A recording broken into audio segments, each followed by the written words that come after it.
Hello and welcome back to day 2 of the ARC World Tour 2023 finals. Yesterday, star-studded matches, digital violence everywhere you looked, incredible matches from start to finish, whether it was Uni, whether it was the LCQ, heartbreaking moments, amazing triumphs on career runs from the likes of Apology Man. I'm your host, Ringe, and I'm thrilled to have you joining us today, of course, for some Grand Blue Fantasy versus LCQ. I'm joined by the luminaries, James Chen and Ebonic Played.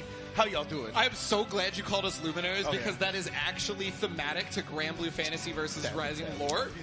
You don't think he did that on purpose? Come on.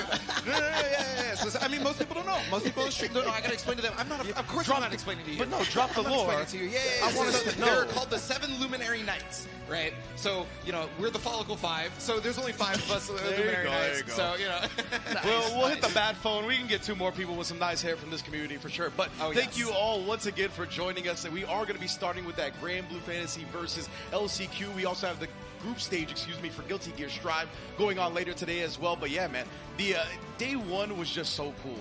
Like from start to finish, getting to see the Uni, getting to see people show out. The fact that it was the SoCal NorCal rivalry in Grand Finals, and then the NorCal also just translating to the LCQ as well for Guilty Gear, and just hearing them be so loud and so supportive of their community members was really dope. But I believe we do have a bracket, I think, about the base.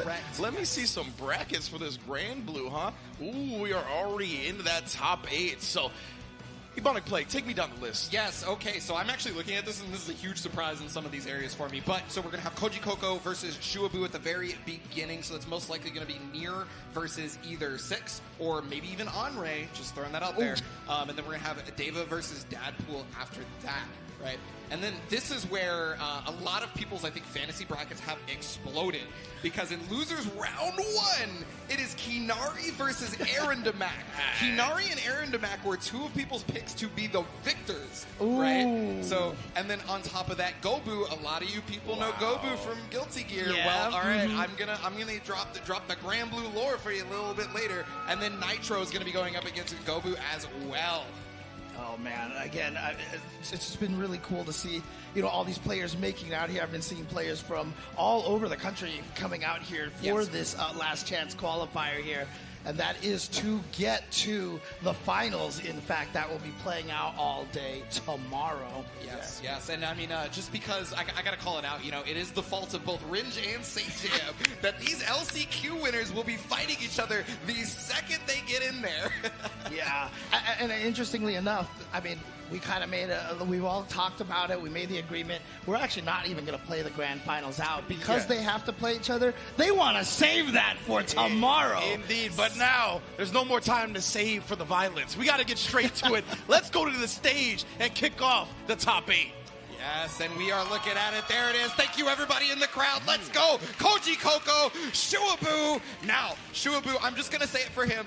I say this every time. Reese's Puffs. Eat 'em up, eat 'em up, eat 'em up, eat 'em up. Okay, all right, we're done now. That's just for Shuabu. Nobody else gets that one, right? All right, okay. but I gotta be real though. I'm confused already. so this is a really cool match in winners to have first off, in my personal opinion, because Shuabu is considered to be the old guard, if you will, right? Okay. Of original vanilla Grand Blue Fantasy before it became Rising.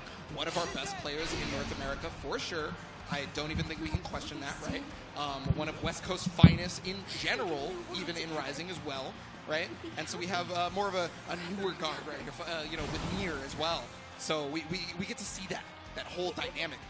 Right, and obviously we are not being bashful here, starting out with clearly 2 of the strongest characters in this game. Most definitely, no question. And Shuabu already getting a good start here into the corner. So we'll see if Koji Coco can actually get anything started with Nier here, but there it is, the throw in the corner. Yeah. So this is where Shuabu is going to shine, right? Because Six is just incredible at Rushdown. This is one of the first characters that was put in this game that actually did real mix-up on you, and he's got the fastest dash speed, and you can see the offense is never stopping. Shuabu, incredible read, basically working on it perfect right now almost. Yeah, but there it is. But here we go, and yeah, we're just going to be able to start the mix right here. So launch him right into death over here, and now going to try to go with the guard attack right there, but it's not going to make it. It's not going to hit. Ooh, but the EX Fireball, yeah. So Brave Counter right there was an attempt at Shuabu trying to get away. Koji Coco looking for the Brave Counter, blocks it, and then Brave Counter's right back. So, I mean, that is something you can do. You've technically blocked an attack. Brave counter is available to you, and you get to keep your pressure going. Right, and look at this, Shuabu twice now, both rounds just starting out right away, but obviously that is what Six is going to want to do over here. And so we're getting the combo here in the corner, of course, and be able to get the setup here. Yeah, round start versus Six is such an oppressive situation. He is so good at stopping it, but wow, the throw was just a bit too early. Yeah. Here it comes. You got to watch that death waltz. Okay, throw. And now here we go, corner pressure here. Yeah, you have to really watch out because it's just so hard to deal with Nier on this situation. Yeah, there it is, the evade to get around the Brave counter, and look at the damage that was brought forth in regards to that. Yeah, Koji Coco recognizing when the Brave counter was coming. And that was one of those things where Koji Coco did a specific block string to make Shuabu want to Brave counter. Right. Because a lot of people will see that, oh, you're doing auto combo normals? Okay, I'm going to wait until you do the second or third one, then I'll Brave counter, right? Because that's usually when you do a special cancel. Right. Not the case there. Koji Coco was looking for it. But I mean, right away, the 2 rounds, we saw exactly what each player wants to do. First round, we had Shuabu with just the rush down, and then Koji Coco just getting that mix going with death. And here we go. Going to be able to continue. Oh, okay, yeah, there's the setup right there. And try to go for a couple of shimmies right there. But beautiful stuff from Shuabu right there, not falling for any of that. Yeah. So normally that is a Brave counterable point, right? When they try to go for that high-low mix-up on that one. But Koji Coco knows Shuabu plays a lot. But this is going to hurt. There's no Brave points for Koji Coco. No. When you have no bravery points, you basically have no life. And Shuabu showing it off. 50% extra damage there. And so game number 1 going to Shuabu. Yeah, I mean, this is not what a lot of people were looking for. Everybody was like, it's just going to be 8 Niers or whatever. And even though 6 is so strong, you're not going to be able to get around him. Well, I mean, take a look at it right now. Yeah, and there you saw the low crush right there. And, of course, corner pressure once again. And, of course, you know, Six able to just steal so many turns. Goes for the throw. Nice throw tech. But still in the corner here, and I love that Brave counter right there to keep the offense going in the corner. Yeah, and you'll notice Koji Coco is not really going towards the EX parry because of how many throws Shuabu is doing right now. Never knowing when to actually use the Dragon Punch to get out of situations. Shuabu has structured the offense in such an egregious way, and I mean, Six lends to that in such emphatic fashion, honestly. Six is just scary. You never know if it's going to be the wall dive, you never know if it's going to be that, but there it is, right? And so now, unfortunately, you've lost all your cooldowns because you picked the wrong moment to EXDP. And here we go. Now the pressure continuing forward. And, okay, does manage to get death out here. So here we're going to have the setup. Yep, and again, that's the Brave counterpoint we were talking about earlier, but because Koji Coco knows Shuabu understands this character, is not going for the high-low, is trying to block and wait.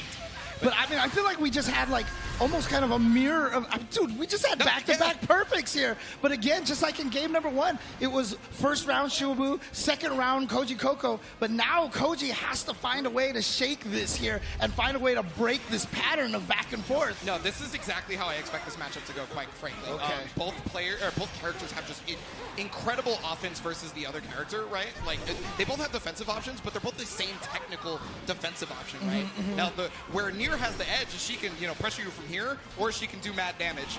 Yeah, well, here we go. I like this, getting the throw into the corner, but what a jump out.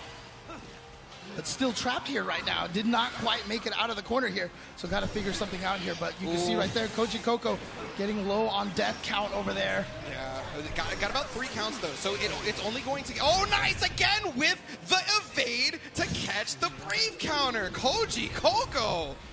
Yeah, again, I mean, we were talking earlier in the week, and Brave counter is such a very, very powerful tactic, but that's what makes it, more readable, more able to be called out like that.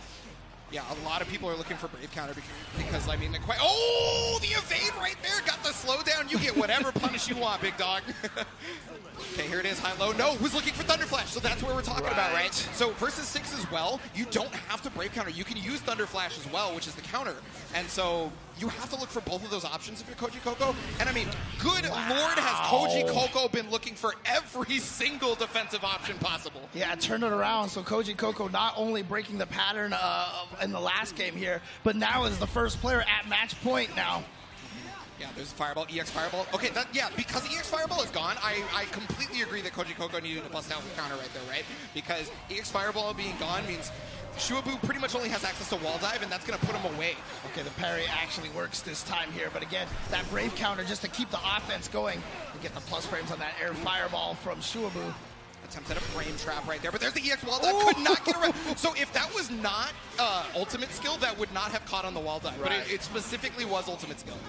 Because there's more hits on that one. Right. Oh, tried the Thunder Flash. Again, and not successful. You had been saying Koji Koko calling out all of the defensive options, but now Koji Koko needs to find his own defense option right now, because here comes the pressure in the corner. And there it is. A little too early. Yeah. That's one of the things that you can do with Brave Counter on accident, but Koji Koko is going to make it happen with the ultimate skill. That's going to do it. Koji Koko moving on here on the winner's side. But yes, you correctly called it out, James. So if you don't know, once you Brave Counter something, you gain a little bit of invincibility. Yes. And so when you gain that invincibility and somebody tries to Brave Counter you back too early, you actually Brave Counter right through them, and they just get to do whatever they want to. It's an unfortunate situation. I mean, obviously, Brave Counter is plus on block, so you don't want to give them their turn over there, so you try to Brave Counter back, but you got to be just a little patient there. Oh, man. Well, it's so hard in the heat of the moment, right? Because you're course. like, oh, crap, Nier's about to get away. We can't. Yeah. You don't want that to happen, right? But no, I mean, you just do have to kind of deal with it and wait just a fraction of a second. And unfortunately, Shuabu got caught by the classic.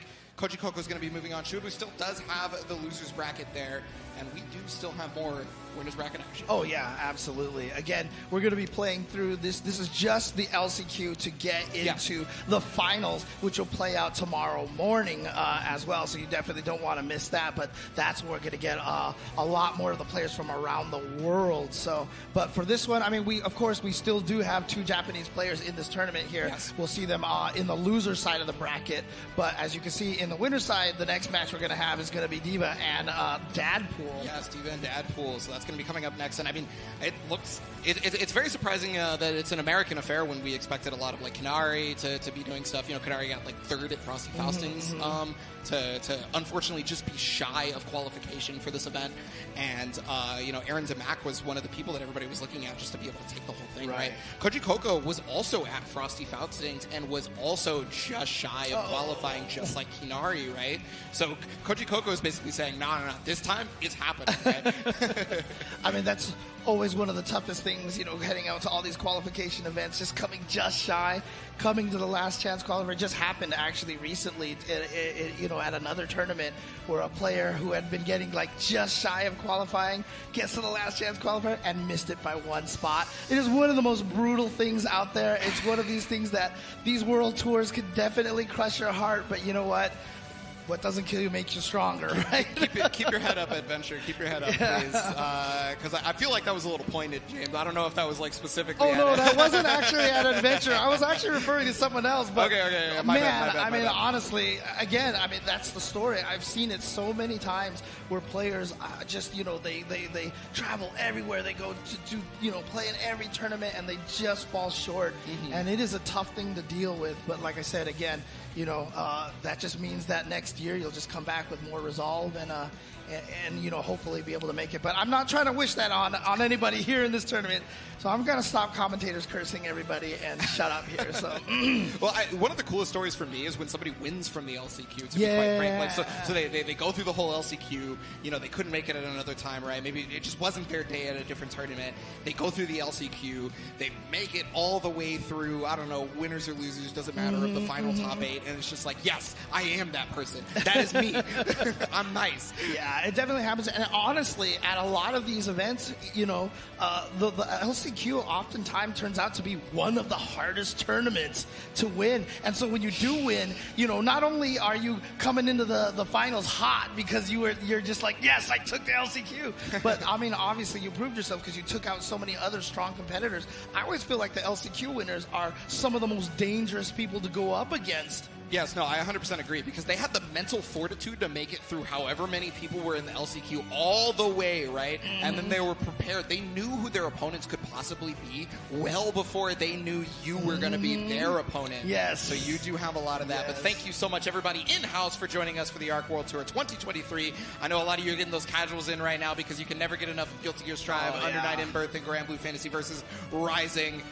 And, you know, there's a lot of other stuff going on here at this venue as well. On the outside, we do have booths for your merch and things like that. You guys can also win prizes through several other things. You guys are seeing some of the people who were either in the LCQ or in Strive earlier. But anyway, sorry. Yeah, these guys are all here playing casuals right now. But you know what? We do have some matches on the stage. They are playing for some stakes over here. But, I mean, just as a side thing, though, I mean, honestly, coming to these events like this is really cool, offline events, because you do get to play all these casuals, and the offline experience is so good. But, oh, man, we got a 2B coming into this house right here. But if you close your eyes, does it all feel like nothing's changed at all? Yeah, I mean, this character definitely has entered the realm of Granblue and has been causing some disruptions here. Okay, so, you know, you don't have to agree with me. You really don't. But I think this character is an absolute problem. I think 2B is an absolute problem. I feel like we're going to get to see a lot of it. But, you know, Deva is known to be one of the sixes here in North America, right? So obviously Deadpool has had both good success in this game and other games unrelated. I mean, so this is probably the perfect character for Deadpool, in my personal opinion, due to one of the main games that Deadpool ended up playing. But you'll see. But I mean, honestly, I mean, you know, you look at 2B. I mean, I know when she dropped, a lot of people were like, "Oh, she seems strong, but not quite top tier." But the thing about it is, the tools that she has, and she plays kind of a different game. Like, I feel like she just has enough, and she's only going to keep getting stronger and stronger. Close enough to get that chain over there. Yep, there's the extension. All the way. Look at the corner carry on that. One side to the other, almost guaranteed every single time, as long as you have the resources. Yeah, corner carry game is insane. Her whiff punish game is probably the best in the planet because of that move right there, standing B. So she has no dash normals. So a lot of you who watch Granblue think 6XL is the biggest problem in this game. It is absolutely not. And because she doesn't have one, and she can oppress you here in the corner really, really well. Wow, but the 6XH, that is a move you almost never see from 6 these days. When the game first dropped, yeah, you saw it a little bit because people were experimenting. Whatever the case may be, Deva navigating the pressure in that corner, finding the way out, and is going to be able to take round number 1 over Deadpool. I mean, again, one of the toughest things, too, about 2B, too, is like she's one of the harder people to whiff punish. Because she can chain, you know, on whiff. So she can chain on whiff. Definitely a tough situation. You always have to be careful. I watch a lot of matches, and I see a lot of people try to poke in between those swings, and they just get caught. Oh, look at this. Beautiful conversion out of the air. Tries to go to the other side. Gets the hit there. Yeah. She also has the second stall. She also has the second fastest dash speed in the game, so it's kind of a problem. She can go under you. If you're not using the block button, she will cross you under. All right, and there, actually tried to fake it right there. Maybe tried to bait something out from Deadpool. Deadpool's going to get the extension here, and again, gets that automatic crouch, but actually doesn't go for the chain there. Yeah, so using Ultimate Laser is going to get the crumple, and then you usually don't need to go for chain afterwards. You want to save it, right, so that you can do the rest. But there, Ultimate Hammer missing, or excuse me, H-Hammer missing. But there you go. Like you said, one of her big specialties is going to be her ability to whiff punish. Got that beautiful whiff punish, gets the kill with the finish right there, and Deadpool tying it up 1 round each. Yeah, you know, the funniest part about this is we've only really seen the strength of her normal so far, right? We haven't even gotten to see the mix-up ability that this character is capable of. And that's one of the things that I think once people start seeing that, they're going to be like, wait, this just looks like Kokonoe. This is BlazBlue all over again. Well, I mean, she's very similar to 6 in a lot of ways because she's got a lot of knowledge checks and ways to steal turns that you just have to be ready for. Like, if you let her get into the air and drop drop the bombs and stuff like that, you know, you're letting her get away with a bunch of stuff there. But you also have to just be ready for it, and she has like 3 different options. Well, I mean, not mattering to Deva right now, got just 1 EX directly into the rest of this. So the Super Skybound Art is going to, or excuse me, the Skybound Art is going to connect, but there's still a little bit of life here for Deadpool. Oh, the shimmy right there into the close H, and that's going to be the first game for Deadpool. Yeah, I know we were talking a lot about 2B, but because she's the new character, got to drop that all at once real fast. Right. And Deva just making it happen. Yeah, straight into rematch. Yeah, again, 6 definitely one of the scariest characters here to deal with. And it's pretty clear why already. I mean, we've seen back-to-back games over here, and you can see every 6 player. I mean, has a 6 player ever gone backwards at the start of the round? I don't know. Why would you? Well, okay, so like the only time you're going to go backwards at the start of the round is 6 is if you're going to do wall dive or EX fireball a second later, right? Right. So. But here we go again, immediately attacking at the start of the round into the corner over here. And yeah, just going right to the Skybound Art.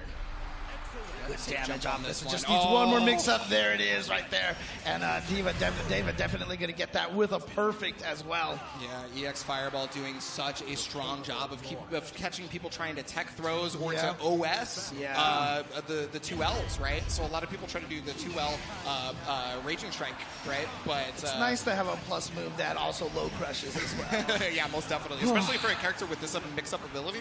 Totally understand. Yep, there it is, right there. Getting that set up right now, but here we go. Dadpool with an opportunity. There it is right there, dropping that bomb. Hammer!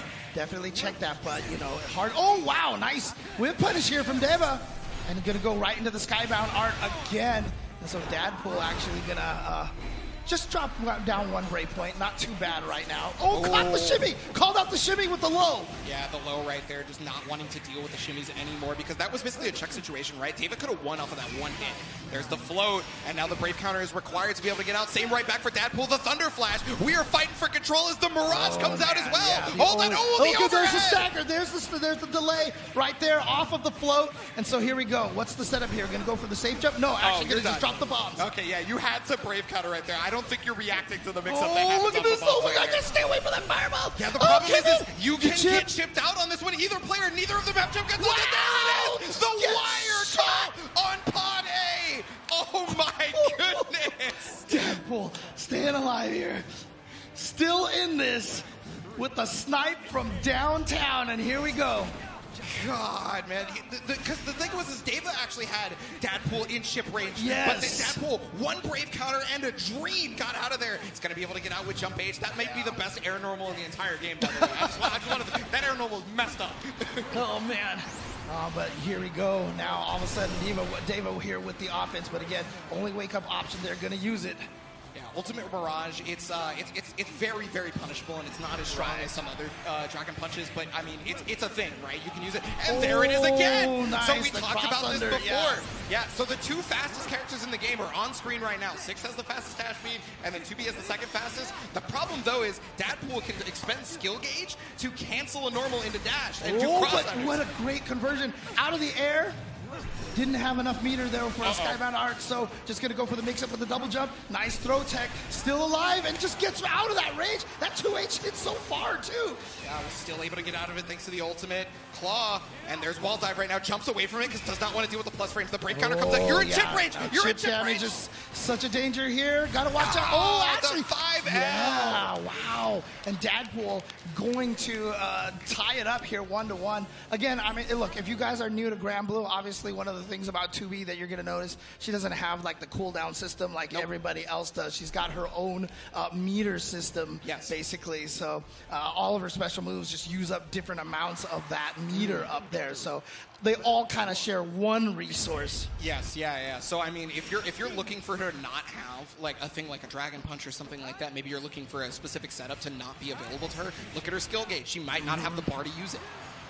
Right, but here comes Deva right out the gate again into the corner, and actually did crouch and got the hit, but I don't know. That was a Brave counter. That was meant to be a Brave counter. I know. I don't know if he believed that hit was going to hit because Deva didn't actually have that full combo after the wall dive, but here we go. Skybound Art once again. Yeah, this is a great Skybound Art because not only does it do the damage, but you're looking at the Brave points, right? You get one back, you take one away. Anything should be able to kill if Deva's able to get that hit here, and that's also going to make Dadpool scared. Oh, no anti-air right there. It's because trying to anti-air 2B honestly is a risk. Like, legitimately, it's a risk. Absolutely. But there it is, 5mm. We were talking about this in Under Night yesterday, but anytime you have the ability to change your jump arc, you are one of the scariest characters to anti-air. Okay. No, there it is, the 6XL yeah. coming in there, getting the hit, and Deva now match point. Looking to go on and fight Koji Coco in the winners finals there. But who will it be? Dadpool's going to fight for their life right now. The wall dive, I like the option, right? Got him again with the 6XL, and so here we go all the way into the corner. Oh, brave counter right there. And then there's that cross-up right there just to get himself out of the corner. Yeah, but you never know if she's going to float or do something else. You really just try to be careful. But the frame trap is going to connect. Ultimate! No, juggle. What happened? Must have pressed the button too early or something because literally nothing came out. Got the counter hit, though. Was expecting throw, possibly. Was Dadpool. Okay, there's going to be one more hit after this for David to be able to kill. Is he going to go for the Skybound? Actually, yeah. Is he going to go for Skybound here? Yes. Yeah, this is... Oh, my goodness. Wait, actually, is this going to kill? This is definitely killing. Is this going to kill? I'm sorry. My bad. Half-Life? I forgot he had already expended one of the brave counters. Oh, right. So the Skybound Arc drained the other one and got him down to the 20%. Might be. Yeah. That's on me. But yeah, that was definitely going to kill. The second it drained the second brave point, I was like, oh, wait. No, I'm dumb. So there you go, D.Va gonna take it with 6. So actually, that's 2 6s then that we've. Well, winners finals is 6 versus Nier. Oh, so, okay. Was it Nier that one? Yeah, last time. Okay, yes. Okay. So winners finals is gonna be 6 versus Nier with Koji Coco versus D.Va. Koji Coco's like, man, I gotta fight another one. I mean, look. Koji Coco understands. Koji Coco is like, I play Nier. He knows the assignment. Yeah. Like I'm going to do my thing. And David is going to say the same thing. I play 6. I'm going to do my thing. Right. When you play this game, you either adapt or you die.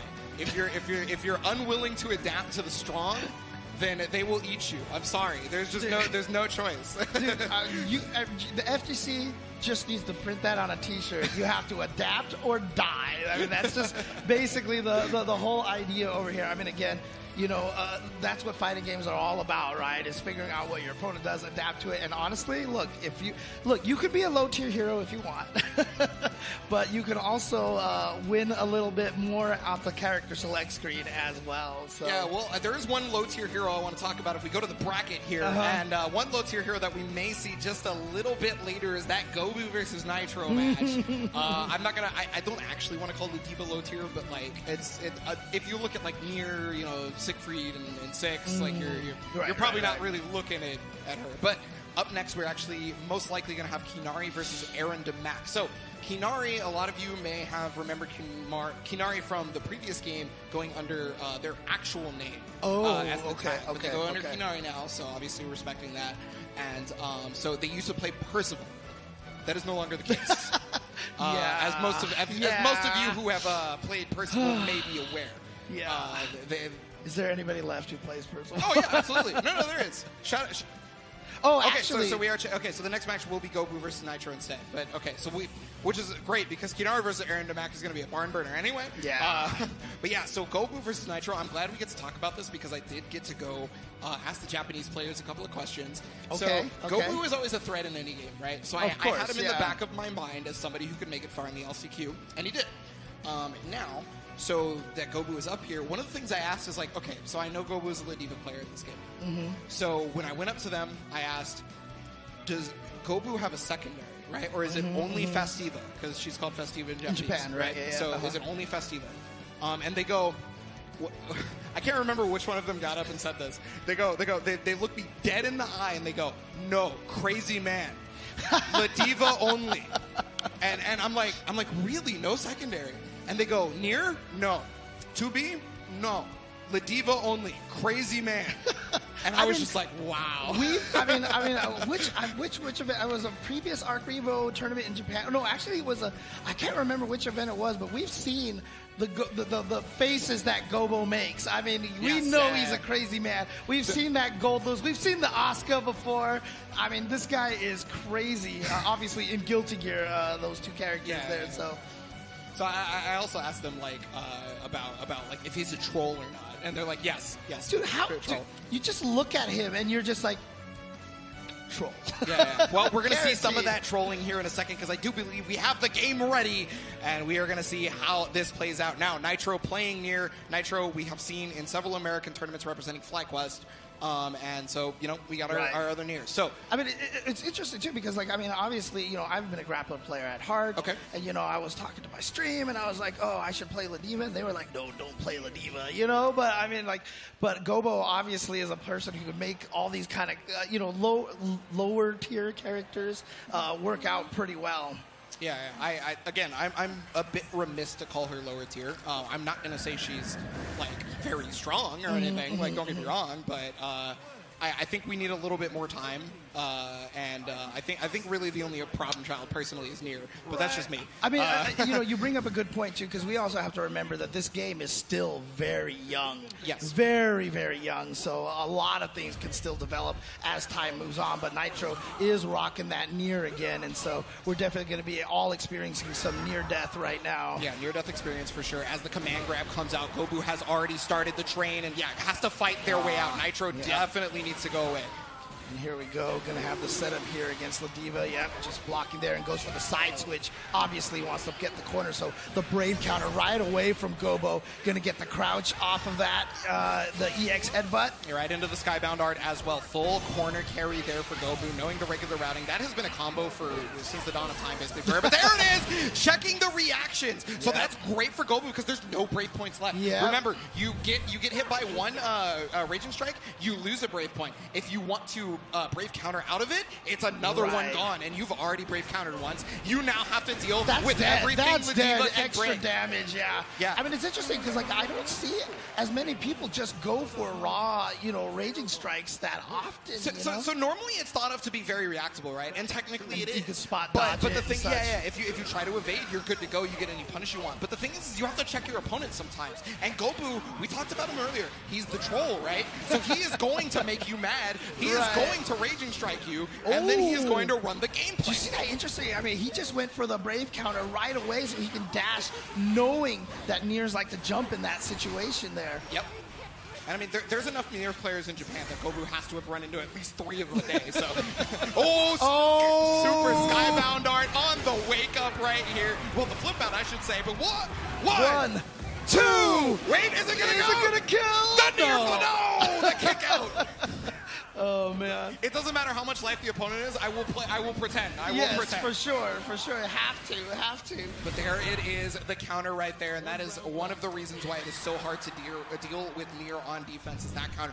You always have to be looking out for it, and even when you are, sometimes you're just not sure when the Nier player is going to go for it. Good on Nitro to be able to mix up defensive options and figure it out from there. Because that first game looked offensively in Gobo's favor, and now coming in with the Lariat. Sniping out with the Lariat, and look at that! Already so much damage here. That's plus. Yeah, but what? So normally if you evade the counter right there and they try to go for the spin, you still have enough time to 5L before they hit it, but I guess maybe Gobo did it. Oh, okay. Oh, nice. So that is a setup where you can't evade because you're already in block stun, right? Of course. So you have to just like preemptively do it. Oh, no way. No way. No. He got it. Oh my god. He just stood his ground, but is going to get caught by the Skybound art, and now here we go. Gobo here just needs to get basically one more hit, especially because Nitro sitting on only one Brave point right now. The 6XL got to find its way in. Here we go. Actually, he should be able to kill off of this. There's no love meter. They can't kill off of it because there's no love meter. There's no Brave. And that's going to do it. Gobu is going to lariat the way into the first game, and you saw that pose. Gobu feeling it. Ooh. Yeah, didn't have any more resources left to extend that combo any further right there. Trying to go for another setup, but Gobo finding the hit, taking game number 1 over Nitro's Nier. Yeah, and one of the things that you're noticing that Gobo is doing is very specifically Gobo is, oh yes, the guard, the G-bag. Shoutouts to Shuabu. And again, don't forget, this is loser side of the brackets. Whoever loses this is out of the tournament. Yes. Yeah, so you're going to watch. So everything Gobu does on defense is specifically designed to hit Nier as many times as possible to lower that counter. Right. So already down to 5 over here. Or the other thing it does too is when you hit Death, she has 0 skills until Death comes back up. She only has normal, she only has system mechanics. Exactly, so that's one of the dangerous things here. And he's down to 5 right now. Gobo's still sitting on half bar, but only down to 1 Brave point. So any combo right now is going to hurt. You can see Gobo's like, actually, he was just feigning, going back and forth, finds his way in, gets the damage over here. He has the 100 meter, might not even need it. No, there it is. Maximum love bomb anyway. You want to show everybody that you love. Feel the love. Oh, my God. Gobu on set point right now with the Fastiva Ladiva. Oh, man. Here we go, 1 round away. Nitro needs to take both of these rounds just to stay alive and be in this, but there you go. You're so worried about the pokes after the 6XL, just opening yourself up for a command throw. Yeah, that's one of the reasons why Ladiva is kind of a complete package when it comes to grappling, right? Is she doesn't just have her grapples. She's got some normals that are trying to scare you into not just blocking, right? And then there it is. Ooh, ultimate. Good Lord, look at how high up they went. G-Bag. I mean, it's crazy. I mean, Gobo's been getting away with a lot of these command throws. We haven't seen Nitro try to jump away from any of these command throws. Guard crush. Oh, wow. So Nitro actually going to the worst version of the Dragon Punch. Technically, the ultimate version is worse than the H version, but it's better as an anti-air. Right. It's so weird. And you see right now, Gobo, trying to keep the pressure in with those 6XLs. Obviously, the D.Va, a little bit slower on most of the normals. Yeah, and that's a free knockdown. So if you block the first part of Lariat, the second part catches you, but there's going to be the Super Skybound out. Okay, Nitro is going to stay alive by taking this round on this one. There we go. Yeah, so that's 1 round in the books right here for Nitro. And again, when you're trying to make these comebacks and you're trying to stave off elimination, it's what it is. 1 round at a time, man. 1 round at a time. So Nitro coming in here just needs to win this round, and all of a sudden you could feel that monkey off your back getting into game 3. Yeah, and you can tell Nitro was feeling it. Doing 5H at the very beginning of that round start was trying to set things up, get ready. But now the Brave counter is going to get Gobu in there, and Death has to come back. So she's finally back now. But another one. I haven't seen Nitro trying to escape the command throw. I haven't seen any holding up, but there it is. He finally tried to hold up, getting caught in the pre-jump frames, and here we go. Okay, 1 Raging Strike. Gonna go into Skybound Art, most likely. I mean, you don't have to if you're Gobu, but yeah. Is this gonna kill? Shouldn't. Oh my goodness. Wow. Oh my goodness. We were just like on the edge of our seats silent, and it did. It killed. I definitely was ready for a Pixel of Light, but I was wholly wrong. Maximum Love Bomb, finishing it off. Gobu going to take out one of the near players in Nitro. Nitro making it to top 8. I want to give a good congratulations there to Nitro. Thank you so much for playing, getting so far. Absolutely. Again, you know, coming out here, playing in this last chance qualifier, had a lot of players coming out here to enter this event to try to make it into that finals. And it's so funny, too, because, I mean, you know, we talked about this before we started, that the two last chance qualifiers aren't going to play grand finals because they have to face each other in the first round. They still may run into each other like on the winner's bracket or the, you know, on the winner's side or something like that. So, I mean, let's take a look at the bracket right now. I mean, you can imagine, for example, like, let's just say Koji Coco beats D.Va, but then D.Va makes it all the way out, and they both qualify, but still, they will have a little bit of that extra information. Yeah, no, I mean, I think that winter finals matters just for the purpose of knowing for sure that you are guaranteed locked in, right, to the finals, because because if you lose in winners finals, you still then have to make it through losers finals. So, which could be a toss-up, right? You have a lot of good people, and I think we're going to see two of those really strong players right now. We're going to see up next Qunari and Aaron DeMac, I do believe. And so if that is the case, we're probably getting another near. I'm just letting you know, James. But we're going to see Aaron DeMac play Belial, most likely. Yeah, and again, just so you guys know, I mean, Aaron DeMac coming hot off of qualifying for the Guilty Gear Strive last chance qualifiers yesterday. So you know he's coming in here feeling good about himself. He's going to hit the 2-time right now, and I think we're actually going to see the previous game that we just watched and take a look at those replays for just a moment. Yeah. So I mean, this is something I kind of wanted to talk about. It looked like Nitro was really trying to adjust for this, but I mean, yeah, here it is. I thought for sure that was not killer. I thought there was going to be a pixel left, but I mean, Gobu was in such control. Finished it off. Yeah, there it is, the love right there. Maximum love bomb. Gobu. Daisuke did. Yeah, shout outs to Gobo, by the way. Always one of the most entertaining players to watch, no matter what game he's playing in. So, not as entertaining to fight against, okay? Well, let's be honest here, but definitely, since we're spectators, we're commentators, we can enjoy it. We can enjoy the antics for sure. Yeah, most definitely. Well, I mean, I think we're going to enjoy the antics of this next match as well, due to the fact that, I mean, this is something that a lot of people were looking at in their fantasy bracket. This match, well, not this match, I'm sorry, just separate these two players in general, right? This is just something people were looking at, right? A lot of people had Aaron, a lot of people had Qunari, people had Koji Coco. We knew that once we got down to a top 8 for this LCQ, that it was going to be hard to call. Some people, like myself personally, right? Maybe other people had guessed this, and you know, you're smarter than I am apparently. I didn't expect those two to be in losers so early. Right. But, I mean, well, I guess it's not early, right? We're in top 8. It's true, it's true. But the fact that they have to run into each other right now, and not even like in a loser semis or anything like that, one of them has to be eliminated right now. So again, as you mentioned, these two are like, you know, two of the main, you know, picks to make it out of this. We're going to find out right now which one of them is going to just go home in 7th place. So Aaron DeMac going up against Kinari here. Yep, and both the character picks seem pretty expected at this point. Yep. So Kinari, remember, used to play Percival, has played Nier. Japan understands power. Japan has not swayed from the power, and they understand. Aaron DeMac, on the other hand, if you play in an American online tournament, you have run into Nier 87,000 times due to several people like Elsa or Koji Coco or or Zippy, right, who is qualified already. So Aaron DeMac, I've watched numerous online tournaments of Aaron DeMac having to run this. He has to have a game plan at this point. Yeah, I mean, he's probably run into so many Niers that he's probably kind of sick of seeing this character at this point. I mean, well, the other thing, too, is these two were both at Frosties.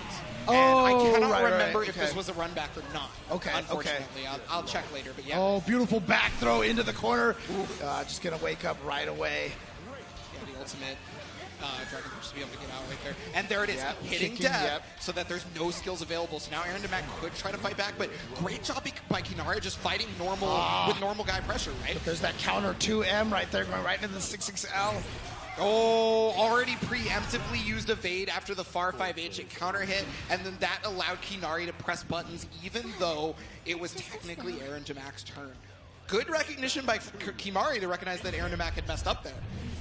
Ooh, yeah, there you go. You saw Aaron DeMac trying to get in there early on with that 6XL. Checking with that 2M, plus unblock that 2M. And, yeah, definitely one of the better 2Ms. I used to have a phrase for it that I don't think I'm allowed to say on live stream, but Fair enough, fair enough. And here we go, corner position. Yep, just taking an extra turn there with that fireball. Yeah, goes for the low, and then immediate parry right there. Yeah, so after a triple attack low or high, a lot of the time, if you get that blocked, you're negative, right? You just steal the turn back with your parry. Of course. And now you just got the setup. Oh, what an evade on the Brave counter. Yeah. And Kinari watching that. I feel like Nier players, they've done this so often that they just know that you're trying to Brave counter waltz. Because that's like the best point to Brave counter a lot of the time, right? Because you hit both Nier and Death. Aaron DeMac looking at 6. I almost thought you were about to say you both hit near and far, but that's another story. Anyways. Yeah. Unfortunately, I'm not as cool as you, James. But here we go. Aaron DeMac obviously not going to change characters. But actually, no. Okay, 6. Ooh, yeah. Okay. No, okay. I mean, it's having a pocket character in this version of Rising is just a smart idea, in my personal opinion, honestly. And 6 is the overall best pocket, I think, personally, next to Nier, right? Because matchup spread-wise, 6 is going to be able to handle a lot of the characters. All right, let's see if this actually changes anything over here. Yeah, and you can see right there, obviously 6 better movement, going to be able to get in a little bit better. But again, once you are in this mix-up, it's almost basically, it doesn't matter who you're using because you just got to deal with this pressure here. But does have the parry there. Yeah, and utilizing the fact that Kinari no longer had death because the Brave counter hit, so he went into 6XL. Oh, tried to Brave counter and got caught by the EX. No full conversion, though, and so that's going to allow Kinari to get Aaron DeMac in the corner. Oh, Skybound, get that Brave point back, please. Yeah, and you see right there, Aaron DeMac already down a lot of life. The mix-up right there, but actually just got thrown. Not sure what Kinari did. Oh, and then tried Brave counter again. This is going to allow Aaron DeMac to win. Super Skybound Dart on deck, finish it off there. And when Aaron DeMac was on the back foot, made the comeback. Yeah, I mean, the fact that he got that back throw in that pressure situation, not sure what Kinari was going for, if he was just trying to delay it looks or like something. 6-6-H. Oh, okay. But I can't say for sure. Gotcha. There we go, yep, and finding the 6XL here, and actually just going for the throw afterwards, keeping the mix going. Through the low, and there it is, tried to go for the parry, went for reverse, and oh my goodness, the EX, yeah. Now, could spend a Brave point right there to continue the combo, but that's a poor choice of resource use, right? So good on Aaron DeMac to keep it. Unfortunately, he's got hit all the way to the corner. Yeah, the side switch right there, going to allow the corner. So there's the Brave counter right there. Not called out this time by Kinari. Got to find a way. Nope, Death is still there in the pressure right now. Yeah, this box, yeah. And very smart right there from Kinari to just go for the Death recall. Wait. No, Canadian? That had to have been an accident. There's no way. Yeah, I don't, or some kind of crazy call out. I don't know what he was thinking there. but probably was an execution error. Plus frames, yep, and plus frames on that Brave counter as well. So going to keep the pressure going. What a time to check! Yeah, but the problem is this doesn't have any meter because of the accidental Skybound art earlier. You know, I mean, oh no! And he didn't even really have the Brave points right there. I don't know. Did he spent one on the Raging Strike, but he didn't have enough for the chain. Yeah, so you could not use Raging Chain, correct? Yeah. And that was just. I have to imagine that was an input error in that particular situation. I really do. Yeah, just because he didn't have that meter, just because of that accidental Skybound art. So the thing in my mind is that was maybe meant to be Thunder Flash, the parry to like death, but I could be very wrong about that as well. Well, it's a big price to pay right now because he is trapped in this corner right now. Found the hit again. Dude, Aaron Damak has been able to get out of the corner in such really, really like surprising ways. Kanari was actually attempting to call out a Brave counter because in that setup, normally you use jump U as an overhead or you go 2L for the low, right? But you do it very delayed. Not going to matter right now. Kinari is actually going to finish that off in emphatic fashion. Yeah, that was a little bit of that delay tech right there, and it was late enough that Kanari was still able to get the hit on the way down. Kanari eliminates Aaron Damak, but again, we'll be seeing some more of Aaron tomorrow in the Guilty Gear tournament. Well, actually, today in the Guilty Gear tournament. In the group stages for Guilty Gear Strive, which is going to be happening after this. So, you know, once you're done with Granblue, make sure you stay tuned because there is more ARC World Tour Finals action all throughout the day, and it is going to be... And again, tomorrow, I mean, if you're enjoying this, tomorrow going to be the same thing. Going to be Granblue starting off the day, finishing that tournament off, and then, of course, Guilty Gear ending out tomorrow as well. But we're trying to find out who is going to make it to tomorrow. So let's take a look at this bracket again here. As we see now, we have set up Shuabu versus Gobo and Kanari versus Dadpool. So, you know, interesting thing, both of the Japanese players making it through that first round in the loser side, and now having to try to take out two more of our U.S. players. Yeah, and I mean, if they do, look at that. They're going to run directly into each other in attempts to be able to qualify for finals. And I mean, hey, we're going to find out if that's even possible right now because our next match is going to be Shuabu versus Gobo. So, I mean, I unfortunately, I have a lot of bias for Shuabu. I really do. But I've been trying to keep it professional. Okay? Now, Shuabu running into Ladiva in this version of the game is very interesting. Because for me, I remember Shuabu running into Ladiva back in the original version before the 2.0 patch when Overdrive and stuff like that was added. And so that was a character that you had to know how to fight. This is a different game. This is not a character you run into nearly as much. Right. And again, you know, for those players who, you know, did play a lot of vanilla and, you know, didn't keep up with the game over here, obviously Rising, a very, very different game here. You can see with the, you know, adding the whole Brave Point system and such. So, yeah, definitely a very different game. So, and again, we were talking about this with Under Night yesterday, but we also got that beautiful rollback netcode here. And so, again, great time to get back into Granblue. Under Night In-Birth and Granblue both shared a very similar situation where they kind of had a lot of momentum stopped by the pandemic. Yes. Yeah. But I feel like right now is the right time. So if you want to get back into Granblue, and keep in mind too, there's a free version out there. Yes, they cycle the 4 characters all the time. So even if you're not sure if you would enjoy it, just download the free version, mess with it, and play it. And you can play Anila right there on the screen. Yes. So that is one of our 6 divine generals. And yes. Cosplayer right there. Thank you so much, Anila. The wolf in sheep's clothing there, Anila. Oh, we got the rock side. Turn him around. Yes. Thank you. Okay. I'm gonna give the Lord. North American Granblue PC. We are just hilarious with the signs. So those are stickers in the normal Granblue gacha game, right? And so people have printed stickers from North America, and we love pulling those up. So if you remember the days of BB Tag, they used to do the same thing. And now North American Granblue, we love you to death. I mean, I remember at Frosty Fest, I saw all these like shrimp tempura, and I was like, what is going on here? Oh, you'll learn one day. When you're older, I'll tell you, James. Okay. But first, we got to go talk about this match that's getting ready to happen because it does look like we have the players ready, and that means it's time for more Troll from Gobu, and it's time for more Reese's Puffs from Shuabu. All right, here we go. 6 versus Ladiva coming up here. So, okay. I am going to give something also for Shuabu because I'm going to say it tomorrow for Taco as well.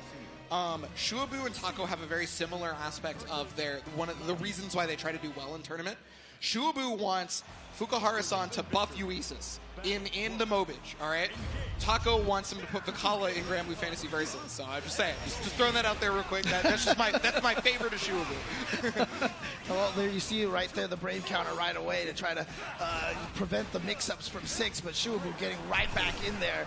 Ooh, jumping out right there, though, was checking for the ultimate skill, the wall dive to get the plus frames, and you can tell Shuabu is trying to just absolutely suffocate Gobu. Overrun him. Attempted to go for the anti-air and was just too late because of how fast 6 is.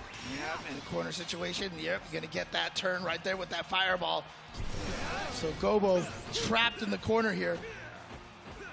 Trying to find a way. Oh, wow, that was so far. Oh, yeah. Light version, man. Yeah. Oh, jump, though. Jump. We're good. Oh, yeah. And it was the EX, so it gets a full combo. Raging Strike, Raging Chain, Raging Strike, Raging Chain. Just do it until they're dead. And like I said, I mean, remember in the Nitro match, I was saying, like, I felt like, you know, he was never trying to jump away from the command throws. And then the one first time he tried. yeah, on the first try here, right away, Shuabu jumping right out of there. There we go. Oh, great crossover to get away from the EX. That's going to allow Gobu some serious real estate. Win for the setup, and remember. Oh, okay. Doesn't matter if you think it's reactable. You have to check to see if your opponent will actually react. Right. There we go. Here we go. Keeps the pressure going here in the corner. He got hit raw. He got hit raw. Okay. That's what that animation looks like if you just get hit raw. So maybe he tried to jump, but something happened where he got hit on the exact frame that he either tried to escape or what. Yeah, it might have been a pre-jump frame or something like that he got clipped on. So there you go. And there again, there's that Brave counter. Gobo willing to spend a little bit of that Brave points. Obviously, if you lose one, you're still not taking any extra damage just yet. I mean, so Thunder Flash, the Fireball, all these tools are very well equipped to get around command grab from Ladiva. That's right, because he's airborne so much. Yeah, exactly. Or he's doing a counter, so even if you try to like fake it, see right there, tried to go for the command grab on the run up, and Gobu got bodied by the Fireball. Shuabu has a game plan. Oh, but got clipped after that 6XL, so here we go. Going to be able to get some decent corner carry here, all the way into the Skybound art. Maximum love bomber. Ugh. And now down to only one Brave point, so one command throw is going to kill. Not only that, too, but Gobu was essentially putting Shuabu in a check situation. Putting you down to one Brave point means you cannot Brave counter if you do get hit by the Raging Strike as a block string. Right? Because you first get that one taken, and then you can't Brave counter anymore. So that was basically Gobu trying to goad Shuabu into a bad situation, and that's when he went for the command grab, is because he knew he was afraid. He knew he was looking for that checkmate. Yeah, Gobo here. I mean, definitely going to be, Is it Andre? I feel like it totally makes sense. Oh, that's my dog. That's my dog. Oh, busting out the Siegfried. James? Yes. Chenethy. Yes. The fourth. Yes. That's my man's right there. This is my character. I love this character. Oh, man. Shout outs to Rowlett. Yeah, obviously, not going to be the same kind of situation with crazy mix-ups, but just, solid fundamental play, great with punishing and just damage on deck. Do you remember 1.0 Soul Bad Guy? Do you remember that? This is strike throw just like he was. Right. He is about to strike throw you to death, or you're going to jump like a fool and he's going to kill you. But you still have to deal with Ladiva stuff. It doesn't change. Yeah. Okay, but, it's nice having that DP over there. A little bit more defensive options. Go for the throw. Oh! Yep. So Gobu recognizing because Shuabu went to the Siegfried, now ultimate headbutt is actually a move that can be used. Right. It was a lot scarier to use it as 6. And you saw right there just calling out the EX Lariat, crouched under there, got the punish, and now going to send out the fireball. Spot dodging, but he didn't punish the spot dodge in time. Yeah, just trying to stay out of that range. Got the Lariat with the 6XL. Yeah, it's going to be knocked down here. And backs up, gets away. Oh, no. What? Yeah. So what happens is she moves forward when she skybounds her, and you only have so many airborne frames of backdash. And he breaks out at the last second. You only have so many airborne frames of backdash, so when she moves forward, she catches you at the end of it. If you backdash like earlier, there's a different story. But nice ultimate skill to react to the Lariat, the jump out, and Gobu is now on set point because unfortunately Shuabu was not able to get meaty on that pressure, allowing Gobu to jump out. So the Siegfried pick right now not working quite well enough. But again, you said this, you know, in Gobo's last match, he's fought all of these top-tier characters so often. He definitely has the battle plan and ready to go. But Go look for at it. this damage. He should have went for the unblockable. I'm just saying. He should have went for the unblockable because Gobu didn't have 50 meter, couldn't get out of the unblockables. Again, catching the reaction. So spends it, but you see right there, Shubu had to spend the 2 Brave points. Strike throw, strike throw. And he just jumps out. Gobo just jumps right out of there. Yeah, I mean, if you're unwilling to meaty because you're too afraid, but there's the Dragon Punch. So, yeah, Gobu trying to evade because he knows he's outside of Chip Gunch range. So he wants to try to evade any other button so he doesn't get chipped out. But the problem is H Dragon Punch, 2 hits. Very, very active. Yeah, so many active frames right there. Going to catch you on that recovery. And now here we go. Nice check here again from Shuabu, staying under that lariat. And here we go. Gets another hit. Oh, he is dropping that link so much. So right there, you're supposed to go to 2M and then you do it, right? But the problem is he's doing it too early and he's not getting the button at all. Yeah, but you can see Ooh, that 2M reaches so far for Siegfried. It's going to be good damage. This is going to be great damage. Yeah, Skybound Art here. Not going to be able to kill, but going to be very close. Okay. So mix up time right here, which is going to be strike or throw. And it's going to be throw from Gobu instead. Okay. And now Gobu, let's see if he can get this comeback over here. Obviously not a lot of health. Yeah! And that Brave counter is going to do a great job putting Gobo at a scarier position as well. And so there we go. Spot dodge right into that fireball, and Shuabu taking game number 2. So unfortunately, Gobu fell into the classic Siegfried situation where all he has to do is put you close enough to get chipped out. And Siegfried is actually one of the higher chip characters in the game, right? He doesn't look like he's supposed to be doing that, but he is. He's hitting you really hard if you're attempting to block. So what he does is the second he blocks anything, immediate Brave counter and throws the fireball. And because of that, you're about to get in chip range. So Gobu wants to dodge. Dude, not going to work. Sword, dude. I mean, how do you not think he's going to do a lot of chip? I mean, you think he's going to do a lot of regular damage. Okay, fair enough. And he does. Don't get me wrong. Oh boy, here we go. Towards the corner. Overhead. Nice, yeah. Oh, here we go. Big damage off of this. Yep, here we go. Now, do you go for the full combo or are you going to reset? Okay, full combo. So let's see here. Does he go for the Skybound Art here? Yeah, he does. He's going to go for it. Yeah, there's no reason not to because you're going to take away a BP from your opponent and put them in a check situation. Literally any hit for Gobu, literally any grab for Gobu is going to finish it off. And now Gobu back onto set point. Shuabu needs to dig deep. And if you like Shuabu, you're going to need to help him out on this one because there is not a whole lot of chances left. 6 and 10, my favorite button. There we go. Back to this neutral, yeah. I mean, definitely a scarier situation for Gobo at these ranges, at this neutral ranges, because Siegfried's range is so good. He has that fireball to steal some turns. Oh my gosh, the back throw! Yeah, didn't recognize that the 2L actually connected. No. Oh, tried to go for the wrong combo that allowed Shuabu to get out. The Brave counter right back to keep the pressure going. There's the Dragon Punch. Found the gap, and just went for the Dragon Punch. Wow, that's the OS. That was the OS. That was the OS. Oh, right, yes. Oh, man.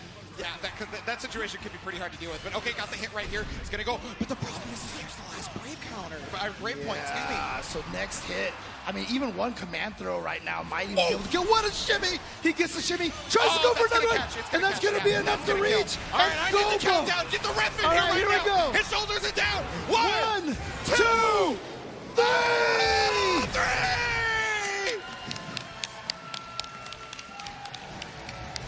Thank you to our hard-working referee for that one, you know, checking when the shoulders were properly all the way down, doing just their job beautifully. And congratulations to Gobu on that one, catching the 2M with the Super Skybound on our wake-up. You know, it was really funny, too, because Shuabu did something that I was about to commend on when he got the 2M a second ago. He immediately didn't go into EX Orkin. He instead went into the other EX, right, to knock down. Because if he got EX Orkin the next hit, it would have absolutely killed. So he was trying to set up checkmate. Right. But the problem is Gobu was like, no. De Kimbe Motombo say no, not in my house.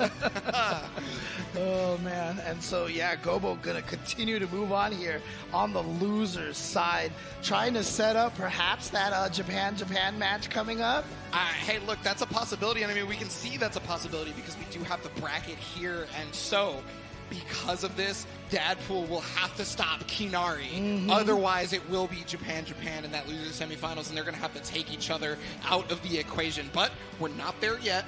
Dadpool and Kinari still has to happen. And, of course, waiting in our winners finals, Koji Coco and Deva. Yeah, and the cool thing about it is, I mean, if Dadpool managed to make it, I mean, we could just have nothing but U.S. versus Japan throughout the losers bracket. Yeah. So that'd be really cool to see that.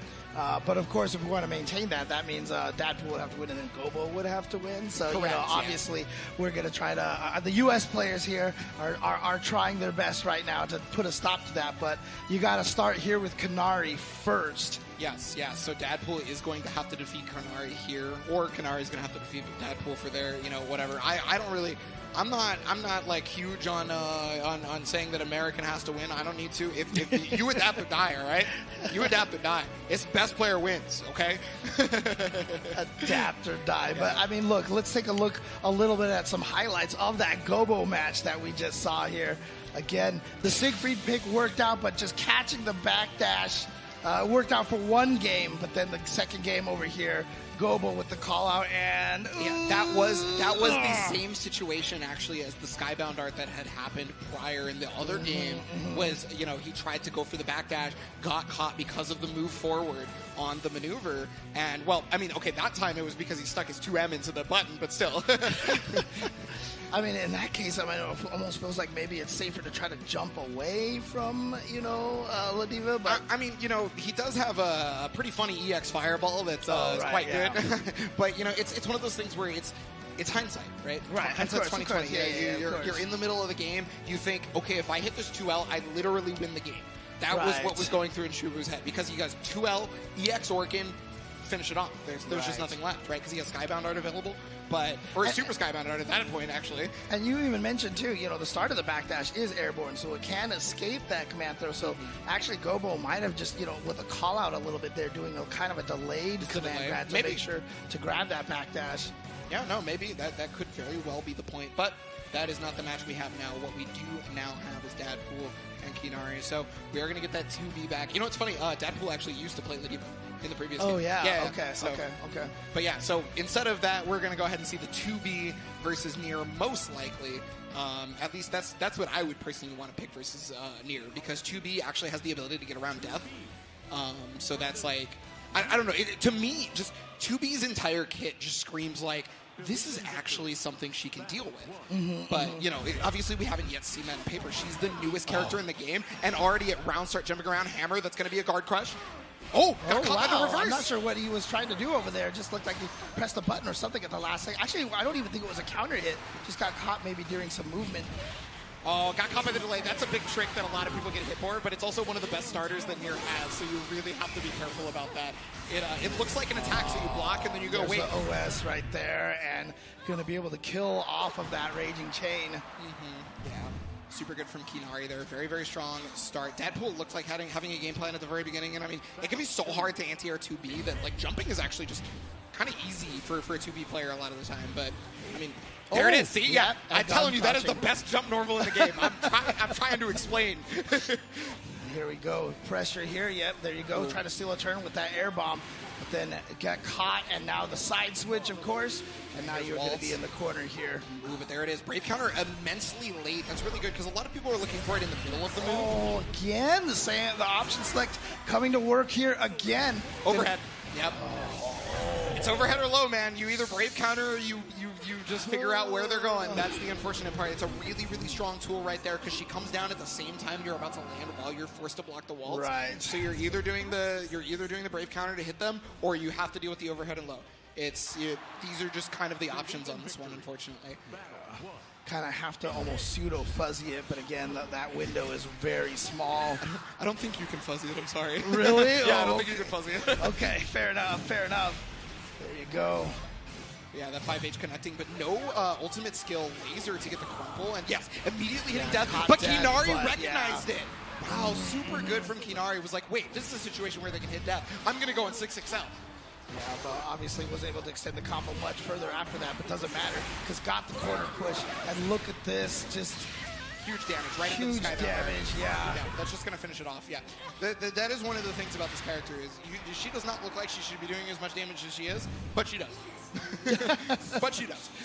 Yeah, I was just like, I remember watching some matches, and you see characters like Six and Nier. You're like, aren't they supposed to be like the quote low damage characters? And it's like, nope, sorry, we're gonna just drain all this health. Six definitely be doing less damage than Nier, I can tell you that. Oh, there's the float again, but on the way up, it's definitely a lot easier to call out than it is on the way down. But it's hard to set up those situations without getting the combo in the corner. Uses the ultimate to get out.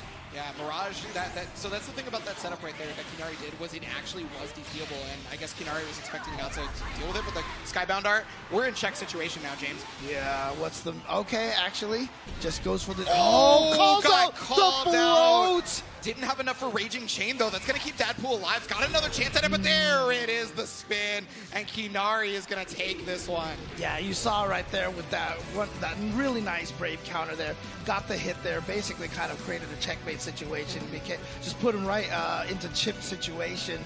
And so there it is. Kinnari going to move on, and we are indeed going to get the country kill in the loser side of the bracket. It will be Kinnari versus Gobo, and I got to imagine those two probably a little familiar with each other. Right? I would have to check where they live, because maybe they're like far away from each other in Japan. But no, yeah, I would think so, right? Because the netcode is good enough. You can play from Japan, like through Japan.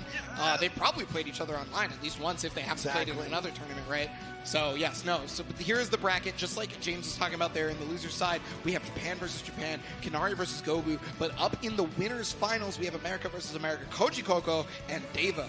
Yeah, that's going to be the next match that we're going to see here. Obviously, we always want to make sure we get to the winners final. So whoever loses that has a little bit of break before playing again right away. But keep in mind that winners finals, we are going to be transitioning to a 3 out of 5. That is correct. So obviously a little bit more time to adapt.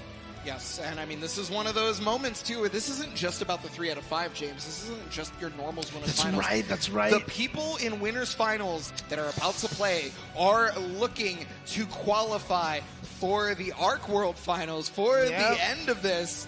On this match, guaranteed. They do not have to play through a losers finals match at that point. Whoever wins finals, this gets to chill until tomorrow. Or if they're smart, they won't chill. Yeah, they'll go home be scoping out. They'll be scoping. They'll study. They'll training mode. They will get ready. But this is a big deal. This is a big moment. Yeah, absolutely. And I mean, it's interesting because I mean, like, I don't know what it is. Like, sometimes if you have a grand finals to go to, this is the end of the tournament. Your mind works differently than when you're just in this winners finals. Like, I don't have to play the last one. Like, I don't know why it feels like this might feel more nervous. You know what I mean? Because you know what it is? In grand finals, you always have those 2 sets if you're on the winner side, right? So there's always that. This one here right now, there's this no is safety. 3 out of 5 for, I mean, quote, almost all the marbles. I mean, not all the marbles, obviously. A ton of pogs. There's going to be a lot of marbles tomorrow, right? That we're trying to win over here. So. But this one is, again, whoever wins this one will qualify. So you definitely do not want to miss this match. We will be going to this match right after this break. Do not go anywhere. More Grand Blue versus Rising coming up after this.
Arc World Tour Finals of 2023. We are here in Thunder Studios in beautiful Los Angeles, California, and I have the absolute pleasure of being joined by James Chen as we go through our top 4 now, because we have narrowed it down. That's right, and we're going to start right back up on the winner's side of the bracket. And again, this one is a crucial one because whoever wins this goes straight into the finals that will take place tomorrow, and we're going to jump right into that match right now. So we'll find out who is going to be able to qualify right here, right now. Is it going to be Koji Coco or Deva? Yes, that is right, everybody in attendance. I hope you're looking forward to this one, because this is what is going to determine who is going straight in to tomorrow's bracket. They don't got to play through a loser's finals. They just got to get into it now. And here we go. Again, we've seen this matchup a couple of times already. Correct. Here. Nier versus Six. So we kind of know what to expect coming into this match here. Now it's just up to the players to see how they can handle this situation. Yeah, if you watch North American tournaments, you have seen this matchup a number of times. So at this point, I mean, you've got just the same analysis as I do, basically. But yeah, no, these are two of the cream of the crop. These are two people that obviously have shown the strength to belong this far. And now Koji Coco, Deva, Game 1 now of this Winners Finals, and just like James mentioned before, this is going to be moving into a 3 out of 5. We got the EX, and Deva already showing the oppressiveness that is Six pressure. To 10 seconds already, half-life gone.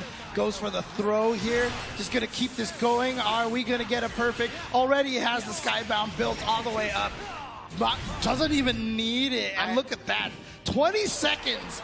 And a perfect for the first round. I love the way Deva did that, because Deva whiffed stand light first so that Koji Coco would think that Brave Counter was a possibility, and then was forced to use regular Raging Strike, and that left them open to the counter hit. Now Koji Coco finally having the offensive pressure. I mean, honestly, we could just see a replay, but on the opposite side here. I mean, we've seen that so many times, the back and forth, you know, even back and forth perfects we've seen. Oh! Got caught out of the EX Fireball. That's so unfortunate for Deva, because look at the damage. The Super Skybound. He just goes for the Super Skybound, but I don't think, yeah, Deva didn't have it, hadn't committed to anything yet, so huge call out right there. But look at that, 79 seconds, 77 seconds. That's how fast these rounds are going. Good, good. I'm about the carnage. Let's see more of it. But there it is, hitting Death as soon as the ability to do so is available. So that's why Koji Coco went to the Brave Counter, because it forces the hard knockdown if it's counter hit, so you get Death back. Right, and look at this, just called out right there. Caught him, Deva trying to run forward. But now Deva has the corner situation here. Ooh, frame trap. Yep. And again, so many throw attempts right here from Koji Coco. Can he use Raging Strike? Has Skybound Art on deck, so can just get that Brave Point back and take away the other one if they so choose. Yep. And they will. And there it is. So you have 3-1 here in Brave Point. So definitely has a lot of options available to him. And also still getting the extra damage. And yeah, the 6XL sneaking right in there. Was that another perfect? Well, okay, I was more thinking about what move Koji Coco did to get 6XL, because it must not have been parry if it counter hit, right? Right, so right. Must have been, you know, reverse or something else like that. Maybe waltz? No, that wouldn't make sense for it to be waltz, because, yeah, that's the guard string move. I don't know, just could be wrong. Yep, but that means that's 1 to Deva, but again, still needs to win 2 more at this point. Yep, uses the EX wall dive, and there's the EX fireball there, but the Brave Counter to try to stave off that offense. Nice find, you know, knows that there's a little gap in there.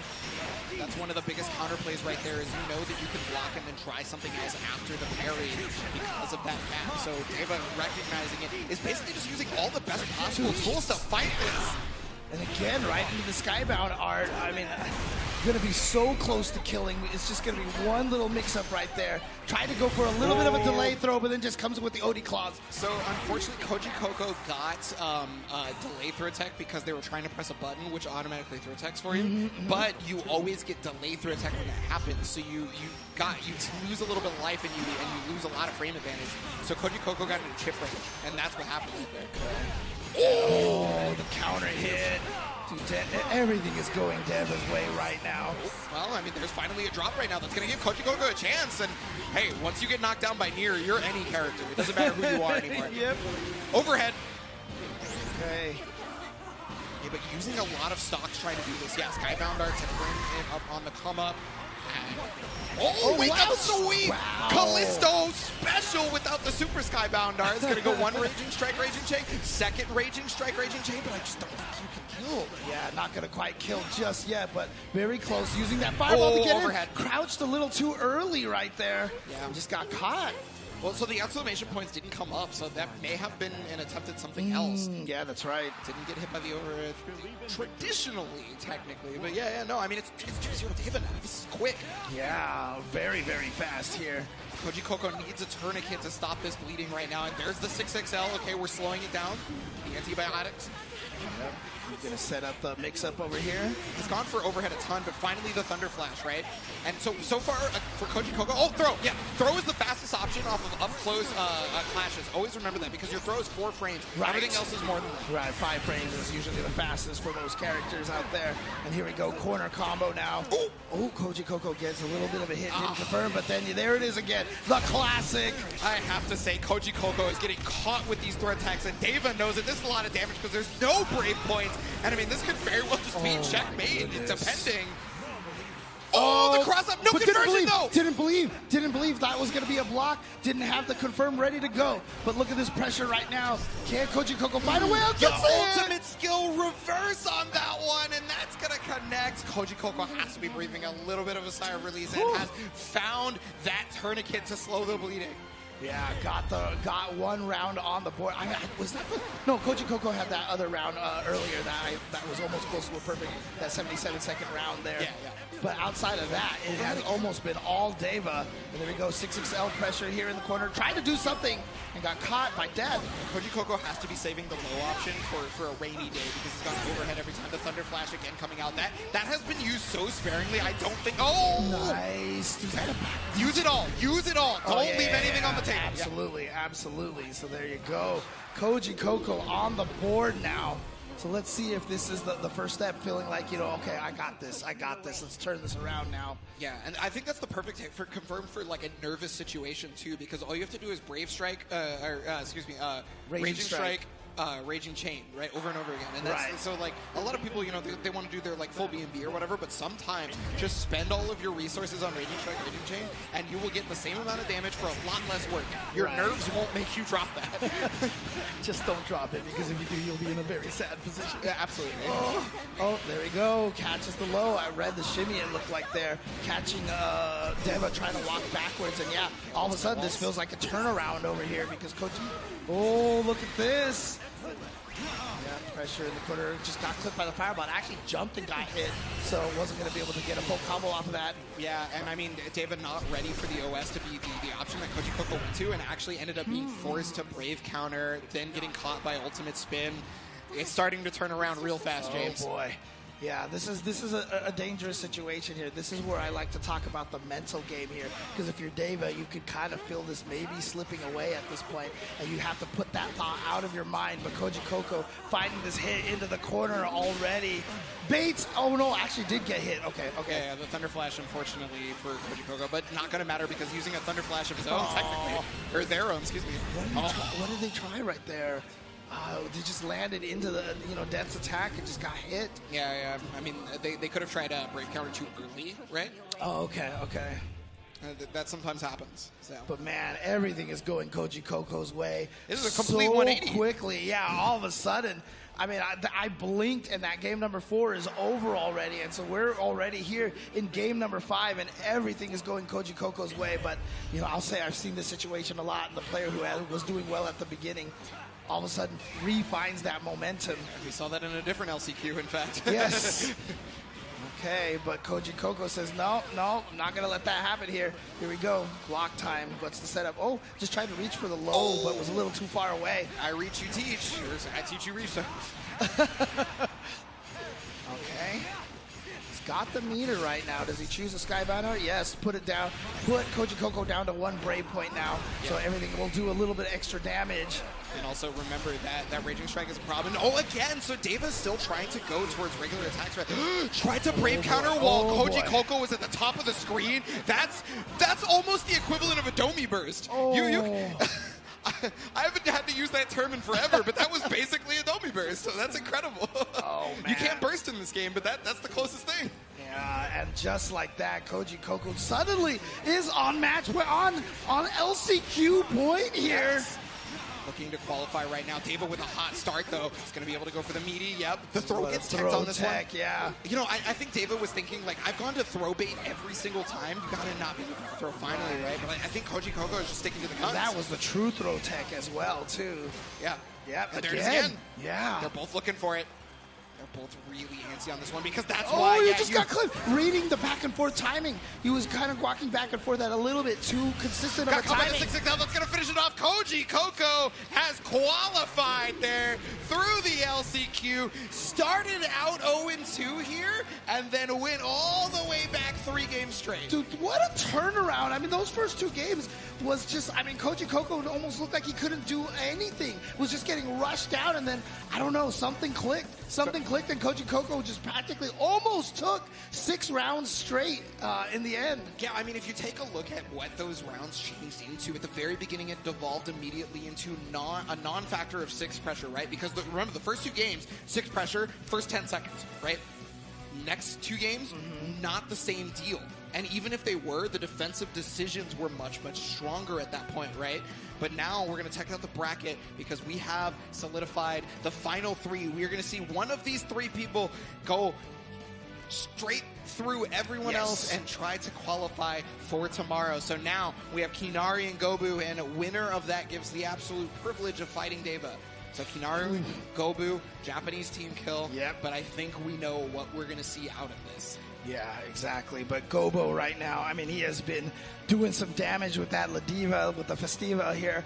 And, you know, I'm sure a lot of the people, you know, in the chat, you know, probably want to see Gobo continue forward, you know, with the underdog character. But, you know, obviously Kinari standing in the way of that. And as you mentioned, one of the, you know, picks to try to make it, to a lot of people picking him to make it out of LCQ. So let's see if he can do it. It's got to make it through Gobo here, who's been just playing really solidly. Well, not only has Gobu been playing really solidly, but Gobu has already defeated one other Nier player on said path. That's right. You got to remember that. Defeated Nitro just to get this far, has got the warm-up going. And I mean, again, plays in Japan, probably has played versus Nier a number of times at this point, right? Right. Of course, of course. I mean, both Japan and America have clearly sat down and looked at Nier as one of the strongest players, or characters, excuse me. Yeah, so. yeah. I mean, you just look at the kit. You look at what she can do. I mean, if there's anyone who doesn't think she's one of the strongest characters, we need to maybe do a psychiatrist test or something. You know? Wow, man, James, you're wow. Okay, maybe I went in a little too hard there. Sorry. Oh man. You need a water break, James? Dang it! You don't think it's you care about tears that much? I'm sorry. No, but for real though, thank you so much everybody here for joining us for the ARC World Tour Finals. We are still going through this LCQ right now. We have already crowned one person who has qualified in Koji Coco. So we're going to find out whom their opponent may be tomorrow, because we actually did figure out the top 8's structure by drawing out of a hat. And so Ringe and Sejam, they drew the 2 LCQ victors to go up against each other, unfortunately. Yeah. And so, you know, it was just kind of an agreement from everybody that, you know what, we don't need to play that grand finals out, because since that's going to be the very first match of the tournament anyway, let's just save it for then. Yeah, exactly. And so we just decided just to, you know, qualify 2 out instantaneoously. So, yeah. Oh, we got somebody gave Vanilla the sign. Good work, everybody. Good work, everybody. And there they are in the back. We got our man Ozawa back there too. Ozawa-san. Oh man. Yeah, hanging out with the crowd. Oh. That's the Percival sticker too. It's like it actually says that on the sticker. That's seriously? Yes, it actually says that. You know what actually else is happening? We have the game here. We do have Kinari and Gobu up on stage right now. All right, there you see it right there. Is definitely going to be that Nier and Ladiva, and you know, as you know, the other Japanese player said, Gobo is not going to steer away from Ladiva. It's going to be Ladiva or die. Crazy man. Man. Remember, always crazy man.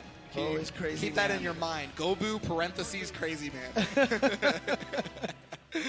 Yes. So Kinari, Gobu. And so because Gobu did fight Nitro and defeat Nitro previously, I assume we're going to see some similar tactics. But the thing is Kinari, if they've run into Gobu before, Ladiva is not like some unknown, right? Right. But here we go. Going to be immediately put into the mix-up here. Let's see how Gobo gets out there. One of the things that has been allowing him to win so well is just all the defensive and call-outs just like that. Yeah, so a really good job for Kinari to use the ultimate skill instead of the H version of the Dragon Punch there, because that would have been evadable. But you know, this is one of those situations where I know that you know that I know, and there's the 2H, Raging Strike, Raging Chain, 5H, Raging Strike, Raging Chain, and just finish it off on that one. Yeah, yep. Exactly. So Kinari right there, calling out the jump, gets the 2H. So Gobo right now, down 1 round, but it's just the start here. There's no nerves involved in doing that combo. It's all guaranteed. It does a ton of damage. Just do it. Be gone of what pride you have. Like, just do the combo. Okay, but there it is. Oh, Gobu not ready for it, though. Was already doing the full amount of the auto combo, the triple attack. Here we go. Pressure situation. Looked like trying to bait out maybe a throw or something from Gobo. Oh, the 6XL going to find its way in here. Yeah, that is a classic setup from Nier players, is they'll give you an opportunity to hit Death so that they can hit you. Right. They'll use her as a resource, and okay, ultimate headbutt is happening. It's classic assist strategy right there, you know? Yeah, normally the layer 1 is using the assist to protect yourself. Oh, again, the anti-air on deck. And that was one of the things that we saw Gobu's other opponents not have on deck. So remember, when we were watching Shuabu, the jumps were almost unanswered outside of one single air-to-air, right? Same thing with Nitro. No 2Hs available. But I mean, we see Kinari. Kinari's just holding down back and letting Death do the rest of the work. And so, down back, oh, you jumped? Well, I don't even have to move the stick to do a 2H here. Right. And you know, things are not going well. Gobo seen without a smile on his face. Uh-oh. Oh, nice. There's that brave counter into immediate 6XL, catching Kinari off guard. Yep, there's the setup right here. Yep, into the air throw. Got 4 of the jabs. I think 5 is the max, I think, that people can get. Oh, air throw again. Another air throw. That's the second time. There's the 6XL. It's a counter hit. This should do it. Yeah, that should as long be as there's the no end right drops. There. Got the Skybound art ready to go. Just finish the job over here. So Gobo getting a game, getting a round on the board. Yeah, maximum love bomber. Just do your best, sweetie. There we go. Flexing the muscles. Something that I've seen you do a lot recently. So. Well, you know, we're both champions because she's wearing the belt, so of course we're flexing our Fair muscles. enough. Fair enough. There you go. All right, catching the hit, but that's not going to combo, but it's going to allow the pressure. Finds the right opportunity to get that brave counter. Oh, there's the throw. Yeah, got caught out of the 2M. Kinari was trying to press buttons, and now it's, it's so scared. Just trying to get out of there. We call that a bare in Japan. It's mashing if you're American. Oh, boy, and again, corner combo situation here. Skybound. Just barely not killing. Yeah, that just extra a health. tiny little hit right now. Oh, second hit of the Dragon Punch. Yep. Yeah, I'm just going to do it right there. So, dangerous situation here because if this is the difference between 2-0 and 1-1 here right now for Gobo. Yeah, I mean, 2-0 is hit. We're back to 2 out of 3 territory. We're not in 3 out of 5 anymore. Right. So Kinari is really trying to close this out on this last second. Gobu hitting Death. This is the chance. Got it. Okay, Death is back, though. So, yeah, Kinari recognizing that, and when Death is there, that 5H is so much stronger. It's just so nice. You know, just pick which side you're on every time when Nier gets that hit. Nier has certain privileges. 6XL, I don't know what it was that Kinari tried there, but going to get clipped by that and taken all the way to the corner into the Skybound art again. Maximum bomber! Okay. Oh, it just goes for the throw. Oh my God, and got the counter hit after the throw right there. Gobu with a game.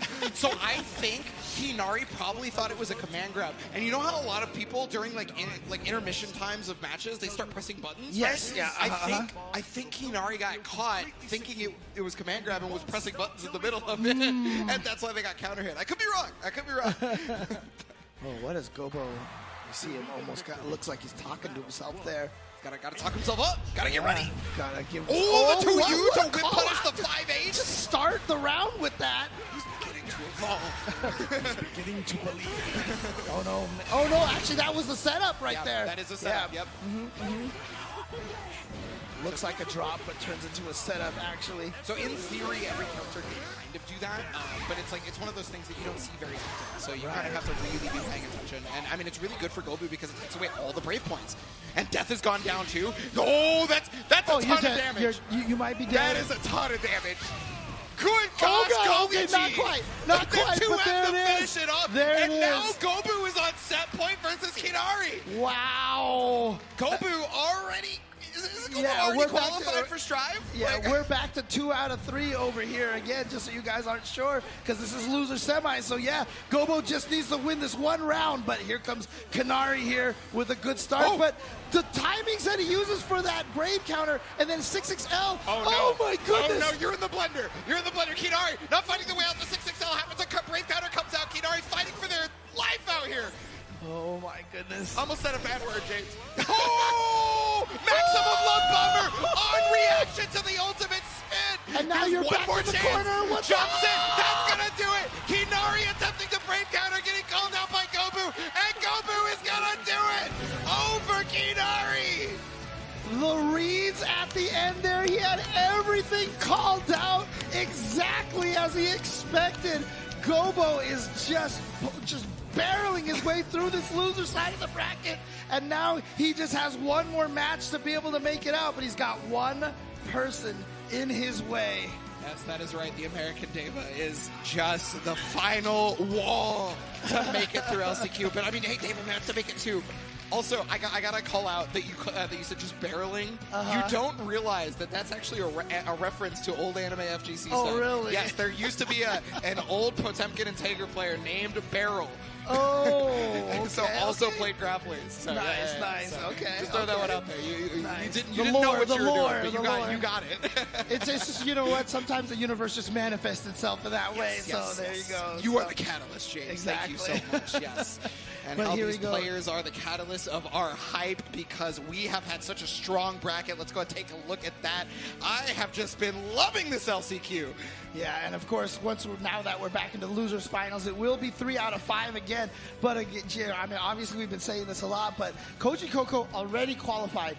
The way that the draws just happened, the 2 LCQ players are going to fight each other in the first round of the bracket tomorrow, in the first round. And so they're not going to play out grand finals over here. This is a qualification match right here between Deva and Gobu. This is, essentially a grand finals match.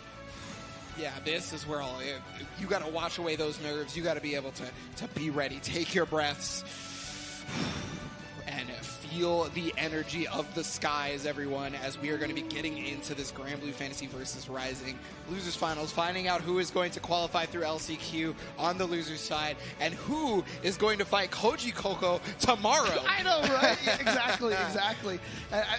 It's actually kind of sick almost feeling like it just sets up like the Grand Finals as the first round. I kind of like that, So nice little lore story feel to that, but you can see right there, a lot of people playing casuals over there. You see the latest character, Elfeld. We can see one of our qualifiers right there. That's Fitizen. Yeah, that's one of our qualifiers from the EU. So, I just said, one of the latest drop for Guilty Gear. But of course, this Tuesday, ABBA dropping straight into Guilty Gear Strive. Players over here have had a chance to mess with ABBA already at some of the new character test stations. We have demo stations right over there. I mean, hey, if you're in-house, you can try ABBA, but you definitely want to wait for this because the game is getting ready to start. You're going to have to wait to watch ABBA. It is time here. Who is the final qualifier here in the Losers Finals? Is it going to be Deva or is it going to be Gobu? Let's go. And like I said, a lot of people probably in the chat right now cheering for Gobu right now. He's definitely a fan favorite. First time he came out here and we started seeing the Gold Lewis destructions and the expressions on the face, instantly became a fan favorite. And rocking the La Diva as well, but Deva here, obviously the home country hero here. So I know a lot of players want to see more of the U.S. reps over there. Who's it going to be? Is it going to be Deva? Is it going to be Gobu? Let's go! The stoicism, the tenseness right now. Letting the intros rock as well. They're true anime players. Anime players always let the intro rock when it's a serious moment. Let's go! Battle 1, engage!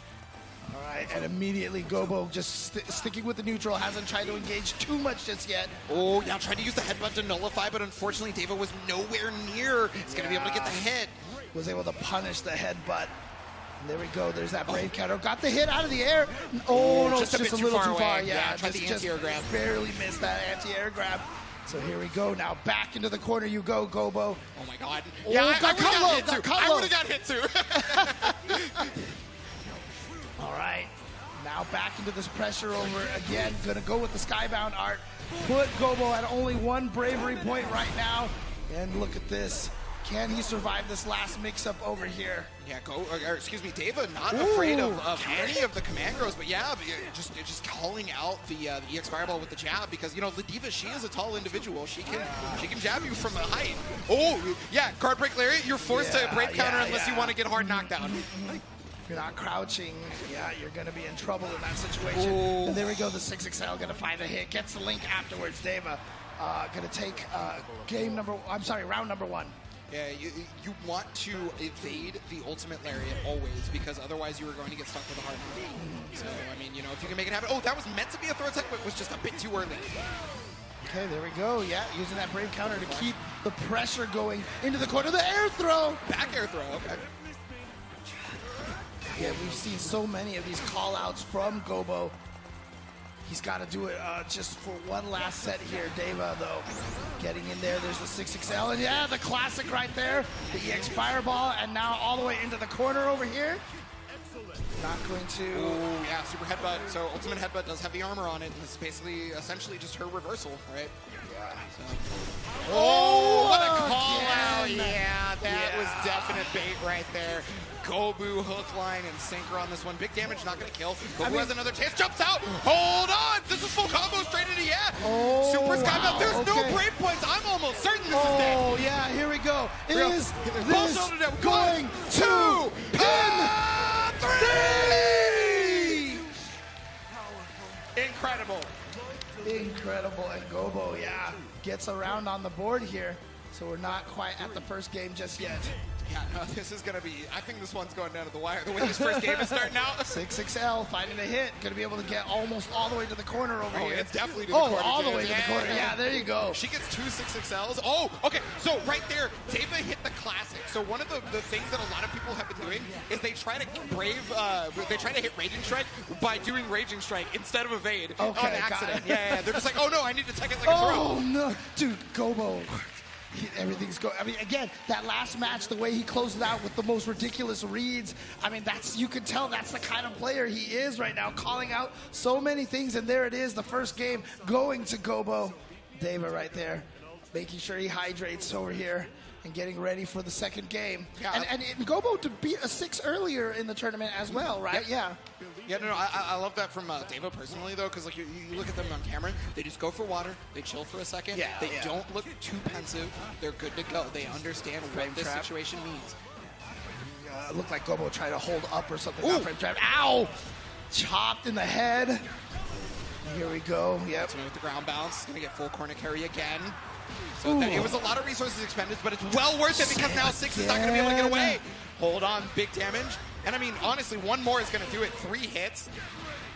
Here we go. Here's the mix-up. What is it going to be? Oh. You got unblockable, my dog.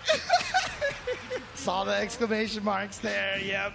So one of the things that happened right there is Gobu didn't recognize the 5L hit, but clearly David did because tried to down back afterwards and then got hit by the headbutt.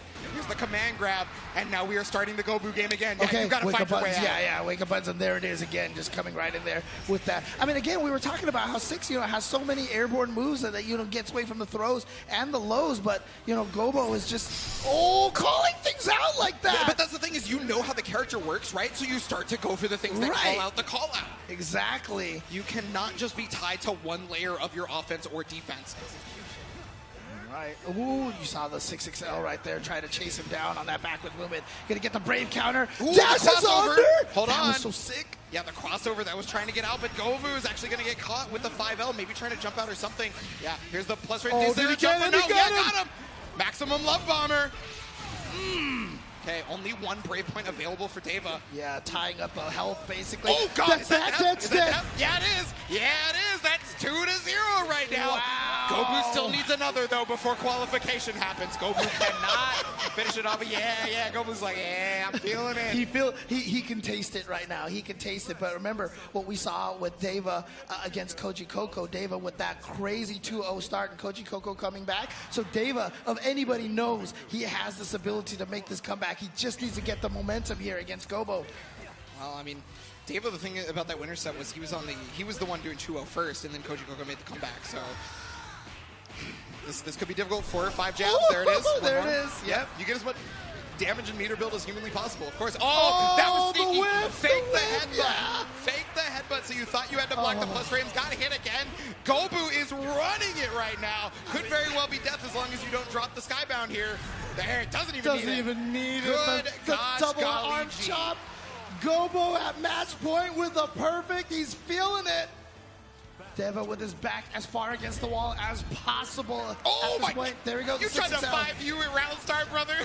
That is a 40-frame command grab. Calm down. Gobo definitely going for the mental kill right there. Because if he landed that, that would have just been one of those mental. I would have handed him the qualification myself. Are you kidding me?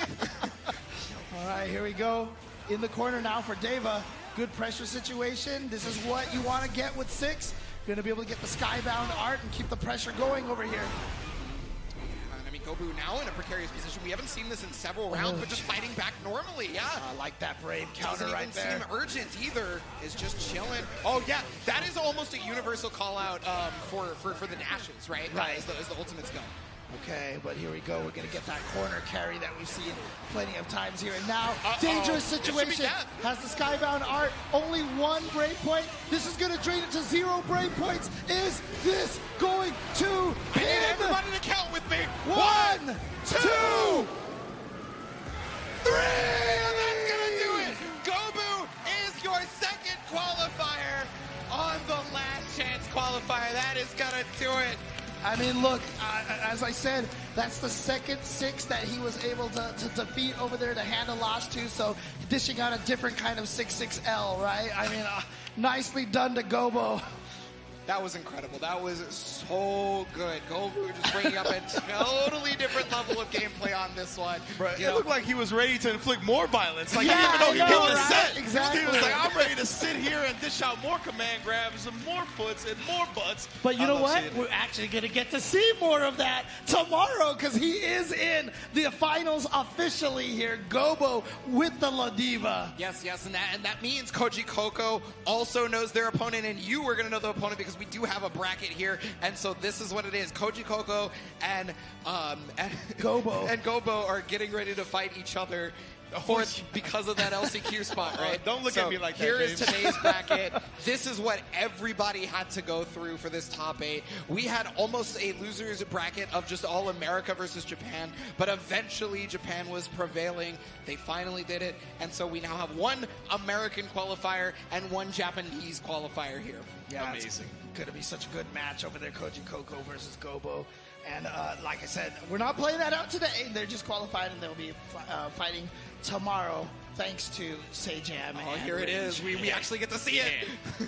Indeed. Here's the full top 8 for the Grand Blue Fantasy versus main event going down tomorrow, of course. Ebonic, take me through it like you did before, my man. Yes. Taco Dot versus Zerom. So that is going to be one of Japan's finest versus one of America's finest as well. And on the other side, though, Sonic Sand from France versus Fukunaga from Japan as well. So Taco Dot and Fukunaga, same area of Japan, different cities, but they're very close. Okay. So after that, Fitizen versus Zippy, both the winners of their respective events to qualify. Nice. So we are going to see a good slobber knocker on that one. And of course, you guys know it. You saw it. Koji Coco and Gobu have qualified today, and they're going to be duking it out in our LCQ Grand Finals to get through the rest of that top 8. Okay, round 1 of the tournament. But yeah, you know, I know that was unfortunate that the LCQ winners had to play themselves out, but I do actually like the way the bracket filled out besides that, right? I thought it was really cool. Like, no repeated regions facing each other, right? Like, EU's facing America or Japan's facing America. We get, as you mentioned, 2 of the winners of the qualifying events getting to face off against each other. Different regions. Really cool. Yeah, exactly. Different regions. To be honest, I was saying it earlier, I actually think it's kind of sick to have the storyline of both of the LCQ guys. It's like you're leading right into the tournament, you know, and it's kind of neat.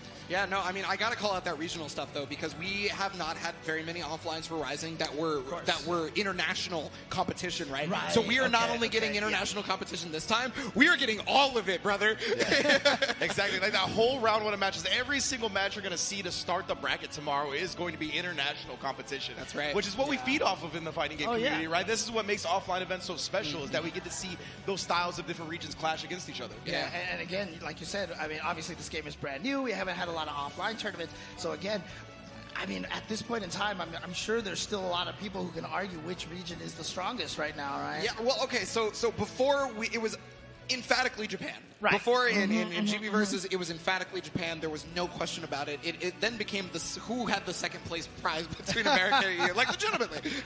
And we only ever got to figure that out at EVO, really, where it was either a tie between Zombie and Dragoi, or Dragoi outplaced him by one placing. I could be wrong. It's been a little while. I have to double check that EVO. Well, man, I am so glad we have handled the LCQ winners. We know who's going to be in the main event tomorrow. There's going to be more great Grand Blue action to tune into tomorrow. But now, we move on to the Guilty Gear Strive group stage. Oof. We're going to be right back with some more action. Do not go anywhere.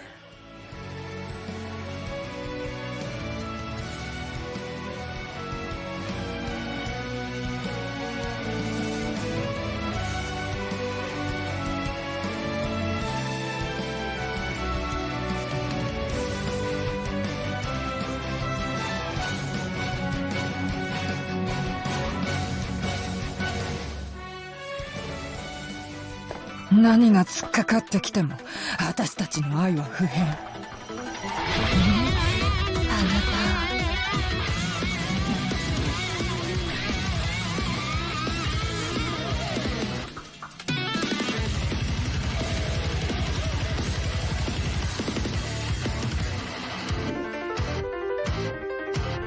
いい風、海もきれい、好きな色だ。深く澄み切った真っさらな青。パラキュルスに話してるんだけど忙しいのあっち行って。パラキュルスは私ないの。あんたみたいな女の価値が理解できない薄汚い泥棒猫に狙ってクレイジーを打ち捨てて誰かと混じって後悔させて懺悔させて泣いて失神している証拠に追い詰めて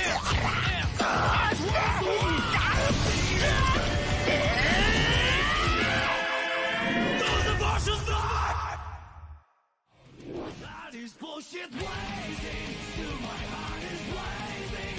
If I lose my wings, I don't need a new world under you. Can't feel a thing. We already know the smell of the game. Remember, you are blazing, still your heart is blazing. If the world made you, I don't need a new.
All right, is everybody ready for some Guilty Gear Strive? Heaven or hell, let's rock! It is time for the group stages here at ARC World Tour Finals, and we are ready to go, and I am joined here on the desk with the ever so amazing Sajam and Ringe. How are you guys feeling? I'm feeling great, man. Definitely good to be here today in the ARC World Tour Finals. I just went ahead and did it since, yesterday we kind of looked at each other. I'm just going to take it. Yep, and I knew you were going to take it because yesterday I went first, then I figured you were going to go first. Today we're professionals on the broadcast. That's how it works. Think about it. Yeah, and then not only that, but today we have the kickoff of everything, right? So everybody's been trying to qualify into everything. Obviously, we just saw Gobo cooking up there, doing his funny things and stuff like that, but we're going to be jumping into the group stages. And, of course, everybody wondering at home, you see all these groups, A, B, C, and D. What's the plan? What are we doing? What's going on up here? We are starting with Group A and playing all of the Group A matches, then all of the Group B, then all of C, and all of D. So if you're a fan of anybody that's in that Group D section over there, you're going to be waiting for a little bit to see them play, but we're going to get all of the action from each group to see who's going to qualify for that top 8 tomorrow. Yeah, and Ringe, let me know, how does that work here? How many people make it out of each group and such? Yeah, so 2 people will be making it out of each group, right, to form that top 8 bracket that we're going to decide for tomorrow. Definitely going to be star-studded, and the violence is going to be on display, my man, because all of these groups have 4 heavy hitters in them. I can't wait to get it started, especially with that Group A. Like you mentioned yesterday, Sajam, we have some of the Asia representatives, right, Daru and Leo in the building, going to have to go up against 2 of America's finest in Umisho and Nubenheimer. That's already going to be some international clashing going down. Yeah, 2 players from Japan, Daru also Korea, depending on who you ask him what day it is and stuff like that, right? Exactly, yeah. And then obviously 2 players from the US of A, which is going to be a good one. I honestly, it's picking the 2 best players from that group feels really difficult to do, right? I'm happy it's not all like us. Like, who do you think are the 2 best? I'm like, I don't know, man. You haven't played on stage. We'll figure it out. Like, whatever scrappy match happens between all of them, I guess we'll have to see. But a lot of them very familiar with each other. A lot of them have been on the EVO stages before. A lot of EVO finalists in this as well. I think 3 of the 4 have been on the EVO stage in the last couple of years, which is pretty wild to think about. Wow, yeah, that's true. Let's take a look at some details from some of our players. We've got a video for each one of them. Let's take a look.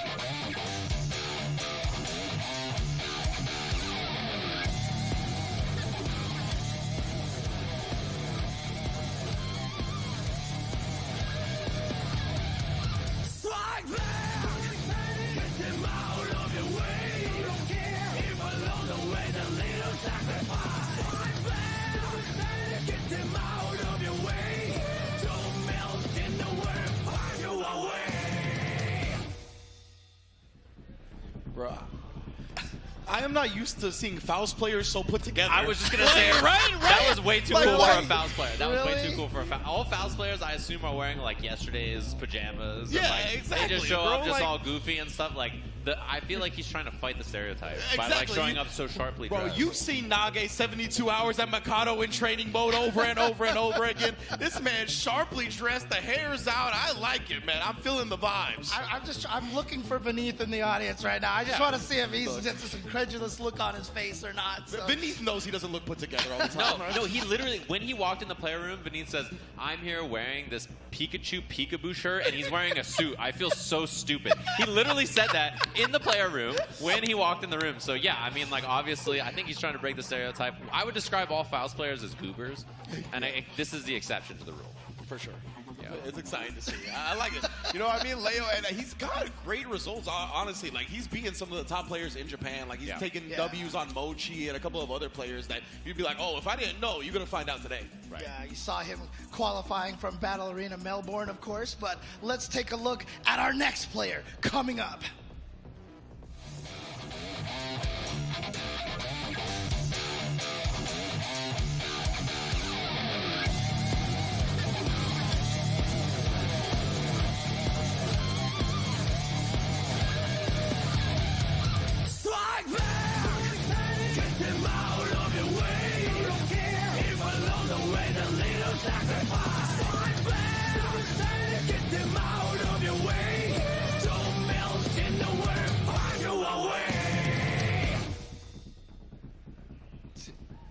Dude, the lighting on these videos is It's so immaculate. dramatic. Yeah, I'm like watching this. I'm like, like, are they going to be okay after this? I'm like, where are they walking into? What's going on? But yeah, obviously the EVO champion in our first year of Guilty Gear Strive, which was really awesome to see. Back qualified again, really impressive performance. Basically, every time we watch Umisho play, she's super, super good. Obviously, on the Soul Bad Guy has been for a while, right? Swapped off of Happy Chaos forever ago. So this one is going to be really interesting. I think, honestly, as a Soul player, I'm not sure how you feel about the matchups you have to play in this group as well. I mean, obviously, you're pretty happy with the Ino draw, but it is Daro Ino, which is a different beast. Yeah, that's true. And I believe there's some changes made to like MLA, so it goes a little bit higher, so Soul 2S doesn't hit it anymore, right? So that might be something to look out for as we go forward. But yeah, man, I really love the videos so far. And Umisho got that just anime protagonist energy, right? With like the backpack with the plushie on the side. Plushie bouncing there in slow motion. It was so sick. Definitely protagonist powers right there. All right, well, let's take a look again at the matchup that we are just about to see here on stage. Find out a little bit more information about these players going up against each other. Again, what are your thoughts on this match coming up here? Yeah, Leo versus Umisho is going to be an interesting one. It's going to be the Faust versus the Soul, right? Like, Faust is going to have the ability to kind of keep Soul at bay, but as soon as Soul hits him one time, then it's going to feel real bad. Yeah. Sort of typically the matchup between these two characters, I think historically in other games, has always been very Faust favored, right? This is a matchup that you favor for Faust, but in this game for a long time it wasn't that way. I think in the newer versions, obviously Faust has much more tools to deal with Soul. We're going to find out exactly how it's going to go down. The match is ready to go. Let's go to our first match for Guilty Gear Strive. Yes, indeedy, brother. Leo versus Umisho. This is just to begin the very first match of our group stage here in Group A. And as Sejan mentioned before, we're going all the way through Group A. We're going to decide who qualifies into that top 8 before moving on to Group B. This is going to set the tone for the rest of the day. Yeah, and this is, again, you know, a big one you talked about, right? One of the huge things that you're going to see constantly is Faust crawling, right? He's going to be low to the ground, trying to go under, and low profile. A lot of things Soul is swinging with in neutral. So it's up to Soul to come up and just, you know, pull with different options. You start to use 2S or 2D or things that hit low. And then when Faust does jump 2K, it hits you crouching. And then you're like, okay, wow, what a start by Umisho, by the way. A call out on that. Trying to be burst safe at the end with the jump key. But yeah, that's what happens, basically. You go for your low poke buttons and stuff, your 2Ks, your 2Ds, whatever. And then Faust hits, you know, jump 2K, it hits you crouching, and he gets a combo off of it. And look at this, Umisho just willing to slug it out. We saw the 99-second Bandit Revolver, another one in neutral. Yeah, stopping the pressure before the bomb comes down. Volcanic Viper as you land. PRC, get in the corner. And that right there, that was a Shoryuken anti-air. It wasn't even just pull up. Oh, IB's the first, gets the trumpet, bum, ba, da, ba, and then the miss pickup at the end, the Scarecrow from the sky, and just patience from Umisho. Yeah, patience from Leo as well, just intimately staring into the eyes, waiting for something to happen, and Umisho will grant something happening for sure. A Volcanic Viper into the RC for the kill. Daki does jump D at the end there as well. Classic. So, oh my, trade on the 2D. And got the shake, but not quite fast enough to pull up for some pressure there. Safe jump. Oh, ducks under, gets the throw. Wow, yeah, getting the punish off it. Again, Leo able to get the backdoor to start. And there's the safe jump. Immediate big punish, too. But this man is optimal. Holy. Yeah, airborne punish too, right? A lot of characters, when you get the close slash airborne, it does way more damage. It gives you better routing. And that was close slash 6H, fully charged Scarecrow starter, so that one hurt. Very good spot for Leo to be in now, coming off the hard knockdown. Umisho got some here to work with, but not too liberal with the Bandit Revolvers. That might have been one, honestly, that got stuffed in the 5K. Couldn't tell. Yeah, it was Bandit Revolver, which that was the read there, right? It's like, obviously, you want a Bandit Revolver over the Banana Peel, and then the read with the, oh my, Soul Jump H! Yo, it looked like even Umisho wasn't anticipating that to happen right there. We saw a moment of hesitation from both sides. Yeah, a whip punish there. Yeah, there's tons of recovery of 6H whiffs, but honestly, if you whiff it, that's kind of your fault. Yeah, exactly. A duck under the far slash there, just 2K, gets the pickup there.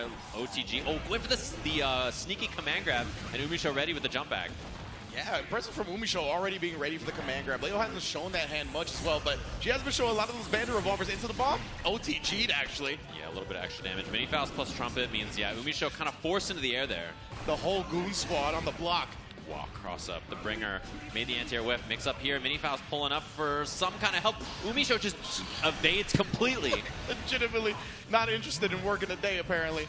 Oh, yeah, gonna use the RC. Backdashing away, though. Leo managed to get some reprieve, but not for long. Yeah, very honestly, kind of a lazy air dash, though, in that one. Yeah, that one was very beautifully spaced, but the first one just kind of let it rip from super far away. Umisho, no life in the preemptive 6P keep out. Leo Faust, game 1 there. That 6P is active, brother. It is outside. Yeah, it is definitely active. Swinging with that big button, and very good against Soul's approach in general, right? Because Soul tends to pull up with 6S, far slash, bandit revolver, lots of things that 6B can beat. So then it's on Umisho to run up with 2D or 2S or 2K or something that's going to hit low. Vortex maybe, right? Exactly. We talked about it, right? Like, Faust is really good at kind of making Soul second guess the type of neutral options you got to go with in Umisho. Looking to kind of nullify that with this close quarters combat, but the burst is going to provide some room. Preemptive 5K again to beat the BR, and then, yeah, you saw the reversal there, but command grab beating the DP option too. Oh, and the mix-up after wall break spends 50% of that tension on the super. I was going to say, already has another half bar to work with, right? So Leo going to be more than willing to spin it here and have a great opportunity to actually close out the whole round. Yeah, waking up with the backdash, and oh my goodness, the Night Raid Vortex was getting cut off in the pass. Baits out the Volcanic Viper as well. Leo is looking clean, man. And whenever that meter is available on Soul, you know that they want to go for DPRC, right? That's so true. Common option, 5K on the mix, and look at this. Oh, lost the corner. Actually probably made that not a clean hit as well, honestly. Yeah, that's unfortunate.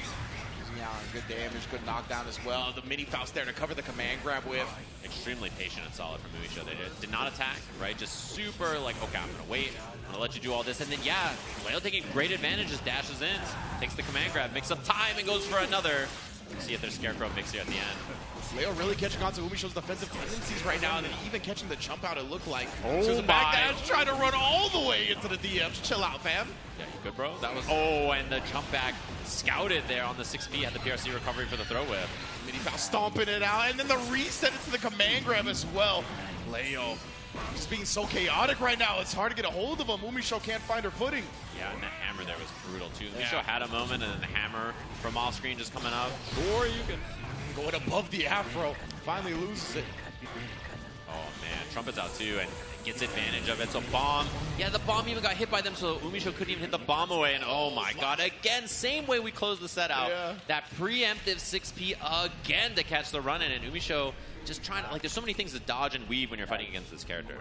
And Umisho, she got her meter taken away at the end too. She got hit with the negative penalty at the very end, trying to avoid the bomb and the Trumpet minions on the ground.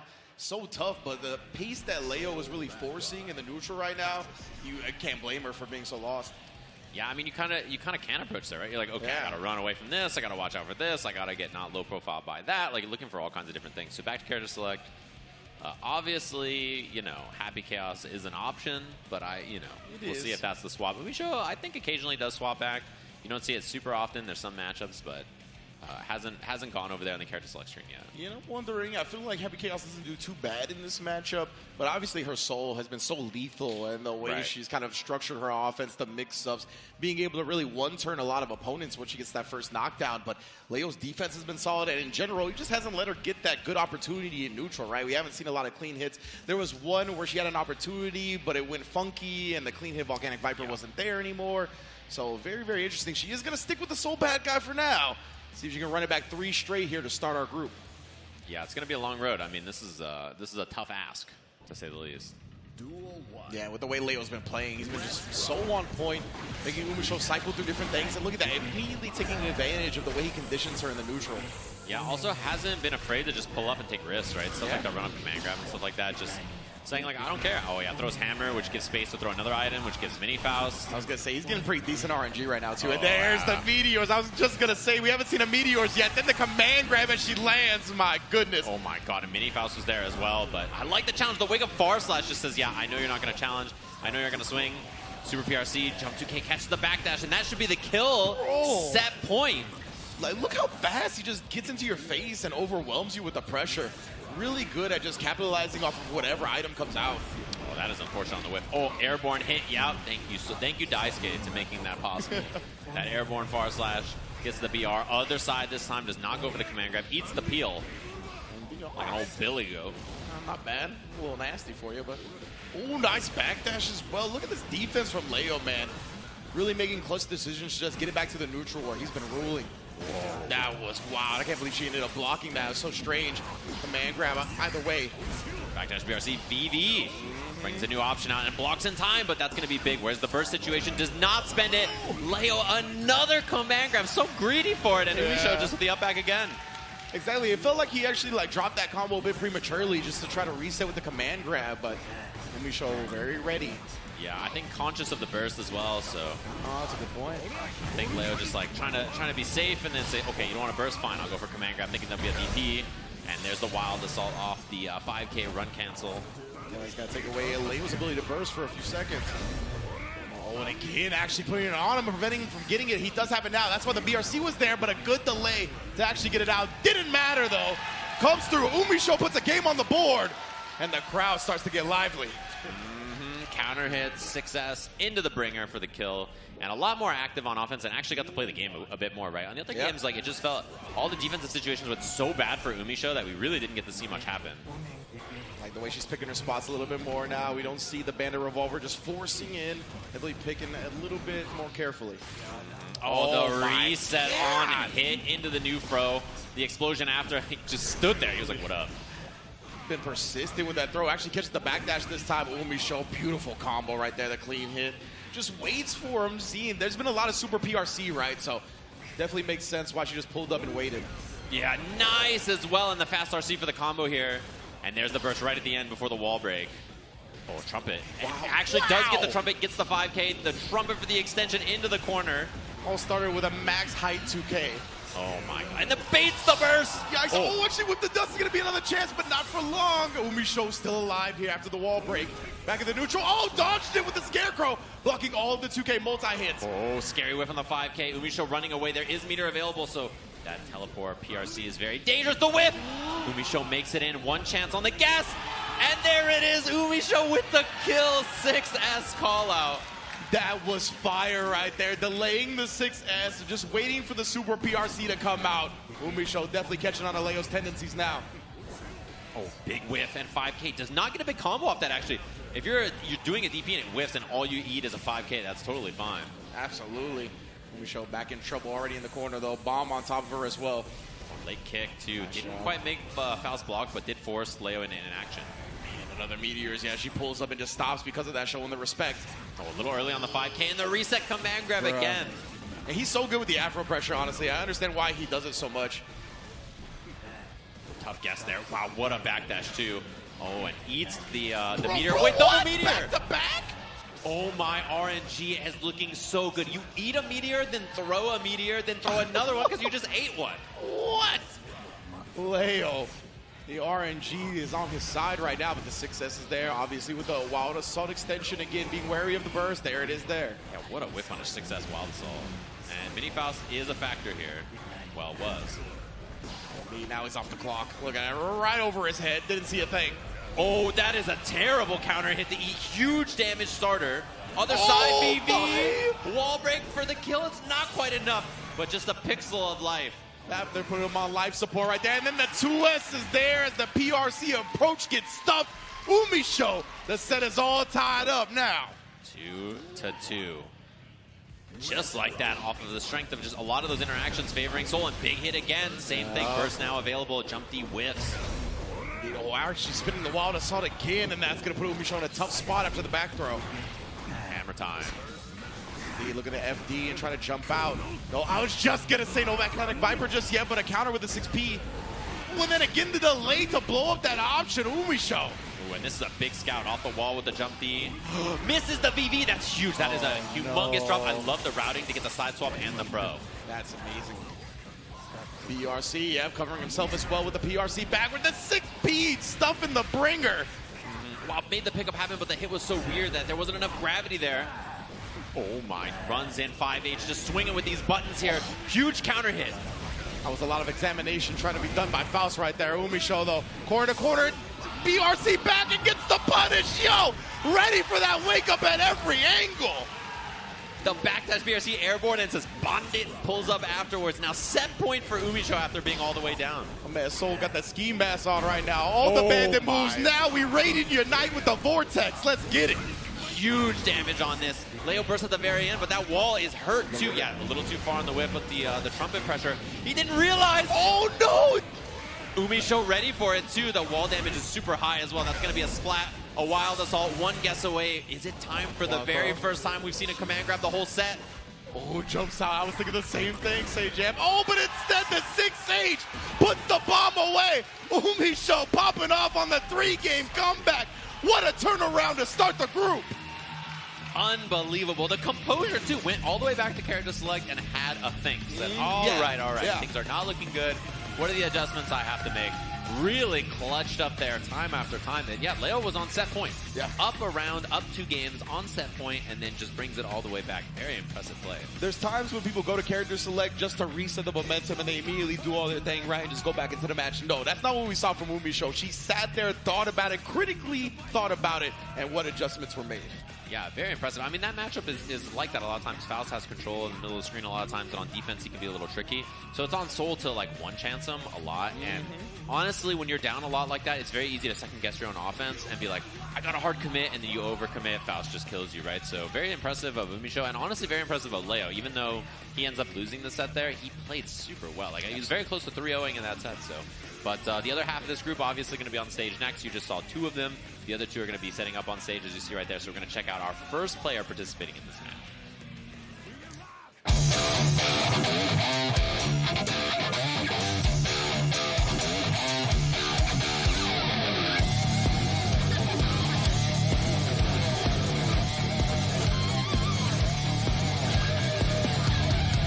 Strike back! Get them out of your way! You don't care if along the way the little sacrifice. Strike back! Get them out of your way! Don't melt in the world, find your way! I like my man Daru embracing the spotlight right there. That was good stuff, The obviously. face you see right before you get mixed. Yeah. Definitely perfect way to describe it, right? He's coming to mix everyone out their boots. And we're going to see who he's going to mix first with this next video.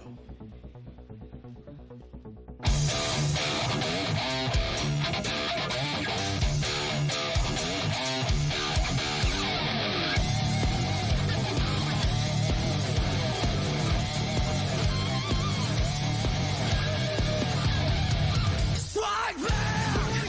Get them out of your way! You don't care if along the way the little sacrifice. Strike back! Get them out of your way! Don't melt in the world, find your way!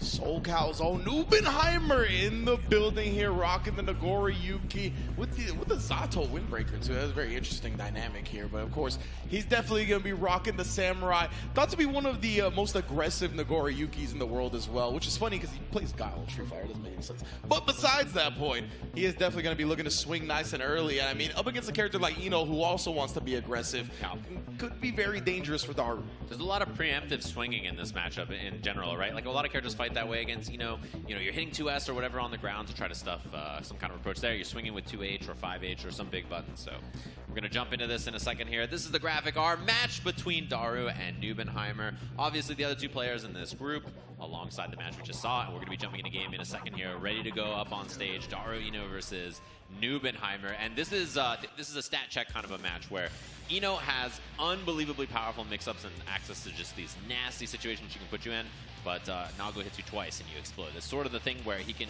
get away with that. He can survive so many instances where things are looking bad for him and just make those big comebacks. And nobody plays this character Ino like Daru, right? I mean, he's a little different. It's hard to prep for a character like this, so I'm very curious to see how this looks in this group.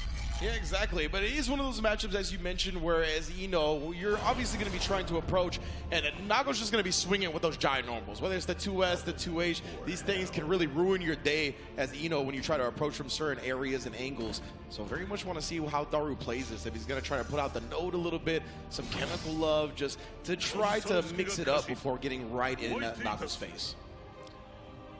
Yeah, and I'm very curious as well, like what Daru's plan in neutral is. I think some people try to play it slow, some people try to play it fast. He is definitely going to force. Whatever is happening, Daru's going to make the action happen, and it's on Nubenheimer to try to respond and slow him down here. First game, first round between these two. Let's see the interaction. Let's see the gambit at the start. White Wild Assault, the great evil. That's what we talked about, right? Nubenheimer, one of the most aggressive, especially at round start. I think my man did Shizu like every time at Evo Top 8. And look at this, the White Wild Assault again, as soon as Daru thinks he can move. Yeah, is the great equalizer. Huge command grab. All of that blood gone.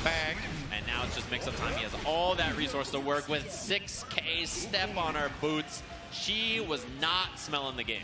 Nah, he wasn't going to stop anytime soon, bro. Straight up smelling the dust on the feet. Oh, yeah, I love that choice, too, because last time Nubenheimer hit 6 speed to try to interrupt, and then, you know, just went for strokes. This time, Dara representing a new option. DRE back in this corner, though. That ain't nothing new. Finally putting out the node, gets some approach going, right? Doesn't just want to swing into that great instant block from Nubenheimer. Kept there nice and close. Deflect shield, even RC, but can't get right back in there. Good block, too, on that second hit of the Shizu, actually. That was really impressive, or on the DP, rather, after the Shizu. So, sneaky little mix-up there, and, man, really bad spot for Daru in this set already. 5H to chop him up, try to get some chip if you don't have Dia. Deflect shield, but a good adjustment from Nubenheimer, the 2P under the Chemical Love, and a beatdown of a first game. Absolutely, just adjusting to the deflection with the Fukyo, getting right back inside. Very well done. And you can see Daru was FD'd for his life. Like, he was trying to avoid the chip, trying to get some space to start the neutral. He just hasn't been able to. There's the Shizu round start he's known for. Yeah, caught the backdash, too. Man, Daru in a bad spot early. It hasn't even been a Wild Assault mix-up. Just falls, goes low, nothing fancy. Finally, we saw a hop go over the 2S. That's something that he knows going to need more and more of. Look at this coast-to-coast corner. Every character, you know, who has this kind of Wild Assault is very, very good at this, but Daru has all these interesting routes to always make that break happen, and then she gets so scary so fast. What a read that he was going to jump there on the note. Wild Assault again, and a 5P challenge from Nubenheimer. These 5P RCs, we've seen a couple of the American players being so confident in their jab usage. Right now, though, Daru ends up getting gold burst for his trouble. Baits out the super and punishes heavily. Oh, my lord. Yeah, big damage on this. Has so much tension here for the kill as well. Indeed, we got the super, going to be a wall break here. Daru does get his burst back, so he's going to get one more opportunity to play after this wall break. We'll see what it's going to be. Does he send it on the gold burst? Does he just eat the mix? First hit of Shizu whiffing. Come down with the overhead second hit. Well done. Yeah, it's a rough little spot, man. That is an overhead. Thanks, guys. Yeah, I didn't start that way. And a little too far. I don't think he had the buff 5H right there yet. The blood hadn't quite caught up. Nice snipe. I just love the movement, using Chemical up in the air to catch that approach option. And again, oh, that's a rough trade, though. Can't believe it. You didn't even see the blade come out and the 2H still traded. The white no, the counter hit afterwards. He's looking to burst. Yeah, the blood is going to pop when he lands. Does so. Puts himself in the corner as well. Oh, and the huge punish because the blood pop here. More than enough damage. Didn't even need the break. And he tried to make a big read. He went for the immediate air throw, thinking, oh, he might just up back. And if he was right on that, he would have killed him. But instead, Daru weathers the storm there on the blood pop. And he knew he needed to make a big read, right? Because he had spent so much blood that he was going to pop in the next sequence. So it was do or die right there. Speaking of doing or dying, that was a big counter hit close test. You're going to die off that one. Yeah, does not spend any resources on the wall break, but his spot is so good here. Sneaks in, finds a huge opportunity. Oh, what a route. Definitely a good look again. You talked about it, right? He's so efficient, knows every route he needs to get these wall breaks, the positive bonus with the hard knockdown via the Wild Assault. Baits out the super. Yeah, safe jump, so he's going to spend the bar. Mix-ups. Yeah, we see the IBFD on some of these streets as well, but yeah, the White Wild Assault is so good at taking up that space. Oh, and it's a lot of blood spent from Nubenheimer as well. He's very close. He's going to pop it. Daru's not ready for it. Daru was not looking for it. Now Nubenheimer at these full screen normals. Got to be careful with that Chemical Love. Chip is a big factor as well, and he gets clipped low by the Beyblade. Of course, bro. Put it out the clone first. Beyblade to follow it up. When that blood gauge is empty, my man Nago is going to go, wow. Yeah, honestly, really lucky for Nubenheimer there, because if Daru is ready for the pop, I mean, he just gets a punish, he just kills him, right? And even if he just got chipped there at the end, so very close to being a 1-1 set. Yeah, we saw another Shizu round start. Daru managed to avoid it that time, but still couldn't find the punish he was looking for. And so fast in the second hit of Shizu getting the counter hit, and another counter, this time with the Beyblade. Every option just working out. Look at this, the 2H. Stop trying to approach me, fam. This is my world. You're just living in it. Yeah, the brutal part about playing this matchup, he has so much range to snipe the startup of her hover dash or Chemical Love or whatever option she's committing to. It's always kind of been like this in this matchup for this character. This is one of those things that's been a problem since the start of the game for this character, you know. And look at that, you know, I mean, trying to deflect shield, get that space back, and the Beyblade immediately just gets back in the face. This is the MLA. YRC timing works out. Ooh, the bite. That is unfortunate. It just means he has so much blood to spend here for the mix-up. Yeah, and that's exactly what he was doing, right? You saw the delayed Beyblade, not afraid to spin that blood. Daru finally got the corner for himself now, Marvel Stanfield. Oh, I love the mix-up choice, too. You saw that the first hit of the 6H was blocked there. This is going to be a mix-up time. 2D, breaks the wall, gets the kill. Daru, you know, showing signs of life there. I love that he's going for that BRC mix-up 2D. Yeah, really sick. Oh, the air-to-air, and he's going to combo off of it, hit her with the sharpest knee in the game. And he broke the wall off that. He 40% for just that sneaky little air-to-air. Yeah, thanks for the positive bonus. Wild is on as well. Oh, RC's early to get the bite. PRC when reaction to the gold burst. Oh my god, the air-to-air. He's going up there to try to find her. Chance now for Daru, although a lot of burst built from Nubenheimer, so even if he gets hit again, he's going to have burst on the next hit pretty quick here. No attempt at the IB that we saw before. Daru catches him with the stroke. Yeah, and he was, oh, nice, sneaky little mix-up. Nubenheimer does have burst, though, so you gotta be careful about how he spends it. He gets fuzzied. Ouch. And one guess away from both of them here. Swings with the Wild Assault. He has no burst now because of it, and Daru baits it out and then gets the kill easy peasy just like that. Beautiful dive from Daru right there. We're seeing the 2 games of Intel really make a difference so far in these sets. We saw Umisho bring it back 3 games straight. Now Daru putting a game on the board, hoping to repeat that performance. That's the adjustment right there, right? Knowing White Wild Assault's gone. I love the commitment. It also makes Nago so much less scary defensively because you don't have to route around that burst. Wow. Fade away behind the back jump D. Hitting him with the glutes. Make some time. Yeah, and you know this. You see Nubenheimer's. He's starting to struggle. He's starting to do a slight delay there on the lows as well to try to catch him looking for the hover dash. Exactly. If you can start putting some hesitation in your opponent's game plan, that goes a long way. Yeah. When people are swinging against Ino, she's, you know, you can challenge and deal with a lot of things. It's when you get scared and start to respect options that I think that people really get opened up. Yeah, great routing right there just to drain a lot of the blood that he had built up. Daru, though, still fighting out effectively. Chasing down for the back row as well. Put the note on him. Gold burst out. And then the YRC immediately doesn't want to deal with the mix-up. There's the challenge, right? 5 ping again. Something he was scared to do earlier. Does the flex shielded. Back FD. Daru trying to escape. There's so much risk here. Dude, the mix-up doesn't go his way and just gets clipped. And Nubenheimer, not afraid of commitment. This man has no communication issues in his relationships. No, he was down. Oh my, air block. I'm surprised Daru was able to in time. IBFD on the far slash string to get himself some space, make the mix-up less scary. White Wild Assault in. A lot of blood for Nubenheimer, though, so he had to put on the brakes, and Daru takes advantage. I like that confirm out the 2S counter hit right there. Daru really turning this round around. And he's got a nice spot for himself as well because of this. With the late jump deep. Nice block and nice check. That was clean. Yeah, I guess the full far S sequence as well. Drain some of that blood. Late Fukio back in. Yeah, YRC is really nice for him here. Challenge after, too. Oh, so much confidence from Nubenheimer right now. Yeah, big counter hit confirm on that 2S. Wall to wall here, and I think if he gets the break, he might kill, but not quite. 5P challenge again. The jabs are coming in hot and quick. Try to sneak in that overhead again, but the deflect shield wanted that space. Nubenheimer's not going to let you have it. The Beyblade cancel takes home the set. Man, I love that he just has that look on his face, too, where he's just like, I did do that. I did clean that up. I did play that well. So there it is. Nubenheimer 3-1, avoiding the same fate that we saw from Leo Faust earlier, where the set was looking so good and things kind of swung back the other way. So very, very nicely played there from him. And, you know, that's one of those things, again, the stat check, I keep bringing it up, but it's a difference, right? You know, the amount of hits that Nago needs is way less, and he has the ability to control so much space in the neutral with swinging with that big 2H, that big 5H, these large normals that he can just contest space with. And if you're Daru, you have to navigate around it, make all these tricky decisions, hit him a bunch of times, and then deal with that White Wild Assault in neutral. It's just such a big threat. Yeah, it was some good no usage from Daru, too, right? To try to cover his approach sometimes, called out the jumps. He even went low on a no when he tried to 6P. Like, there was a lot of good movements, but like you said, it's just such a difference in the number of hits that you need. But indeed, we're going to keep this block rolling along. Who we got next, fam? Yeah, I'm curious to see how things are shaking up. It's a big one. It does mean, yeah, I was going to say, for the game differential, which is our first breaker here, it's Umisho and Nubenheimer feeling pretty good, I got to say, with their wins.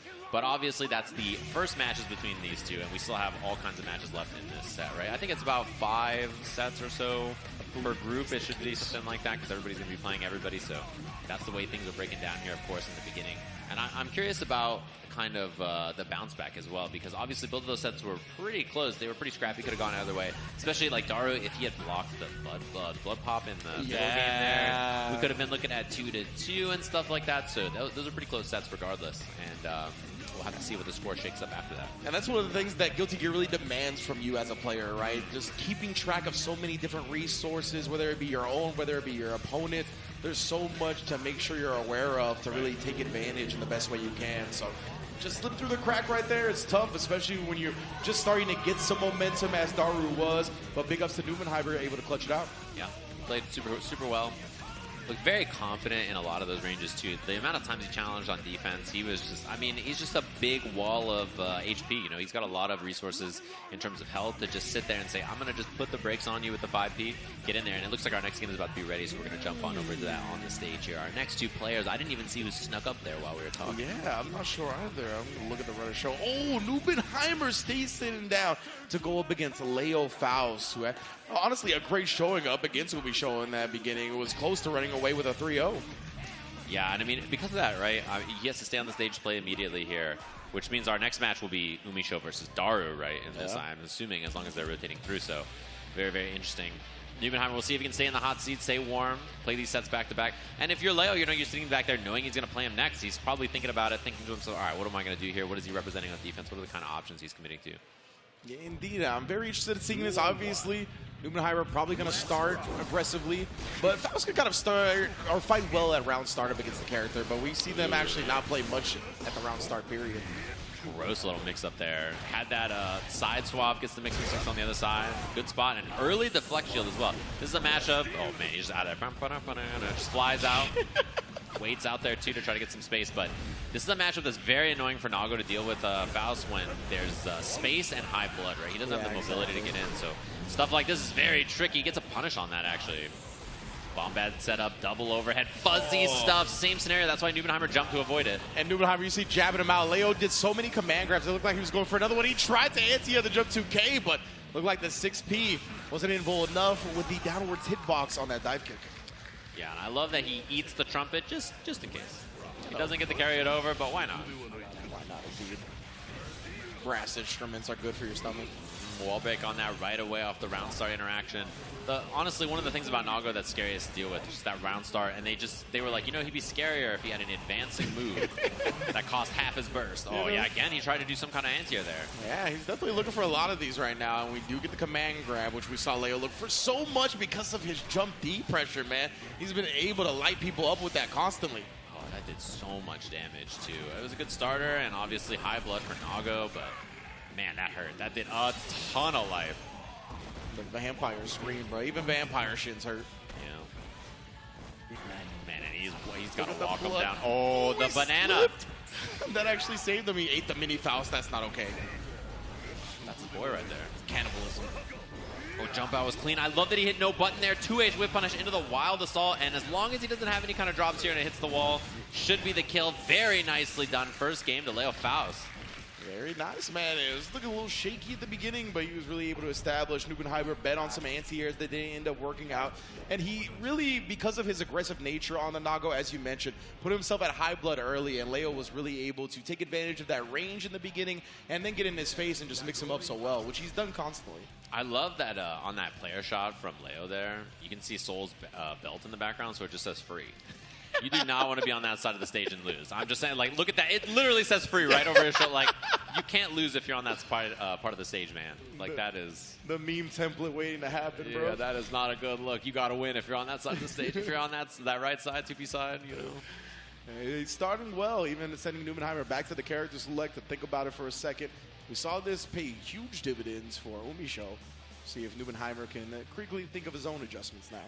Yeah, we'll see what he's got in the tank here. This is a matchup that I'm sure Nago players don't like playing, in the sense that, you know, you can get kind of just stuck at full screen trying to make it in, and Faust is just doing whatever he wants to do, full screen, throwing items, being pesky.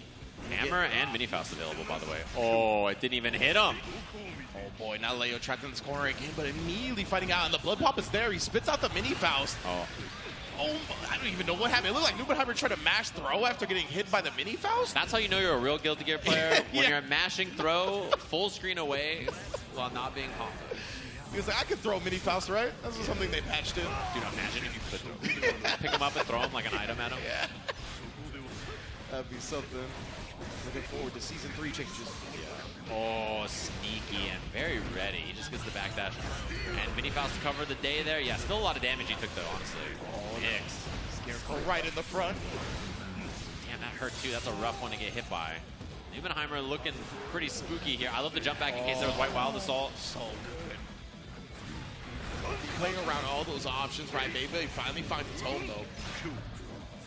Jump back, air dash, jump P whiff, scary. That 2H almost caught him. Burst available. Does not choose to spend it. I like that option just in case there was some kind of hard bait from Nubenheimer. Indeed, right? It's always funky to kind of have to burst when an OTG hit is next. Oh, and the trumpet is out there. Hey, he's going to move past it. Well, not because of the burst now. Yeah, gonna be able to pick it up, lock them down while they come through as well. Fakes out the command grab. Backdash, Scalpel. This time the 6P is ready. Wow, he's going for Scalpel a lot there. Really trusting Nubenheimer's not going to commit to the air. Classic PRC wake up, back throw him into the corner. 5P ran away. Jumpy again, and then the reset into command grab. He's so good at sneaking this in during scrambles. Oh, air YRC, but the pop, yeah, I was just going to say, it was hard to see it because he was off screen. He was so tall, double, triple. My goodness, backdashing for his life. And gets close slash there, and he gets the far slash anyway, just a little antsy. Nubenheimer tried to swing. You know, he saw the throw come out on the item toss, and he's like, okay, it's my turn. I'm going to hit something, I'm going to do something here, but you know, you can kind of feel the frustration maybe setting in, right? Of like, yeah. okay, I just can't tag this guy. Like, he's just getting away with all these scenarios, these scrambles. Exactly. The aggressive tendencies from Nubenheimer, they've just been matched at every turn by Leo. Like, he's really beating him to the punch when it comes to the buttons at the certain ranges. And, I mean, that's what Nubenheimer's usual game is. He's the one that's usually superior at that, at forcing people into these paces and chaotic neutrals that they're really not prepared for. Leo is just ready. He's like, bro, I'm a Faust player. That's kind of where we thrive. Yeah, exactly. And at this point, too, it's like, you got to try to settle, but you need to also go in there and kill him, right? So it's like the fine balance of I need to be aggressive enough to go in and win, but I need to not be over aggressive because I'm, you know, losing the set, and I just want to have Antsy to go make something happen. Yeah, it's a tough line to walk, 100%. Leo again, right? He feels more than happy to be at this range, even with Nubenheimer being low blood. What a block. He pulled all the way up, and yeah, already such a bad spot. Mix-up chance. Oh, this was so sneaky, too, because the fuzzy was such a threat. Yeah, he already showed him the fuzzy as well in like the very first game. Good block on the dust as you land. We talked about that. And he even gets the far slash there, too, and he has meter available. Nice block. Wow, he went for jump 2K. That was so sneaky. The little 2K anti-air set point now. Leo Faust beating up Nubenheimer. Man, 2K reaching into the rafters with Sting. That was wild. Oh, air to air. And the jump D, maybe he thought he was going to land in time to be able to do something. That air block stun is so impactful. Wow, FD cancel on the Scalpel Clash. Yeah, that was wild. Nubenheimer looked like he specifically put that out to Clash or beat it. Good reaction. Man, he had wait. Oh! Cross up, he stole the corner? What? Another wait, don't do it again. Oh my, the mix, wow, he went for the full bat. Bro, he is really just trying to put him into the blender right now. Oh, he's backdashing for his life. He's got trumpet. He does choose that. He throws a different trumpet. He had one stored and thrown a different one in the band, the whole orchestra.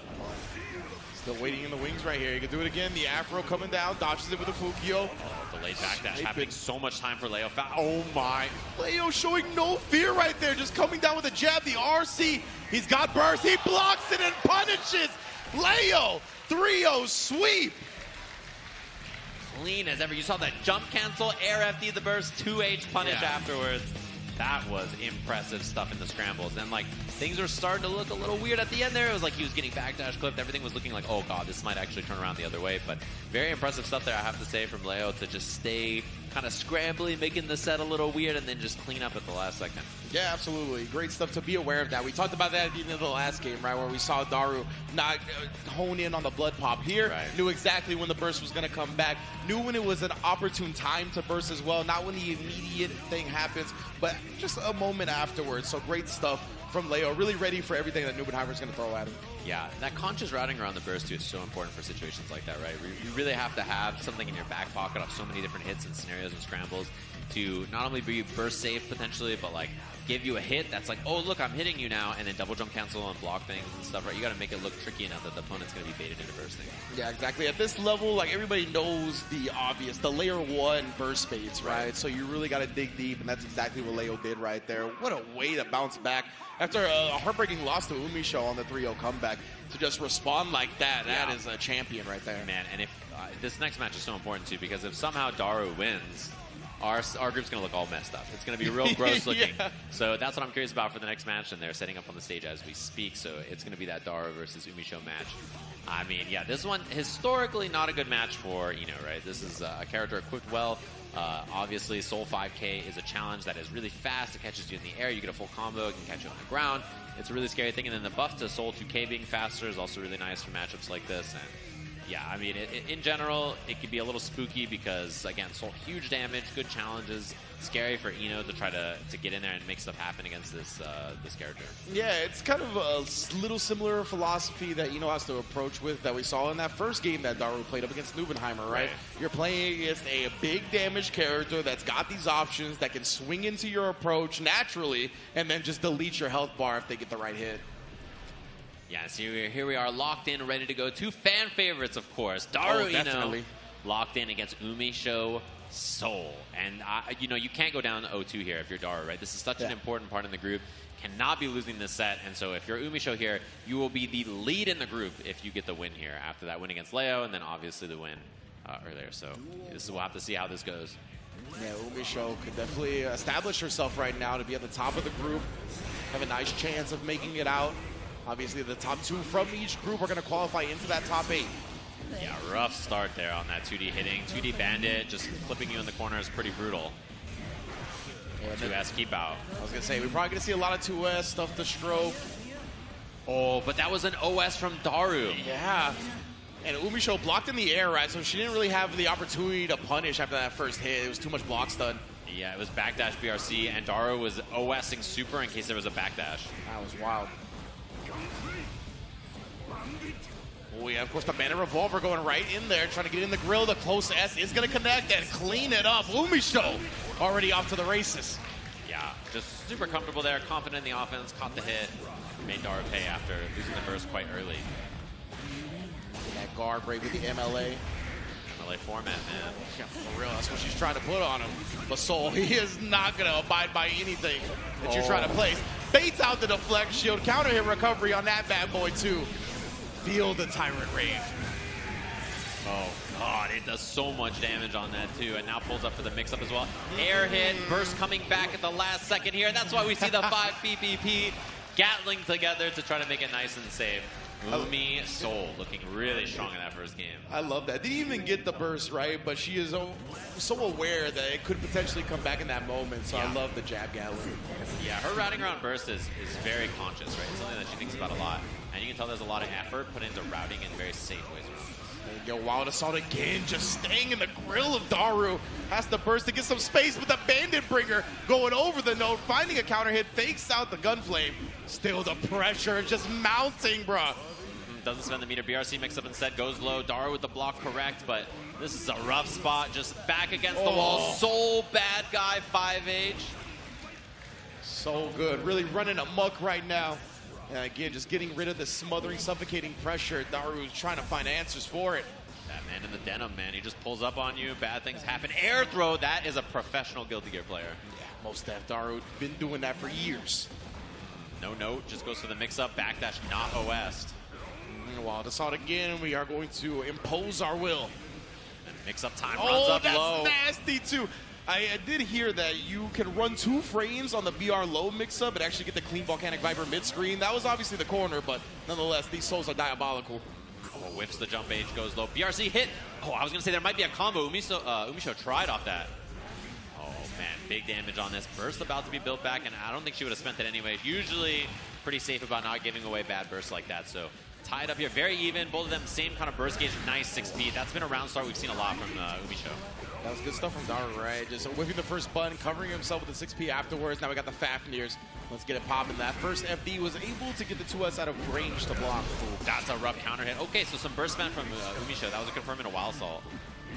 So it doesn't have full burst here, and then charges it up, going for the pressure here. Very scary, but Daru finds the escape. Oh, the trade with the Night Raid Vortex? Anti-air Vortex? I'm not so sure. Oh, air blocked it though, so a little bit more difficult to get a full punish, but Daru still makes a pretty good punish out of it. Yeah, it was on the S-Volcanic Viper too. He had to be quick about it. Opened up. Doesn't have the super. Umisho still alive with a pixel. Breakers. Oh my god, this is huge. One mix-up away.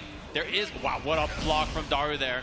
Oh, and the deflect popped Umisho so far away. The FD is the punish at the end on the commitment to the BR.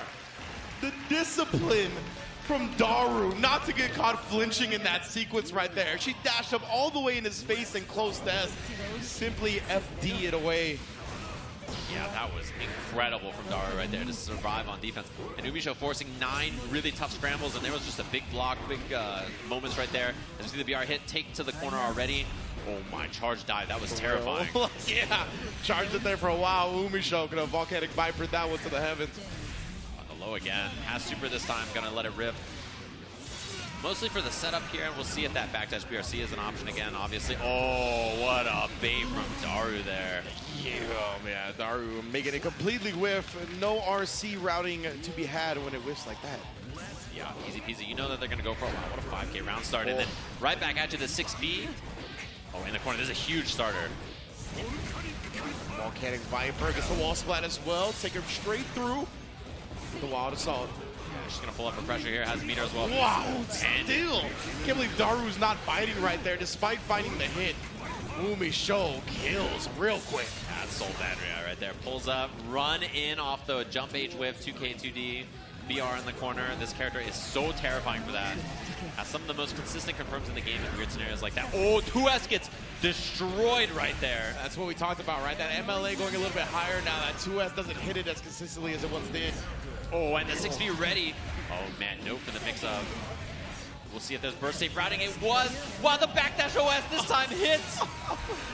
Catches them regardless right there. It's unfortunate for Umisho, and the stroke catches her trying to scramble out at the round start on the wall break. Yeah, I have to imagine of all the matchups here, this is one of the matchups that Daru has played the most and probably prepped for the most in this group, right? This is definitely, you know, the matchup that's really hard here for Ino, and you're going to prep for it super, super hard as well. Obviously, a lot of strong Soul players in Asia as well, and this is a matchup that Daru has played a million times. The character is so popular. Yeah, exactly. As also a legacy Guilty Gear player, right? He's just seen Soul across the field, across the stage from him, time and time again. He's very comfortable in this position. But we saw this from Umisho previously, right? She goes back to the character select screen, really tries to consider what needs to change before going back into it. Let's see if she can repeat that performance from before. A couple of adjustments there for sure. And the other thing, too, is, you know, the faster and more scrambly this go, I think generally it tends to probably favor Daru more, right? I mean, those kinds of weird scramble scenarios, he's really good at finding, you know, strong, like, mix-ups and just the right solutions and those kinds of things. Yeah, he definitely feels a little bit more comfortable in that scenario, right? Umisho looking to get a first hit and really run her gambit. Right now, though, Daru living in the scrambles, thriving in it. Oh, Vortex under air block, though, actually helped Daru out there. Yeah. That Night Raid is very, very scary. Oh, the pop on that. Look at the damage from getting clipped by that. So quick. Oh my gosh, she's gonna die in one hit. Oh yeah, and the Bandit Bringer immediately fastball low. Puts Daru on life support. Runs into that, but oh my, is that the gambit that you want to go with? Stroke on block and then just says, yeah, I'll do it. I respect that, honestly. I know somewhere Jonathan Tene is pissed. Like, bro, these Eno players. That's what they do. Jump I beat on the Wildest. Ooh, the mix as you're falling there goes low. And the jump D, I don't think we're going to see a burst here. It's going to be through the wall. Good spot for Daru here. Indeed. Definitely a great spot here with the hard knockdown. What we're going to do with it. Needy with the safe jump. Dive kick right back in as Umisho tried to escape. Gets the throw off as well. Guard break. Here, you got to guess. Oh, note's up. And this time there's a punish. Only the 2K2D, though. FD, great block that time with a no covering, and then gets to the ground, throw tech as well. Umisho surviving for a bit, but it was only a matter of time. Love the mix up there for Daru. The jump air dash back, and then you know the 5K is going to whiff, so you get the dive whip punish. Oh, that's a huge starter. Charge the soul. Oh, it's supposed to be a side swap combo and stuff too. There is a way to do it, or you can just get mixed up like that sometimes. Yeah, just going to the other wall right there. Daru bringing out the deflection once again, actually stuffing the Bandit Revolver on the way in. Oh, speaking of which, back to back with it. Yeah, we saw those 2 H's earlier to stuff that same kind of approach. Oh, no punish there from Umisho. Oh, baits out! That's huge damage here. Umisho gets she closed it, gets to the wall, and does so. Ties up the set and forces a game 5. Yeah, I mean, that is a very clutch confirm to have in your back pocket when you see a deflect shield mid-screen to just be like, this is the combo. I mean, not everybody's going to hit that confirm right there. Absolutely, bro. Oh, into the night rate at 99. Daru feeling like he's got to burst to save his life. And then Umisho did it right again, just said, why not? I'll do it. Oh, and getting clobbered on defense here. This has been really bad so far. Just backdashing, getting hit airborne, getting clipped. And the 6H as well just runs up for the Oki there. Umisho, she's starting to send a lot of these options, right? Really just wants to get in the face of Daru and then baiting out the defensive choices so cleanly. You're going to die for that one, fam. Umisho, set point. That's the stat check I'm talking about. Yeah. Umisho got hit 4 or 5 weird time scrambles, 1 clean bait, and Ino exploded. Oh, and look at that. Even Volcanic Vipering the block strings. Now what a pickup to put her back in the corner. Umisho rolling right now. Yeah, and I mean, Wild Assault's available as well, so it's very scary here. Gets the hit, blocks the burst, but there's a swing after. Oh, that's a huge block from Daru, though. Wow. Resources exchange. Able to backdash a little bit. Umisho gets scooped up in the process. Love that little empty lows. Oh, and the 2S buffer, MLA, and then the DP counter. Confirm into the corner here. If we see the wall break, I think it's close, but not quite enough to kill the mix-up. Wants the corner. I think she just dropped it. Oh, goes right up under the 6S. We haven't seen that interaction much. And then just to walk up the Hezi low, catching Umisho. Yeah, we'll see what the mix-up is here for Daru. The dive covers the escape option. That should be the kill. Last game, last round between these two. Like you said, cover the escape option. You saw the purple beat. She was still locked in block stun. Didn't give her a chance to Volcanic Viper like previously. Oh my, this is so big. No burst on the table. If Daru gets hit, he's gonna explode. And fights out correctly on defense there with the 2K. Catches the air, the backdash airborne, and it's a nice confirm the Vortex. Huge night raid. This is big for Umisho right here. The Wild Assault is also available. Did get clean hit DP, so not as much damage as you could have got. Still a lot, though. Success Wild Assault. There's the success, of course. Wants to force them into the corner. RC as well. Oh, finally the command grab comes out. Not enough to kill the deflect shield into the 6P. It created the space action that let Daru go for that there. Mix-up time, YRC not blocked. 1 guess away for Daru. And the mix-up into the wild throw. Fake gun flame. I got you now. Umisho, the first one to be 2-0 in this group. Doing it from 2 sets. She was behind in as well, right? 2-0 in the first setup against Leo. 2-1 up here against Daru. Able to go back to the character select and really think about what needs to change and implement it on top of that. That's the real tough part. You can know what you need to do in your mind, but to have it show out in game like that, I mean, she's an EVO champion for a reason. Yeah, and I mean, honestly, to save the command grabs for those last couple of interactions, you know, so many people are greedy for the kill, right? As soon as your life bar says, Wild Assault will kill here, or Wild Throw will kill here, that's when people just run up and do it. Yeah. And to save it for those last couple of interactions is definitely experience that's hard to get unless you're at this kind of level for that long, you know? I mean, I remember in the matchup against Leo, we thought the command grab was going to come out finally at the final round, right? And she still didn't even do it then. Like, it's just so cool to see the way she kind of handles Soul's kit, what tools she uses with. Love seeing the command throw come out at the end there. Yeah, very impressive stuff. And definitely the best we've seen, the sharpest we've seen the Soul bad guy here, which is really, really cool. What up, audience? Thanks everybody for coming through. Hope everybody's having a lovely time here, watching some Guilty Gear so far, and watching Grand Blue earlier today. The Grand Blue today was also really, really fun to watch. Shout out to Gobo, man. Dude. This guy, Gobo, what a demon. He is truly a showman, man. I mean, he's shooting up the charts. Every time he gets to be at an offline event and you really get to see his body language and the way he reacts to wins and losses, I think he just rises on everybody's favorites list. But of course, we're going to see him in a little while in some separate groups, because I believe our next match in the group A is going to be ready momentarily. Yeah, next match already. We're locked and loaded on stage. I mean, obviously we have 4 competitors, so they're just going back to back to back to back. And one of them I was probably playing again is my guess, right? Since we just saw that there. Oh, the fans are like, whoa! He found you, cameraman! The camera's Get out of there! Me. Your days are numbered, cameraman! But yeah, we're going to be jumping into the gameplay there. Thanks everybody for coming through and saying what up in person. A lot of people are also playing casuals. There's like a ton of setups here, and they've been filled like all weekend. People are trying to play some games. They're like, who cares to watch all these players that are good or whatever? I'm trying to play the game, bro, and I feel you. Trying to get better themselves, right? Ooh, and now Umisho and Nubenheimer stepping up to the plate. You get two very aggressive players on two very aggressive characters. Interested to see how Nubenheimer starts it. I feel like Soul's got to respect the Nagoriyuki options at the beginning. Doesn't have maybe as many options as like the Faust did to compete at that round start, but could be wrong about it. Yeah, I mean, there's some options that you can represent. There's things that you can do, but it's also like, you know, you got to weigh the risk reward about whether you want to swing or not. I literally was going to say it feels weighted in Nagoriyuki's favor. Yeah, you can, you know, 5H is a threatening option. 2S, yeah, we just see the walk back right there from Nubenheimer. Oh, and the DP as well.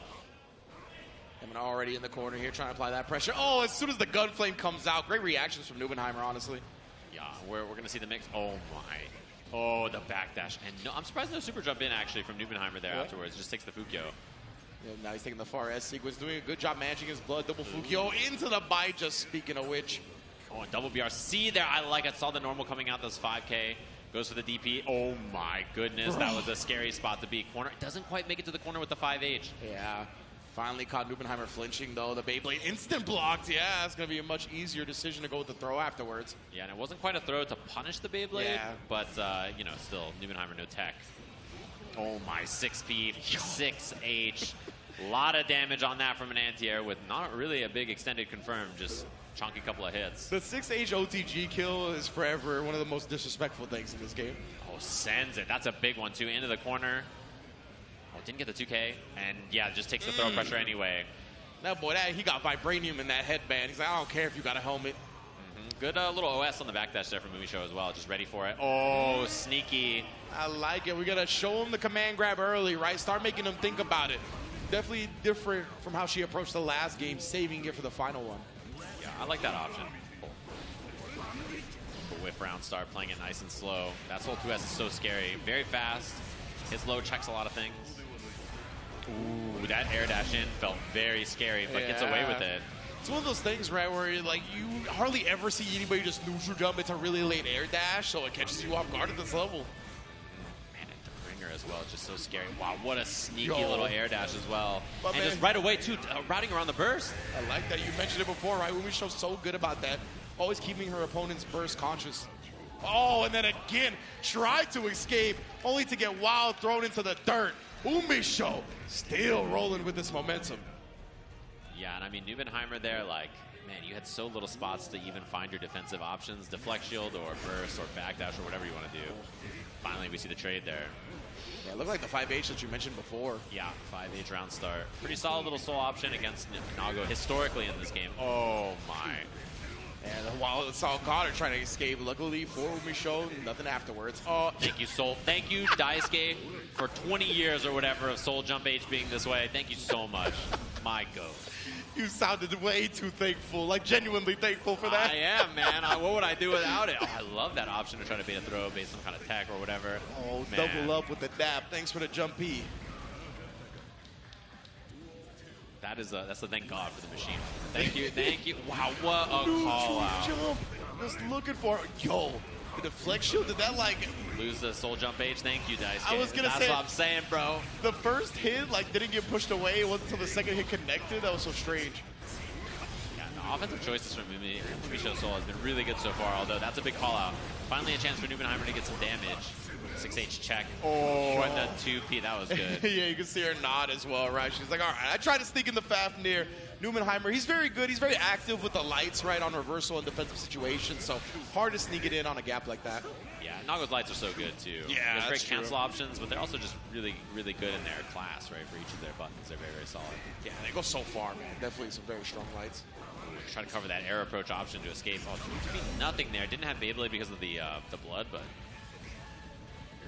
He's being disciplined about it. Tried to walk in and give that Hezi moment. Great timing on the Volcanic Viper. God damn, he's exploding. This is so much damage on this. Doesn't spend the Tyrant Rave, but yeah, I mean, bloodied up Nago. Rough spot to be. Goes low. Not threatening anything yet. The tap dust bursts on the last bit there, but doesn't make it in time. Umisho, look at this. What is that? That's about 4 games straight going back to the previous set. all the momentum on her side right now of 2-0 on Nubenheimer. And I mean, if she gets this set victory, it pretty much definitively puts her out of the group. Yeah, should be sitting in a pretty solid spot, I imagine, after that last set, especially with Dara going down in a couple of those sets. So we'll have to see. Nubenheimer back to character select straight. Man, look at his face. He's like, man, this sucks. Yeah, legitimately. Right after you said that, he went and scratched his head, literally trying to find any answer. Like, he looks on his face like, this stinks, man. I do not like all this. This is gross. I'm just not having a good time. Looking for the notes. He's like, why can't I throw booms? Yeah. He's looking at his notes say, don't get hit. Pretty much. I love the mash soul bad guy. That's really good. I do that too. Someone's thinking on character select screen, mashing your character lock-in over and over is very disruptive. Yeah. I'm a big fan of that. It's a good strat. If you're a jerk, you should do that. Yeah. That's my advice. As someone who doesn't take a lot of time on character select screen, I've done it in my time. Yeah, sure. I love doing that to people. Like, come on, bro. Because it's like beeping at them at a stoplight. You know, you're just like, you gotta go, man. It's time to go. Hit the button, bro. Wow, 6-piece start. All right, a lot more offense. Obviously, Nubenheimer trying to get in that confidence, right? Just spinning to us some options, and yeah, DP is the 2K 2D gap. You have to be very careful against characters with the reversals. Wow. We just saw the aggressive start, right? But the fact that Umisho knew that after the Fafnirs he was going to be content to down back. Great read. What a block. Oh! FD cancel on the DP. Wow. Yeah, the FD cancel was wild. Just seeing her start with the DP and go right back down the block. And yeah, every time you do a DP, you should basically always do that. That's fair, yeah. You know, that's like the first interaction we saw, and it just happened right away. good point. Mix up there, yeah. And then the fade away and just gets clipped by the 5P. And then the RC was built. Still a lot of scaling on this combo. He got the wall break, though, but he didn't even go for the break. Yeah, I'm not sure what the best option was there. Even Yeah. Umisho was surprised, like, what? Yeah. 'Cause he wasn't high on blood, right? So I don't think the 5H would have reached from that distance. Not sure. And it would have been scary if you, like, Beyblade and whiff. Yeah, And yeah, it that would doesn't have been work. real bad. And, yeah, suddenly you're, like, almost about to pop, and, you know, the spot's not so good. Man, Umisho is just command grabbing hella. Yeah, it's just like, why not? That's really identified my. the mission statement right now. We're going to get a regular throw? Not even. I thought he was going to fall into a command grab. I won't lie to you. Yeah, I mean, just representing that option so much. And Ooh, trying to catch her flicks at that time. The Bandit revolver cancel. After the funky FD pushing her away, both players had a moment of hesitation, taking that away. oh, run under 5K too, traded, but that side swap is still pretty bad there for Nubenheimer. Wow, this all pressure, stringing him up tight. 5P6S looking for some kind of counter hit or something. Nubenheimer's still showing Umisho he's content to block, so I'm scared of the throws coming later. Wild assault pressure now. Double jump, makes it whiff. Yeah, keeps it safe with the meter, but still. Oh, I love that. That's a really good call out. Really good stuff from Nubenheimer right now. Again with the air throw. Really locked up Umisho in this round. Uh-oh, that is a bad one to get hit by. Yeah, just chooses keep not the to break corner. the wall. Yeah, I like that. Oh my, the walk under. Chip is a big problem. The YRC hit. I thought he was going to block the YRC, but no, Umisho still getting a chance to play. Takes the corner back for himself as well. But the clone coming out. I like that attempt. The DP on that, I get the idea behind it. Especially if that was like a Beyblade or something. But yeah, tough spot. And I mean, Nubenheimer, it feels like he fought tooth and nail to get that game. Like, it did not come easily to just clutch that out, so. Exactly right. That felt like a game where it was the end of the set and it was only his first W, right? Like, there is so much just mental effort being expended right now. He's not happy up there. Look at his face. He's just going, man is going through it. He's like, Brun's protagonist. 2S round start buffer into the BR. And up back too. We don't see a burst here either from Umisho. Just going to let it go. Deep enough in the combo that it didn't matter at that point. Oh, the fade away. Wow, what a pickup. I was going to say, I like that falling button and then the jump D for the wall bounce. Ooh, and that is a late burst. I'm not sure if I'm a big fan of it. That's definitely like a, this is stupid burst. Like just, definitely. I'm not happy to be here burst. Umisho, I mean, she's going to get a chance to establish some offense here. Obviously got a long way to go, but it could be long for other characters, short for Soul. Yeah, this is getting very scary very quickly here for Nubenheimer. I think he's content to block here with how much life she's still got to make up, but getting one wrong hit could spell the end. Not bursting just yet. Finally does when he sees the 6S commitment, and the clone ends it just like last game. Yeah, not even sure what it caught, to be honest. Yeah. Maybe a late jump, a backdash. Not FDing if there was low enough life. I didn't see how low, but oh yeah, I like that 5K run there. Just looking for something for Nubenheimer. Smartly, he was blocking. Nubenheimer, he's already close to tying up the set here on set point. More than half her life gone. But now it's time to turn up. The mix up there, only one hit of the jump H into the 2K, and now up back. So lucky right there if you're Umisho, you'll take it. For real though, going all the way to the wall. I like the combo. Wow, and the dash IB on that as well. Let's stay as close as possible. That was great recognition from Nubenheimer though to cancel into the clone afterwards. Oh, and then the 6H perfectly spaced to just slice the Volcanic Viper in half. Yeah, right out of the range. Just sat there and waited too, and that was scary too because burst was available for Umisho as well. So she got a gold burst on a wake up or something, but you know, Nubenheimer trying to stay out of the range. Yeah, trying to make it so it's all disjoint, right? Where it's all hitbox on the sword, no hurtbox. So using that, I think at that same range up against a burst, might have just seen two ships passing in the night, you know? Yeah. Really like that spacing. Yeah, it was really smart for sure. You can tell that's a spot that he stand in and hit 6H many times. Yeah, for sure. That's the sweet spot. Experienced choice for sure. What a way for Nubenheimer to come back into this set now, forcing a game 5. We see another extended character select screen duration. Yeah, taking a think again. Yeah, even talking, I talk to myself too. I understand. Only child things. Yeah. Sometimes you gotta be like, come on now, what am I doing up there? Yeah. All right, here we go into game 5. And remember, if Umisho can take this set, I mean, it pretty much guarantees she's going to make it out of this Group A. Right. Nubenheimer, obviously, 1-1 right now in terms of the win and loss record. So he's looking to put himself in a much better position than being 1-2. Yeah, particularly in small groups like this. You know, these sets are real scary. You can't let a lot get away with you. Yeah, exactly. Only 4 people per group. Every single set matters. Ooh, the Wild Assault finally catches Nubenheimer. Was just doing that really to drag him to the corner and keep that pressure up, but this time got caught flinch, and speaking of which, back to back with it. Yeah, huge damage too. Puts Nubenheimer in an awkward position here on the mix-up. Well, on the YRC hit and the challenge right after. No fear, and the nod from Umisho right there. She feels confident about that one. Set point again here. Ooh, run under 5K. We saw the same interaction last time. That's why she immediately was dashing after, right? She knew what was going to play out. Ooh, try to bait the throw there. Nubenheimer staying solid on defense. That's the ante. Oh, the 2H hit him in the hill with the side switch. I don't even need the blade to hit you. That is a nerve cracker right there. You get hit by that, and suddenly you're like, he was ready for all that. Saw the activity on the 2S right there after RC still forced the block. 5H. Oh, man, Nubenheimer, what a round to set up set point. Final round here for both sides. Oh, it hit the startup of the bringer. Exactly. You know, that's one that Umisho hates seeing. But it's so much. Oh, that was huge. There's so much blood for Nubenheimer. I was going to say, if he gets counter hit by Soul, he's taking 80%. This is very scary, the Fukio forward right here. Hasn't gotten to drain much, but he's still just teetering on that max. Ooh, that's a big hit. Nice confirm immediate into the VV, so you get the clean hit and the hard knockdown. Looks low. Reeby just hits the 2K2D again. Straight up showing no fear. Oh, once again gets the knockdown. Nubenheimer, he does have the burst, but Umisho, once again, a clutch close to the set. Looking around like, whose burst was that? It ain't yours, fam. It's mine. Undefeated in the group there. Very, very impressive. After, like, honestly, the set in the first one was the scariest set of all, and then after that just looked super solid in this group. Yeah, absolutely, right? You could really tell the confidence was built. She found her comfortability factor up on the stage with the crowd. Everything just seemed to start gelling for her. And I love going back to the character select. I mean, it's paid off for her time and time again so far.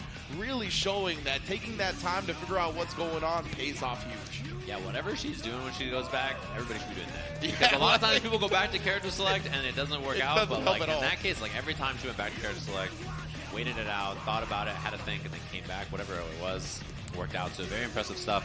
I mean, yeah, just playing super, super solid. You'd love to see it. And if you're sharp and playing really well like that, obviously, as you saw right there, it's got to feel good, right? We saw the same thing with like a lot of the players yesterday, like the Noonster when Super Noon was playing Super Sharp. He's feeling good, feeling some cutaway popping up. When you're playing well, it feels so good, and it's just one of those things where you're just like, yeah, I'm doing it. I'm the go. It's one of those feelings, right, that's very hard to replicate in life. Yeah. Like, honestly, like in any other avenue, every other type of thing you do, when you can really find something where you can belong in the zone, where you can really harness it. It is so cool, and it's such an amazing feeling. So I love seeing these players embrace that moment, right? I always love the showmanship anyway, so I like seeing the stage a lot. But let's see how the group is shaking out right now. Let's check back in with the standings so far. Yeah, and obviously Umisho looking very solid to make it out, and I think it's got to be the scrap between this Leo and Nubenheimer situation here, right? Because both of them have a couple of games to go between them, so it's going to be very, very interesting to see how this goes. Obviously, Nubenheimer had the loss to Umisho, and then also the loss to Leo earlier that we saw, and then beat Daru. Daru's struggling down there. Unlikely he's making it out now, obviously, but we'll have to see how the end of this group goes in this Group A.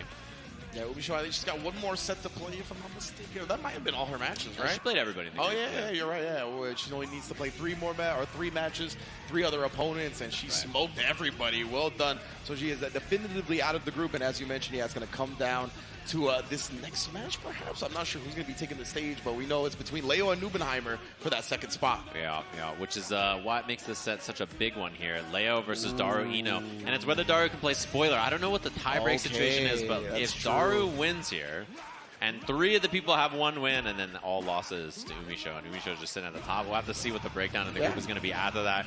Because if Daru just gets in and mixes and kills Faust, and they all have 1 win, I mean, it's, I don't know. Somebody backstage will have to do the math and tell me how it works. Yeah, exactly. We'll have to touch in with Mother Base, see how the tiebreaker rules are going to work. But right now, Leo is trying to avoid that timeline entirely, right? If he can get the W here, he's going to be secure in his spot. Yeah, so here it is. Potentially the qualifier for Leo. And essentially either spoiler or a chance for Daru, depending on how the game differential is. Absolutely. Here we go. Already tossing the items out like that. From the full screen, just keep tossing the items. No limit on it. Wow! Just bounced it back immediately, though. Hit it so late. And now the bomb's behind, although avoided it and actually got the dive in. What timing on that, right? The fact that the dive bomb avoided the bomb pretty much hit Leo as soon as he thought that he was going to be safe to approach. BRC for the mix. Oh, I like that. Wow, that was so late. What a block. That was very impressive defense. But again, when you're up against Ino, it's only going to last so long. Well done up from Daru. Yeah, looking clean in that first round. When you get, when you get put in like 6 50-50s, it's only going to be some. Oh, unfortunate there. I couldn't get the combo off that counter hit Wild Assault. And the trade works out, actually gives Leo some space. Wow, runs under. Oh, no chemical love here. Nope. Want that organic stuff. When that burst, as usual, a little questionable. Yeah, the Note actually activated Mini Faust right there. Oh, more employees on the job, more combo breakers. I said May, dog, that's not now. Oh, and the cross up. Mix, round apiece. And no burst for Daru, which is huge here. That was truly employee of the month status right there. 2 combos broken up by the little homie. Yeah, when it's a bomb. Doesn't get the car mix, but still. Oh, and Mini Faust now, which is big. Doesn't choose to throw it just yet, and the Jump 2K gets sniped by the Meteors. And he's got, like you said, the Mini Faust actually didn't even spit it out, just eats another hammer instead. Yeah, hammer not a bad one to store for sure. Oh, what an anti-air on the 2K. And a side swap, too. Get there. Wait, the weight didn't hit her, actually. I think he was maybe expecting it. Yeah, I can't believe it actually didn't hit. Banana peel. Oh, doesn't get pushed onto it. Deflect shield almost pushed her onto it. And he actually did have to block it at the end right there. That might have thrown off the 6P timing. Yeah. Still has a hammer in his back pocket. Oh, and just gets eaten alive. I got to imagine he was trying to super PRC there, but I had the Note on top of him and not a lot of room to wiggle. Yeah, it was just no gaps, no breathing room right there for the Leo, even with that invincibility for a second. It's too many activities. Jump 2K counter hit round start under the stroke there. No chemical love anti-air, I like that. Mini Faust stomping it out. I like that Daru activated Mini Faust early. I think often if you're not sure, activating him from full screen is way better than waiting until he busts up your combo like we saw earlier. Ooh, the deflect shield on the Note actually. Gonna buy him some space, and what an air dash out into the dive kick for the punish. What in the world? Busted a Yui. And I love that. Daru's like, I'm not trying to see this mix-up, man. Yeah, I'm good. Real. I don't need this mix-up in my life. Gets command grab, though. This is a rough spot. No meter. Oh, and the deflect shield, but didn't get out of there anyway.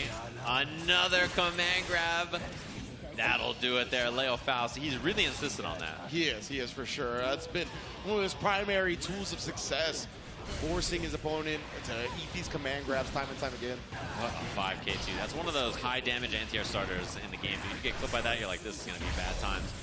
Wild Assault gets the hard knockdown wall break. Very good looking spot for Leo here. Oh, even the deflection was a nada. Yeah, for real. Still got hit by some of the hits of the 2K. Alley-oop to myself off the wall. Leo with a perfect in that game too. Wow. Yeah, Daru just, his burst situation was so dire for most of the game. He tried deflect shield, didn't work out, didn't really get a chance to act defensively too much. Oh, that's a low hit confirm right there. If you're crouching when you get hit by that jump 2K, you get that mix after, which is really nice. There we go, tries to take the disguise, was chased down by Mini Faust and Big Faust. The trade again, same thing we saw earlier there. Tried to 6B thinking it was something else, but it was Chemical Love that he swung into. Wow, the jump D pressure has been paying dividends for Leo, but not that time. Daru ready with the 6P. We're going to the corner. We're trying to crawl under. Yeah, something you got to be conscious of on Faust. He can slip under a lot of different things. And the cannibalism again. He's got the Mini Faust ready, stored up. Oh, and he actually tosses another one. Two, the brothers. This is wild. The brothers, two on the Faust. Oh, good twin. He just didn't respect it at all. Wow, flies away, no punish. The 6P again, right? He's really stuffing a lot of these jump D attempts. Deflection. I've been liking the usage of that from Leo, especially on these nodes. Yeah, gonna kill here right before that burst gets built back. So very good spot. I like the 6H. Big chunky hit on that. Doesn't have to worry about it. Precisely. On a scrambling weird round too. Like they were just going very back and forth on that. Runs in for the 6B. Oh, I-B's it, lands, and then gets the punish on the other side there. Leo was not ready, I think. Bro, I-B'ing like one of the last hits of the mix after blocking it regular at first, that was bananas. I think Daru, he had a plan there for sure. He's definitely been in that spot. Like, that was a nuanced punish. That was impressive, to say the least. Sneaky command grab, too. They were both fighting for that trumpet airborne there. He tried to gold burst it. Oh, my God. What a choice there. The player's looking to scramble for a clean hit. Afro makes that tough to deal with, too, on that jump 2K. And then not only that, but the ignition was a threat, but not anymore. Daru fights out. Gets him down with the dive P again. Catches him with the overhead. Daru roaring back here. Definitely not going to go quietly into the night. Ties up the game 3. Yeah, these two are round for round here, too. Like, it's been so back and forth. Uh-oh. Man, that is so tricky to deal with. Whiff on the jump H on the way down, and then hover dash in for pressure after. Tough start to this round for Leo, right? He's so much damage. Looked like he's trying to wake up with a 5P, but Daru, again, seeing the deflect shield off the node. Oh, my.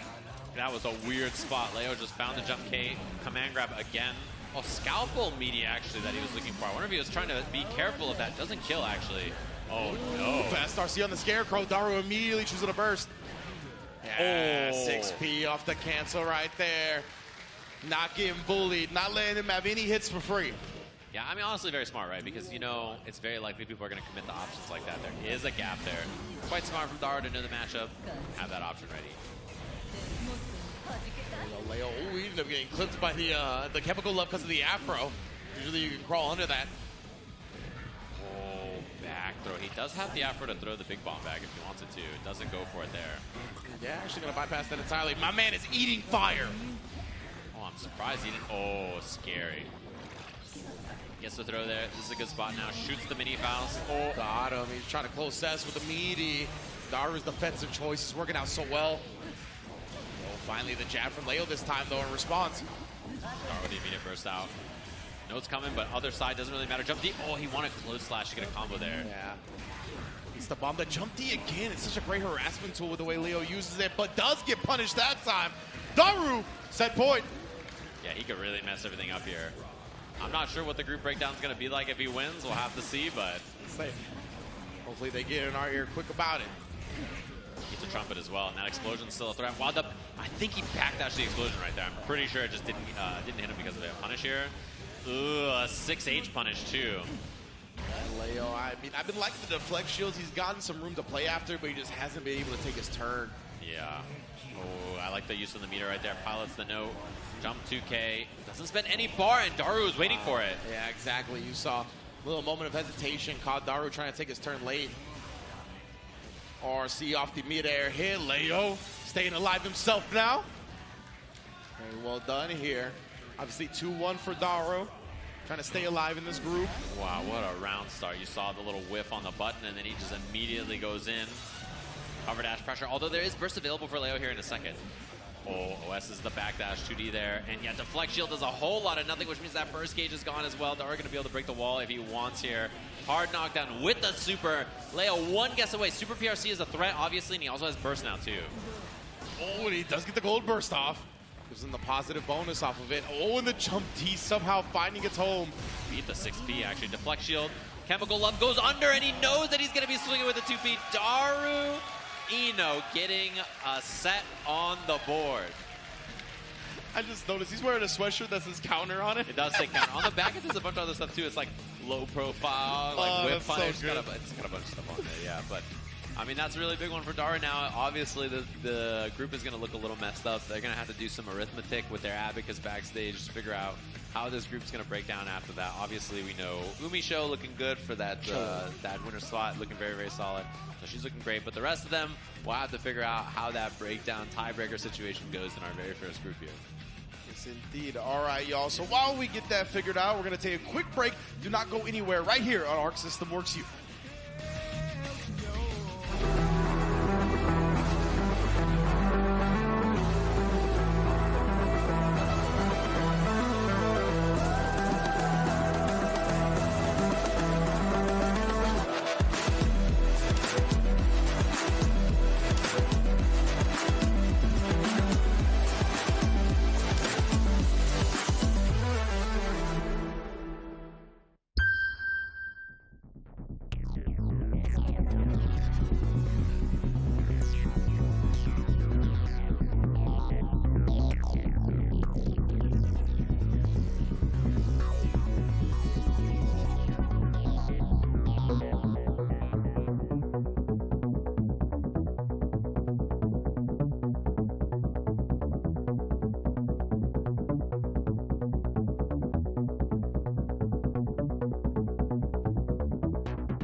歓迎いたします。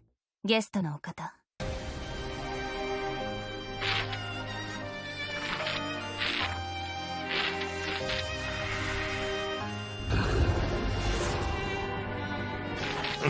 またそうやって睨んできて、言葉も出ないな。私たちは本を得るために命というものを対価に間引いているのよ。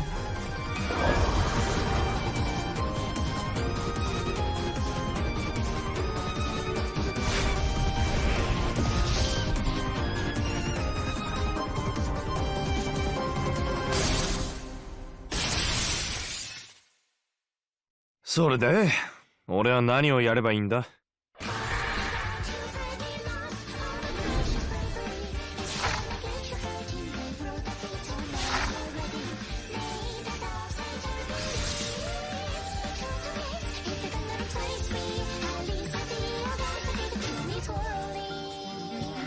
あなたの本が見つかりますように。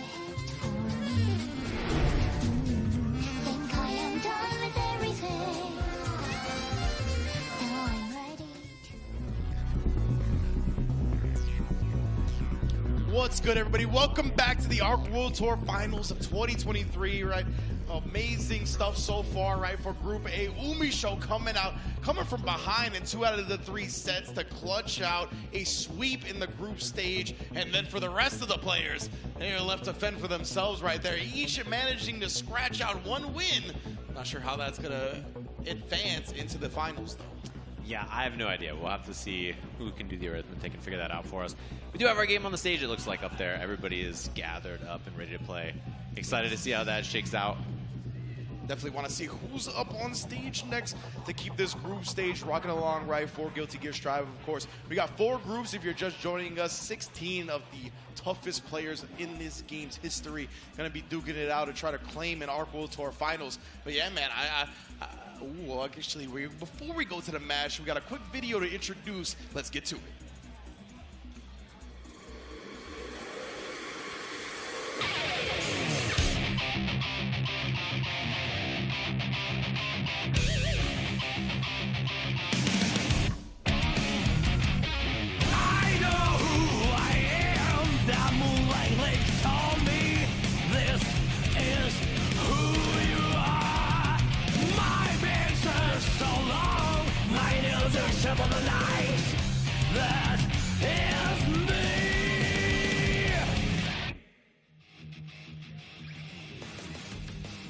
Zondo, all business right here, right? Definitely coming out, repping Israel.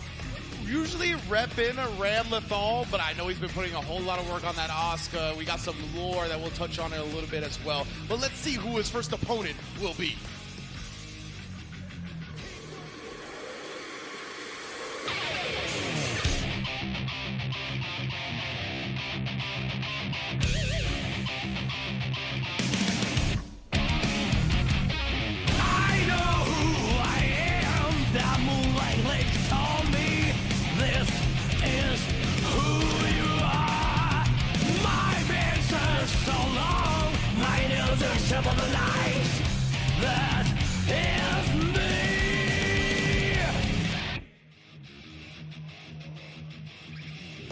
This man is a showman, that's all I gotta say, right? Definitely repping the Asuka, repping the Golus as well. He's got a couple of characters under his belt, all extremely deadly. This is one of the most unique minds in fighting games, and it's so tough to figure him out.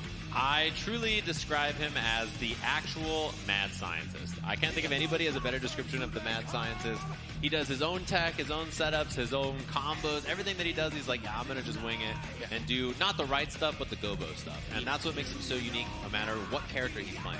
And I really love the comparison Jonathan Tene made for Gobo was that he's like Reynolds. He's the closest that there is to Reynolds that's not actually Reynolds, right? They like to disrespect the players. They like to go for fake stuff to get in your head.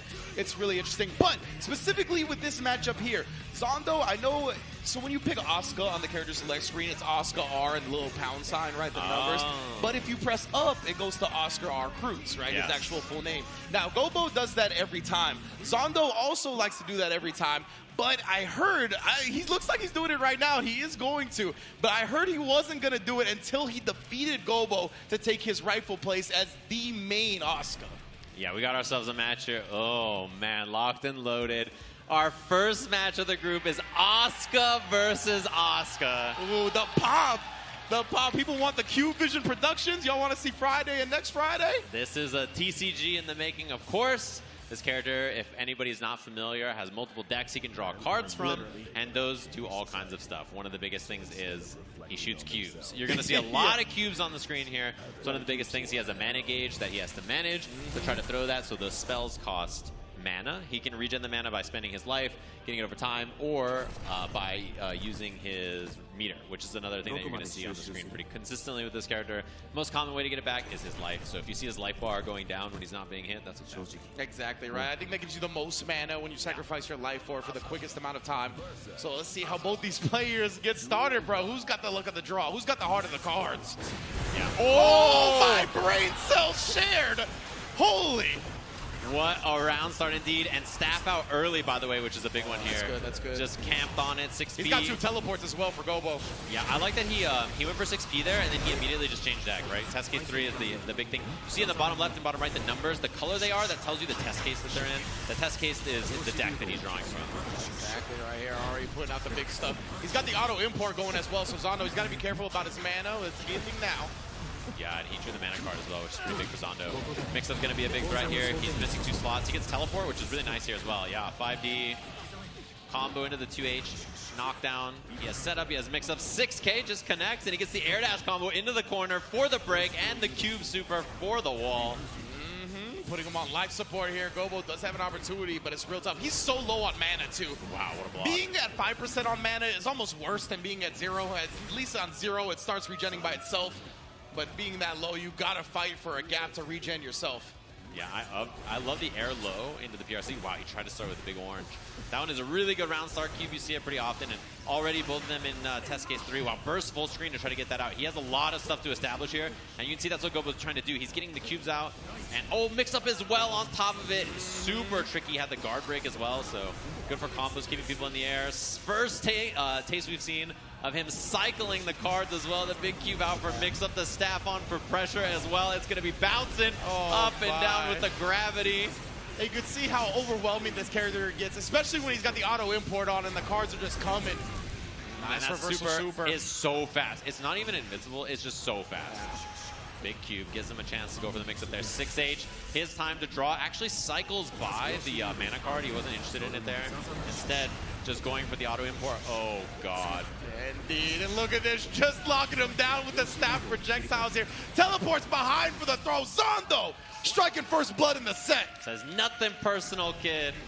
Teleporting behind for that mix-up. And, you know, last time Gobo blocked it, so I like that he just went for the throw. He's like, all right, fine. If you're going to block the teleport mix into the immediate next spell, then I'm just going to go for it. Gobo looking like, this is what I really do to people? Yeah, he's like, oh, someone made me. I see the power. I'm beginning to believe. Oh, man, yeah, burst out, trying to get some space back.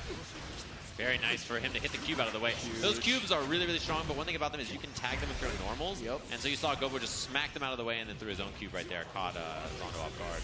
Oh, he's going to cycle here. He's keeping that card on the right. On the bottom right, you see that card there. That card gives him mana back. So he's going to pop that. Now you see his gauge in the bottom right is green, and it's going up over time automatically. He doesn't need to build the mana back himself. He just gains it. Yeah, very smart. Looks like he's got another one available if he wants it as well. Okay, he just throws his own cube out there. And he teleports. Oh, he caught him. And then sniped him and comboed off the cube. Wow. Yeah, he teleported, used the air low, gets the guard break option as well, which is really, really annoying to deal with. Gives you tons of hit stun to combo off of. And yeah, early swap. Gobo got into test case 3 a little faster there, which is pretty useful a lot of times in this mirror. Yeah, like as you mentioned, right, test case 3, a lot of the shenanigans start coming out, a lot of powerful cards in that deck. Yeah, his deck has no pathetic cards. Oh, behind the back close slash. And cycling here. But no mana now for Gobo. Yeah, finally gets it back right there as he dashes up. Very smart. They're going to cube through, just blow through everything. Wow, the teleport! Ooh. And there were still extra cubes from the card as well, actually, back there, which is really big.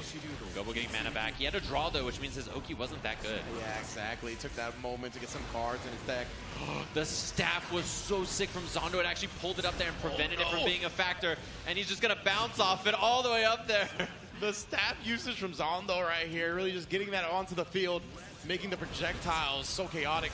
Yeah, and starting with that, having that staff out to pull the cubes into it, that's what it's doing there, really is useful for situations like that. Big cube gives them all this real estate into the corner. Locking him down here while the salt even shown. Oh yeah, and he's out of mana. Okay, so he just throws the super out, trying to catch Gobo, flinching. Doesn't get it, gets the 2D, gets his mana back, and his pressure is very scary here. Oh, that 2D, of course, one of his best normals. Yeah, it's a good one to just throw out there. It can get crushed by things as the projectiles, so it's a little weird, but yeah, it's definitely very solid. Oh my, 6H. Good spot here. Chooses not to break the wall. Yeah, just taking some cards, trying to keep that corner going. Well, RC that actually does connect. Air dash back to the air, gets the knockdown, cycles some card. He's got double teleport to make that. Oh no, but no kill there. His hand was really awkward. He had double teleport. He didn't have anything to throw aggressively. Yeah, he still got double teleport. He's trying to find something. He finally does with the cube at the last moment. Stuffs Zondo's approach. Yeah, and you see that reaction from Gobo there. His hand sucked, honestly. Yeah. Like he does not top decking the right cards. With double teleport and without the ability to throw something aggressively in the cube, it can happen in test case 3 like that, where you just, you don't have something aggressive to do, and then that could mean that you're just like, oh god, what am I going to do here? So, Man's hand was bricked. yeah, pretty unfortunate there. Teleport's a great card, as long as you have something to do with it. You know, Precisely. you don't want to end up with teleport and nothing aggressive to throw in your hand. That's Hondo. He spent that last of his he's no mana mana. on that Gambit, yeah. Now putting the big stuff on him. He's got his own staff out, just sending out the five fire projectiles. Oh, and, okay, he's trying to use this to blow through his own and give himself some chances. The cube right back at you. Yo, just not interacting with each other, straight up clashing in the middle now. Yeah, but now they're gonna spin around that staff. You gotta deal with all this. The gravity pool. Yeah, the gravity pull on the staff is really annoying to deal with. It makes so many of the cards that he throws way more annoying because the cubes just bounce around for a while. Same start we saw again. Dash up 6 speed, get the cube out, and already test case 3 for Gobo. He's a little faster on the draw, and Zondo has a bad hand with no test case swap yet, right? So he doesn't really get to play the game much yet. Yeah, that's real bad. I think he's got the import. He can get some slots on, but again, he needs that breathing room in the first place. That's why you see the super come out. Yeah, PRC back for Gobo to keep it safe. That actually gives Zondo a little bit of time to use that card so he can get his hand full of stuff. Even though it's not stuff from test case 3, it was cards at least nonetheless. Exactly right. You got to give yourself some type of opportunity to build some momentum, build that space to get to test case 3. Oh man, Zondo has not been able to establish. This whole time, he's just had like either not the right cards or not the right deck or one of the two.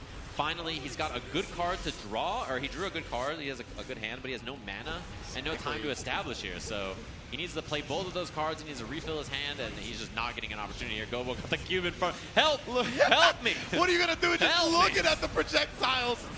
Stuck in there, trying to FD to avoid this chip.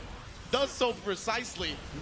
Oh, wow. And he almost got air overheaded right there on the ground. But Gobo actually wasted his own hand. He has no life left, by the way. Oh, and the straight shot, the fastball right there. And that was a great example where Zondo he didn't have cards to play the game. His deck was full of pathetic cards. He just had nothing that he could use usefully there. He finally made it to the right test case, but he didn't have time to draw things out and get the right cards. He got the card that would have given him mana, and then he just didn't have time to play, and he ran out of stuff. So, great example of this character is really overwhelming, but if he doesn't get to establish that kind of stuff, then it's very difficult for him sometimes.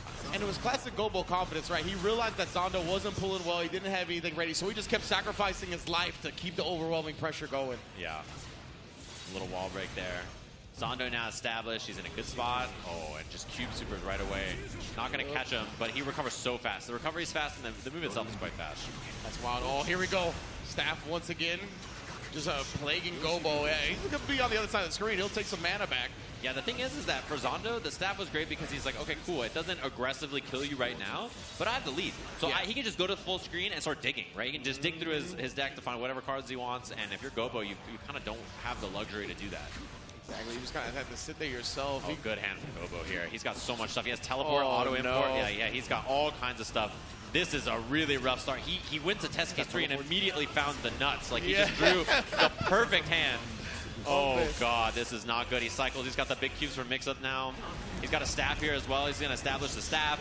He's going to put this on him and just start summoning everything possible. The dust in the corner. Everything's perfect. He just has the perfect hand, the perfect setup, and not a lot of chance for Zondo to play the game there. This man got the card game streamer luck right here. What is going on? Yeah, he sets up again, and you're just dead right there. Sometimes you just have to go next. Your opponent has the perfect draw. He's got the nuts, and then your hand is just brick. There's not much you can do there.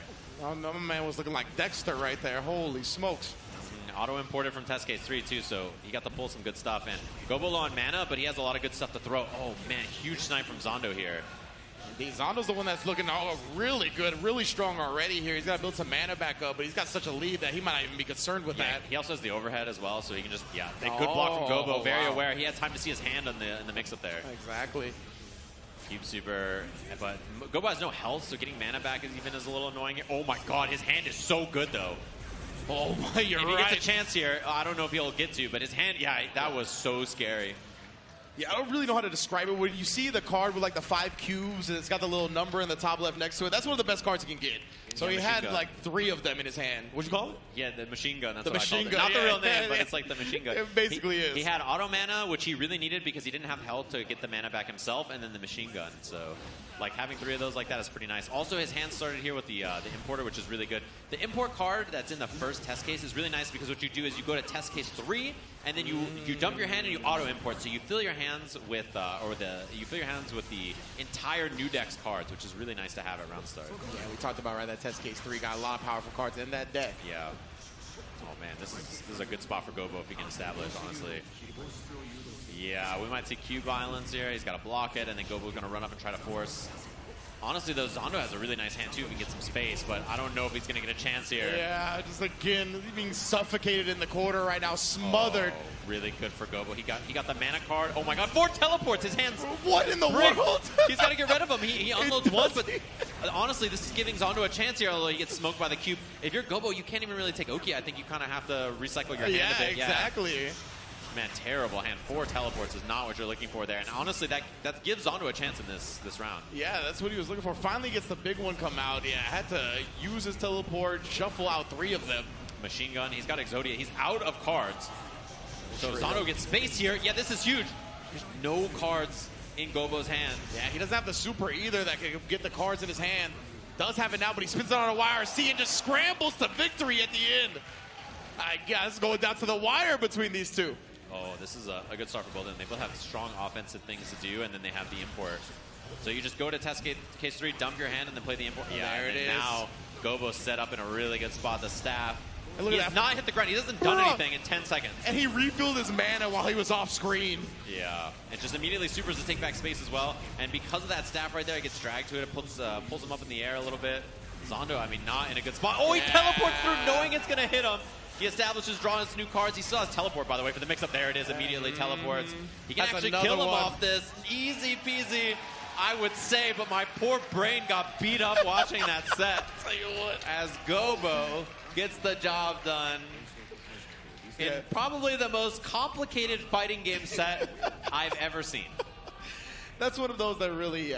it tests a commentator's mental and mouth endurance, right? Like just being able to try to look between the match and the cards from both players constantly right there. But beautiful stuff from both of these players, really making the most when they did get those powerful spells, when they got the auto import, when they were able to get the machine gun out, making good use of the teleports. Just so dope to see. A lot of staff play in that one as well. That was probably the greatest test of if your commentators know the game bro, or not. It's probably like the ultimate math quiz, like the flashcards you can get hit by.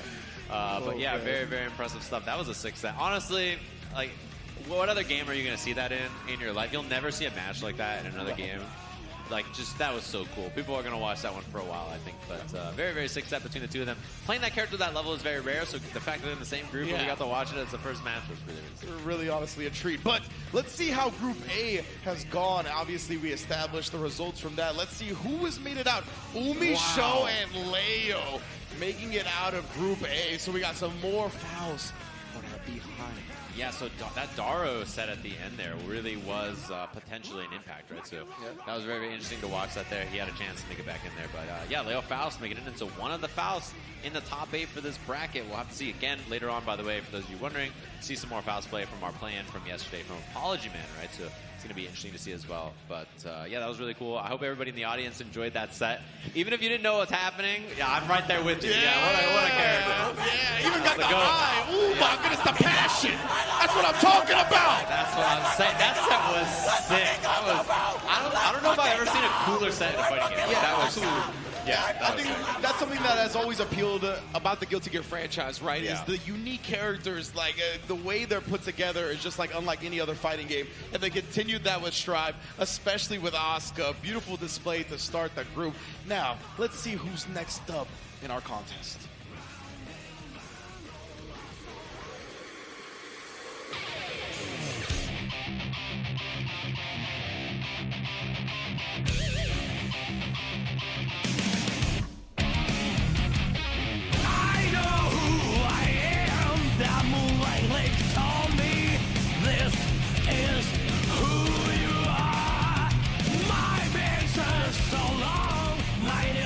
Of the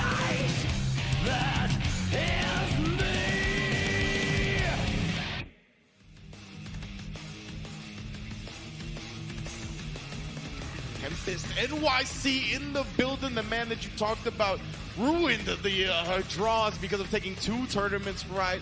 Harkening back to what Kazunoko has done to many world tours. This man Tempest has looked like one of the best, if not the best player in the world. Yeah, and as you mentioned, won 2 of the events for this, which is very, very impressive. You can see the qualified down there, 2 things. And we'll see who his very first opponent is in this set.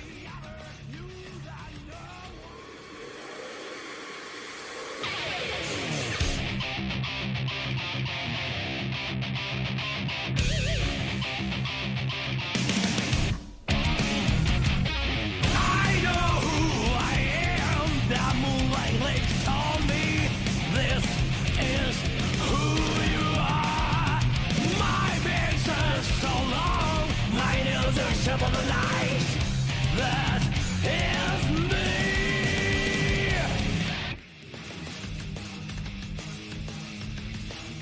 Bushi Jinza Chuara, Taiwara right there, but of course regularly known as Chuara. I think he just plays with Tai a lot in TY. Yeah. I think they show love to each other that way. But yeah, man, the premier Kai of the world here in this group as well. I'm looking forward to seeing him show out. Obviously qualifying through points, not getting one of those first place auto quals, but that just shows this man's consistency to get here through there. Yeah, let's jump into this game. They're ready on the stage here. We're flying by. Tempest NYC up against Churara. These 2, obviously, tournament players you've seen a lot watching this game, I'm sure. And yeah, we're locked and loaded here on the stage. We'll see Tempest is selecting everything, and then he'll probably navigate to his character on the screen, hovering Kai. Yeah, I know Tempest has bounced around a little bit. Definitely has been exploring the cast, but the Leo White thing is the tried and true signature character of the man, and he's not going to be playing around. No, and winning 2 tournaments with this character, very impressive stuff. Of course, very strong character. Fundamentally, Tempest very sound. He's got a lot of good stuff as a player, and Churara, he is one of those players where if you're not ready, he will run you over. He's down to send it. He's down to take some risks. And I think the Soul Kai color is a good description of how he plays. Yeah, that's a good point. Hey, man, one of my favorite tournament runs of all time, though, was Tempest winning the auction tournament at Combo Breaker with May and then winning the main Strive tournament with Leo. Definitely this man's been talented for a long time. IB on that from Churara, so he's like, oh, maybe I can wiggle. And then Tempest catches with the 2S right afterwards. Wall-to-wall on that 2H break. And a really solid start. We saw Churara's like basic... Oh, God, that was a little late, yeah. And he tried to sneak it in, and Tempest immediate punish. But the only damage, really, that Churara got right there was Wake Up DP. He did Vapor Thrust on Wake Up, got the hit on Tempest, and then after that, it was pretty much all him. What defensive choice. What a whiff punish to start. They saw the micro walk back, letting the far S whiff into the perfect punish. Okay, just going back, man, that S fireball. Yeah, it's real good. For a character like this to have a boom like that. Buffed over time. It's very good. He was trying to bait the burst right there. Churara doesn't let it go easily. And then, okay, burst up in the sky right there, waiting it out. The boom's going to hit, and he jumps to avoid it. But this spot, back turn P, game number 1, Tempest NYC. Yeah, of course, that back turn punch might as well be a 6P. Yeah. Like, all kinds of hitbox up there with no real vulnerability, I should say. Yeah, his back turn P is incredibly good. It's super, super solid. Wow, Churara started with far slash again after I got whip punished at the start of the last round. Insistent, man, does not care. He's down to just do it again. Like you said, the soul color is very fitting with the Bulldog style that he plays Kai with. He dashes in. He was trying to bait DP that time by backdashing while in the stance. Cross up again. Knockdown here. We'll see if he's going to take the wall break. He does. Doesn't have to there, but chose to. Yeah, he likes it. Goes back to the neutral for gets that positive bonus. Quick RC, not going to catch him flinching. Oh, yeah. Churara choosing a burst to survive, but he only runs into a 2D for his trouble. We're going to another round. Yeah, and I feel like this playstyle, this wall from Tempest is often very difficult for players like Churara to deal with. You know, sure. Like it can definitely be very difficult if everything you run into, you just don't get started, and then you get put on defense. And the way Leo is, his damage is so high. Wow, that was genius to use the Vapor Thrust right there to go through that as an anti-air. That was sick. Wow, what a route, too. And Churara, he had to pull something deep from the playbook, but did he ever? Man, air dashing into the armor and then immediately having that answer was so impressive. Legitimately, like, never seen that before. All right, wall break here. So much meter from him, though. He has Stun Dipper or whatever he wants RC. Spends it late, then gets the throw as a punish, so there's something there from Tempest. Yeah, perhaps that flash kick that we just saw the second time, of course, RC afterwards forcing the mix-up. Oh, air throwed him! Oh, my. Next mix will do it here. He's about to have meter as well. In the front low. caught it, looked like a counter hit as well. Yeah, so Tempest 2-0 there after some genius countermeasures from Churara. Just like, he's like, what do I got to do, man? Yeah, for like, real. this guy just air throws me out of my Fujar like that. Like, what? I was going to say, Tempest matched with his own defensive genius countermeasure right there. Just the timing on that air throw was immaculate. Yeah, I mean, that was super impressive. Ooh, tries to bait something out, but he doesn't give it to him. Runs in for the throw, full screen, sends it. The high keys. Yeah, that's what he do. Hard knockdown here. Tempest down, but he's about to have meter, so flash kick RC, very scary. There you go, you called it out right. He was going to build the RC with the flash kick, whether it was hit or block. And it takes the wall break at the end there, too. So he has 50 meter again. You know, obviously we saw the Stun Dipper last time. We'll see if he goes to it. This time BRC. BRC right back at you. Wow, hit jump Kata. That was very scary. Oh, get out for me. Has the hit immediate burst, so that's a big one here. Churara committed to the round again, the 2D. These whiff punishes on the far S. You better make sure you come into contact with that one. He's just been, it honestly feels like he's been first, and then Tempest has just whip punisher countered so many times in this set already. Swing it. Look at this. I mean, yeah, even when you get into this, swing back and forth. Pays Tempest is still coming out on top. Side swap goes for the throw that time. Also would have beat DP if he went for it, and he goes for DP there. And the mix. What are you going to do? A beatdown. Legitimate. You see the way he got up and nodded to? He was like, yeah, that's how we start this. Straight clinical, 9-5. Oh, man. You know how Tempest is? He's like, I was ready. Yeah, I legitimately, like that nod was definitely, I was ready. You ever ask him about a match? He's like, I knew what to expect. Yeah, I knew what he was going to do. I was aware. Yeah, I watched the match. He do be studying for sure. Great stuff from Tempest, showing out already. Well aware of what Churara was going to be up to, this play style that he was going to bring to the table with Kai. And man, like you said, with the way Leo plays, with the way Tempest plays Leo, it's just so tough to get started. Yeah, and it's important. The order of the matches in this group are really funny because we got the Asuka Mir out of the way, right? Yeah. And then we got the Kai versus Leo out of the way. Every other match is going to be Asuka running for his life from Leo or Kai. That's the rest of the group. The rest of the group is like Asuka, like, can I get out of here? Like, we'll have to see. So we got an updated group look now that we've had our first round matches for both of them real quick here. But obviously, Gobo and Tempest looking very solid there. Gobo and Zondo was very close. That was an awesome set. Yeah, and then Tempest versus Churara was catching us up on some time. So we'll have to see how this looks for the rest of us. I think Churara probably honestly going to be happier to chase Asuka than deal with that Leo play from what we just saw from Tempest. I think everybody here is going to send Tempest a fruit basket. All the people working here for making up some time on that set for sure. Well done from him. But yeah, it's going to be another one. Two of these players from this group, heavy hitters all throughout, going to be facing each other. Definitely, I think a lot of people's favorites for this group are Tempest and Gobo. They're off to great starts, both of them. But yeah, I mean, that Gobo-Zondo set, I believe, came down to the final round. So Zondo is a huge threat in this pool as well.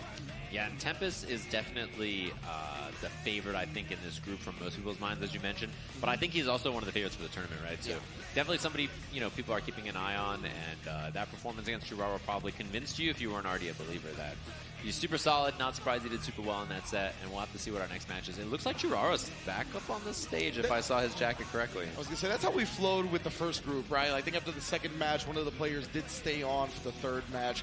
But yeah, man, I think there's an argument to be made for Tempest being the most consistent Guilty Gear Strive player throughout the game's history so far. He's been really taking first places since shortly after the game's launch. Right. As soon as he found his groove, he never really fell out of it.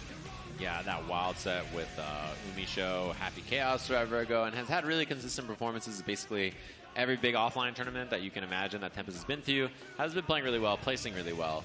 And it's not surprising, two of the wins for this tour and also looking really, really solid in that first set.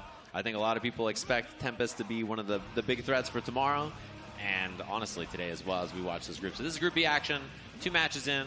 There should be 5 total sets, if I'm not mistaken, in each group. So we have a little bit left for you in each of these. And then we have Group C and D as well after that. So we'll get an updated standings at the end of this as well to see where it is. We see our next match, Zondo versus Churara. So Churara staying up against Zondo. And yeah, like I mentioned, all the rest of the matches for this group should be Asuka versus Soul, or rather, he was hovering. Oh, the Bridget. Okay, I've seen him play this also, yeah. Okay, makes sense. I've seen Churara play a couple of characters. Interesting that it's Bridget. I wonder if Bridget is his pick for both of the Asuka players or just one or whatever. But he plays Kai, and he also plays Sin a bit, and I've seen him play Bridget as well. Yeah, I'm a little surprised he didn't bring out the Sin, right? Because I know that in theory the character does pretty well up against Asuka, being able to poke a lot of the cubes away. The Elk goes under it, the Beak Driver goes through them, he can cancel it afterwards. But that's not the matchup we're getting.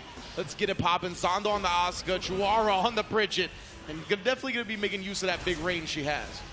Yeah, and I mean, I like that backdash right there from the air backdash to set stuff out. And she is trying to use her far-ranging normals to just flip the cubes, as you saw there, right? 2P, 6P, something that you can do a lot. It's very, very threatening for him as well. And Zando is in a bad spot. Look at the damage on this. Oh, no. He's got no mana. It just gets clipped by a dust and takes all that life.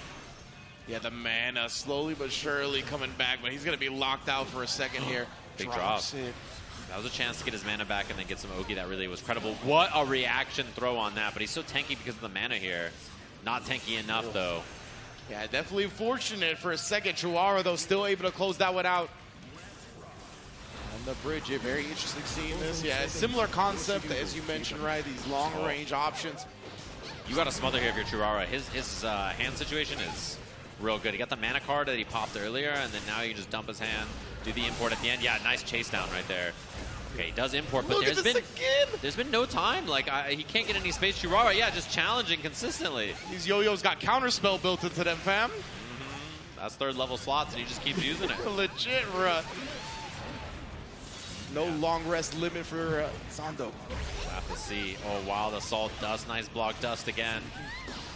He has no mana, though, so he didn't really have much to do, and... Yeah, I like this matchup choice so far. Chuara representing these long-range 5Hs and just whipping through the cubes. Doing a good job of stopping him from establishing. Because, honestly, Zando was really scary there when he had all that to work with. And I love the skate, too, right? We saw the skate a couple of times to get in his face while he's trying to load up spells. He's just so smart. Good block there from Zando. He's out of the corner. Chance now, but, man, there's just no range that he can get comfortable. Even. Oh, my God. Lordy Lord. Instant block on the burst attempt. Now just putting it out there. Again, Zando just completely out of mana here. He's really kept him in that range. That's so unfortunate. Yeah, you try to 5P right there to stuff that too, but the timing on the scoot was real good. And even this is going to get rid of some of the mana that he was working with, get a hard knockdown at the end. So Zando just not a lot of chance to play. He got in the right test case, but he just hasn't had the room to work. Exactly, yeah. He's got a teleport. He's got some cubes to send, but he's not going to get a chance to do any of that. Chuara here, another round on the board, quick. Hey, he's cooking with this Bridget. His Bridget is looking real good here. He's just, oh my God, the dash up 6 feet to start. Rolls back. Oh my, caught him reaching too. There was no punish though. Overhead coming through. So fast in that overhead. Tough. You gotta really see that the opponent has the card. He tried to reload his hand before the wall break, and that actually cost him. Unfortunately, he's got a staff out. Yeah, gotta load up. He likes his hand. He doesn't even want to cycle through. Ooh, that was about to be a big punish. He did spend the cube though, so actually kind of unfortunate that it got out of his hand. Yeah, plus the big cubes out. Oh, he's got 2 more. But these ones need to load up. Yeah. Need time on that. So instead of that, he goes in for the teleport. Oh, no mana. Uh-oh. And oh, my God, that air throw did 40%. Yeah, exactly. His life's so low when he has no mana to his name. Look how much damage he's eating here. Oh, even that chunk. Yeah, 6H, I think, does slightly more damage than 2H also, so I think he maybe could have killed. Oh, man, and that could be something that haunts him for a while, considering Zando was able to win the round. Yeah, I could be mistaken, but I'm pretty sure the 6H does more there for Bridget on the wall break. Just getting in his face right now, trying to buy some time, buy some space to get the cards going, but thrown as soon as the air dash comes close. Oh my, that rolling was very, very scary. Zando with the 5P to intercept. Gives him a chance to cycle a little bit here. And great when it comes to the hand. And now he's finally in the right test case. Beautiful stuff from Chuara again, just hunting him into the corner. Scary spot, just that little fuzzy jump. First timing works out fine for him there. And Zando, not a lot of mana either. Yeah, exactly. That's why I think Chuara burst himself. He wants to stay in that corner, wants to keep the mana low on his side. Q super. This is going to give him some time to get the mana back. He did spend the mana card. Oh, but he had no card. Oh, man, that is bad news. And he gets hit by the dust. He's about to be out of mana. Even with the mana regen, it's kind of going down, but he's okay now. Yeah, mana regen definitely saving him right there, keeping him nice and tanky. Oh, now he's got time to establish. To mix up there with a teleport. Nice break from Churara. DP hits. He queued, but he jumped over it. The recovery's just, oh, not quite over it, but the recovery was so fast anyway, it would have been fine. Oh, the 2D and then sends it afterwards. It's just such a fast, low-hitting, far normal. Catches people trying to approach all the time. And then odd right back into it here. I like this from both sides here. Fighting tooth and nail, one up. Again, Q Vision Productions. Look at this all day, every day. Which Friday movie's your favorite? Oh, and he DPs through. That was a time for Zondo to establish, get some mana back. He's got 2 staffs in his hand. It's like the decelerate and accelerate. Oh man, his hand sucks too. He had 1 cube, he threw it, and he drew another teleport. Now he's out of mana as well. A little bit of a drop there from Churara actually lets Zondo fight out, and he forces the burst, which is really good for him. And he canceled the 2D into the mana recovery. That was a big gamble, but it paid off huge. He's got mana regen card here too. Let's see if he spends it. Yeah, oh man, he is locked and loaded. That spot was going to be tough to win even if you had a lot more life. This man put everything on the screen. Good luck getting around that. You see him jumping, he's trying to threaten. Yeah, he has the air cube, he also has the air low, which he just wasted right there on the ground, you saw. But the low is really, really useful for those kinds of scenarios. It's hard to contest in the air.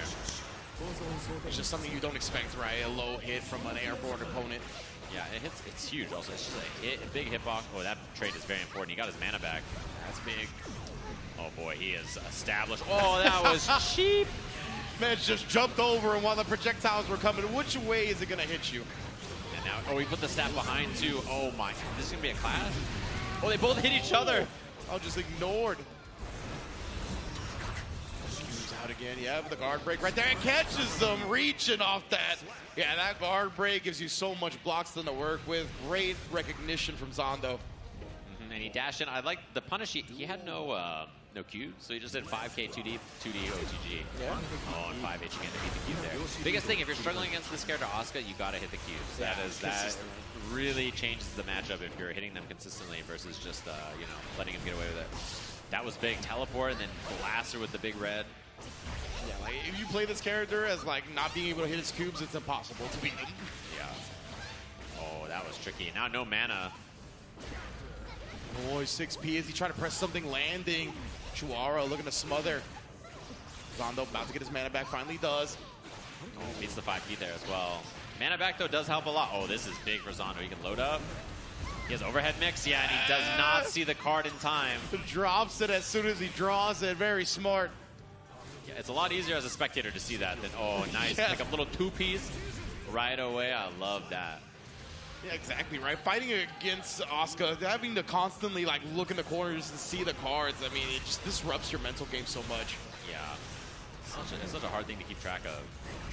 6H blocked well, nice. Oh, and the 5H, huge, no mana. This is a chance for Churara if he gets a mix-up.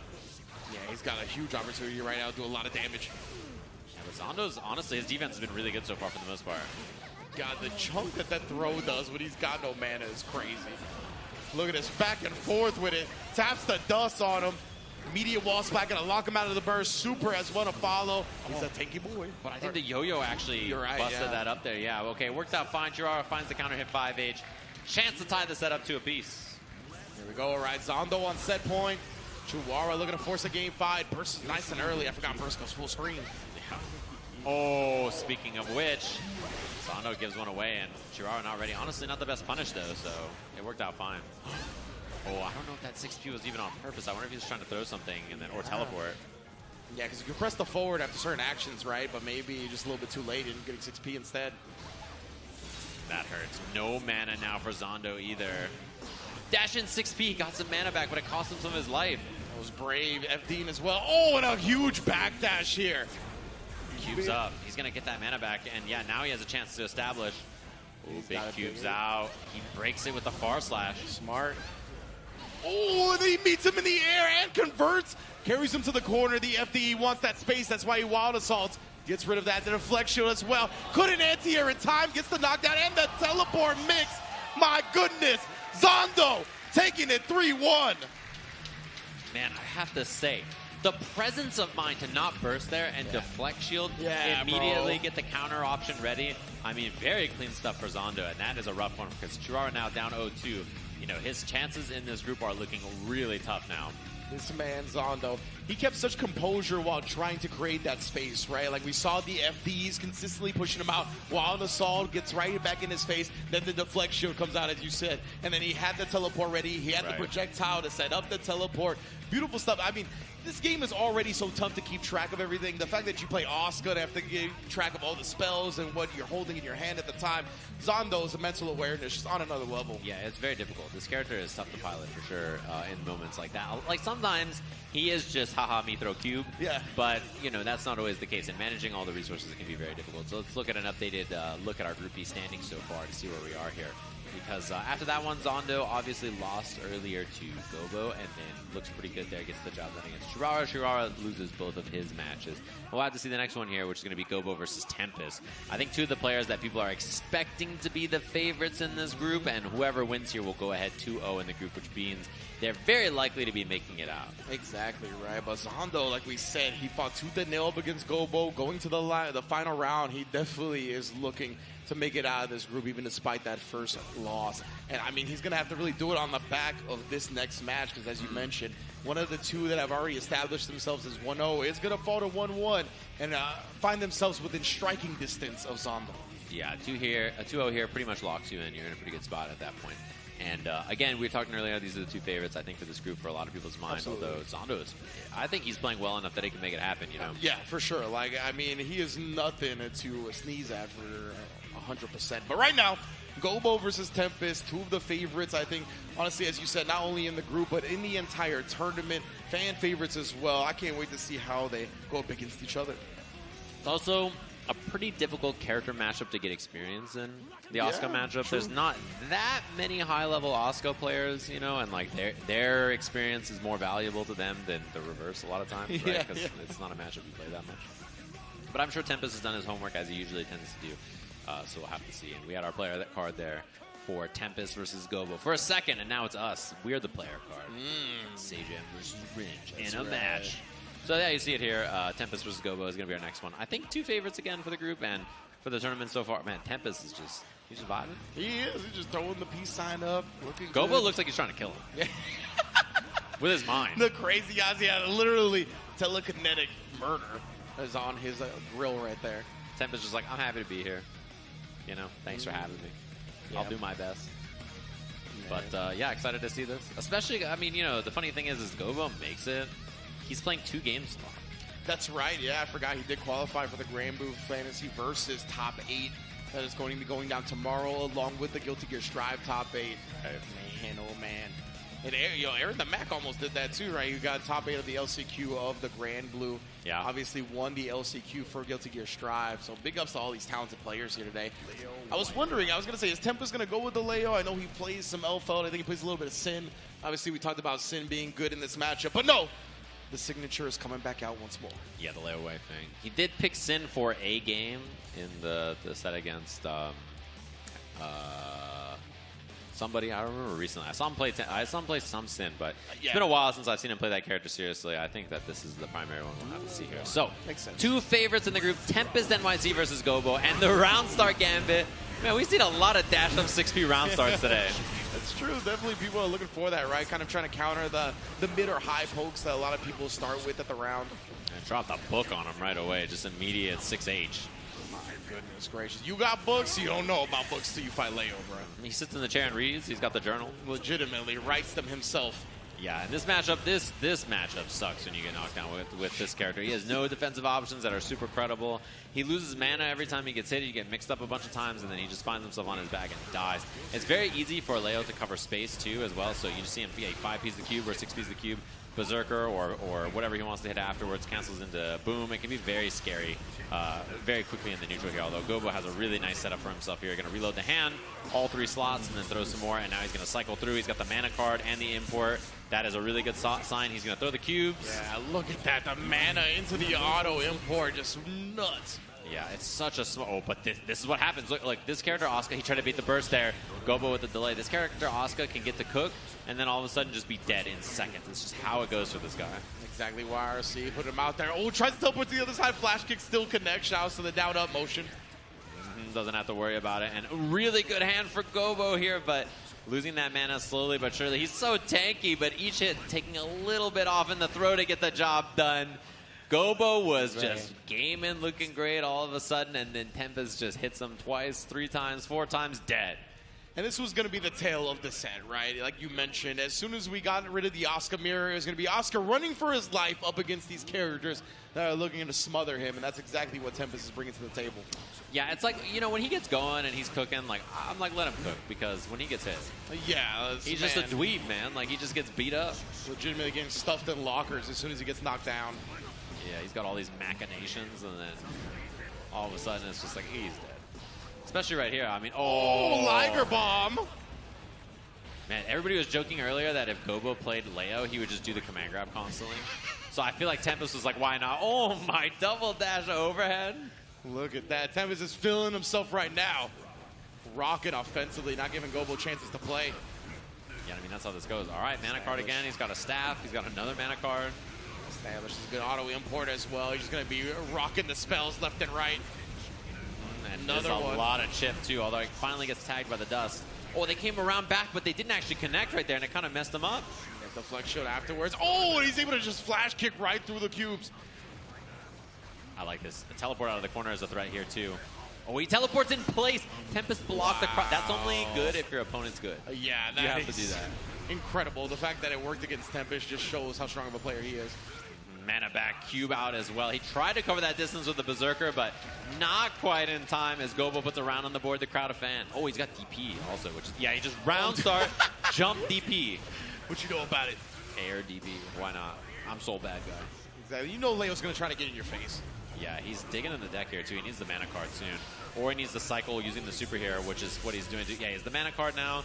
Looking for the import as well. He's got it. So mana card, import, start throwing here. He bursts just to get the cubes off the table, but now that is bad that he spent that. Yeah. Mana back, gets the combo in the corner. This should be the kill if he doesn't have a drop here. Oh, yeah, most def. Wild assault for the break. Gobo! Always the showman. A man jealous with his character. Did you see the way he grabbed his jacket? My goodness. That's the cloak right there. He's imagining the galaxy cloak in the background. Get that third off your shoulder, man. My goodness. Yeah, I mean, listen, this is what I said. Sometimes you get cubed, bro. Like, that's just like, sometimes you get cubed. It be due. And sometimes you're the cuber. Like, it just depends on how it goes in this matchup. With all the new fighting game terminology out there, Cuber's making its way. Oh, no. Brutal round start. Basically, worst case scenario. He didn't get the swap test cases. He got hit right away. He loses all that. He loses the burst. Car's not looking great. Because even if Gobo gets space here, he's going to need time to set up in the next test case and then, you know, get things going. And now he's got no mana. Ooh. And Tempest just making sure this doesn't happen. He's going to have to fight for so much longer without any type of mana. Yeah, tries to wake up with something, a Hail Mary to turn the game around, but Tempest is too clean, too compact. Yeah, he's, oh my, 6P round start as well. Same kind of thing we just saw. Deflect shield. Finally a chance to play the game. He gets the swap into the test case. Double teleport though. Okay, so he spent one right away. I like that. He's low on mana and he didn't have a lot of offensive cubes, so he kind of had to try to get out of there. Yeah. Oh my. Oh, he could have died. That could have been bad. Yeah, sacrificing his health to get the mana back right there, but Tempest again. Just relentless with the offense. Ruthless aggression. You got to run him over. You can't give him a chance. And Gobo has no offensive cards here. Yeah, so he had to just stop the pressure there. Tempest knows that he chases him down. Super available here from back turn. So tough of a position to find yourself in. Tempest once again letting him know it's not going to be any type of easy. Up 2-1. Yeah, when you're Gobo in that situation, right, you only got the staff, you got low mana, Leo's in your face. Like, it's so tough to get into a position where you can get a win. He's back into it here. 2P round start check. I like it. He's stringing him up a little bit more with the cubes, but again, button, right, cancel into something afterwards. That's what you got to do. Oh, this is big. He's actually established here. He's got mana regen in his hand as well that he can spend. He spends it. He drew another one, though. He might want to use it, honestly, considering the mana. Ooh, we got hit, and Tempest taking huge advantage here. It's one of those things you got to stop him from snowballing. Exactly. That's been the name of the game for Tempest, right? As soon as he gets one knockdown, he's just able to control the rest of the set. Nice block, too. Oh, man. Immaculate block, and then throws him out of the deflect shield attempt. 2D, he gets the combo off of it. Kara Cube for the combo as well. 6H knockdown, puts out the staff. Cubes out, blocks the dust, double dust. Oh, and the last cube actually came and let him combo off of it. So fortunate. And swaps out another staff there too, which is huge. I mean, he's cycled through the whole entire test case already, and he's back around to the front. Only 11 cards left, and he just gets hit low. The Wild is all for the kill. 1 round away for Tempest here. Doing a great job navigating through all these spells, putting the anti-magic field up. DP, yeah, he has the card in the beginning. You always have to check that when you knock him down. Yeah. Smart stuff to deflect shield, but yeah, immediately Berserker Slash cancels. Stays in his grill. Big whiff punish for the 2D. And huge damage because he had no mana as well. That's why he doesn't break the wall, because he knows that he's almost close to killing him. Stayed on the safe side. Brutal. Oh, it whiffed. The super, is this going to hit that high up and catch the ankles? It does. The kill for Tempest. 2-0 in the group, and pretty likely to punch his spot into tomorrow's top 8 bracket. Oh man, treated him like Mercedes Monet right there. Coming for the ankles. Broken. Tempest NYC. What a response, honestly. Doing a great job. Now 2-0 in the group. Looking as dominant as people expected him to be. Yeah, and that's a big one too, because Gobo losing without making it the 3-2 there is, you know, potentially big for the game differential that we'll get into later. So take a look at the updated group standings here. We have a couple of sets left to play, and man, it's been pretty neck and neck between everybody in this group so far. You love seeing it, right? When we have 16 of the best players here, the way the groups all, you know, ended up playing out, everybody has such tough competition, right? And it's looking amazing so far. It's definitely been close from Group A to Group B. Tempest obviously in the lead now, but Zondo and Gobo both looking like they can make it out of the group. It's going to come down to these last few matches. Yeah, I mean, I don't see why not. It's one of those things where Tempest obviously pretty likely to make it out here, I think. Yeah. He's looking good, but Zondo and Gobo played each other, and now it's about their sets against other players, right? Because for Gobo, his last opponent is someone that he's already, like, you know, everybody else has beaten so far, so he's like, okay, you know, all I gotta do is get the W here. But Churara could really throw a wrench in things here if he gets a W against Gobo. So it really depends on how that goes, and he's gonna be up on the stage right there, as you see, playing his next match. So that'll be the match that we're gonna see. Gobo staying on again, Churara jumping up there, and then our last set after that should be the Zondo versus Tempest match to close out this group. Which again could definitely come down to a very important match to see who's going to make it out of the groups. Again, big ups to everybody that is joining us offline here for the ARC World Tour 2023. Y'all enjoying some Guilty Gear Strive? Thank you. I appreciate that. I felt like Tasty Steve for a second. Making some noise. Very nice to see, of course, everybody out here. And yeah, today, again, is the group stage. This is the second of 4 group stages that we're playing through today. Tomorrow will be the top 8 bracket in the morning. There is Granblue Fantasy versus the top 8. And then after that, we'll have the Guilty Gear Strive top 8 for the day. So tomorrow is just back-to-back bangers. Granblue should be a lot of fun to watch. And then, of course, the Strive right after that. Can't wait to see both of them. So we're going to take a look at the whole group standings real quick, by the way. Yeah, the Granblue tournament has already been dope. I can't wait for tomorrow. But this is how the groups have shaken out so far. Umisho and Leo making it out of Group A. Of course, Umisho with the clean sweep 3-0, and then Leo getting that match differential, to make it out in the second place position. While in Group B, Tempest already up 2-0. Zondo and Gobo also already on the board. Yeah, and the other thing too, these other groups, man. I mean, Slash, you know he's salivating, looking at Leffen, Peppery Splash, and Apology Man. Like he's just gonna explode them like pinatas with May, man. That is gonna be brutal. Whoever fights against them, good luck in that group. And then Group D at the end there with some of NorCal's finest, some international players who are really, really strong in Varix and Tiger Pop. So can't wait to see that one as well. Yeah, it's going to be great all the way through today. Again, remember, we're deciding. We're ending the groups today. It's going to be a long stream to make sure we get that top 8 knotted up here to end the day. But right now, it is going to be Gobo versus Churara. Let's get it popping. Ready to jump into this one. One of the last 2 matches for this group, Gobo and Churara from Japan. Should be a good one here. And again, same kind of plan, right, Bridget? You know he prepped Bridget knowing that 2 of his 3 opponents, he's going to be fighting the same matchup. So obviously, this is what he's looking for. Exactly, right? So Churara, he definitely had a lot of good stuff on the table up against Zondo with the Bridget, doing a good job nullifying a lot of the cubes with her long-range normals. But at the end of the day, Zondo was still able to take the set. Obviously, he's got to try to change that tune for Gobo. Let's get into it, the eagle flying high. And the big thing, too, is we saw Churara had a lot of good ideas, but it just felt like his combo routing and stuff was maybe not as comfortable on this character as the Kai, right? And he had some moments where there was drops or things that happened that kind of just played against him. I like the DP challenge right there on the 2D, thinking maybe a cube or something was going to come after, so he was going to get in between. We'll get just smothering pressure in the corner already. This is the name of the game up against Asuka. How is Gobo going to get his positioning? We'll use it. Oh, actually, he's already out of burst. He's gotten no defensive options. He had to just sure it up. Ooh, and just that long range low on the mix-up. The long roll of the law just pulls up on him. Oh, and I thought he jump cancel debate that actually, but it doesn't look like it. So instead, this YRC gives Gobo a second chance. Yeah, maybe we wanted some type of instant overhead with the jump S or whatnot. I'm not sure. Double throw mix-up. Yo-Yo just came back. Dust for the kill there. And again, I feel like this was the exact same against Zondo, where Churara started really strong in the set. Yeah, right. It's really been up to the Asukas to kind of figure out how they're going to need to go about and adjust their neutral, adjust how they're going to set up Chop up against this character that has so many ways to thwart their offense. Man, what a good round start, too. Gobo just had the perfect hand and played it really well at round start. He had access to the auto hand refill, so he just backed up, got test case 3, emptied the hand, auto refilled into good cards from this deck, and then just look at him go after that. Snowballed the whole round because of it. Yeah, I was going to say had the overhead too, and then sending the spell afterwards with the staff on top of it, just granting him a gigantic combo. Gonna cycle here. He's got double mana cards, so he gets rid of one. He says, I don't even think I need this necessarily. Already got this out. 2 staffs in hand, 2 cubes in hand.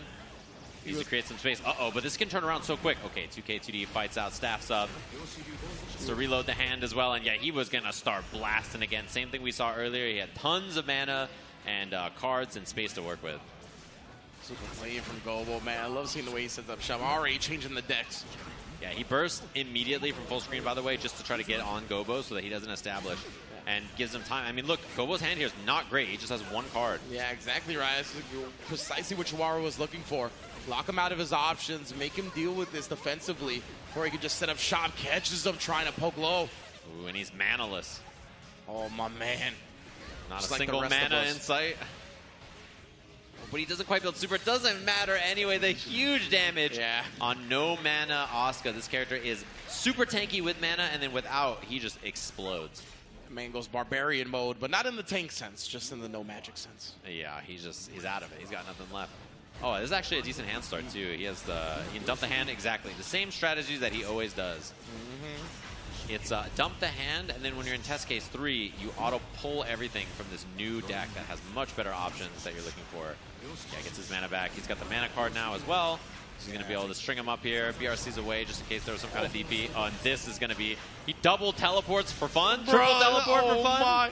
How are you going to keep track of this man? Just loaded up his hand yet again. Roger coming through. Well, that was a whip punish, actually. Big chance here. Wow, the command grab on the first knockdown. Gobo not having any of it. I like the cheekiness for sure from Churara, but Gobo ready at the pass. Yeah, and I love the awareness there that Gobo had the DP card. He did jump DP round start. Churara just dashed up and blocked it. Air throws, and Gobo getting smothered for being a little silly, to be honest. We've definitely been seeing that from Churara. He's very aware of when Gobo has that DP card. It happened at the beginning of another round as well. Oh, he's got no mana. Oh, now he's mana broken. Next hit kills. Oh, knew that the FD was going to push him out of dust range, so a quick RC low. And he was scared of the burst right there. Obviously not going to spend it. He's down so much life. Much better for Churara there. Tying the round count up. Yeah, this is looking good. Remember, Gobo, this is a very important match for him. He's sitting at 1-1 in the group stage. Immediate burst again. Wow, beautiful call out on the teleport, knowing he was going to go for it. Much more, obviously familiar with this matchup, right? He's definitely played this a couple of times, and also played Gobo a few times. Well, what a pickup in the middle of those cubes with the 5K. Indeed, look at the smothering offense from Asuka this time. Sends out the orb, get off me. Oh, and he reloads the health too, or the mana using the health, and now he's going to string him up in the corner here. This is a really bad spot. Blocks it. This is a huge punish as well. Doesn't do the super at the end there, but I mean, Churara is smoked. Yeah, this spot is so bad right there. So with the 6K, the low, the brambles creeping out for your ankles. The look on his face too, the way he's calculating. He's like, was that right? Did I do the right thing right there? Grabbing his head. This is the thing he's going through. You're good at reading body language, dude. Like, and the fact that he grabbed his head after, I was like, oh, damn, you're right. Yeah, he's like, is that right? Is that the right thing right there? Oh, good start. Actually, Gobo, he's going to be able to pop mana card. He's got teleport as well. He gets suspended here. Mana card, yeah, and now he's got a good spot for himself. He can really establish. Burst available for Churara. Of course, you want to immediately stop the momentum, but... Yo, and then the jump to bait out the skate in and get the punish. Gobo's in a good spot. He has all kinds of room to wiggle here. This is a rough one for Churara. There's no staff yet, which is maybe the only saving grace. But his hand is great. The mana situation is quite solid. Try to bait a throw there. Good defense right there for Churara, and then finding the yo-yo normals. Oh, air throw again. Man, he's been really good about reading that so far. After the tech throw, and then, yeah, just a dash of roll right there. Gobo thinking that he was going to commit to something on the ground. Oh, jumps out. He gets space for himself. This is huge. Cubes up. He's got a staff now as well. The dust hits, and this lets him refill the hand, get the mana back, establish on this, and he uses that to blow through the cubes with the second part. Oh! Did not expect to still have to deal with some cubes coming out of Descendant Roger. Yeah, that's 2 waves, right? So the first wave of cubes got eliminated, but then right after, there was more coming. Deflect shield, and yeah, kind of got him out of that cleanly. There was a little bit of a scramble, but did make it the best of it. Oh, he's got teleport as well, so we'll see if he scouts the teleport out of the corner from Gobo. It does! Oh, perfectly! What a awareness from Churara. And he's been so ready for that. And not only that, but he's manaless now, knockdown. Churara with the safe jump set up. Fake out on the second hit to jump ass into the low. This man is enraged. No spells necessary. No spell slots at the end of the adventuring day. You got to click that long rest button. Gobo going into this last round now. Clean 8 hours, gets all his magic back. Oh, yeah. Oh, man, he's had so much luck with the refill here. He's pulled a lot of good cards consistently, but he was just so scared of what Churara was representing in the mid-range there that he didn't get a chance to throw. Churara's done a great job establishing this neutral, making Gobo second guess. Oh, he's got big cubes out, but 5H to beat it. Yeah, that's the thing with the big cube. Nice and slow, but it does give the opponent an opportunity to snipe it out. He tried that air throw again, but teleport right on time. Big cube getting stuffed again, this time by the yo-yo. Oh, makes it nicely blocked. Oh, DP's in response to the dust. Churara's looking very on point right now, and again, he's 2% meter. This is almost worse than being at none because you can't regen unless you get space. And pulling another card right there, put him closer to being manaless. He's out of mana now. He's got to survive. This is huge damage if he gets a hit. And okay, mana came back right at the end. Cube on wake up, time to establish. Runs in. I love the pressure there. 6K on that. Yep. The brambles, the low brambles coming through. He's going to teleport out of the corner. He does. Catches Churara off guard here. He's got the super for the wall break, and he's going to use it. Gobo going up 2. Oh, did not wall break, but the dust is there. Raise the roof. Oh, my goodness. It didn't hit cleanly right there. Just caught her leg for a second, and then he just fell out. Very strange. Yeah, that guard crush enabling stuff like 6K mix-ups and stuff is so useful for this character, you know. As soon as you see that, you know it's time to mix, right? You can teleport into it or run up and just do it as a nice fat hitbox. You sandwich your opponent, go for whatever mix-up you want to do. So. Yeah, 6K, bro. Overhead's also available in Gobo's hand as well. DP as well, right? Oh, but it does not matter. Rolling, no mix-up hit, but the jump D, the late jump D hits. Drop the combo. Oh, that is bad. That could have been wall break, although now he's good to go. Yeah, reaching. Churara still leaving some damage on the table here with some drops. As you mentioned, the routes on the combos for Bridget have been a little left to be desired, but his neutral has been very on point. Yeah, you can see why he's picking the matchup. He just wants the long-range normals to contest with a little bit better. And teleport into the cube. Scratch in the back with some magic. I need a magic back scratcher. Yeah, is there a cube? Oh, he just got 2P there. All right, cube right away. Into the BRC forward. DP is through because she was so close. That was so smart, brother. BRC forward brings her in perfect range of that burst out. He wants this round. To BRC. Caught the counter hit, gets the kill. Gobo 1 round away. He two-stepped on him, the hezzy right there, and then just swiping with the normals. Nice. That awareness from Churara. Round start, he knows he's going to go for big red, right? So he just backdashes, lets him whiff it. Easy peasy. Constantly been putting that out as soon as he gets in range, so what a bait out. Now again, you see nullifying the cube on the way, throwing it afterwards. He got another big red, though.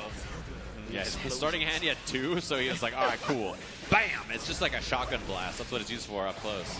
Nice, using the counter hit. 5H confirmed with the skate. You see the hezzy right there, just trying to two-step on him, open him up, throw his defensive rhythm off. Oh, and it killed. Oh, my. So much damage on that. This man has no mana. He be bleeding. Yeah, it is pretty rough for sure. Oh, swaps. He's got mana card. That clips airborne. He can refill the hand now. Oh, trying to backdash. The flex shield does give him a little bit of space. Oh, he air dashes back in. He was so scared that Churara was going to go up there and try to do something. He just air dashes out of their way. Now big chance here. Gets hit. Wall break on this. Hard knockdown. Big chance for Churara to cook here. There's not a lot of defensive choices from Gobo. He does have the flex shield available. Yeah, well, when he actually just shoots the MD, so he didn't get to the YRC range, does the flex shield now. Finally YRC range, but that's way too far to do it. Churara. Easy punish for Bridget, but again, tanky boy when he's got the mana. Yeah, and now he's got no mana, no defensive options. That was so sneaky. This man is despicable for that one. Oh, man, you heard about Walk the Dog. He just dog walked you on that one. Showed him the overhead only to go low. That was so rude. Like, he just pulls up, you see the orange, and you're like, that's not good. And then he tricks you right away. It's just like, oh. Like, oh, I love orange soda. Yeah. Oh, man. Final game between these two. Two apiece, of course, a big one in the group, especially for Gobo to try to get that 2-0. Guarantee his spot out of this group, feeling good about this. Oh, he's got a very close range hand, so yeah, he cycles here. He digs for the mana card. He finds mana. Oh, my man, his hand is perfect, yeah, actually. Exactly. That's what you want right there. The auto import, the mana, the double machine gun. Can't get much better. Oh, yeah, and Churara is stuck. This is a bad spot to be. Resets him here. Big cubes out. Guard crush. Oh, man. Help me. Bruh. Help.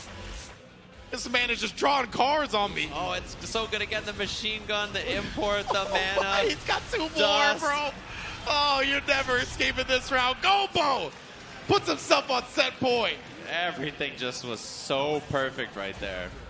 All right, dash up 6 speed. Big start. Churara got to smother. The deflect shield gives a little bit of space for Gobo.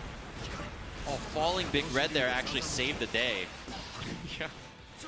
Oh, air throw. He scouted that a lot this set. He knows. I mean, Oscar wants to go up in the air and start doing stuff. That's the way he safely pulls cards or shoots cubes or whatever. Exactly. Churara is just not letting him have that for free. Once again. Oh, he tried to air throw. Double air throw. Ow. That'll do it. The kill. Final game. Final round between these two.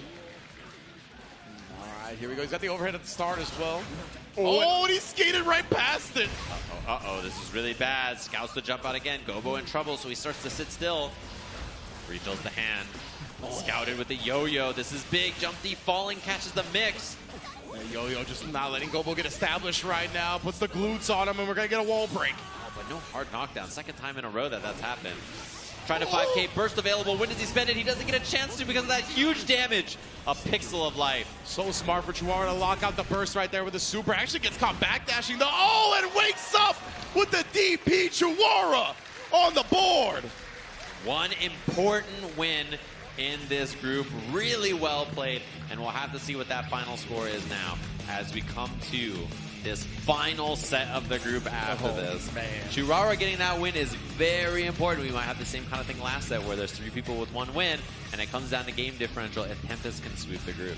Yeah, exactly right. We're looking at a potential repeat of Group A here with the way it's going to play out. But again, if Zondo can defeat Tempest right now, those are the 2 out, right? They're both going to have 2 wins. They're going to have the 6 points, and they're going to be clean to go forward. But it's all going to come down to this one for sure. If we get that tiebreaker scenario, or if Tempest can just sweep, or that's actually the same scenario, excuse me. If Tempest can sweep and then we get the tiebreaker, or if we can get the double 6 points. Yeah, we'll have to see here for sure. So we're going to take a look at the group graphic, which will break down what you and I were just talking about, of course. Tempest undefeated so far. Everybody else has 1 set. If Tempest loses, Zondo will also be tied with him in score. We'll have to see who's the first and second seed. Actually, it'll come down to some kind of game differential scenario. We'll see what that's like. And if he loses, then Tempest is out in first guaranteed. And then afterwards, it comes down to a triple tiebreaker again between Zondo, Gobo, and Churara. Yes, indeed. Man, Tempest and Zondo, they're going to be the ones to close out Group B in a very, very important match as we've gone over before we get to Group C and Group D, of course, with 8 more star-studded players for Guilty Gear Strive. Definitely looking forward to it. Man, I'm ready to see this match. Whenever they're ready up on the stage, it should be a good one, of course. Last match of this group to break everything down, and then after that, we'll be jumping into Group C. We're just going to go lightning fast, trying to get through all these groups to get everything locked and loaded for you all tomorrow. We have an early start tomorrow with Grand Blue. Obviously, starts up at, I think, 10:30 Pacific, if I'm not mistaken. And then I think Guilty Gear is scheduled for maybe 5 p.m. on that Saturday.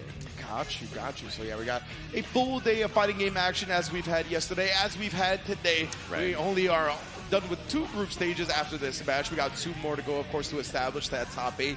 But yeah, man, we had Unia, the championships for yesterday. We had Grand Blue LCQ today to establish that top 8, which everybody is looking forward to. Lots of international competition for that game here in the offline setting that we all want to see. That's one of the beautiful things about these offline tournaments, right? That's what we all want these tournaments for. Putting people from different regions, from different parts of the world on even ground here to face each other.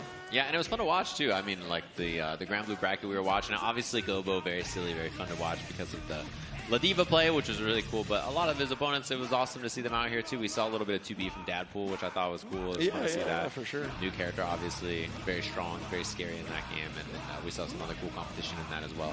So, cool to see everybody playing up there, showing off some Grand Blue. That game is really on a hot streak right now. It has a lot of momentum, and it's very popular, I think, for good reason. Yeah. It's really fun. I recommend trying it. It's for free to try, in case you guys are curious. It's free to grand out there. Dang, you're buff. Yeah, for real, bro. You just guilt-tripped me into getting back into the gym. My goodness.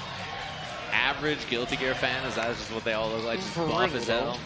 Wasn't even just the biceps, Oh the my. back muscles. They got a back view also. Good lord. Wait, your friend must be the cameraman, right? That was definitely... Pardon my back. Shout out to IFC Yipes. My goodness. Yeah, that was definitely coordinated if I've ever seen it. Thanks to everybody for coming through to watch some matches all day today, and everybody playing some games back there. Really, really appreciate it. Oh. Wait, who's that guy? You know, looks familiar. I've never seen that picture before. He's saying you did this. He's saying you put my Oscar people in this group. I didn't do anything. It was not me. You know, making my profile picture my own face is a suspicious act, according to many people. I use that picture as my Discord profile picture, and people keep going, "Oh, that's not the real Sejam." Like, using my own face is suspicious. They're like, "This guy's a phony." I can't believe it. Can't be him. When your own face is like not real. Oh, what is this bag? This bag's cool. This is a cool backpack. Oh, we're showing off the enamel pins and the plushies. I like the frogs. Yeah, everybody's real pinned up these days. They got new pins and stuff. Enamel pins are apparently the way to do it. I think there's some that you can buy here, too. I'll have to check out the alley over there tomorrow. I didn't get to buy any merch yet. I got to do that. Oh my you goodness. are Speaking of pins. You are Holy. blinged out. This man is a whale for that enamel pin life. I'm a scrub. I own like one. For real? That is like, I'm getting beat up in the quote retweets. Look at that. That is unreasonable. Oh, Look at the Oscar representation, bruh. people love this guy, Oscar. He's such a cool character for sure. What's good, Hotashi? Why is Hotashi? I thought they Hotashi just sitting off to the side of the camera. What you doing there, man? I legit thought they were going to keep it on him so he could respond, and they're like, no, you don't get to respond, bro. He was like most curious. The Kisk, the Sin. Whoa. Oh, we got the coasters? Are these Oh, Guilty is Gear it coasters? every character? Oh my! Look it just at him keeps going. shuffling Oh. through. He's like Oscar with the decks. Yeah, doom, just pulling each card. Wait, 2 axles? What? And another Zanto? That's what I'm talking about. And another axle? How many axles you got? That's a wild deck, bro. You got summons and long-range sickles and whatnot. Oh, he was trying to bring out some other merch. Way too many British people in that. Just 3 in a row. It was Axel, Axel Low, and Octopimp, the 3. Oh, man. Shout out to Octo, the legend. I forgot about that. Thanks, everybody, for joining us, having a good time as well. Oh, he did the old school heart. I'm not good at doing the new Zoomer heart with, like, This the one? fingers, you know? Like, it's Yeah. not even that, though, right? Isn't it, like, your index and middle or something like that? Oh. Somebody else did, yeah, like this or something? I don't know if I'm doing it right. I'm old. Oh.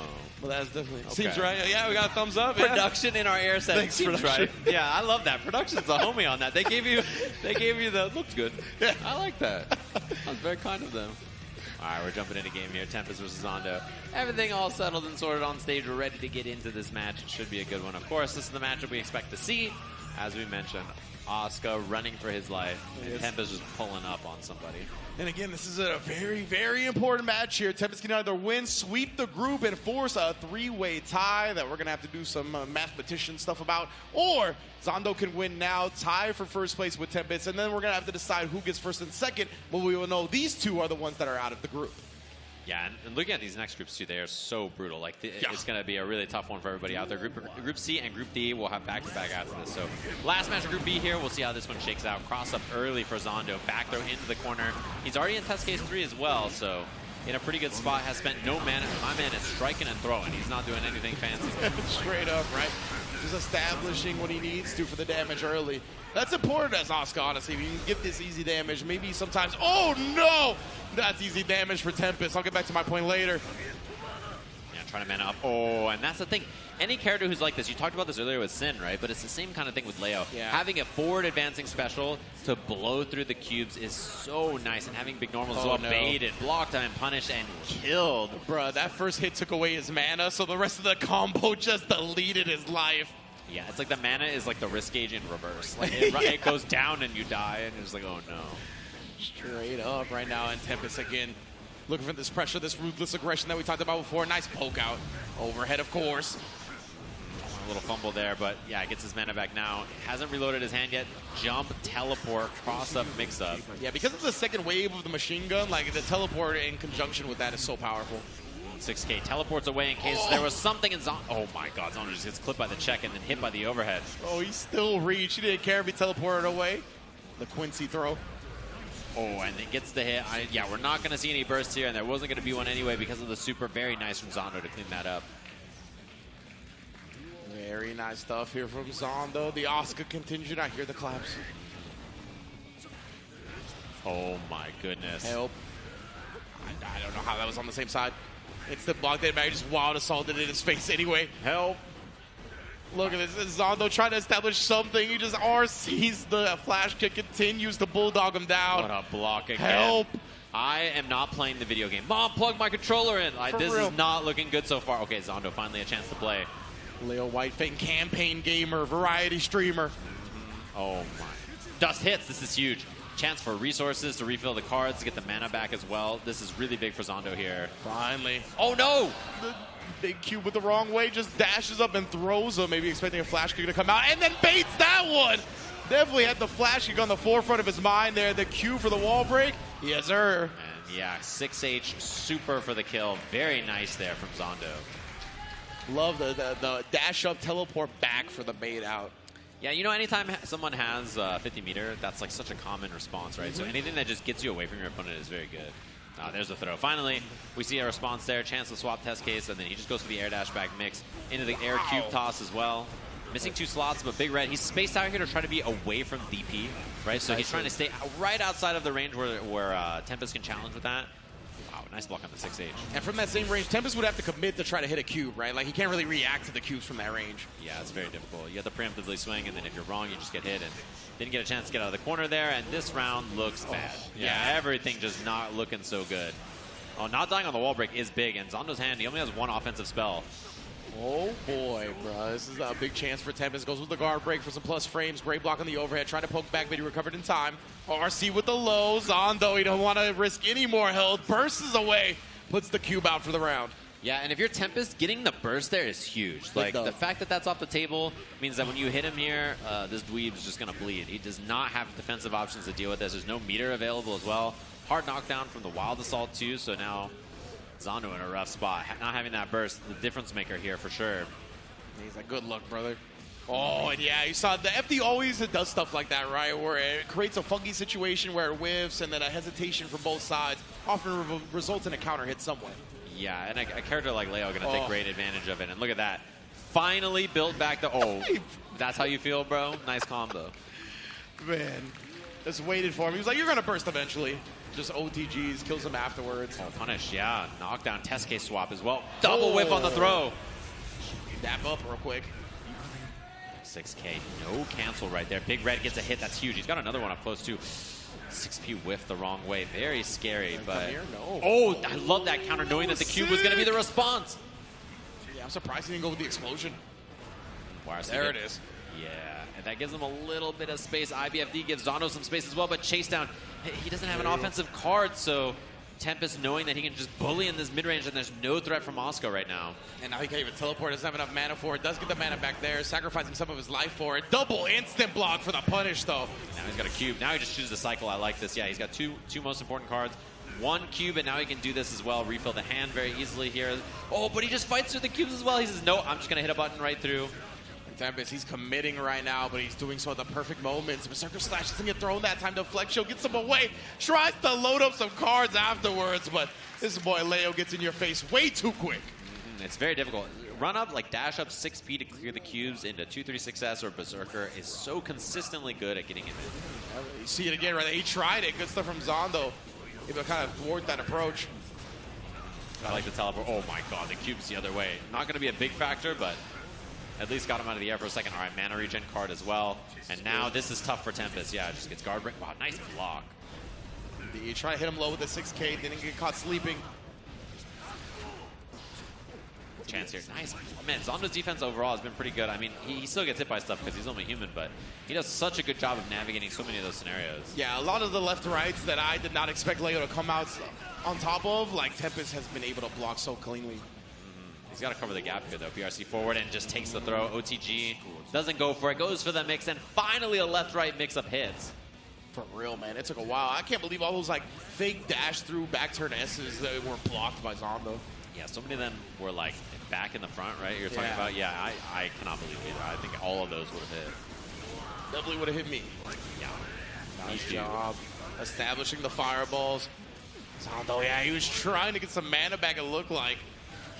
Oh, and he's, oh man, he might just, I was going to say an RC might have just killed there, but next hit will do it anyway, so Tempest just stringing him up, and that'll do it. Staggered 2K. One of the hardest parts about dealing with Leo, his dashing 2K and dashing 5K cover so much space. It is so annoying. And then he has 6K as a Gatling after, and if you IB it, then, you know, you can try to do something, but then he can always cancel and stuff, and like, yeah, there's a whole other problem to deal with. But early burst gives him some space. Just, you know, he's in the right test case, but just the mix-ups on offense have been so clean, and Tempest taking the wall break and the hard knockdown immediately. Clean throw bait from Tempest, resulting in big damage here, and Zondo, he's going to have to really shore up his defense. Doesn't have the mana to survive another hit, honestly. Yeah, he RC'd on the cross up there, would have given him a combo, but it also gave him more frames. Wow, huge whiff on that. And burst gone from Tempest. It's actually a really big win from Zondo.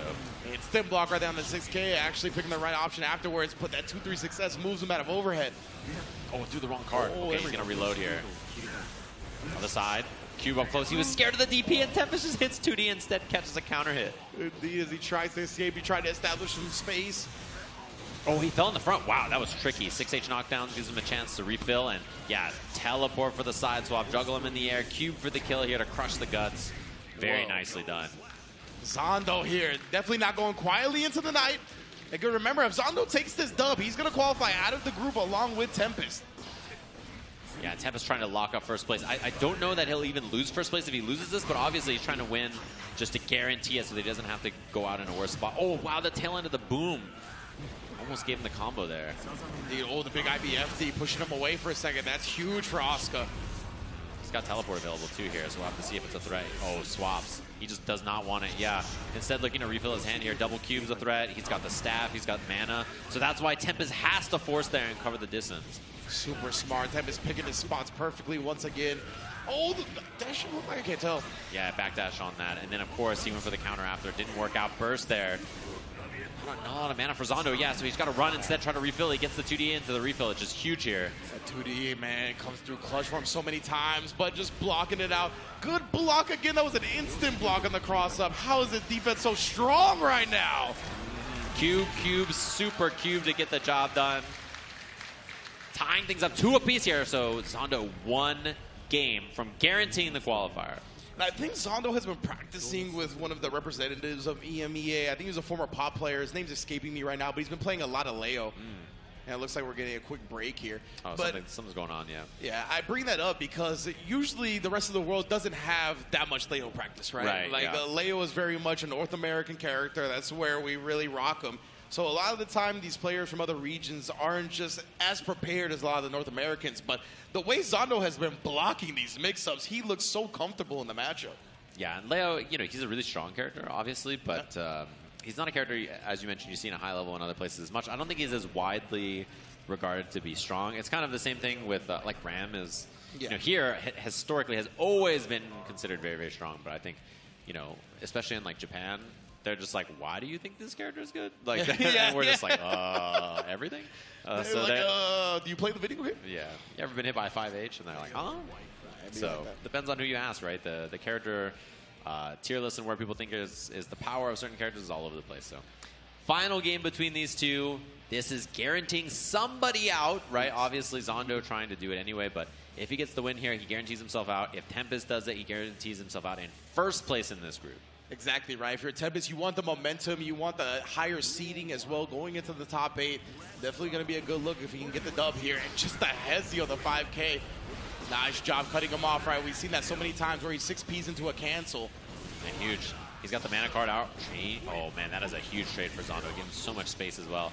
And even though his mana is quite low here, he is auto-regenning, so he would have been out of mana there if it wasn't for the card. Super as well. Oh, it actually did burn him. Yeah, right at the last second. A little bit of damage from the wall break was enough to put him in the mana-less state. Ooh, the damage on that Tempest. 1 round away now. And yeah, as soon as you lose your mana with Asuka, it is brutal how much damage you take. That boy gets chunked. It's definitely win more kind of a scenario. Okay, empties his hand, gets in the right test case. Mana card popped as well, so he can really rapid fire this now. Oh, and the staff out is huge. This lets him establish and not a lot for Tempest to do. What nice a block, man. Yeah, he's going to try to refill the cards here. He's got good stuff. He's got a lot of offensive cards there, so I like ending it early. Bro, both not of spending these any more. players. The defense from Tempest. Out of this world right now, for real. Yeah, I mean, that's the kind of best case scenario if you're Asuka, and he just survived it with not a lot of problems. And they try to put the guard break on him for the plus frames. He just flash kicks through it. Tempest, he will not be denied right now. Wow, what a break from Zondo. That could have been everything. Back throw's huge, though. Oh, finally gets a left-right mix again, staying in front with the overhead. Tempest with the super establishes a clean sweep in Group B and will get out in winner's side. Very well played from him. Rio, as we see on that. So far, 2 of the groups that we've finished, there is 3-0 and 3-0. 2 dominant players making it out. Very impressive. And 2 of the most consistent in this game so far. Yep. So well played from him. And of course, we're going to have to do some arithmetic to figure out the game differential situation. I'll leave that to the experts. We have the production team back there. Abacus is just slamming away, figuring out all the math. We'll have to look at it, and they'll update you after that. So don't worry about that and everything. That is the end of our Group B matches. Of course, very impressive from Tempest, going 3-0, by the way. Really, really well played from him, and he's got to be feeling good, I think, going in tomorrow for sure. So we're going to be taking a short break, coming back with more action in Group C and Group D right after this.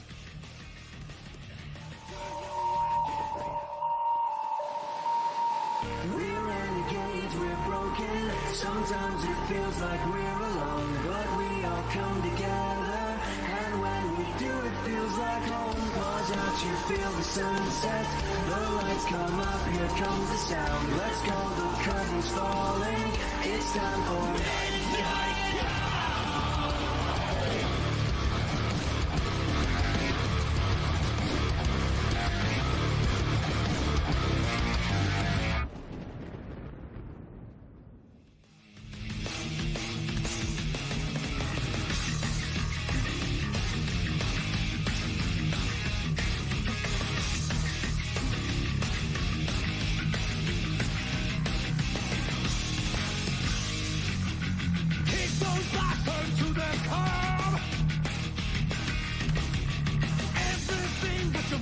night.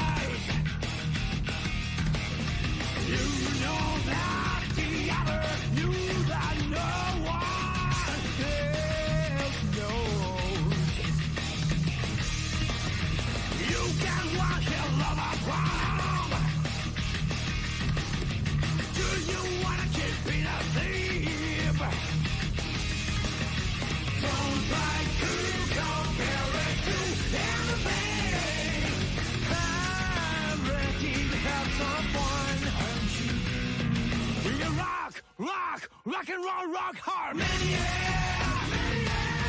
Feels like a war fought without fear. Maniac.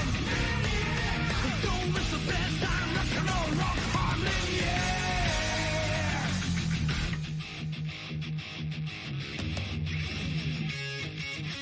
Don't hold back, let them laugh at you.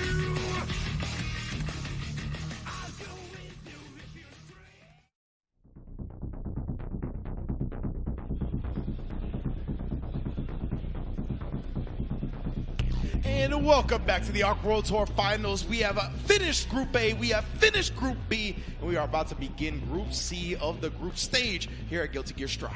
Yeah, it's been a good one so far. We've qualified 4 players for our top 8, by the way. And we're going to be jumping into Group C, and let's see who our first player is going up on the stage.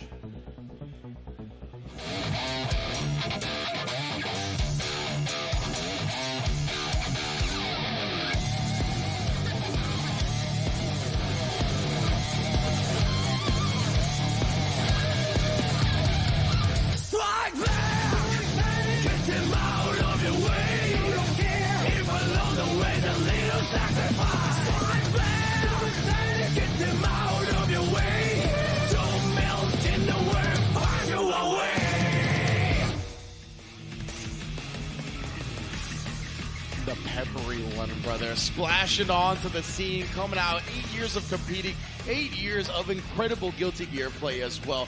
One of the only people ever to go to EVO and make top 8 in 3 different Guilty Gear games, winning one of them as well. Incredible stuff. But let's see who his opponent is today.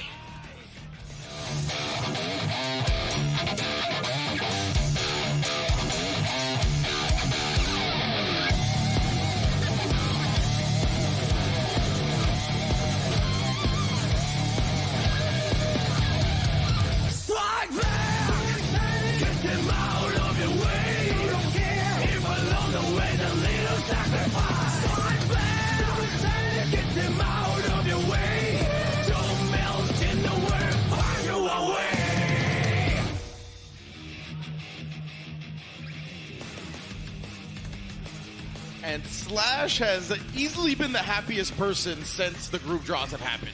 Yeah, I drew the group draw, and he said, "Thank you, Sejam Habibi." That's what he told me after the group draw. I don't think anybody's reaction was that positive. Everybody else in his group was like, "Why, bro?" Like, that was bro. That was the exact response. And Slash, yeah, I can say a genuine sweetheart, very, very nice person if you ever meet him.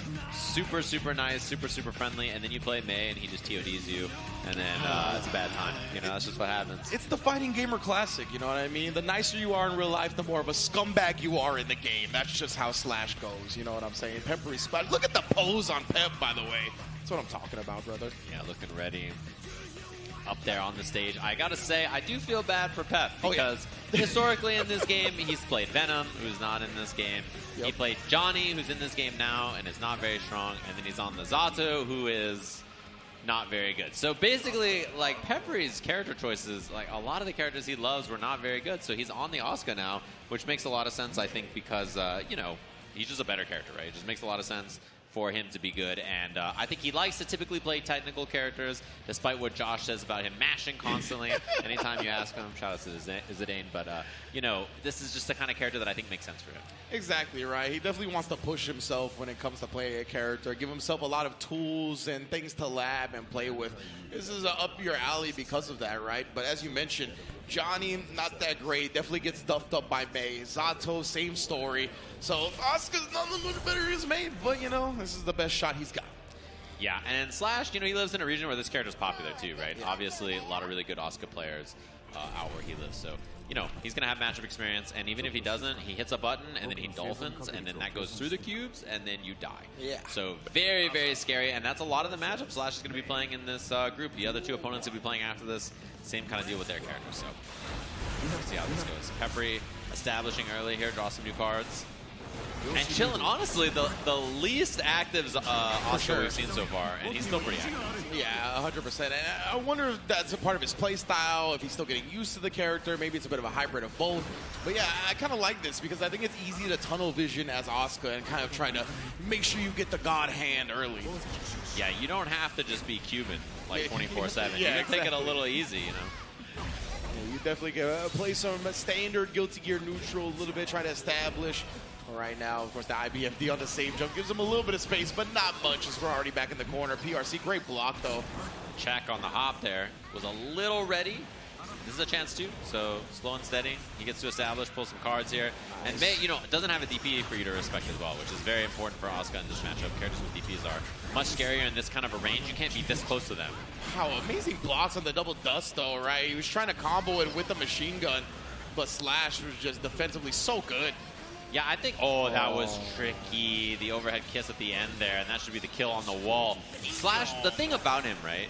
People always talk about how, like, haha, May go burr and he just TODs you. I think fundamentally he's extremely sound. One of the most sound players in the game. Like, the reason he does well is not just like, oh, May hit you, you go burr. That's obviously a factor. But his defense is excellent. His neutral is excellent. He's very patient. Like, look at him. He's chilling.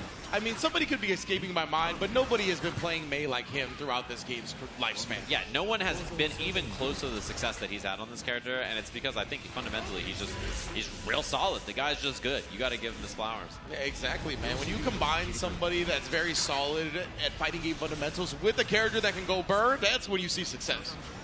Yeah, and it fights his way out. RC up so he can get the side swap here. Big win for Slash on this, and he's about that meter again. Obviously, meter penalty coming in, but he'll have resources pretty soon here after this wall break. Oh my anchor. Charging up the anchor, and then the dolphin feint to get the throw. Disgusting. That was so... Steve would call that dirtbag. Yeah, that was absolutely. so dirtbag. He just charged up the 6H and then just did a little hop into that little command grab mix-up. That was so messed up there from Slash. Dude, Slash is playing in the mud. Yeah, that was Look at it, just dapping up the cubes. What's good, fam? Saying what up. He's saying hello, Habibi. That's what he said to the cube. Legit, yeah. Nice block, man. Wow, man. Oh, he 5H'd all of them. He anchored all of the cubes away. Bro, he was even trying to swing them there in the air. Yeah, backdash, and that gives him space. Jump D. Out of the way. Oh, he tried to hit a button. I don't blame him. I think that looked like it could have been close flash or a 6-speed or something. So definitely could have been. Catches him low this time. And finally, Peppery starting to establish some offense here. Oh! Wow. Good mix. His hand was kind of bad for offense, right? He had the far cubes, and then he had teleport, and the mana card. So he didn't have something for an immediate mix-up, so he made the best of it. So that thing with Peppery, right? He is also one of the mad scientists of the game. Like, he could definitely figure out ways to utilize these tools that not a lot of people are coming to consciousness with. Ooh, airborne hit, looking for the burst. Wow, he did burst there, but it was slightly late, I think. Slash wasn't ready for it. Cube to get some space, goes for the throw, and yeah, for Slide RC, it's really, really solid with this character. Has been since the game came out. It's such a good option to represent. It goes under tons of stuff. It's really fast, advancing. It's a worse version of Stun Dipper, but still very effective option. And you can see Pep's still kind of new on the character, right? Like, he did the cube, and he didn't try to get a bunch of cards. He just went with the standard Guilty Gear strike, throw, dash up. So it's very interesting to see, but right now he's establishing quite the lead. Oh my goodness, yeah, probably not exactly what he was looking for, and a big stuff there, that is huge. Hop, mix-up, he made the best of that because he was already committed to the Dolphin, I think, before it hit. Yeah, he's really good at blocking that, and then he does call out the feint Dolphin. He's done that a couple of times, even though he did get grabbed once. Yeah, just wake up 5P, 6P. Wow! Oh my God, no, confirm! This guy's making stuff up, man. That was sick. Ridiculous trade conversion right there from Slash, bro. Oh, and then just walk it all the way into your personal space. He missed the easy part at the end there, YRC. Now, yeah, Pep in a bad spot. He's got not a lot of life to work with. Up Dolphin, straight Dolphin, and then just stringing him up. Spin on the anchor for the 5D, and Slash just having a good time up there. Legitimately, bro. That's the only thing I can think of when I see that move. These main players are having a great time. Pep's face, not having a great time. I described the opposite. Ooh, Johnny! The pop for the Johnny. That's what people want to see. Pep, like we said, man, this is not a good matchup for the character. But nonetheless, he's going to put his faith in this one. One of the characters he's known for, not only in this game, but in games past. Yeah, a lot of people consider Johnny to be quite weak in this game. I think the only character that people universally think is worse is his main, Zato. Yeah, exactly. So, I mean, you know, he made it through on this character. Obviously, that finals he had with Danny, very, very impressive on the Johnny. This is a character that he likes to play historically. You know, he's played this character in Plus R and Exert as well. Yeah. So it's a character that he is familiar with. It's cool to see him back on it. In the third Guilty Gear game, he's been playing Johnny with Punish when it was going to be Wild Assault. And one thing, his Wild Assault conversions are very good. He uses Wild Assault quite well, so. Peppery can really make the hits count here, and he's doing so right now. Missed the TK Mistfinder there, though. And yeah, you can get that. That's one thing that's very good awareness right there from Pep. If you get counter hit far slash 5H, you can then do dashing Mistfinder to get the corner there. Gives you extra space as well. Shoots the J on that. I heard the crowd. Air dash pressure. Shoot it, Team Blouses. I love the patience. Mistfinder cuts the air. Good block from Slash in the air throw. That is a Guilty Gear player right there. Oh, yeah. On a Guilty Gear character. Beautiful stuff. You can tell just the comfortability factor. It makes so much of a difference. Double dash forward on that one. Johnny don't got to run. He just dashed at him twice. And Nakado gets the knockdown as well on the 2D. 2S hits as well. He just resets with the Mistfinder, vaults in, and the card's there for the plus frames. Strings them up. No more meter, and he doesn't spend a Wild Assault. He was okay saving the meter there, and I think that's fine because, you know, obviously it may hit you. You want to burst. Man, he is moving right now. This is amazing to see. The fluidity on how he plays Johnny. This is making such a difference with the overhead. That was clean, too. His offense was looking super good. Doesn't go for the burst right there. And actually, there was a reset from Slash as well. Okay, I got to imagine burst is on the table here. And he has meter to send as well. Double jump to get out of there. IB throw! Oh, that was so clean. Instant blocking the anti-air. Can he get the kill? Maze so much guts. Overhead at the end to tag him. Peppery coming alive in the set. Look at Slash's face. He's like, okay. He's like, oh. All right, I see he's real. This is the real character. This is the one I actually got to worry about here. And honestly, Johnny is not that popular at a high level either, right? He, yeah, you know, a lot of people don't think he's super good, so it's also a matchup that people make. Yeah, right there, like he doesn't check the miss. I mean, stuff like that is gonna come up if you're not fighting against this character super common. And I think Slash's matchup knowledge across the cast is generally pretty good. Yeah. So maybe trying to find a hole here. Oh, that's an air throw for sure. There's definitely stuff that's been slipping through the cracks against Slash already. We'll see if you can, mid-game adjust. I like that 6K call out, and that's big. The card pickup can get the wall break here. Yeah, Mistfinder cancel right into the Wild Assault for the break. And his close slash is huge, by the way. That's one thing about Johnny. Ooh, that was TK Mistfinder. He missed it and actually got an air-to-air on accident. Help! Yeah, I got it in the corner. Look at that wrist gauge just being pumped from the close S's. Backdash. This is actually huge though for Pep. He got out of the corner. He has a lot of meter to work with. Okay, spent some there. 6K hits. Man, these 6K placements have been so good. You talk about the Wild Assault conversions, but no! Slash ends up tossing them back, and we already know where you go after that. Yeah, he pulled up a little too close there. I think he was looking for strike throw, trying to threaten that close slash. And Slash now on set point. Ooh, that's unsafe, yeah. Minus $1 million on that. It's over double digits. The Johnny chant. Not even Peppery chants, Johnny chants. That's how you know this character's popular. Arc says, help. Help this man as he's down a ton of life here. See what the mix-up's going to be. Backdash. He's got some space now. Oh, spends the bar, 2H. There we go. Quick RC conversion as well. Take this man to the wall. How are you going to get out of this? Wakes up with a super Battle Orca. And Wild Assault for the mix-up there. Doesn't go for... Oh, close slash hit from so far. His close slash is humongous. Oh, no card. He got the 5K. Vaults in for pressure. Catches low. Vault again. 5D hits! Ooh. And the Mistfinder cancel. That's the kill with Nsengan as well. Well done. Peppery ends up getting the kill. Staying alive here. Oh, dash up in his face, though. Slash willing to slug it out. We already know about it. Yeah, and that combo, the Wild Assault stripped the burst right when Pep built it, so he didn't have a chance to burst in that combo at all. Smart. Wild Assault, yeah, he can carry pretty far with this and also just take the setup at the end. Exactly, take the knockdown. IB, card setup. Yeah, IBFDs from Slash, though, kind of negated any chance of mix-up. Had 3 IBFDs right there. Dude, and that was after a BRC he did the IBFD. That was ridiculous defense. Yeah, very impressive. Look at this confirm all the way to the corner, getting a crack off this as well. Hard knockdown, guess. Now, Peppery Splash in a bad spot on defense. Like we said, this man is just different on the character, but a big backdash brings the crowd alive. Gold burst out, though. Yeah, he already had positive bonus here. So the FD hits, burst available. Yeah, and Slash didn't have a way to bait it once he committed to that 5H. Peppery, this would be huge momentum, gets tagged by the Dolphin, but he's still living. Oh, the super in response to the anchor swing. What a J. And he's got meter for a chance here. RC's out, does for the combo. Does he have a kill off this? Oh my God. Not quite. Double jumps out. In the air, jump K. Didn't combo. He air dashes in for pressure. Goes for the air throw and he missed it. Slash gets the ground throw after 3-1 to send Peppery Splash down in our first match of this Group C. Oh, man. After seeing that, I think I want to see a lot more of Pep on the Johnny. For real, man. For the rest of this group, he looked ready, and he looked much more sharp on that character. That was so clean. Honestly, almost taking Slash to a final game, and that would have been a completely different tale, I think, if we got there. But, man, it comes down to being the true Guilty Gear player. Yeah. In the scramble, mash throw. It's true. The real Guilty Gear player is trying to air throw, and then when you miss, the other real Guilty Gear player mashes. Yeah. That's just the way it works. Man, what a 17-2. That was super sick. moving on here, of course, but yes, indeed. I we're think going to see more of both of them. Yeah. I think we got a graphic. Let's go to that real quick as we see the standings. And yeah, man, it's been amazing stuff so far. Tempest, of course. This is Group B. So Zando is the one that made it out in Group B along with Tempest. So that is going to be your Oscar representative going forward, as well as Gobo and Chuara fall just a bit short in another nail-biting group.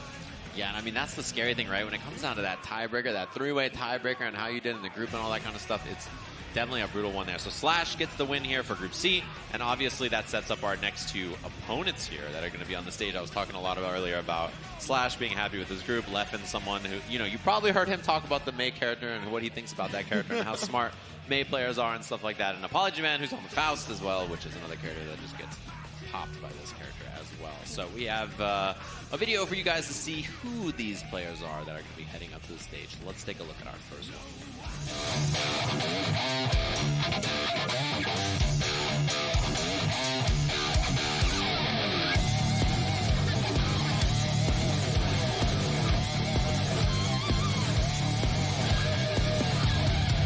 Strike back! Get them out of your way! You don't care if along the way the little sacrifice! Strike back! Get them out of your way! Don't melt in the work, find your way!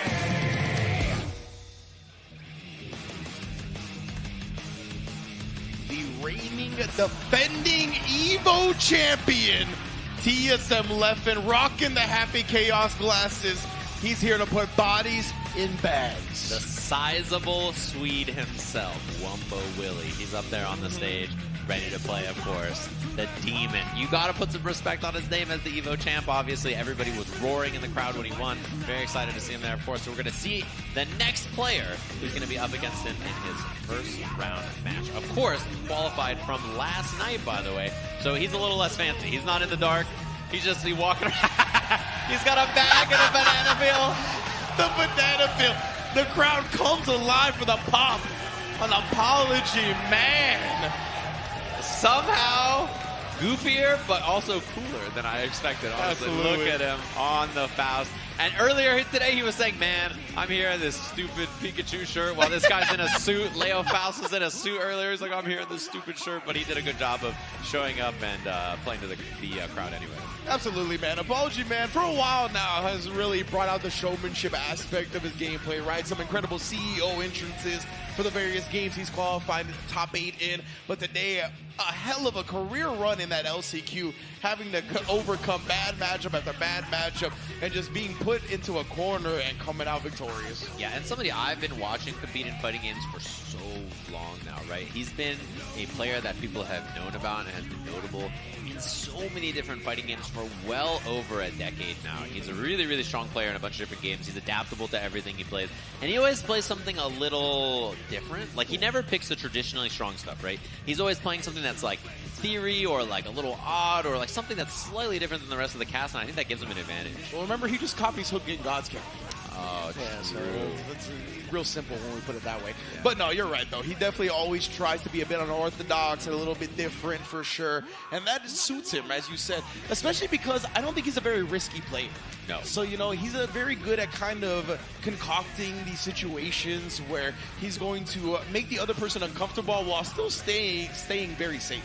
Yeah, exactly. And some players are like that for sure, right? Some people, like I'll never forget Lord Knight, he will always say, "I'm too much of a coward." You know, I can't just be right. Oh, the Johnny. Wow, the Johnny brethren in the building. Yeah, I was going to say, the way y'all popped for Johnny on the character select, the belt and the card. Oh, let's go. Damn, they got the cards ready.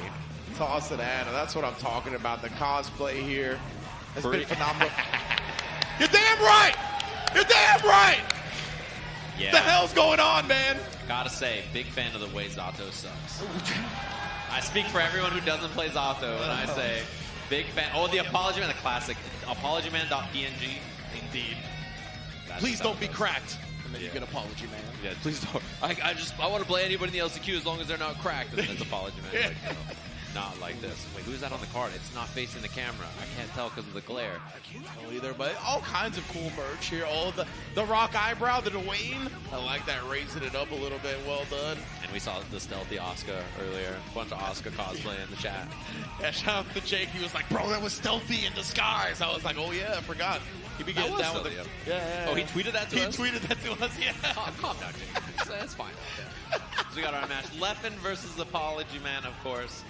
Gonna be the match that we see up here. It's gonna be a good one. These two, obviously, very, very familiar with big stages. They played on big stages for their whole careers. These are career fighting game players, right? Legit. They played for a long, long time. Both of them very experienced. So this is not just like two people who've started competing recently. They've been around for a while. So gonna be a good one, of course. Leffen on the Happy Chaos. He kind of messed around with a bunch of other characters. Like, he's kind of been like, oh, I was thinking about playing Soul, I was thinking about playing Asuka, I was thinking about playing this, but in this version of the game is back on Happy Chaos and is playing this character still. And Apology Man, of course, has been a Faust main since the game came out. Yeah, I know he was doing a lot of labbing mad scientist work with the Soul, with, Tene and Umi Show, definitely developing the character to be played in a modern this patch style, right? But as you mentioned, I just think the Happy Chaos, he's so at home on him. Look at the pop, look at the playing to the crowd. Oh man, we got a Faust cosplayer out here, full bag on his head, yeah. The fact that people are just hyped for Apology Man like 10 years ago with the way he played that team, no one would have been excited. But it's cool, like these days. Yeah, there we Faust! go, yeah! The Mad Doctor. Amazing stuff, bro.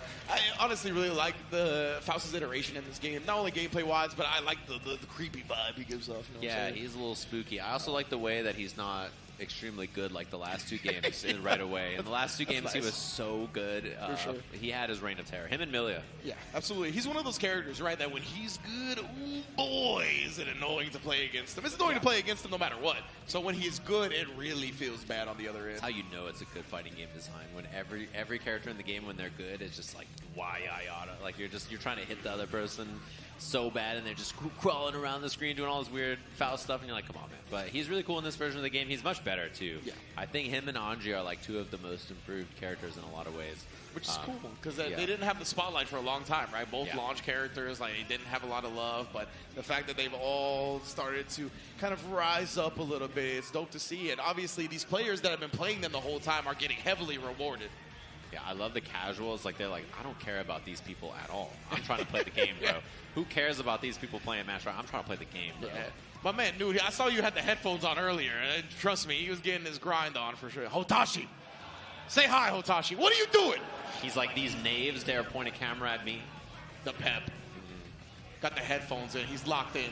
I asked Pep, what are you listening to? And he said, I leave it up to your imagination. As far as my imagination goes, it's all gangsta rap. Yeah, This I just man is assume he's listening to... I said it's a Hard Knock Life. That's what I imagined he was listening to. It's like going with the best Jay-Z hits of all time. I definitely can see that, being bumped in the headphones of Peppery Splash. But we do have a graphic updating you all on the groups so far, right? We got Group A, Umisho and Leo did make it out, while Tempest, NYC, and Zondo made it out of Group B, Slash already establishing an early lead, as he's one to do here in Group C. And, of course, Group D still coming up with the likes of Jonathan Tene, Ferrix, Tiger Pop, and Aaron the Mac. Yeah, Aaron making it in the LCQ last night, obviously, right? Him and Apology Man both in Group C and Group D, so very impressive for them. And tough to do anyway. I mean, Apology Man was the first person to make it, I think, outside of points, right? He was like the highest ranked person on the leaderboard who didn't make it in via quals or points. So it's nice to see him in the bracket anyway, showing why he deserves to be here. In this group, no matter what. And Aaron's been on the grind as well, right? Definitely has been playing the game consistently for a long time. Definitely has focused his grind on Grand Blue as of recently, but nonetheless, he's one of the players that I know has put in some of the most work I've heard about in Guilty Gear Strive, so I'm glad he showed out as well for the LCQ. Yeah, and the cool thing is Apology Man's day job is working on another fighting game, which I think is cool because it's like, he loves fighting games. Yeah. He works on a fighting game. He's a fighting game developer and a fighting game player. And every time you talk to a fighting game dev, they're like, yeah, dude, I just saw this cool new character come out like in this match, and I just saw this happen, and like they're just like fighting game devs or fighting game fans. So, while we wait for this all to get up, I want to know in the audience, in this match we have coming up, we have Leffen versus Apology Man. How many of you would like Big Lef, Wumbo Willie, to win this match? It's mixed. It's all, he's got the CM Punk John Cena reaction every time. So, how many of you want his opponent, Apology Man, to win the set? Holy smokes. Well, look at his face. He's like, well. I think we got a fan favorite, to say the least. But on top of that, I think in this type of situation where they're overwhelmingly favoring one person, when it's not Leffen, that is a true power-up. This man has played the villain role throughout his career in fighting games. This is nothing new to him. So we'll see who gets the bigger power-up from that crowd reaction. He is literally man too angry to lose. Like, Yeah, that's the like legit. Leffen, you think it's going to take him out, but he is man too angry to lose. And I think almost no human on the planet has probably put more hours into this game than him. Yes. He is a grind lord. And if you have seen him work, you know he puts in the long sessions to play this game. He is super, like, grind heavy on whatever game he gets into, and that's what we're seeing here. Backdash right away, pulls out the gun. I'm so glad you brought up the work ethic, because definitely a lot of people get distracted by other things regarding Leffen, his personality, his history, whatever it may be. But this is one of the hardest workers in fighting games, period. He's working hard in the game and on Twitter. That's for sure. Jump through K mix right away, and immediately goes. I love that empty throw mix up. Super cheeky there from Leffen just to represent something like that. 2K gun flip and a little poke out from Apology Man. Apology Man's 2Ps have been like the best in the business, honestly. Oh yeah, peel. That's really good. Yeah, and the burst, he had to block the banana peel after. Oh man, it's to dodge the shot here. Coming in with the dive kick. Yo, beautiful knowledge from Leffen right there. That's spacing, just a dash up and headbutt him into death. Let's go. Yeah, biggest thing is he's not lazy. He will go find the right solution to everything. He's not going to sit there and just complain and yap for nothing. He's going to be like, okay, how do I deal with this? And you can expect him to be very snappy with things like that. Exactly, and the answer could be something that's a little bit difficult execution-wise, right? But he seems to pull it off so consistently. Oh, yeah. Oh, wow. Did you see the leggy, the courage, the cowardly dog, Anthea? What was that? Not expecting that one. Oh, we out of here. Go ahead. Pardon my back, Mini Faust says, as my big homie command grabs you. Takes the round off of it. I love you just see the fro in the distance disappearing. Team Rocket style blasting off. Steady aim shot. Forces the curse to be guaranteed there. Yeah, 6P represent right there to try to beat the far slash, and it does. He knows, right? He's like definitely going to want to press with one of those normals that can be 6P from the range. Leffen. The gun timings have been so hard to deal with, too. He's changing it up. That's so clean. Going from steady aim to a regular shot to a steady aim shot again. Leffen. Gun Fu.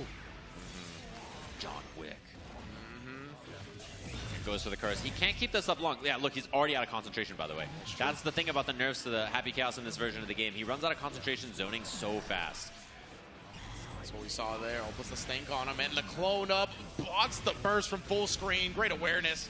Concentrate shot, and then he has the fake gunshots as well, so sometimes you can do it. Yeah, see the fake shot that time? Burning through the FD meter. Very smart usage there. So Leffen just pulls out the gun, goes, oh, fake shot, reload a shot. Oh, real shot this time. And that timing difference means that you're wasting your FD, and then he gets to get the chip out later on, which is very smart. Exactly. As you're holding FD, that meter is just draining away. So great stuff from Leffen here, using that against his opponent. Oh, right back at him, bro. Persistent Shibata with the headbutts. I love that he went for the burst bait and had a setup afterwards as well. Very smart. 6H looking to call out a backdash and 2S.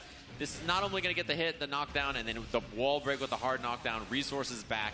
Has a couple of bullets, and that concentration is pretty good to go. Yeah, but he's able to deflect shield out, but gets clipped. And what a combo conversion yet again from Leffen, man. Sneaking in a gunshot between the 6S's. It was 6S pop super. Just easy peasy. Scarecrow chance now. Apology Man is in. That's the biggest thing in this matchup, right? His greatest strength is having that available to him. Wild assault for the break. Even match now. We're one guess away, but Leffen has so much meter. Yeah, 100% tension here. Backdash BRC forward, trying to keep him locked down. Oh, takes the shot out, catches them slipping. Bring out the Machina. He's going to fall? No, doesn't quite fall out either there. Got that super in time, and yeah, that was definitely a weird scrambly situation. Apology Man just got caught by the weird gunshot timing. Yeah, very strange. Shoot him up. He was looking for the hard knockdown confirm off the regular shots. Oh, big whip punish. Although a little too far, he didn't have Wild Assault or meter to get the confirm into the fast RC mix. Too deep. Oh, caught him. Yeah, Leffen was trying to load up a shot right there from that distance, but man, Faust so much range. Wow, he committed the burst. I'm kind of surprised, actually. Yeah, there's that same thing running up 6B. Yup, cross up, Kara gun flip, carry him to the wall. He doesn't have anything to break with, though. The trick shot right there behind the back YRC. Oh, we just tried to command grab him after, but Leffen taken to the skies yet again. clones out as well. This is bad for Apology Man. Nice 5K jump cancel right there. That was so clean from Apology Man, bro, knowing that he was going to try to take advantage. What a backdash as well. The spacing, immaculate in that round. Yeah, crowd coming alive for that one for sure. And that's the thing is, if you want to beat Leffen, you got to try to catch him in weird scenarios like that, man. If you try to play him straight up, it's very difficult. He's so prepared. Exactly. He just knows so many answers, so quick to process the answers in the moment as well. No shot. He's out of concentration. And then he tried to escape the corner, but the 2K in the rafters yet again. My God. Juggled him on the wall and then broke it with the same weight. Yeah, weight to hit him on the way up and the way down. Oh, full screen. Leffen has a chance now. He's only got one bullet, though.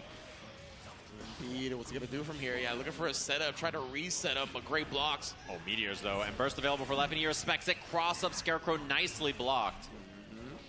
Oh, to be under. No panic burst from Leffen. He just 2Ks.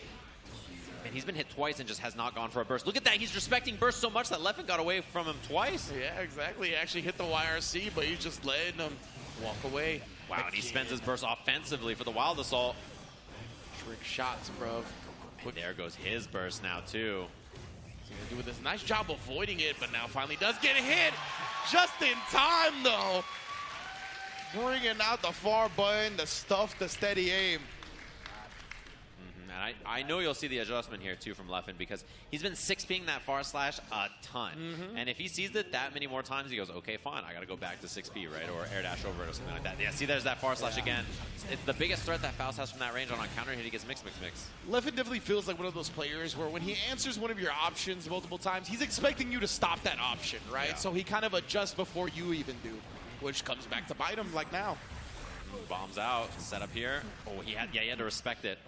His own bomb kind of making that mix-up a little scary there. 6H whiff.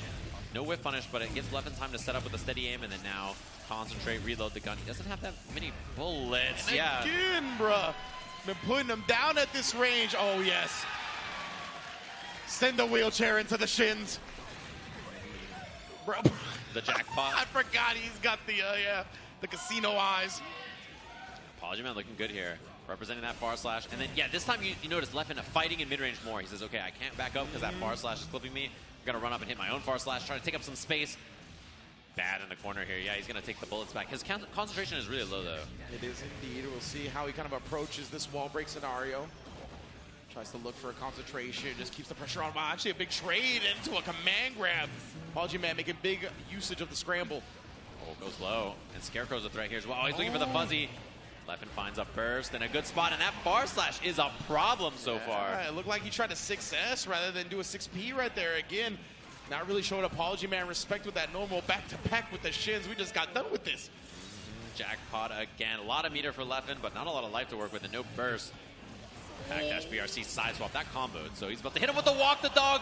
Oh my, that was so clean to bait it. Perfect punish.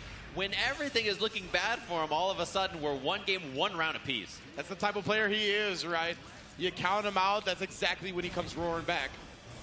And now you gotta guess. Oh, throws the roll, that's big. Mixes up now. That was nasty. That was a tough one to see for sure. Worried about which side he's gonna land now. He just command grabs you and he's running it. Scarecrow chance, he doesn't go for it, just goes low. And the crowd asks for one more. He's just looking for the close set, thinking Leffen would flinch. Looking for that far slash again, and this time Leffen responds with the jump. I like that. He says, okay, fine, if you want to control that ground space, I'm going to jump, use the air gunshot instead, break the wall with this. We've got a pretty even match. Yeah, able to get a concentration off before the super as well. It's decent, but again, like you said, he still can't spend that much time zoning from long range. Baits out the YRC, only dumps him for a second. Now a big gold burst for Apology Man. He doesn't have time to hit the weight. He sneaks in a 2P, but Leffen just kicks it right back. Scarecrow from the sky, beautiful punish. Nah, that was such an expert punish. With the quick RC, it's still not over. He's going to do it again. He has another Scarecrow teleport RC available. Oh, boy. Trying to maybe wait till he sets up shop. What an air throw, Leffen. Going to prevent any shenanigans from happening. Yeah, and you notice he was trying to get the curse on Apology Man. Apology Man was double jumping over and over to get away from the curse, and then that let Leffen run full screen, land the air throw. So he wasn't like so still that he could land that Scarecrow PRC. Very nicely done. I like this a lot from Left, man. Both players here showing the skill, the quality of their fighting game, or gamery, I should say. Oh my, it actually got under the other side there. Yeah, run into the corner, into the wall. Doesn't take the break, but oh wow, jump 2K, and it confirmed from Apology Man that it was on crouching Happy Chaos, so he got the mix. Nice job converting with the gunshots as per usual. Just get the hard knockdown going. Yep. And now you just run the mix. He's got so much resources here. Yeah. Full bullets and also full concentration to do whatever you want with. Well, I was going to say, when's the YRC going to come out immediately? Honestly, Leffen not looking for it. Maybe we're just trying to set up shop for a cross-up gunshot. Bomb's still available, by the way. Backdash. Oh, he killed himself! No! Maybe just the internal timer got a little messed up due to the RC slowdowns and whatnot. Oh no, Apology Man. Unfortunate. Puts himself on set point. Be yourself sometime, man.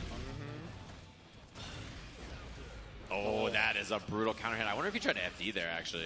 Could have been, definitely. Feels like one of those areas. Just gets counter hit, going for the input. Yeah, huge lead now, too. Leffen with no resources, though. He's got to concentrate. Ooh, posing on him. Me and my twin.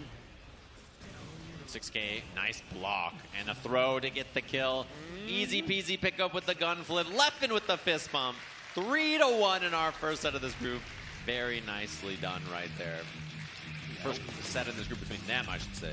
Indeed. Second set total, if I'm not mistaken. Good stuff from Leffen and Apology Man. We got to see each player in this group once now. I mean, he's establishing himself right. Very dangerous on this Happy Chaos. And you mentioned this character is not as prevalent as he once was, right? And he really requires a lot of work to make successful at this level. And we talk about the work ethic of Leffen. That's how he's able to still pull this off. Yeah, he's not a very common character in this version of the game, for sure. I think a lot of them have swapped to other characters and stuff. And still very potent depending on the matchup, for sure. I mean, you'll see how he deals with Mei later on. That's going to be a problem matchup in this. But his other stuff, I think, looks pretty good as we take a look at the Group C standing so far after our couple of matches here. So, obviously, we've only had two. Not much of an update to be had as Leffen gets his dub against Apology Man and Slash with the dub against Peppery Splash. Indeed, right. So usually the way the flow has been going is that one of the players from that match 2 stays sitting. So we'll probably see either Leffen or Apology Man versus Slash. It's Apology Man versus Peppery Splash is our next match that we're going to be having up, yeah. Yes, very nice indeed. And yeah, I'm hoping, just like you are, to see more Johnny from Peppery. He just looks so much more comfortable on that character. And again, really exploiting people's lack of experience on fighting that character in this game as well. I do think Johnny versus Faust might be a problem. Yeah, I think that is a tough one. I think most of the mid-range threats that Johnny has in so many other matchups, that's a good point. Crawl is just brutal against. So much of the stuff he does, he can just crawl under it, is very, very annoying for the character for sure. So we'll have to see which character choice he goes with. Obviously, Asuka's a threat as well. And then he has Zato in the back burner if he ever wants to go back to that route. Yeah. I was told there's like 0 chance of him picking Zato, but you know, maybe here. I think Faust is also decent already against Zato, so he's probably going to go up against the Asuka. You also will never pick Zato into Apology Man. That's a good point. Yeah, or Jonathan Tene will, like, a hex be upon you. Like, there's, like, no chance that that's going to be a thing. How dare you do that when you know I trained this man in that matchup. So, yeah, indeed, we're going to see what Peppery Splash and Apology Man got cooking for us. Who is he going to have for this Faust? Ready for the game here. Johnny. That's the pop. That's the pop. It is, but this matchup's kind of stinky. Okay, he's locking in the Johnny. All right. You know he's playing DMX in those headphones. If he's feeling it this much, I know he's doing it. First you wanna, then you wanna. Not while I'm drinking water, please. Oh. Pep gonna give it to you. That's what I was thinking as soon as you said it. That's what I said. DMX. I was like, all right. That's what we need. That's why I want him to harness right now. It's dark and hell is hot. Send him there. Oof.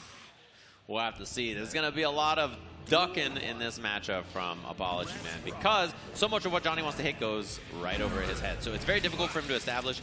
And he can hit 2S, of course, but then 2S is susceptible to jump 2K from Faust, right? So that's the big thing to watch out for. While he tried to hit him with a tippy tap, he did on those Aldo shoes with the jump K and the jump D. Oh my goodness, the minions coming out.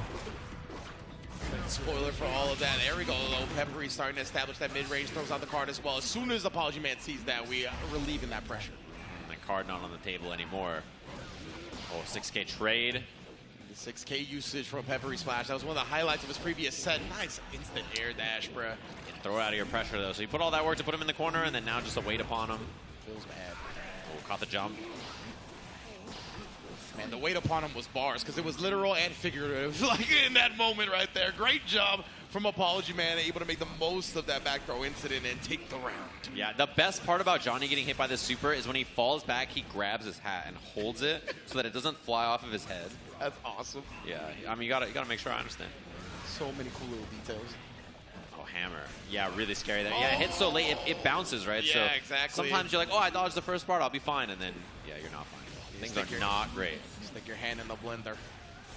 A knockdown on Mistfinder is so nice for situations like that where you hit someone airborne and then you still have the Mistfinder to lock him up. Dashes forward card there. Doesn't go for the car on Mistfinder, but still, really good spot. The dash box from Phallus looks so awkward. Trying to get the guard break, just keep the pressure going. Oh, the PRC. Great blocks from Apology Man, though. Mistfinder cancel, and then the card catches him low. This is huge damage, by the way. That is quite the starter. My man's going to shoot that J from the logo with it. That's dead, bruh. Yeah. Phallus ain't surviving that one. Johnny on screen. Johnny in the crowd, of course. Sheaths the sword, grabs the hat. I like that a whole lot. Oh, peels out, too. Double jump, so he has no more air options. Yeah, so that's why Apology Man can string him up very well there. So much risk gauge off that sequence, too. That was pumped. And some extra damage to that command grab. Look at this. We're right back where we were. Oh! That's the worst part, too, is you, like, block correctly on the cross-up mix-up, and you're like, I did it! And then he just does side swap, mix, and you're like, my bad, bro. You know what? I thought I did it. Oh, committal there from Apology Man, by the way. Yeah, takes a knockdown on the Mistfinder as well. Oh, he just ducks! Bruh. He just goes under. Nice block, too. He IB'd and then got hit by the second hit of that 2K. Should be the cleanup here for Apology Man on the 2H OTG. Game 1. Looking good for Apology Man. Indeed it is. Shaking it out here. Trying to get this game in the books. He knows this is a big opportunity for him, right? Going up against Peppery Splash, a matchup that he has a good time in. Yeah, good for his character here, too, especially because, oh, and that duck on the Insingen as well. Oh, knockdown there, and it was going to be card. Then Kara Finer right into it, so he's going to have pressure. Scratching at him, putting the scalpel on. I know the Meteor is right, really preventing Johnny from getting any offense started once the gap happened. Did you see how big that close slash was right there? That thing is humongous, one of his biggest strengths. He has a huge close slash. His normals are really solid, but it's obviously his movement and frame data, I think, that are the issues with Johnny a lot of times in this game. Most definitely. Not problems he has in the last game, that's for sure. Oh, he missed! Oh, that was so strange, yeah. Trying to play around the bomb. Yeah, struck out on that one. That's not good for Apology Man here. Whip punish. And the card from long distance, he even if that didn't break the wall, he had the RC to extend as well. Nice hit confirm. Super slick confirm from Pep. Just backs of weights. He was waiting to see if there was going to be a challenge from Apology Man. There was not. Nice. He saw that he ate the item and he still took the space there. Very smart from Peppery. Tosses the trumpet this time. Peppery actually got it. He just dodges it all with the command grab. So smart. Yeah, command grab is like a why not? You get trumpet, I'll do it. Wow, dash under. That was genius from Peppery Splash. There, you put an afro on my hat. That's messed up, man. Already dragged to the corner here. Peppy's got some meter. Oh, and he's going to spin it with a wake up super. The banana peel, though. Maybe that's why he did it. Yeah, honestly, not that bad. It could have been way worse. Yeah, I saw the banana peel come out. Chance. Cards up. Oh, overhand. Holla at your boy. Yeah, cut him high. Gets the knockdown. Does not spin the meter, so he still got 50 for the mix-up here. Oh! Sheathed the sword and held it there for the throw on the deflect shield attempt. I like that. Sneaky from Pep. I like that a lot. Yeah, good mix-up to represent there because there's so many resources available for Apology Man. So, and he had the RC just in case it didn't connect. Very small. Finally, the little homie coming out. Good burst spot right there. Once he's committed to mix. Nice. Oh, man, the air dash timing was so fast and it still wasn't a punish on the recovery. Definitely unfortunate, but I don't know if he reacted or just knew that timing. Either way, very impressive. Oh, he kind of flubbed the knockdown setup there with mix. Oh, my goodness. The IB throw is huge. Huge back throw to get out of that. Mini Faust was active. We got a burst from Apology Man. Runs into the scalpel pull, though, and he gets the home run this time. Indeed, to the fences, Otani style. Gotta watch your bank account. That's for sure. He has so much meter here, by the way. You gotta watch reversal super from Johnny. Ooh, dancing. He has card, by the way, too, so that's... punish! Wow, there's the card hit confirm afterwards.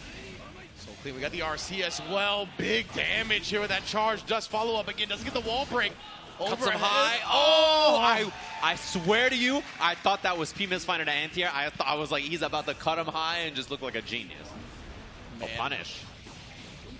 Yeah, close as punish right here. We're going to go all the way. Pep gets exactly what he wants off that starter. Oh, mix up there. Oh, I love the misfinder fake. A lot of times you can go for the double overhead there. It's a very common setup for Johnny, but this time he went for the cancel. Pretty clean. Oh, he gets clipped up close. Got the banana peel out again, lands right on top of it here. Yeah, this is where it's tough for Pep, right? With that movement from Johnny, as we said before, like getting closer to Faust is so difficult. Yeah, especially he just ducks so much stuff. So even if you try to challenge him mid-range with your far slash, his far slash is extremely good, one of the best in the game, but it's very difficult when it can be ducked by Faust. Oh, Volk got anti-air there. And that was a red wrist gauge starter as well, so that was going to be massive damage. That's why we see Peppery burst out. Oh, didn't get the punish on the close slash. He tried though. Ooh, and that misfinder was not canceled with RC, so it was super minus in his face right there.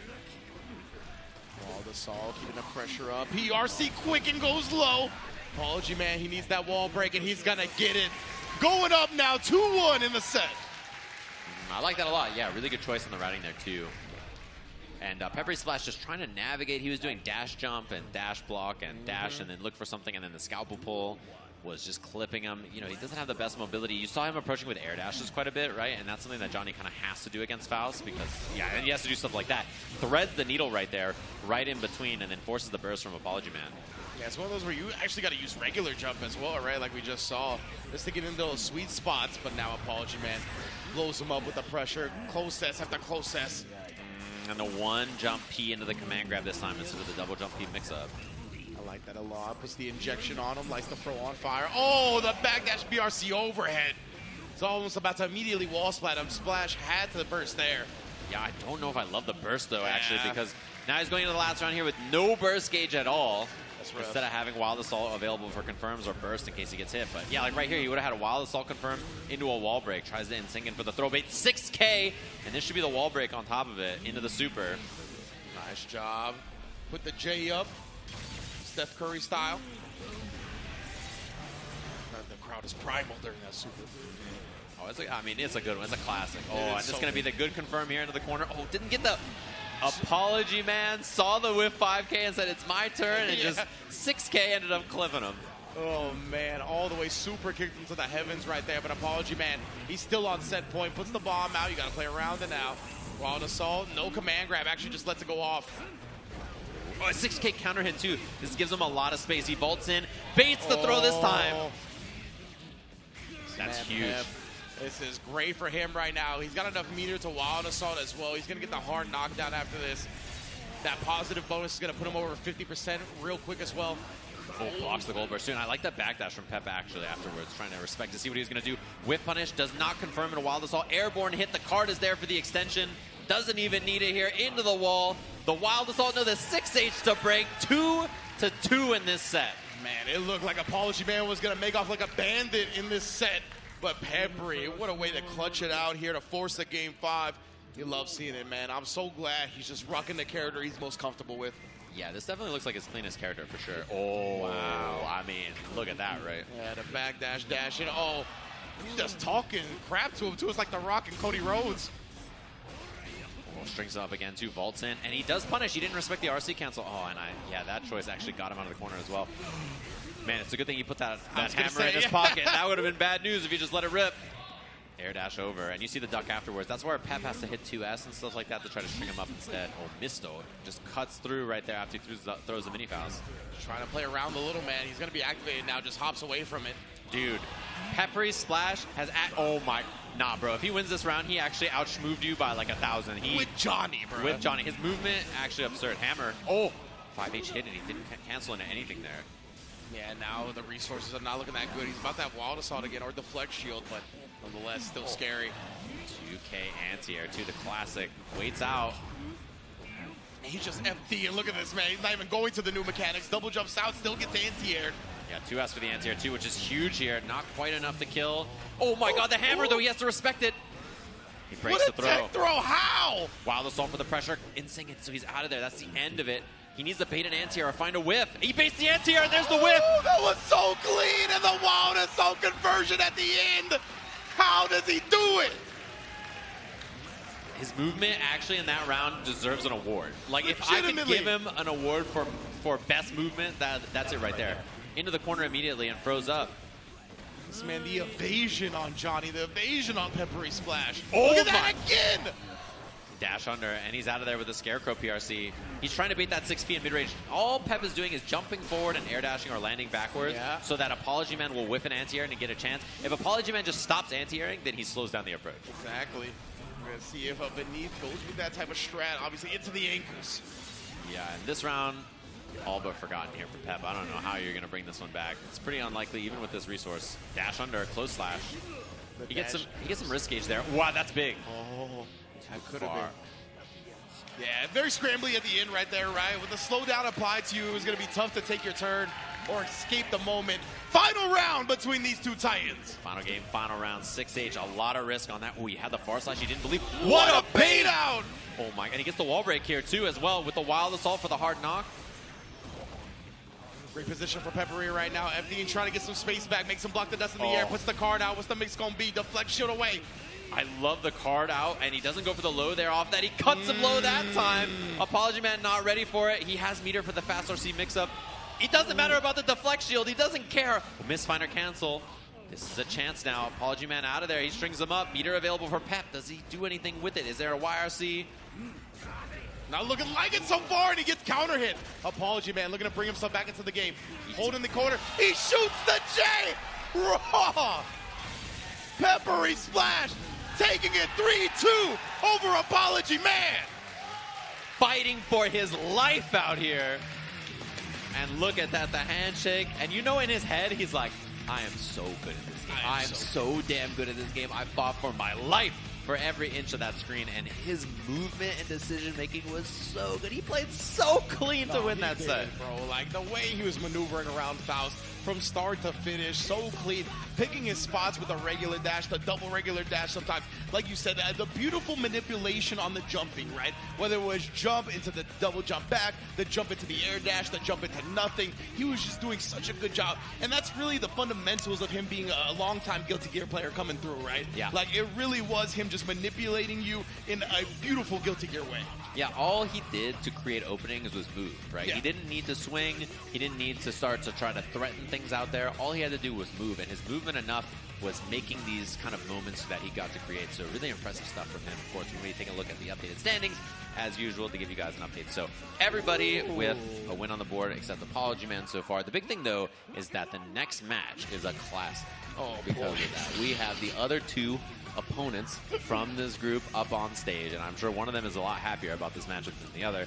We have Leffen versus Slash. Oh man, and yes indeed, right? Leffen, I think the most desired player to stay away from in groups was Slash, right? Yeah. So unfortunately for him, he's going to have to go up against him in this group stage.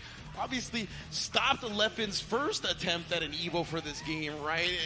Dead in its tracks. I think it was like loser semis, losers finals, one of the two, as Slash was able to defeat him in that moment. Of course, Leffen did get his crown eventually, but man, he had to avoid this guy to do it in the first place. Yeah, I believe it was third place at Evo that year, and if it was, I mean, obviously Slash is in the finals of it, so yeah. Played really well. He's an Evo finalist himself, really solid player, and fundamentally extremely sound, right? So very, very impressive stuff. And I have to imagine how this group would look too, especially because when Pep played Asuka, he lost 2-0 to Slash, and then he was bringing it back with Johnny.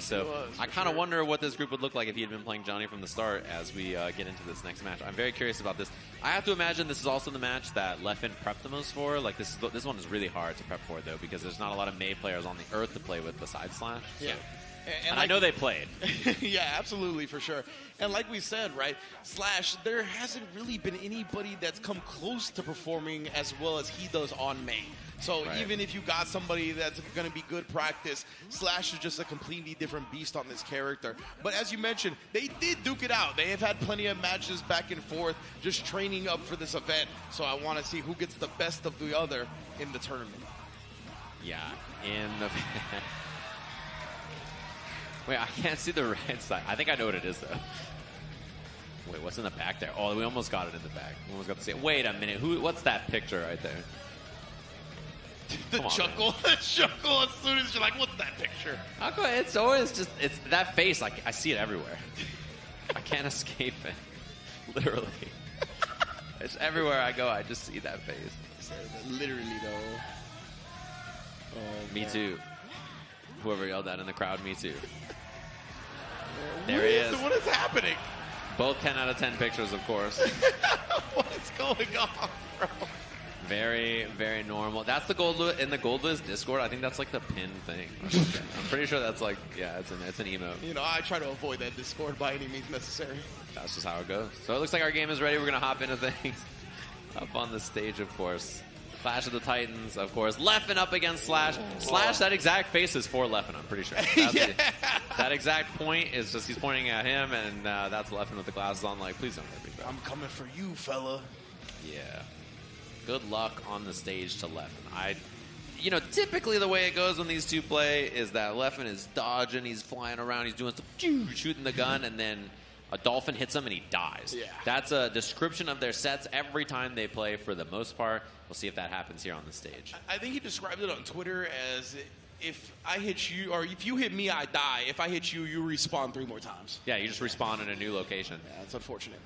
I'm pretty sure he's cited as saying that this is like the worst matchup in the game. Yeah, I believe he said this was worse than Chip and Faust. Yeah, he said something like that. But I mean, you know, you all know.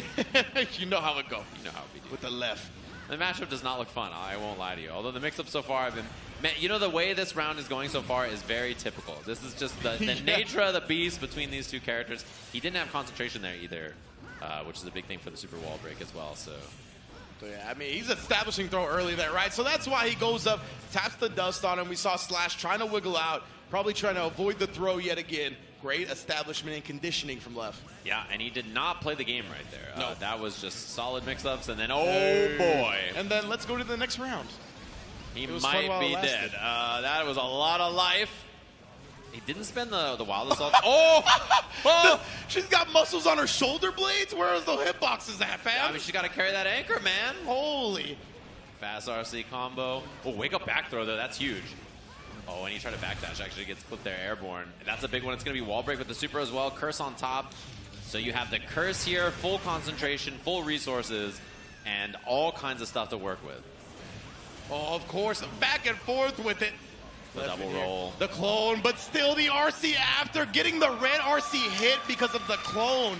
Good stuff from Slash. Blow it up. Leffen trying to load up. But the most important win there for Leffen is the fact that there's no burst for Slash. Because if this offense pays, this right here, now there's no burst, and Slash just has to deal with his mix-ups and wall breaks and all that kind of stuff. Super wall break as well. So immediately, huge win here, the fact that that burst is not there for Slash. Indeed, and we get the hard knockdown going to the second side. Oh, nice break. That very, very important break right there. Yeah, you see him PRC that time after the clone. Like, he wants to make sure what just happened did not repeat. Oh, and the late shot on that. Oh, that's huge. Actually, he was out of concentration. Precisely. Oh, my God. This is so scary. Being very cautious around burst. That's why he's riding like this. These 5K routes are obnoxious. Yeah, now knockdown pressure. We'll see what the bait's going to be. 2D, and there's the YRC. Leffen also has burst available as well, so he has both defensive mechanics. He respected the burst. That gives Leffen a chance here. And Dolphin RC or Slide RC is big. Not going to be the kill here, I don't think, even with the Wild Assault. So he didn't have any bullets. Oh, it's Slash going to RC. Oh, and he blocks it from that high. It looked like he was about to dash under as well. It felt like Leffen chose that moment, so the burst would be hard to block, but he does anyway. And that's a scary spot to burst too. That burst hitting full screen makes those moments a little precarious, if you will, to try to get under there. Yeah. And honestly, that match went really well for Leffen for the most part, and he still lost. Like, he was in so much control. It is unfortunate for sure. Look at that running all the way down. That's a horror movie right there, if I've ever seen one. There is no escape. Yeah, dash 5P combo off this wall break, has the super. If you modded in May for Mr. X, I'd be way more scared of that game. Yeah. Air dash pressure. 5D builds the meter. Dolphin hop. Look at the combo on this for the wall break. Dead. Oh, the Battle Orca. He's seen war in his times. Trust. Yeah, that is a rough one for Leffen there to get run over. After that first close game, you know, you're like, all right, cool, I'm looking good. That wasn't so bad. Right. And then that happens to you. You're like, oh. Yeah, that's how it's normally going to look, unfortunately. But right now, Leffen trying to prevent that. 100% tension. He's going to spin 50 of it. You already know. Let's get a super going. Continue this hard knockdown. Still got some positive bonus left on the timer. Yeah, and I imagine if he gets hit, Slash probably won't burst here either. Yeah, he's in too bad of a spot, so it just takes that easy peasy kill. Both of them full resources for the last round, full burst gauge, which is very important, especially on Slash's defensive side, right? Oh man, got taken through 3 walls in an instant. Yeah, that's a happy chaos round for sure. And also, we've seen a lot of Mei rounds, right? I mean, that's just the way it goes. That's how this matchup is going to play out. Help, the anchor just duffing him. Chance now, though, for Leffen. It's time to send shots. Time to send shots like Kendrick did at Drake and J. Cole. Oh my, that was so scary too. Oh, 6P, heavy Dolphin. Oh boy, I had a bad feeling. I was like, something bad is about to happen here. Gonna be through the wall with the super. Yamada-san. Oh, no. Yamada too. Oh, the Whale Lord. Yeah, now it's one guess away from Leffen. Oh my, deflect shield, but he still had the RC anyway. Pick up with the 5P, 2-0 to Slash. Mei's got the strongest DAP in the business, brother. Yeah, her jab is extremely good. It's really fast. It's huge. She has really good combos with dashing, 5K, 6H, and stuff like that. So she has a lot of threat off of it. Also has the Gatling into slide, 3K, which is really useful to have as well. Slash blowing him up right now. The command grab as well. Oh, yeah, you see the extension. Leffen didn't want to see no more of that. No. He does have to deal with the fact, okay, that he has burst. I was just going to say there. And, oh, dash blocks into the Dolphin. Counter hit by it, so he gets to run up for the throw, and now pressure in the corner. Oh, just a hezzy right there catching Leffen. Wasn't even a counter hit, but look at the damage, man. Just close Slash starter, even though the wall didn't have that much life left. Yeah. Oh, that's big back throw. We got to punish, so there was something coming out there from Slash. And then mixing him up with the roll through, and then the jump over dust. Really digging deep into the playbook. I was going to say, he's got quite the bag of tricks to have jump over tap dust ready. Yeah. Oh, is that going to reach? Wow. Long distance. How does Well shoot from Trae Young range, bro? That doesn't make any sense. That was so far. I'm surprised that reached. He had RC anyway to keep it safe, but run off 5P. Oh, God. Leffen is in a terrible spot. Risk is starting to get cranked. 2, and he gets counter hit on the ground. Oh, my God. Regular hit, close Slash. Look at the damage on this into the super. 70% at the start of the round. What a way for Slash to come out of this game. And then again, the counter hit puts Leffen away 3-0. Slash establishing himself at the top of Group C. Looking good, yeah. Wins over Pep, wins over Left, and now he's only got one opponent remaining. So very good spot for him in this group. Again, I think Slash going into this, he had a really good draw. This group has a lot of opponents and a lot of matchups that he's very comfortable with. So kind of as we expected, looking extremely solid there in both of those matchups so far. To quote Slash, Sajam, thank you, my Habibi. Straight up. That's how he reacted when he got the group that he did. And you can see why, right? Definitely a lot of favorable matchups for his character. And just in general, as you mentioned, there's not people on his level on this character. So whoever you're going to get practice against is still not going to be enough for this guy. Yeah, and like even if you play him, it's just more data for him as well, right? Yeah. So like he just gets to see what you like to do, and you know he's always got a new bag of tricks. That's the scary part about him is that he's not a Mei Go Burr player. He's not a shenanigan-based player. I remember when Mei first got changed, he was like, "Oh, she's way better now." They just took away all the shenanigans, like the easy autopilot stuff. Right. And look at that. Everybody else dropped her. He's like, "Look at me, going to EVO finals, winning tournaments, always placing very well." Yeah, he's a super strong player. Definitely somebody you got to be scared of in this bracket. And, you know, you don't have to be scared of, like, what the bracket's going to look like on the next day as well, because obviously you could be running into him out of the winner side of this thing. It's going to be very scary. So we're going to see the Slash video that you guys saw earlier to take a look at our 2-0 player so far in the group and see how he's looking in his intro.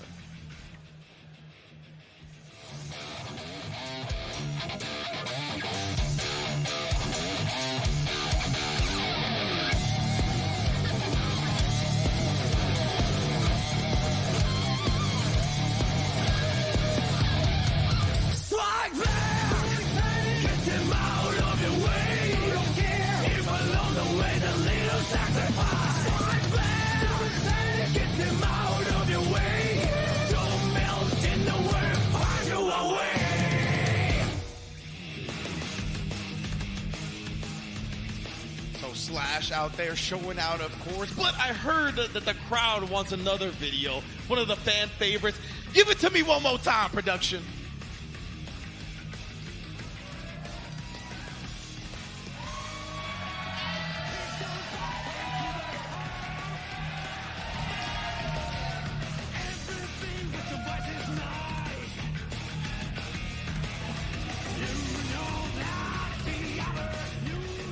He's always wearing that silly little like Faust hat, and then he just like got the bag and the banana peel. I really appreciated him giving a really intense eye look through the bag. I didn't notice that the first time. He's really, the peeper back there. That was not. I didn't notice it either until the second time. Yeah, that was scary. Like, okay, Apology Man really getting the character. I like it, but yeah. Definitely a good showing already, of course, but my man definitely ran into some trouble with that peppery splash on the Johnny. He's going to have to try to bounce back in his next set. Man, if Slash goes 3-0, is this going to be another group where we have this gnarly little tie-break scenario? It might be that way. With small groups, it's very common though, for that kind of stuff to happen. So for sure. We got our match on the stage. These players are just so strong, man. Slash looking to sweep, just like his predecessors there, Tempest and Umisho, right? Such strong players showing out in these group stages. They are very prepared for the Arc World Tour Finals. Yeah, we'll have to see how this looks, of course. Man, it's going to be so interesting. We're going to jump into the game. I guess, though, Apology Man, with how the sets are going so far, he is not going to win up on the board, right? No. Close sets for sure, especially the Peppery Splash one, but just fell short. Yeah, so this is a big one for him to win. He could actually set things in a really strange place for this group by getting a W here. Gonna have to going up against May, which I mean, I assume gives Faust some problems. Yeah, definitely. And I mean, it's like this in general. She's typically good in this kind of a matchup and a very uncommon character, despite like May's been pretty solid in a lot of the games Slice Man. Yeah, for sure. It's honestly interesting. Like, there's definitely, I ran into more Faust players online than May players, you know? Yeah. Like, which is strange. Oh, a nice whip punish round start, backdash, and then 2H on the far slash. Look at the just patient neutral from Slash, too. Yeah. He's not, like, running in and just sending it all the time, too, which is what you see from this character, I think, a lot of the time. He's very patient. Like we said, man, it's coupled with how strong he is fundamentally. That's what makes him so successful on this character. Like, it really expands his brain. He doesn't use the toolkit in the way a lot of other players do. Oh, my God. Wow. He really tried for something. He was scheming. I like the idea. Most definitely. Apology Man, nice job, though, chasing down with the jump normals. Look at this, just harassing, staying at that same range. Basically trying to get him to block it in the air so he can approach with plus block frames. The trumpet here for the mix-up. Oh, cheeky little dust. Wow, he didn't get a combo off of it, though. Yeah, that sucks. Oh, God, that is bad. I think the BRC probably even helped Slash there. I love the Wild Assault to cover the distance there because he didn't have a good media otherwise. He's got to guess again on the mix-up, and yeah, that was brutal. He had to guess right on strike throw, then the overhead low, then command grab, then all this kind of stuff that he has to worry about. I was going to say, we've been really seeing Apology Man favor the deflect shield. I thought it was going to come out at the end there, but he tried to be honest about it. Yeah, just block there. Oh, peel in the way, hammer in the way. Oh, he had to mix, so he didn't get hit by his own banana peel. This man, he plays him some Faust. Yeah, that awareness was really next level right there. Oh, the cannibalism, he's got one stored. He does, but she's knocking. Oh my, that is bad, yeah. Spit him out, there he is. They're trying to drag him. Please notice her, Mini Faust. Nope, going the other way. Dude, just literally trying to push her into him. It spent the whole round side swapping 3 times. So that Mini Faust will go, okay. Yeah, not going to be a burst here. Slash, not going to give it away for free. He says, all right, I'll just wait for the next round. Hit this combo, get the job done. Round apiece. 2 of the fan favorites in this group, of course. Great burst discipline from Slash for sure. He really hardly ever, I see, does a burst out of emotion. Yeah, it's very easy to just be like, dude, and then just burst, right? Like, you're just mad. You're like, come on, man. Absolutely, and I rarely see that from Slash. No, it's hard to not be that, right? It's very, very difficult, so. Yeah. Impressive mental fortitude. Oh, my, that 2H was so far. Little homie's like, everything looks clear here. Not getting involved so far, and Slash lost the entire screen to that, by the way. The threat of Mini Faust. Sometimes the threat of an option is as dangerous as the option itself. Routing has beach ball setups, and yeah, that was a scary guess for yes or no. I think if that was blocked, that YRC might have died. Oh, that would have been your life. Yeah, in the mix-up now. Wow, goes low. Nice block from Apology Man here. But his wrist gauge and the deflect shield. That's what I was just going to bring up. He's in red territory now. That, means danger, fam. Immediately deleted as soon as he gets into that range. Yeah, and how many times have we seen Slash run someone down with that anchor, and that wrist gauge starts blinking, and you just see the Twitter clip, it's going to be a bad time. You're like, all right, well, no matter how much life you had, it wasn't going to save you. No. 6P. I like this here. Pick up, so we're nice and close to the corner, so you can get a little bit of better routing. Wild Assault for the break, reached all the way up to the legs. Yeah, I was not expecting that. Ooh, the feint on the Dolphin this time.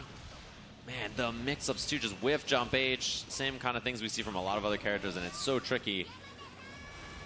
Yeah, Yamada-san coming out for the hard knockdown, some decent damage as well. How Apology Man gonna get out of this, bro?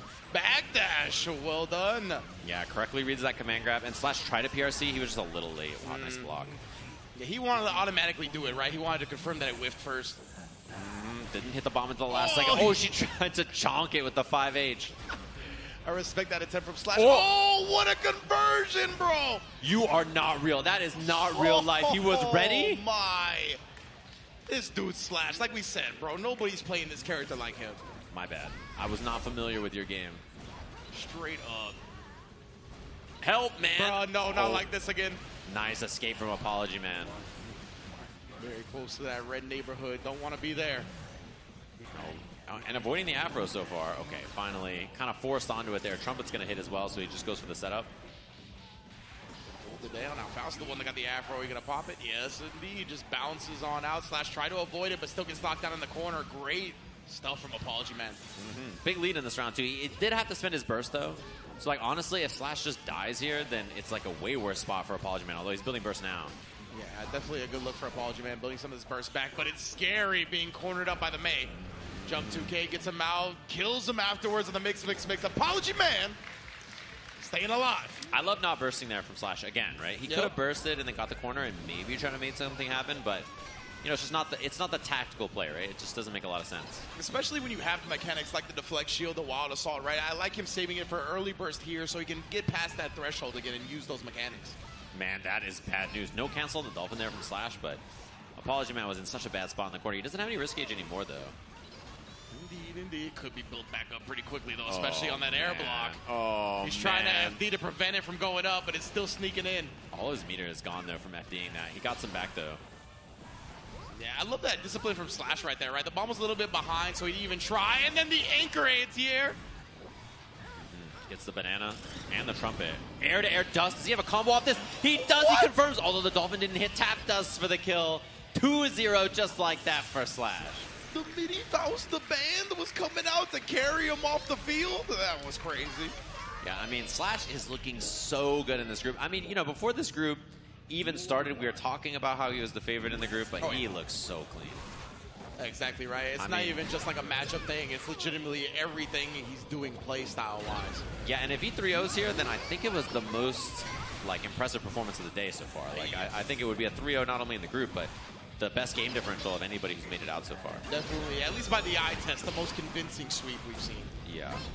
Oh my, he started knocking. I like that idea, but Apology Man ready for the tricks. Indeed, that was great stuff. Apology Man converting heavily this time. Jump these straight on the Afro. To the next round we go. Yeah, gonna smoke the shins, of course. Oh, bro, they're exposed. Let's scream my leg. Extra damage. Nicely done there. So a little bit of bleeding there from Slash, not much. Oh, try to challenge, I think. Maybe 6B or something. Trying to get on base. The IBFDs from Slash are also wild, man. His timing defensively is just out of this world. Nice clean 50% on that too from that far pickup. Wild Assault 5H. All right, well, you know. Yeah, he is deader than dead. Yeah. He is so smoked from that combo. Did 1 million damage. 2 touches, bro. Yeah, 2 touch by Mei is... That's the life. It is typical, but like his routing is so good, right? It's just really impressive, the combos that he has. It just seems like he does it more than everybody else because he always knows the route to go with. Wow, that was a trade combo on the hammer. He actually got to get 5H and combo off of it after Slash hit that button. Nice anti-air again.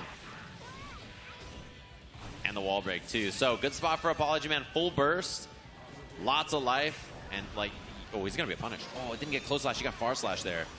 And he's off the burst. Man, that is so scary. Dude, Slash can kill him real quick here. Definitely can. PRC for the slowdown. Trying to put the 5K my. on him. If he got close slash there. And the cross up. He's going to build burst a little late, I think. The last hit. That would have been the burst anyway. So game on the board now for Apology Man. Hard fought, too. Yeah, that quick Scarecrow RC right there, catching him off guard. Slash actually told me they had a handshake agreement that the first Scarecrow cross-up would be a cross-up and not a fake one, but still wasn't ready for it. That's true. They did, yeah. They had he was like, listen, I'm gonna go cross-up. It's like not like the no mix. He's like, I'm gonna go cross-up. And Slash is like, you promise? He's like, I'm gonna do a cross-up. We see it right there. Oh, Slash again, that same conversion, bro. Oh man, and the burst, but it's so late. Apology Man down quite a lot there. Oh, and the 6P this time, the timing is correct, and now he's got a guess in the corner there. Blocks the tap dust. After IBF ding the first part, he is going to explode. Oh my god. Dude, why was Dust still in range after he IBF'd the meaty? She swings around on the anchor, man. She pulls herself back in range. Yeah, it was wild, bro. Cuts her off at the pass finally. Stems the bleeding for a second, but this is... Immediate wake-up super, too. And it's not like, you know, there was meter to back that up either. He just did it. Yeah, that's the thing. So she's got those moments, right? But they're so calculated. Like, he understands that you think he's not going to risk that because he doesn't have meter to make it safe. No, man. His poor wrist gauge again. This is a punish. Oh, he didn't get close slash again, man. Maybe he's got to switch up for a different punish there. Nice whip punish, 2S, wild assault right away, knowing it was going to be a whip punish. Hard knockdown, slash with meter to cover a command grab or whatever mix-up he wants to do. Oh, and there it is. Immediate cancel. He's got super meter again for the wall break. Yamada-san coming in hot. Oh, boy. Apology Man in a bad spot. Yeah. Goes for the gold burst right there. Tries to take to the sky. Slash shutting everything down. 3-0. The most convincing sweep we've seen in group stages today. Yeah, gets the job done. 3-0 in his matches today against everybody. Extremely dominant performance, and the third group in a row where someone has been 3-0 as well. Indeed. A lot of these players, right, they're trying to peak now. That is the best time to do so, and it's looking great for the likes of Tempest, Movie Show, and now Slash, who have all convincingly won their groups and are going to be making it out in that first seed position. Yeah, exactly. And now it's just a battle. He was going to make it in that second slot. It might be a heads up, right? Because both Leffen and Pep both have one win. That's true, yeah. Apology Man has none. I believe winner of the next set is out of the group. Nah, you're 100% right on that one, right? We've definitely seen the three-way ties, but because Apology Man didn't get that dub there, it is not going to be the case this time. So let's take a look at the group graphic real quick before we actually get into this match, because we are going to decide who's joining Slash out of the group with this next one between Leffen and Peppery Splash. Yeah, winner of this match is out of the group. Loser is out of the tournament. So it's really what you want if you're a competitor, where it all comes down to this, right? You don't have to rely on tiebreaker rules. You don't have to rely on this, and that. It's, do I beat the person I need to beat to make it out? Here we go. When your fate is in your own hands, right? That's all you can really ask for in a group stage like this. And despite the losses early, both of these players are still in control if they're going to make it into that top 8. Yeah, it's a heads up here. And, you know, honestly, after all the gameplay we've seen so far, I also expect to see Johnny. Yeah. You know, because Pep he looks the most comfortable on that character, even if he's not super strong in this version of the game. It's the character that he just looks confident with. I mean, it felt like his Johnny is the thing that gave Slash the most trouble, right? Out of Leffen and Apology Man in the matches. Like, it definitely looks like he's cooking with that character. So I want to see if it's going to be enough. Of course, the mobility, the range, it's definitely going to be tough going up against Happy Chaos. But if he can get it started, I believe in the Pep. Yeah, it is definitely very difficult. Also, consistently, Happy Chaos is good mid-range and good low-profile normals as well, right? Suke is very good for that. He has a 2S, which is really solid. His Far Slash and 6S are also really good. So, you know, those mid-range buttons are really solid, and steady aim is always good if you're outside of your range with and as Johnny as well. So we'll have to see how that goes. And I imagine that's them setting up on the stage here. Last match of this group before we jump into Group D, the final group of the day in our marathon Guilty Gear up here. So we'll have to see. And for our audience up here, I'm very curious, by the way. We've had so many of the matches today. First of all, you guys all having fun watching this ARC World Tour Finals? And I gotta ask the question again. As you may know, this match determines who makes it out of the group. So, if you want Leffen to make it out of the group, let me hear you. And if you're rooting for the Great White North, Peppery Splash, make some noise. Oh, my man. That's what he's got in the headphones, the Game of Thrones soundtrack. He does. He's north of the wall, man. Up there, who knows what's going to happen. So, looks like they're ready on stage for our game, of course. Peppery Splash versus Leffen. Winner makes it out of the group. Loser is out of this event. In this group, this tough group that Slash chewed up and spit out. Legitimately, bro. And now we got to see it here. And Pepe is going to start with the Oscar. That's how poorly he feels about this Johnny matchup against Happy Chaos. I think it's not great. Yeah, I'm not surprised. The other thing, though, is that in Leffen's region, you know, obviously there's some strong Oscar players. We saw Zondo earlier. Those two have definitely played before, right? But he also played the character himself. Yep. So I don't know that this is a matchup that I'm, you know, expecting Pep to be favored in. But we'll have to see how things look here. These two, obviously, Zato bros. They played in that Evo where there's like a million Zato mirrors as well. Yeah. And they played in the last Evo as well. So we'll have to see how sharp Peppery is looking or rusty. Oh, the overhead mix there. That's a good point, right? Both of these guys are incredible fighting game minds, and they've actually collabed on developing these characters multiple times. So it's going to be interesting to see them duel. Yeah, they were both on this character as well for a little bit too, honestly. Like, people Yeah, were swapping exactly. over this character. All the people who played Zato for a bit were swapping over to Asuka, so. Yeah, makes complete sense. So they got to be very familiar with the way that each other thinks about the game, what they're looking for. Right now, Pep off to a nice start, but Leffen, of course, looking to turn this around. It's the wall break, hard knockdown. And out of mana. So, very scary spot. Wow, immediate YRC, which is the scariest thing to do there. Runs up, air throw out of the jump S. The Guilty Gear player within him. God, he snatched him right off the ground there. Legit, he didn't let Jesus take the wheel. He let Daisuke take the wheel with that one. Yeah, I cannot believe he got him. Oh, he's got triple Cubert right there. Uh-oh, sets up the big cube. 6H does not hit that time. It did last time. Backdash. The spacing from Pep right there. Didn't have the right cube to get the combo off of it, but he just sets up instead, and that's going to be a wall break. And it looked like he got him with the 6K, right? Just regular hit. He stood up, and then it comboed with the cubes. Yeah, he's got teleport for mix here. He's got 5D. Does not kill. He didn't have meter to extend either. I love that air dash and then the BRC after. So Gold Burst here. It's going to build up the resources for Leffen, but it takes a second. Yeah, and Peppy knows he just can't get free spells with a steady aim out, but he can get a 2P if you're trying to approach. Did you see the movement, too? He did a little backdash so that the reticle wasn't on him. 2P to check the ankles. Like, the nuance movement from Peppery Splash has been just out of this world. Legitimately so impressive. Yeah, it is best in class. He definitely is very comfortable within the engine of the game, moving his character around and making moments like that happen. He has overhead again, by the way, right here. He blocked this time by Leffen. It's been the difference maker, right? We haven't favored him going into these sets, but his movement has been that good. Oh, he had no mana. He chose to switch test case instead of taking mana right there. And so what ends up happening is he doesn't have mana for the spells. And so that throw was honestly a little obvious because he was going to go for it because he didn't have it. But easy to see as a spectator, hard to see as a player. Exactly right. You're still considering so much, especially when this character's in your face. YRC'd out again, though. He's been relying on that, and it's been working out. Oh, 2P challenge. Good there from Leffen. And 2P into the gun is really one of those things from Happy Chaos that makes it such a scary check because he can immediately put you on block stun, go for mix-ups, go for pressure, whatever he wants to do. Here we go, just walking on him. Taps his forehead. You see the chunk of damage because of no more mana. Blue RC close and intimate.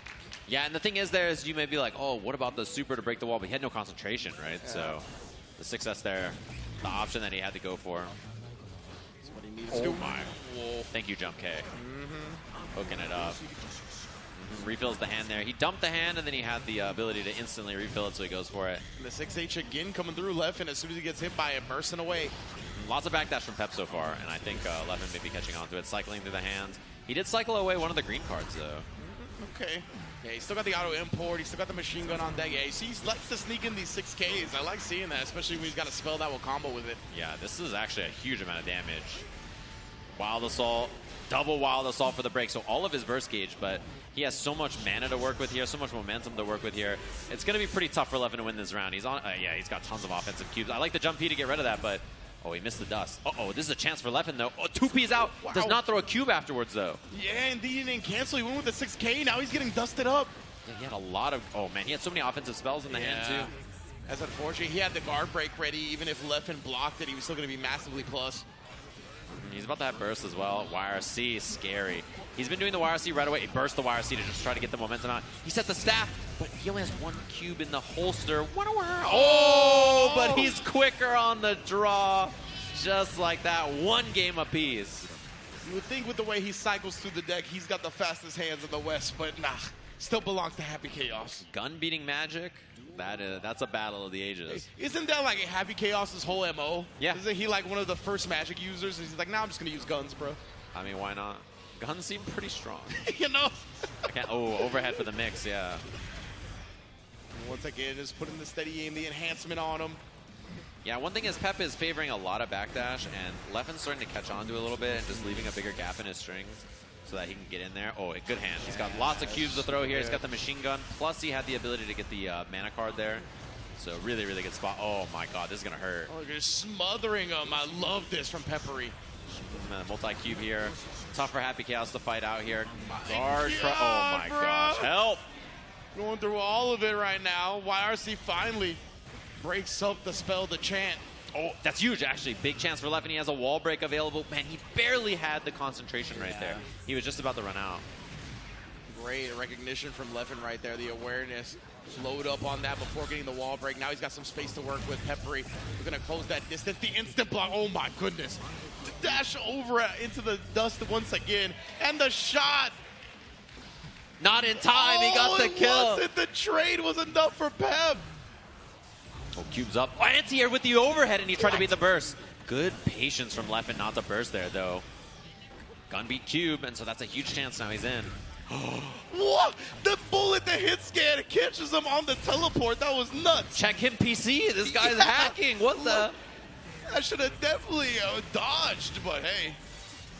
That is not good. Someone get the Vanguard ready. That was, and that'll do it. He has no life because of no mana, no life, and he's dead just like that. I guess it don't matter where the reticle is when you teleport directly in front of the barrel of the gun. That's fair. You know, I guess that's how it's working logically. Air throw right away, and he swaps test cases immediately. And he's got a staff to set. He's got a double staff to set, too. Ooh, he just needs a moment to do so, right? But that burst is going to prevent him from doing that. He took the time that he was reloading the gun so that he could get the mana back as well. Oh, this is bad for... Leffen has no way... Okay, that poke out was so important. He didn't have any defensive options besides his own buttons. Lets him in the corner. Oh, the BRC! Yeah, backdash BRC. Sets up now. Oh, and he mashes out again, the 2P. Oh, and he just built the super. Wow, the awareness. Look at his gauge. Yeah, like literally, like the last time I looked at it, he didn't have it, and then the super started. Like legitimately just built it with that last pixel. Uh-oh, that's a big fumble. Again, a chance for offense from Peppery Splash. Does not. He got the mana card at the very end there. The deflect shield, 2 mana cards in hand. He teleports back in for the confirm. Not even going to use it. He's like, I just want to press my advantage. But it didn't kill. He's only got 1 cube. He's got the big cube to throw. He does. Oh, he's got the machine gun, though, and he goes into the super. He's going to start rapid firing here to try to get some kind of chip, but Leffen has so much meter to FD with, so it's going to take a while. Honestly, oh my goodness, I'm not sure exactly what happened there at the end, but yeah, I couldn't see. I don't think he ran out of meter. Yeah, he still had a meter to FD, so maybe he just didn't FD the last cube. Yeah, I think it was just those moments where he was trying to be extra efficient and let something slip through the cracks. That walk back. Round start, he did micro walk back cube. And then just a little whip punish on the attempt from Leffen. Try to air throw right there. I think he got jump beat. Wow, he hit close slash. At this point, look at the backdash again from Peppery, man. Looking so good with it. The movement has been out of this world. And he gets, that's big. He hits 5K after Leffen with the burst, but Pep did get the mana card as well. So even if he hits him, like he's going to be getting so much mana back. There's no concentration for Leffen. He chases him down. He can reload here. Big cube, overhead on top of it, mix up. He doesn't have a hard knockdown option, but he took that time to reload his hand. Backdash into the full run, Peppery, bruh. Anti-air is big, though. Full resources for Peppery Splash, and one thing we've seen constantly is the immediate YRC after the jump in, so we'll see if that comes up again here for Leffen. If he baits it, or Pep does it, or what. Oh, the BRC drift behind for the cross-up. Dust back-to-back, Leffen blocks both, but then the cubes come through to put Peppery Splash on set point. Just like that. He's got Big Red to start, too. Very scary. He doesn't go for it at a round start. Just gets the hit after the guard crush shot. Oh my, the instant block on the cross-up shot takes away the clone as well and still stuffs Leffen. Oh, this is big now, too. He can choose the wall break if he wants. He doesn't. He reloads instead. He's in the right. Oh, my goodness. And he goes for the cube super as well. He's not in test case 3 yet, but the damage and the lead Pep has is huge.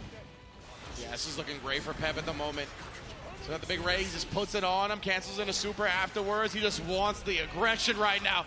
Catches Leffen. He has to spin the burst to survive. Oh, we shot him before the cube made it to him. Wait, only 1 cube in Pep's hand, though. And he's out of mana now. Still, the shots is going to establish Leffen a big chance here.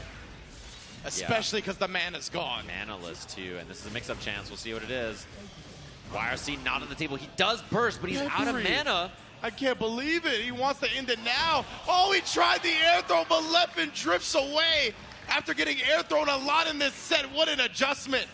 And Pep never got into test case 3 there, so he didn't have the right cards to draw from. I think that's why he stopped the super early even as well. Here we go, concentrated up. Wow, the Sawdust well to crack it with the hard knockdown. He's got to guess. He's got no resources. He has deflect shield, but it's the only defensive mechanic he has, and yeah. It's going to be the wall break on the flip here. You already know, Ex Machina. But the shots ring out. like that. Mana-less, too. He's got no mana left. He's got to get some back. Cube, super. This actually probably hit him. Yeah, he has the PRC to get away. He runs all the way in, and he gets the shots on the way down. Tries to beat the burst, but there's an air throw because of it. There's the air throw. That's what we were talking about, Peb. Yeah, he's bursting the YRC. He's not trying to give you that advantage. He has the super. Yeah, exactly. He can dig in the case, but he likes the hand he's got. And indeed, he's just trying to keep the pressure up. Look at that APM. Not enough. Leffen gonna force a game 5. 2P's right out of there in that very, very scary spot. Great stuff right now, bro. Crowd murmuring. They got their favorite in this one, obviously, but Leffen, that's what we talked about before. That's the power of. Man, too angry to die. Puts it on him with the guard break. Got overhead as well. Oh, he gets the reload here, swap test cases. Takes the reload instead. Nice block on the overhead. Yeah, he still burst after, though. You can tell that's how much the overwhelming pressure was getting to him, right? He just wants that space back. Whoa! Oh, he refilled his hand. The one card he drew was a hand refill, so he has 3 other cubes, but didn't get a chance to use it. Nice block. And the FD actually made the gun flip whiff, which means he had no plus frames. Very good recognition right there on your part. Does get the wall break regardless. Fully loaded clip. He's got no mana too, so if he does get hit, it's going to be bad. Oh, but he's out of concentration. Oh. No mana, no concentration. They're both out of resources. Legit Barbarian time. Show me who's got the better hands. Oh my god. And he has the super here as well. He's digging to see if he can get the card. He gets the green card to get the mana regen as well. He's got auto import as well. He's going to be able to just go with spell after spell. Oh, and he gets a gold burst. He's going to be able to shoot here, and he can empty his hand and then reload it immediately here. Burst is available for Leffen as well. He already burst. Oh, and he blocks it. Peppery splash on set point. Whiff at round start. He goes airborne, gets the air pickup as well, all the way to the wall. This is already looking good for Left, right? Bouncing back. You know, he likes the peak drama. Oh my god. This is a chance here. Oh, he doesn't get the anti-air there because of the jump S. He's going to be able to break the wall. Yes, indeed. And no man on this damage. No man on the other side of this. The resource situation is brutal, and he's just going to set up the zone. The RC doesn't hit in time. That was sick. Leffen adjusting right back, right? He sees the RC, RC'd himself to beat Peppery to the punch right there. Great block on the dust, but it feels like only a matter of time before a final round. Final game, final round. Winner of this round makes it out of the group. That's good. He's in test case 3 already, so he's drawing from the better deck. He has 2 big reds right now and no cubes. But that's going to be an anti-air. Yes, huge hitbox. So clean with the cancel to the super. He's locked and loaded now, brother. And he tried to beat the burst there. It was jump K to try to be burst safe, but he has the machine gun cubes in his hand. Oh, he wanted a regular burst to hit full screen. I think he got gold burst. That's so unfortunate. Now back, Leffen with the rhythm of control. He's almost out of concentration. That whip, and he tried to challenge with the PRC to keep himself safe. The reactions from Leffen right there, seeing the FD, knowing the dust was going to whiff. So quick to correct his course. No meter for Leffen. And Pep about to be out of mana, by the way, when he blocks anything. RC's forward. Is there an air throw? No, he doesn't go up there for it. And now out of mana, as you said, he's got to be so careful. Not much meter to FD block either to prevent chip. He does have burst now available, though. And he has mana back and the cubes as well. Whiff on the close slash, 1 cube out. He's reloading. He has teleport. Yeah, he's immediately in with it. He drew it. He saw it. He confirms off it. Peppery splash, making it out of Group C over Leffen just like that. Oh, man. The reactions in the moment, right? We see the teleport, draws it, immediately sends it. Had the big cube in his face. And the moment Leffen built burst back was the moment he was locked out of it. Peppery splash. The minute he drew that card, it was literally like an anime. It was literally the most anime moment of the tournament. He was like Yugi up there, man. He just went, that'll do. Played the teleport and immediately got in from full screen. That awareness to not only draw the card from the deck, see that it was teleport, and then immediately play it was really impressive. That's what we talk about, right? That's why he's the type that gravitates toward a character like Asuka. He's always trying to push himself on the execution, on how much mental stack he's got to keep up there. He's so good at recognizing so many things quickly. What a play from Pep. Yeah, very, very impressive stuff. And, of course, Leffen fighting tooth and nail to put us in that set. He was 1 round away from making it out of his group. in a really difficult group with a tough draw, I think, for everybody in there, honestly, with Slash looking like a demon. And Pep clutching it out with Johnny play and his Asuka that he brought all the way back. Dude, yeah, right? The fact that I honestly thought he was going to send the Johnny, right? He looks so good on the Johnny that we're just going to ride this out. That's my character. That's what I'm going to do. But I love the fact that this man, he's a calculated player, right? He goes with what's going to give him the best shot at winning. And he recognizes in that moment, I got to bring the Asuka back out. What a set. Yeah, because the matchup spread for Johnny in this group, not the best, right? But he made it work against Apology Man. He made it work with the Asuka up against left. That was really, really well played. And that sets us up, right? So that's the end of Group C. Everybody, as you may know, there are 4 groups today. The only group remaining is Group D. Jonathan Tene, Varix, Tiger Pop, and Aaron Damac. The last 4 players, we'll see which 2 of them is going to be making it out of this group to fight the rest of the field. Umisho and Leo, obviously, from Group A. Tempest, NYC, and Zondo in Group B. And Slash versus Peppery Splash in Group C. And the last 2 are going to be making out of Group D up next. Man, oh man, bro. What a day of Guilty Gear it has been already, right? I think we're going to get a replay as well of the closing moments of that Peppery Splash shed over Leffen. Incredible stuff, right? Yeah, you can see the final round. Look at the teleport. Bow! Right in your face right there. Immediately casting the cube after the teleport as well. Just catching him off guard right there and taking him down. Definitely gracious in the feet this time. Oh, never mind. Well, that's what happens when you're playing up there on the stage. Of course, it's a tough one. And very well played, I have to say, from Peppery to see the teleport, and then not only, like you mentioned, teleport, and then immediately throw the cube, and then immediately convert 6H into Wild Assault. And the combo he did, you know, it was so many big hits, there wasn't a lot of burst build. Yeah, for sure. Actually, that's a great point, right? Just the immediate chunking of the damage. It actually was like the perfect amount to not build, because as we said, the burst came back right as he got locked out from it. So great stuff. And that happens not only when you play up there, but when you really care, right? When you really care about doing well. And this is what you dedicate your craft to and your life to. So big ups to Lev as per always. But man, this dude, Peppery Splash, coming in and making it out of the group, couldn't have written it better. So we're going to be taking a quick break. When we come back, it is time for our final group of the day. Grab some snacks, hit the bathroom. We'll be back with our last group right after this.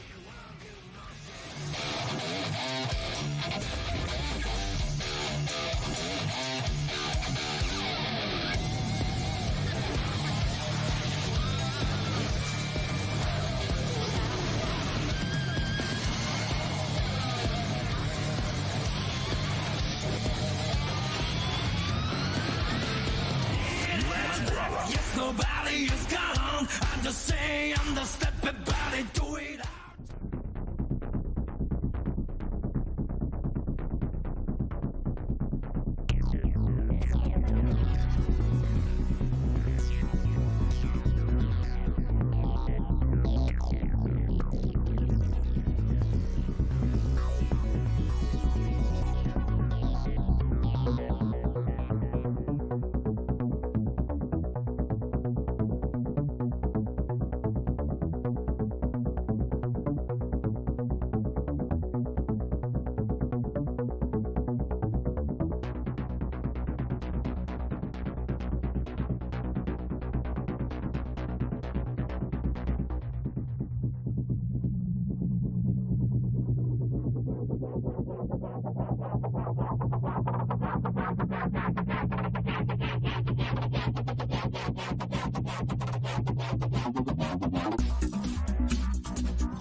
Welcome back, everybody, to our final group of the day, Group D for Guilty Gear Strive. It's been a long one. We've been up here playing matches all day long, And it's time to see the last 2 players making it into this top 8 for tomorrow. 16 players at the start of the day. We had the LCQ yesterday to bring in 2 of them. One of them is in this group as well, which we're going to be seeing. This is Group D action. 2 players will be making it into top 8. The other 2 will be out of the tournament. And we're going to be taking a look at our very first player up on the stage right after this.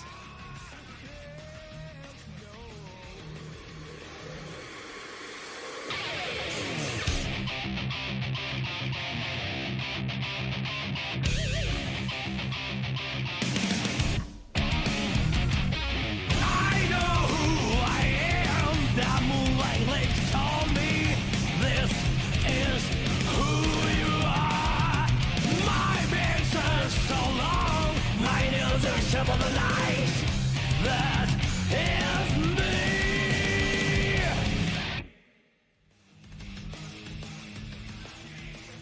Eric's in the building from Senegal, definitely representing heavily, winning Ultimate Fighting Arena UFA, obviously one of the premier tournaments in the world for the fighting game community, so I love seeing him represent here. Made EVO top 8 as well. This dude has been on a tear, and honestly one of the more patient Nagoriyuki players when you compare him to somebody like Nubenheimer. Right, exactly. Really, really fun player to watch, and yeah, you mentioned UFA. Thanks to all the tournaments that we have that qualify and everybody. UFA is a tournament I'd love to go to someday, and we'll see next who his opponent's going to be up on the stage.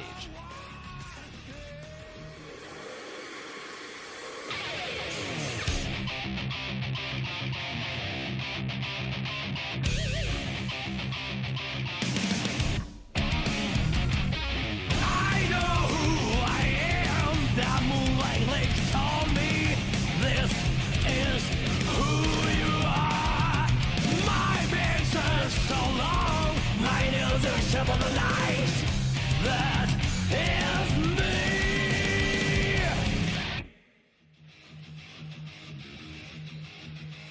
me. My man Tiger Pop, my curly-haired brethren, rocking the Happy Chaos as well, coming out of UK, obviously qualifying with points here. Definitely hasn't been a terror on the Happy Chaos since the character release, and this man, glad to see him at the finals. Yeah, has traveled a bunch internationally, obviously, as well, and then played in the tournaments in his region, too. Is a really, really strong player on the Happy Chaos. One of the people who's stuck with the character. I don't even know if he ever had plans to switch, to be honest with you. I feel like this is a character he just likes playing, and has been really solid on it as well. And as you saw in the last group there, obviously, Happy Chaos, not the character that just chews through and beats everybody up so far. He is a difficult character to pilot in this version of the game, and you can see in matchups like this, right, where it's really touch and go. It's very easy for Nago to just explode a character like Happy Chaos, even though the matchup can be very frustrating when Nago never gets it. Yeah, and I'm glad you brought up the point where it feels like he never had plans to switch, right? Like, the Happy Chaos players that are still succeeding with him feel very dedicated to the player, and he requires a lot of work to make successful at the high level. So I'm glad to see Tiger Pop still sticking with it. Going up against Varix on the Nagoriyuki. Oh, yeah, I forgot Tiger Pop plays the best color, too. Shout outs. Solid color. Oh, see the fist bump over the monitors there? Yeah, definitely. Showing a lot of love. You love to see it. Yeah, and these two played, if I remember correctly, at UFA as well. Oh, wow. So they played over there. And Varix obviously got the qualifying spot, points for Tiger Pop to make it in here. But very impressive players. They're very, very solid. They've had good results in this game throughout its many years now. And I think it's going to be a solid matchup. It's one of those things where, you know, I think the patience from Varix is very important in a matchup like this, right? Absolutely. Because it can be very frustrating to deal with Happy Chaos, whether he's on your head tap dancing on you, or you're dealing with the fact that he's full screen shooting you, sending him over and over. Absolutely. That's what Varix is really going to demonstrate here up against Tiger Pop. Can't get overzealous, can't get too over-aggressive. You can just explode. But at the same time, right, he's got to pick his moments to send it. He can't just relax full screen with Happy Chaos, especially when he's high blood. Round start gambit, we'll see it here. Neutral jump from Varix is very interesting. I wonder if he was trying to scout some kind of forward aggressive options, a far slash maybe from Tiger Pop or something like that. But early on, high blood from Varix. Wow, what a back throw. Yeah, but that round start tells the tale of what we were talking about before, right? Where we see Nubenheimer do Shizu or White Wild Assault. Varix was looking to counter his opponent, and boy, did he ever in this first round. Yeah, why is he dead? Like, I was trying to make a point, and the round's over. Yeah, all that just real quick there. 2K buffer, a round start into Beyblade, classic stuff. One of those things that makes Nago have some of the best lights, if not the best lights in the game. It's just the buffers off of them are so solid. Besides having huge hitboxes, he's going to die very soon here. He did that trying to be burst safe, yeah, and Tiger Pop finds the burst afterwards, but he is more than dead. Game one. going to Varix just like that. Yeah, in the olden days, Nago had to do like the BRC drift forward for the Beyblade. Now, since he just gets to cancel it from Fukio, that man is full screen in the blink of an eye. Yeah. They made a lot of things like that for his cancels together and stuff like that.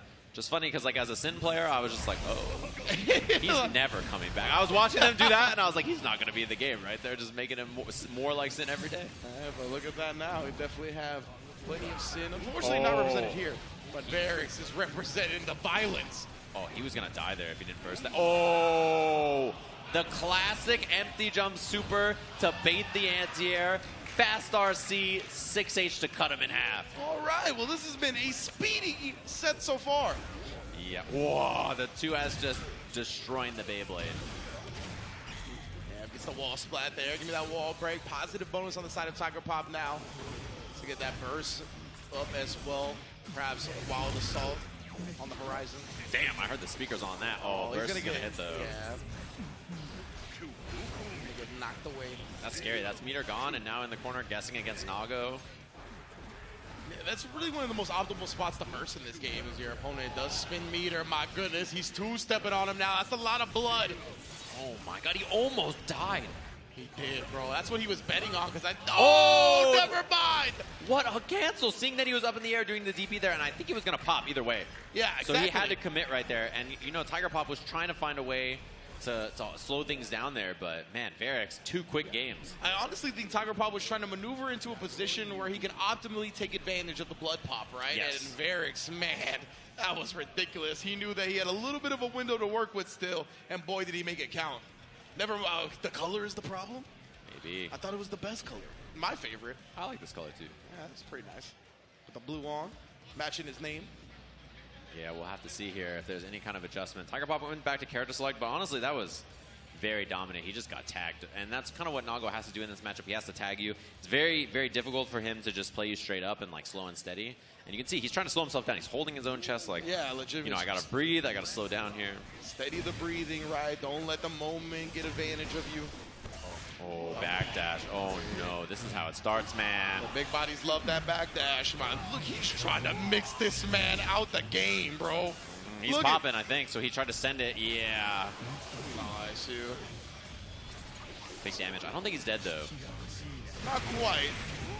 So he's going to have a chance to CS on this other side here. Or maybe not. Oh my god, he's got full blood meter to send it with the it now. Second into the Shizu, actually. Oh my. Impressive stuff. He had to go, right? It was time. He has no life but full blood. Time to take full advantage of it. Oh, he tried to challenge there. A little late. Yeah, there we see the burst, but he had already sideswapped. Oh my, he's in his face. My goodness, this is anti-air weaponry right now. He wins it. One more good hit here, too. The risk gauge climbing up so far for Tiger Pop. Doesn't cancel on a Beyblade. Bro, oh! This sword might as well be a mortar strike, bro. The air is completely controlled. Oh, my God. He's doing in the codes to drop a bomb in Helldivers. I don't even know what's going on. Legitimately, man. Going to super him through the wall here. At least some kind of controlled grip back from Tiger Pop. But so far, this has just been ugly on the side. On his side, as Varix has just been cleaning things up. Oh, caught the backdash. Finally. He did have burst, but he just built it, so I think it's very unlikely that he was going to spend it right there. Yeah, for sure. That was good range from Tiger Pop, too. He might have tried to get into the super to lock him out of it. Still built it right before, though. Oh, God. That's the beginning of the end. That is a bad spot to be. You got to guess on the mix-up now. Goes low. Just Fukio back for safety. White Wild Assault for more pressure. And that risk gauge is screaming up there. Okay, 2S is a huge find. Oh, and they just pulled out the gat on him. Quick little pistol whip. Yeah, gun flip, honestly, real solid for that kind of stuff because it's plus anyway, so. Yeah, true. I flip at a gun, just get some pressure. Full resources here for Varix. We'll see if that's a factor. Oh, shots ringing out. Of course, Tanky Boy here. Yeah, Wild Assault, he didn't choose to use the super to build everything back. Oh, but he's going to RC forward anyway. Yeah, exactly. Drift at him. He tried. Oh, my Lord. Nice block on the burst. Very well aware. Good stuff from Tiger Pop. But boy, I saw his light flash before my eyes when Nago took to the sky. Yeah, and you can see, like, to get that win, he is like doing some kind of like close dodging and trying to be like kind of scared on the back foot, not overcommit, not commit too much. Like, oh my goodness, scary round start as well. You have to be so careful with what you're doing as Happy Chaos in this matchup to not just, you know, pop like a balloon against this character.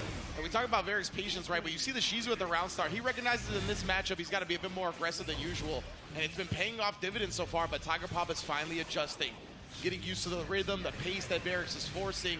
Doing a good job countering it now. Yeah, through the wall here. Good spot for him as well. Ooh, it's scary, though. He has high blood, so, you know, that kind of a mix-up is the scariest thing for sure, because now he has blood to spend here as Beyblade. Didn't get in out of the YRC in time. No, not quite on the Fukyo. Oh, my God, the clone saving the day. He took one for the team. Legitimately. If that clone wasn't there, Happy Chaos would be dead right now. Man's just sitting there, torso-length scar bleeding out for his boy. And no burst. He chooses to hold on to it. The Wild Assault took it away there on the wall, but oh, backdash again. I love that. Varric's very well versed in this matchup as well. I'll let Tiger Pop get anything for free. Oh, just the dash of Shizu. Big send again, and he has the super for the wall here too. This gets rid of a ton of blood, gives you the hard knockdown for the mix.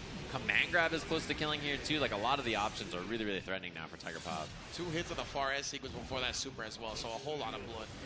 Oh, oh man, that was so sneaky. Just slides in there. He tried to FD, tap dust. And then Varric's just like that, putting himself back on set point. Tiger Pop, look, he's going to be looking to establish a full screen game, right? He knows he's back against the wall. We caught a shot too. That's really big to slow Varric's down here. Yeah. You see the danger go up. Every time he uses clone, that's also contributing to it as he moves back. Okay, burst out. Happy Chaos resources a little lower, so he gets all of them back. That's a big blocky man. That was a rough spot to burst. It was auto burst, say backdash, BRC, jump P. That was fire. Tiger Pop really put his cojones on the table with that one. Oh, shades of old Happy Chaos. He got hit airborne there, so chance now for Varric's. He has Wild Assault to send, and he's got that as well. This is UGS resources as well. If he can make it to the wall and get the super. He's dead, fam. That's exactly what happens. Varric's taking it 3-1 over Tiger Pop to establish a dub already in Group D. Yeah, very well played there for sure. These two very familiar with each other. Obviously, we mentioned played before on the tour. He said, I tried my best, bro. The shrug. He said, I tried not to get hit, and I did. Just some Nago things, bro. He knows. Everybody in this audience has felt the wrath. Everybody's been hit online by Nago. You're like, oh, he did 5H. He's not going to cancel. I'm going to. And then just Beyblade counter. And you're like, why did I think he wasn't going to do that? That's not good. Why did I even waste my energy thinking about the game plan when I know the game is coming? But great stuff from Varric's, right? And obviously adjusting what we see from his usual style. He knows he can't just sit back and rest on his laurels against Happy Chaos. So, man, took it to him in a heavy way, risked the blood when he needed to, and just made the most of it. Yeah, we're going to see one of the next players coming up on stage. The other 2 in the group. So let's take a look at our first player that's going to be heading up to the stage.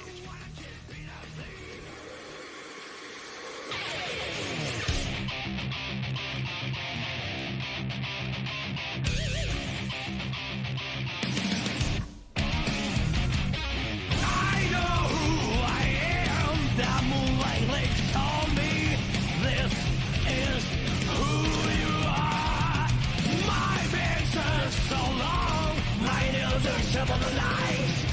That is me.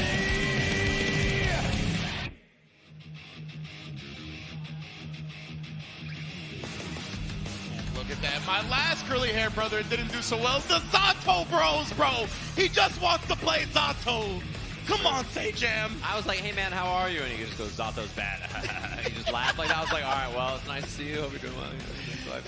It's funny, he did qualify in versus fighting, rocking Zato before the changes. And then, like, right after he won that tournament, they were like, never again, Jonathan Tene. Yeah, he's on the sole bad guy, which is cool. We're going to have our next player up here, of course, who won the LCQ yesterday, right? So we have the LCQ player up here. Like Apology Man. His video is slightly different since he made it in very late last night, but another one of the NorCal boys, our first match up here. Let's take a look.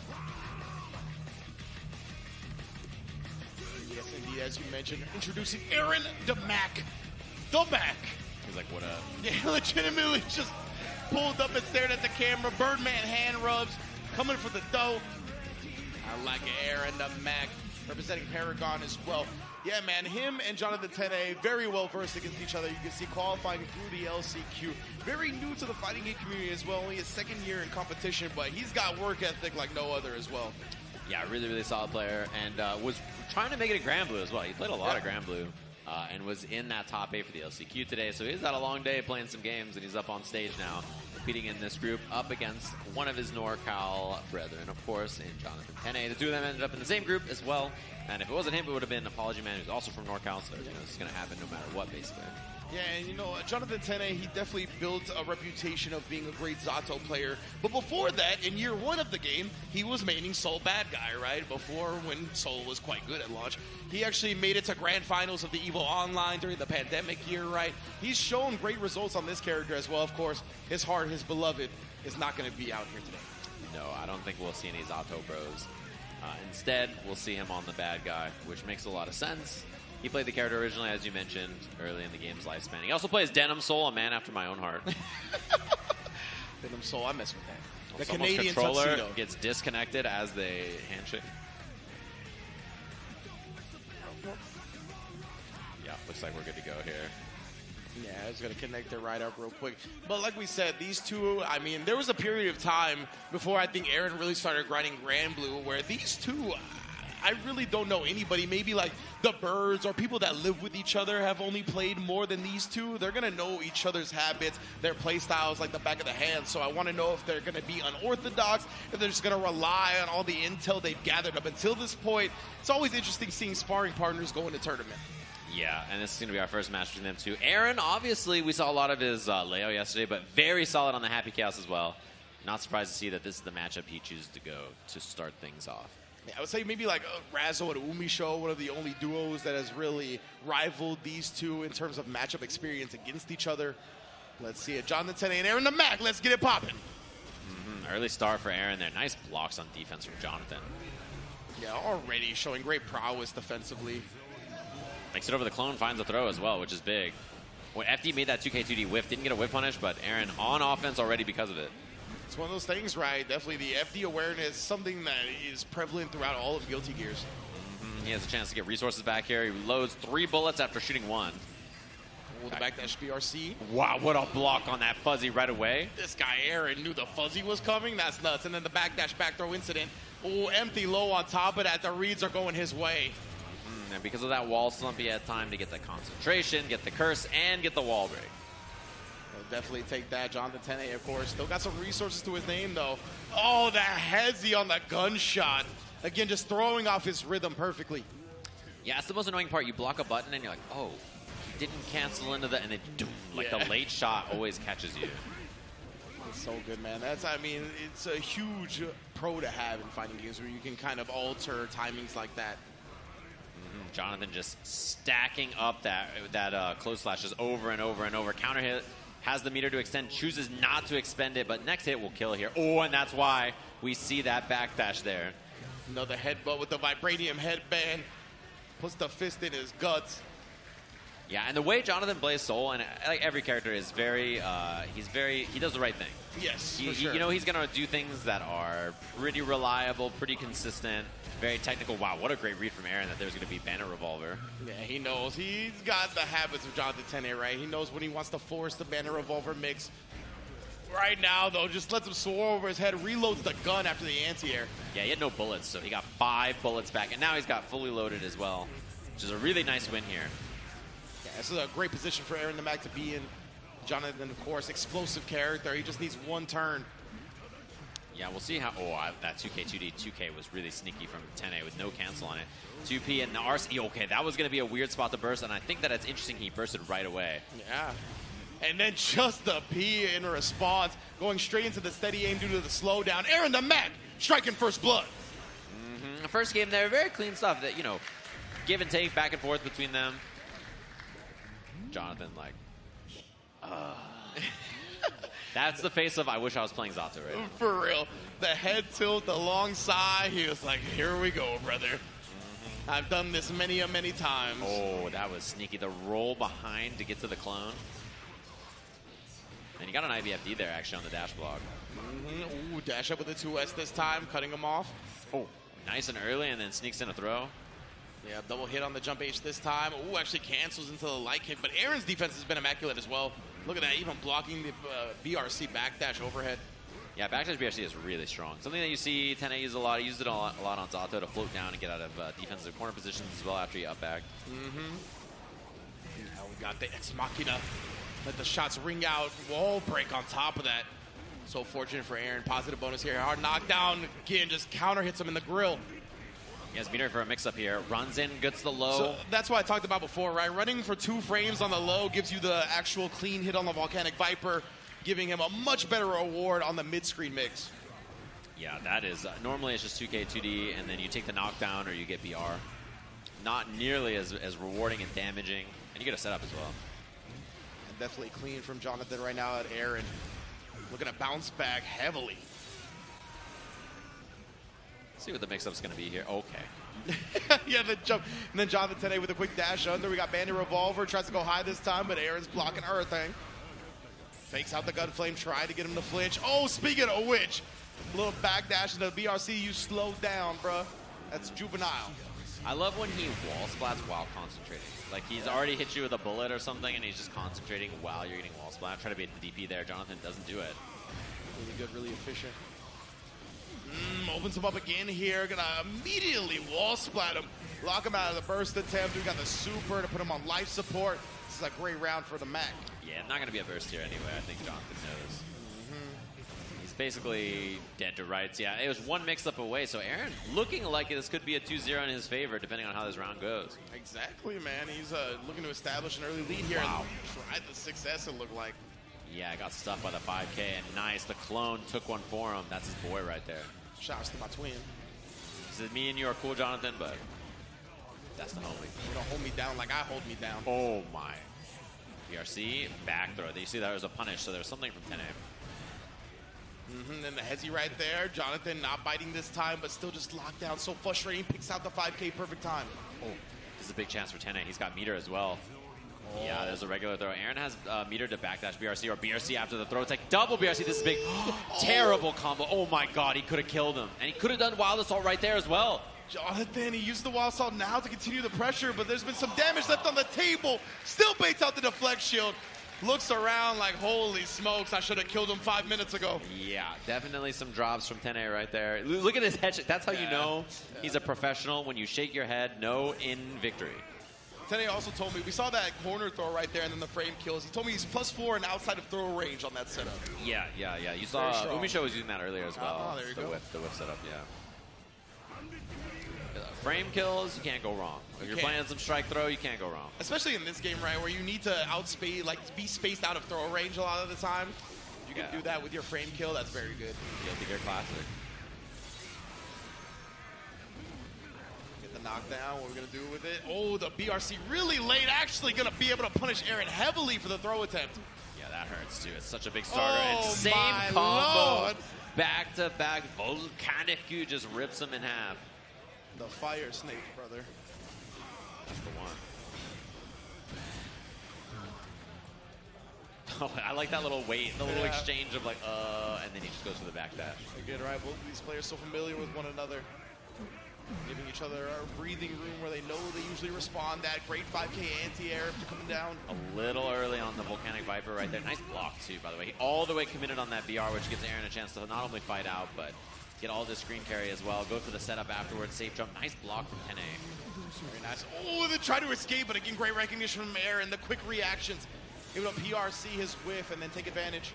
Yeah, get the bullets back too. He's got a couple, and then that's all it'll take. Yeah, 2D right afterwards. Round apiece, game apiece. Oh, nice. That was great. Round start whip punish. Yeah, Jonathan. Very calm and collected at the round start, just walking back. Now opening up Aaron yet again in the corner. What happened to your life? Yeah, that 5H hit is a huge one to start with. It just hurts. And the whiff, jab, throw, sneaky stuff. And Aaron, his only defensive option was deflect shield, right? For system mechanics, he didn't have any burst, so throw, pretty decent call out there. Very, very smart, of course, because the throw will straight up beat the deflect shield if it came out. And Aaron going to the happy chaos. Or at least maybe staying on it. Aaron, come on, dog. Oh, that's messed up. That's messed up, bro. Don't do that. Don't do that. That is not okay. That's not cool, bro. I would have been like, I'm not your friend anymore. I don't want Jonathan to be your friend anymore. But nah, it's all good. He knows. Aaron did play some Zato for a while, That's but true, that's true. But yeah, this is not the time, bro. You know that. You're gonna hover Zato against Jonathan. That is disrespectful. It is. That's a rude thing to do. For sure. He's going to lock into the Happy Chaos, of course. He's got to bring 2 games back straight. We've seen it happen before in these group stages. Definitely not out of it. And somebody is also going to be staying on here to play another match, right? That's how we've had everything so far. Yep. So important to keep up the momentum if you're either player to try to get the double piece. Yeah, that's a great point. Oh, man. One hit BR. Very hard to punish that. Oh, he's starting to feel himself a little bit right there. The Air Volcanic Viper on the approach. PRC covers the throw, trying to chase him down, but it's still ready for him with the 2S as soon as they land. I don't lie. The burst is a little ambitious maybe for Aaron. He's down a lot of life here. But that's the start, and that's going to be a wall break. Definitely, I mean, even with the Zato hover a little bit, it seems like he's a little tilted, right? And definitely getting some emotions out of him. Yeah, I mean, sometimes you gotta, you commit the burst and it works out. Oh, Yeah, backdash BRC, both of them. And that's a huge whiff. The 2S, he saw it in slow motion. Yeah, he had the bullet time. He drifts up right there just in case to bait the burst. He hard baits the burst there. Insane, bro. You want to talk about that? Felt worse than hovering Zato. Doing the RC down to bait it and then just jump up and baiting it again, he knew. Yeah, maybe trying to play some mind games here, and the burst worked out for him too. He spent That's that true. burst down 80%, and then it worked out. Don't try that at home, kids. Definitely not. That's professionals only. Parental advisory on that one. Oh, he thought it was going to wall splat maybe, and then he was going to get the bullets back. Knockdown here, gets a full reload almost. Oh my goodness, Aaron. Really maybe taking advantage of Jonathan getting a little bit emotional after that last round. How did I get come back on? As Aaron is riding this momentum to a dominant performance. Man, that was basically your only chance to burst. BRC, caught him trying to BRC backwards as well. Nice stuff again, the meaty. YRC is connected. Hit him with the both hands over the shoulder. Bam, with the guns. 2 apiece, just like that. I felt like he was checking his pulse right there. Here we go, both of these players, like they said, they've duked it out. First to forevers, first to deaths have been a constant between these two since Guilty Gear Strive's release. Let's get it popping here for the final game. Yeah, another Arc Sys games too, right? Dragon Ball. Yeah, absolutely. Yeah, good point. Oh, ships in the night. He tried that 6S. I like the idea. The range was good, just not quite in time. Throws the roll. Big chance now. If Aaron gets hit, he's going to explode. Most definitely. That's why Aaron picked this spot so carefully there. Backdashing first, create some space. Nice. Right on the wall, too. Perfect combo choice. And then he gets the wall break here. Concentration a little spooky, but everything else looking good. YRC connects once again, this time from Jonathan Tene. Oh, tries to throw afterwards, but Aaron immediately getting his space back. Unfortunate combo as well, and he just gets hit. Yeah. Oh, and he mashes out. Is there a burst? He is on the steady aim. Oh, he tried to dash up into a button. He got Bandit Bringer for it, and the wild throw comes out to put Tene on set point. The one-hit jump H again right there. We're seeing the emergence of Jay Nasty. That's Jay Nasty right there. Might be on the verge, but right now to Mac. We'll get the wall break here. Off of the Wild Assault as well, so he gets the meaty stuff. Oh, the 2D hits. That is a great start. This is a lot of damage. Okay. Straight through the wall, Mike. Yeah. You weren't playing. Let's see what Jonathan's got left in the tank in this round.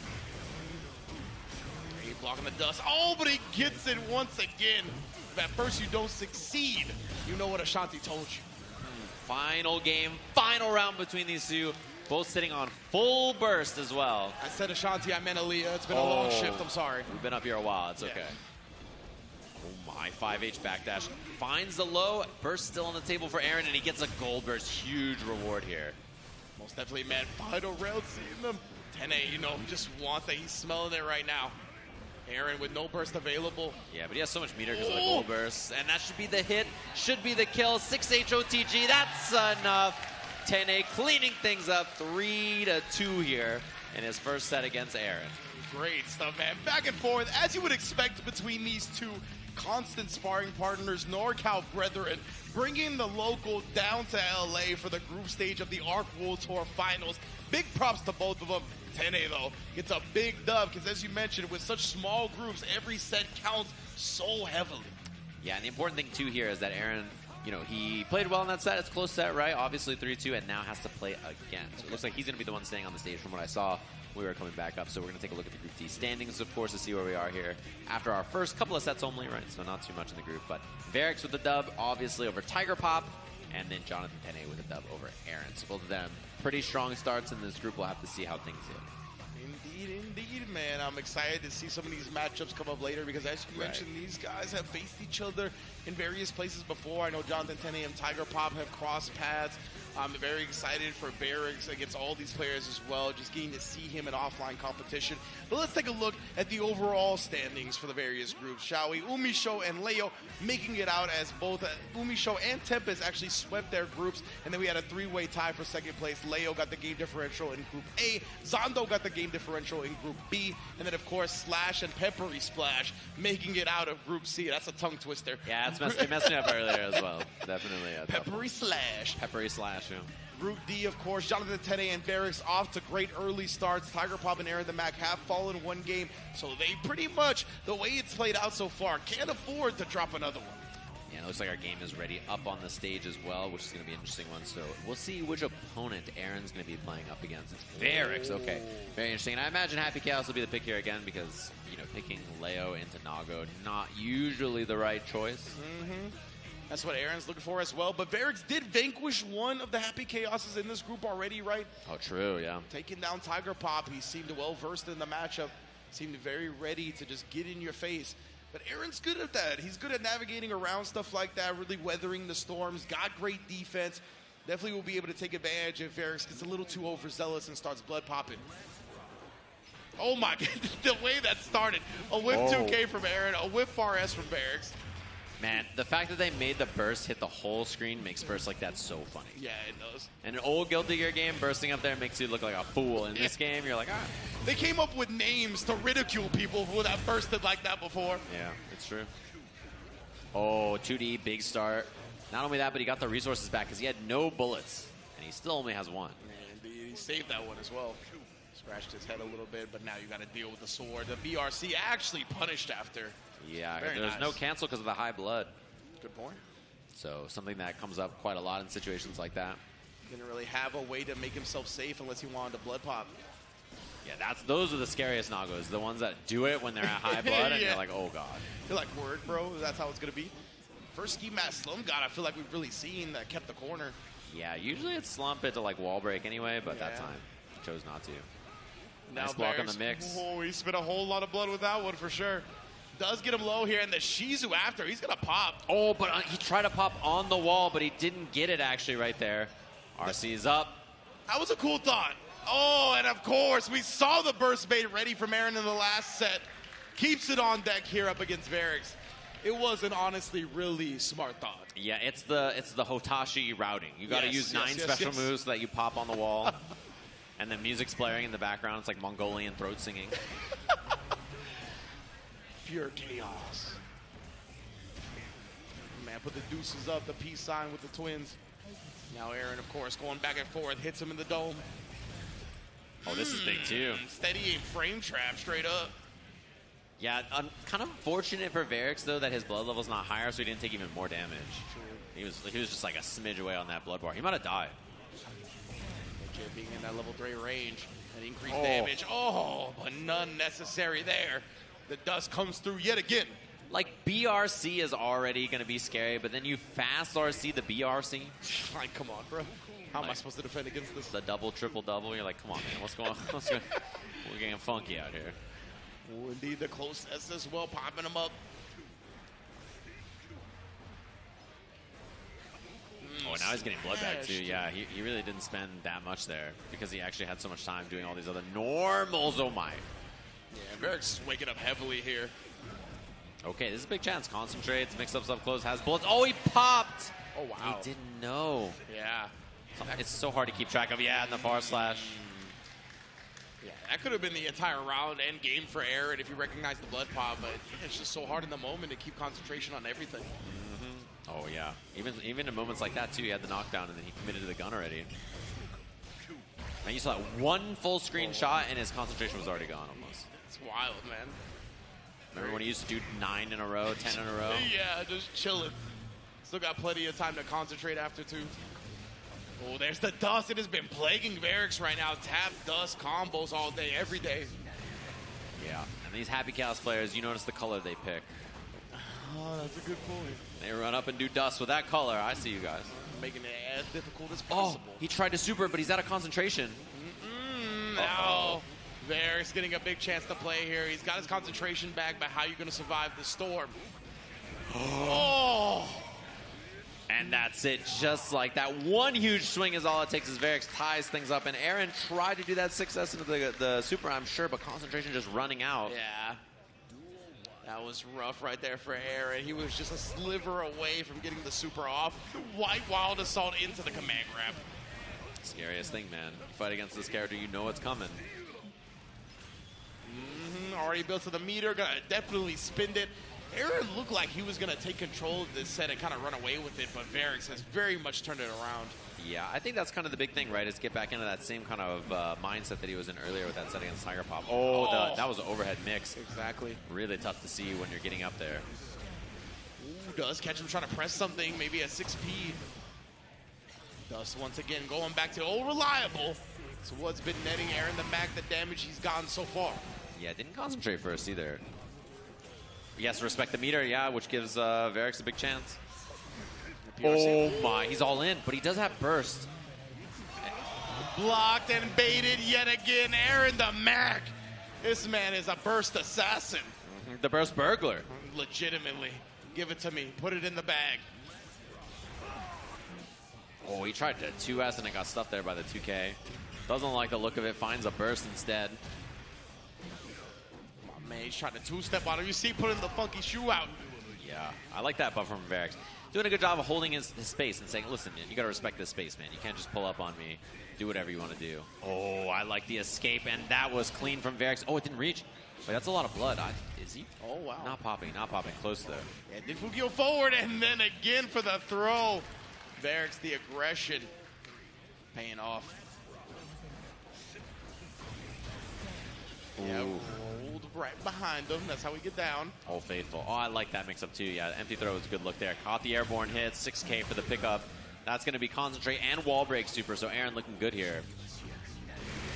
Aaron going to get the positive bonus going. I don't see maybe a Dust in the future. Doesn't have RC, but he does have the gunshots, of course. Oh, my. It's time to send it. Oh, that was command grab. Oh, unfortunate miss there from Variks. Yeah, exactly. The blood bite done with the punch. Got 6P. I forgot what it is. It's like forward. It's DP with punch, yeah. Oh, it's just DP with punch. Yeah. Man, that is an unfortunate drop there from Variks, though. That was incredible stuff right there. Well done from Aaron the Mac. Yeah, taking some time now, breathing.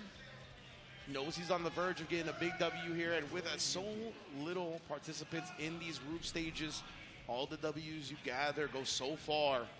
And Variks already with a W himself, right? Aaron the Mac could definitely throw this group into turmoil. Yeah, things are going to look a little weird in the middle of this bracket very quickly here, which is honestly how a lot of things have been so far. Like, we've had the triple tiebreaker game differential be a factor so far in 2 out of the 3 groups. I wouldn't be surprised if it's 3 out of the 4. Yeah, for sure.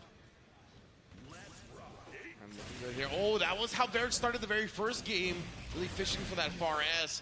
This time Aaron able to dodge it, and he's two-stepping all over him. Dust yet again, you already know where we're going with it. Aaron immediately canceling into the super as well. The confidence is on another level.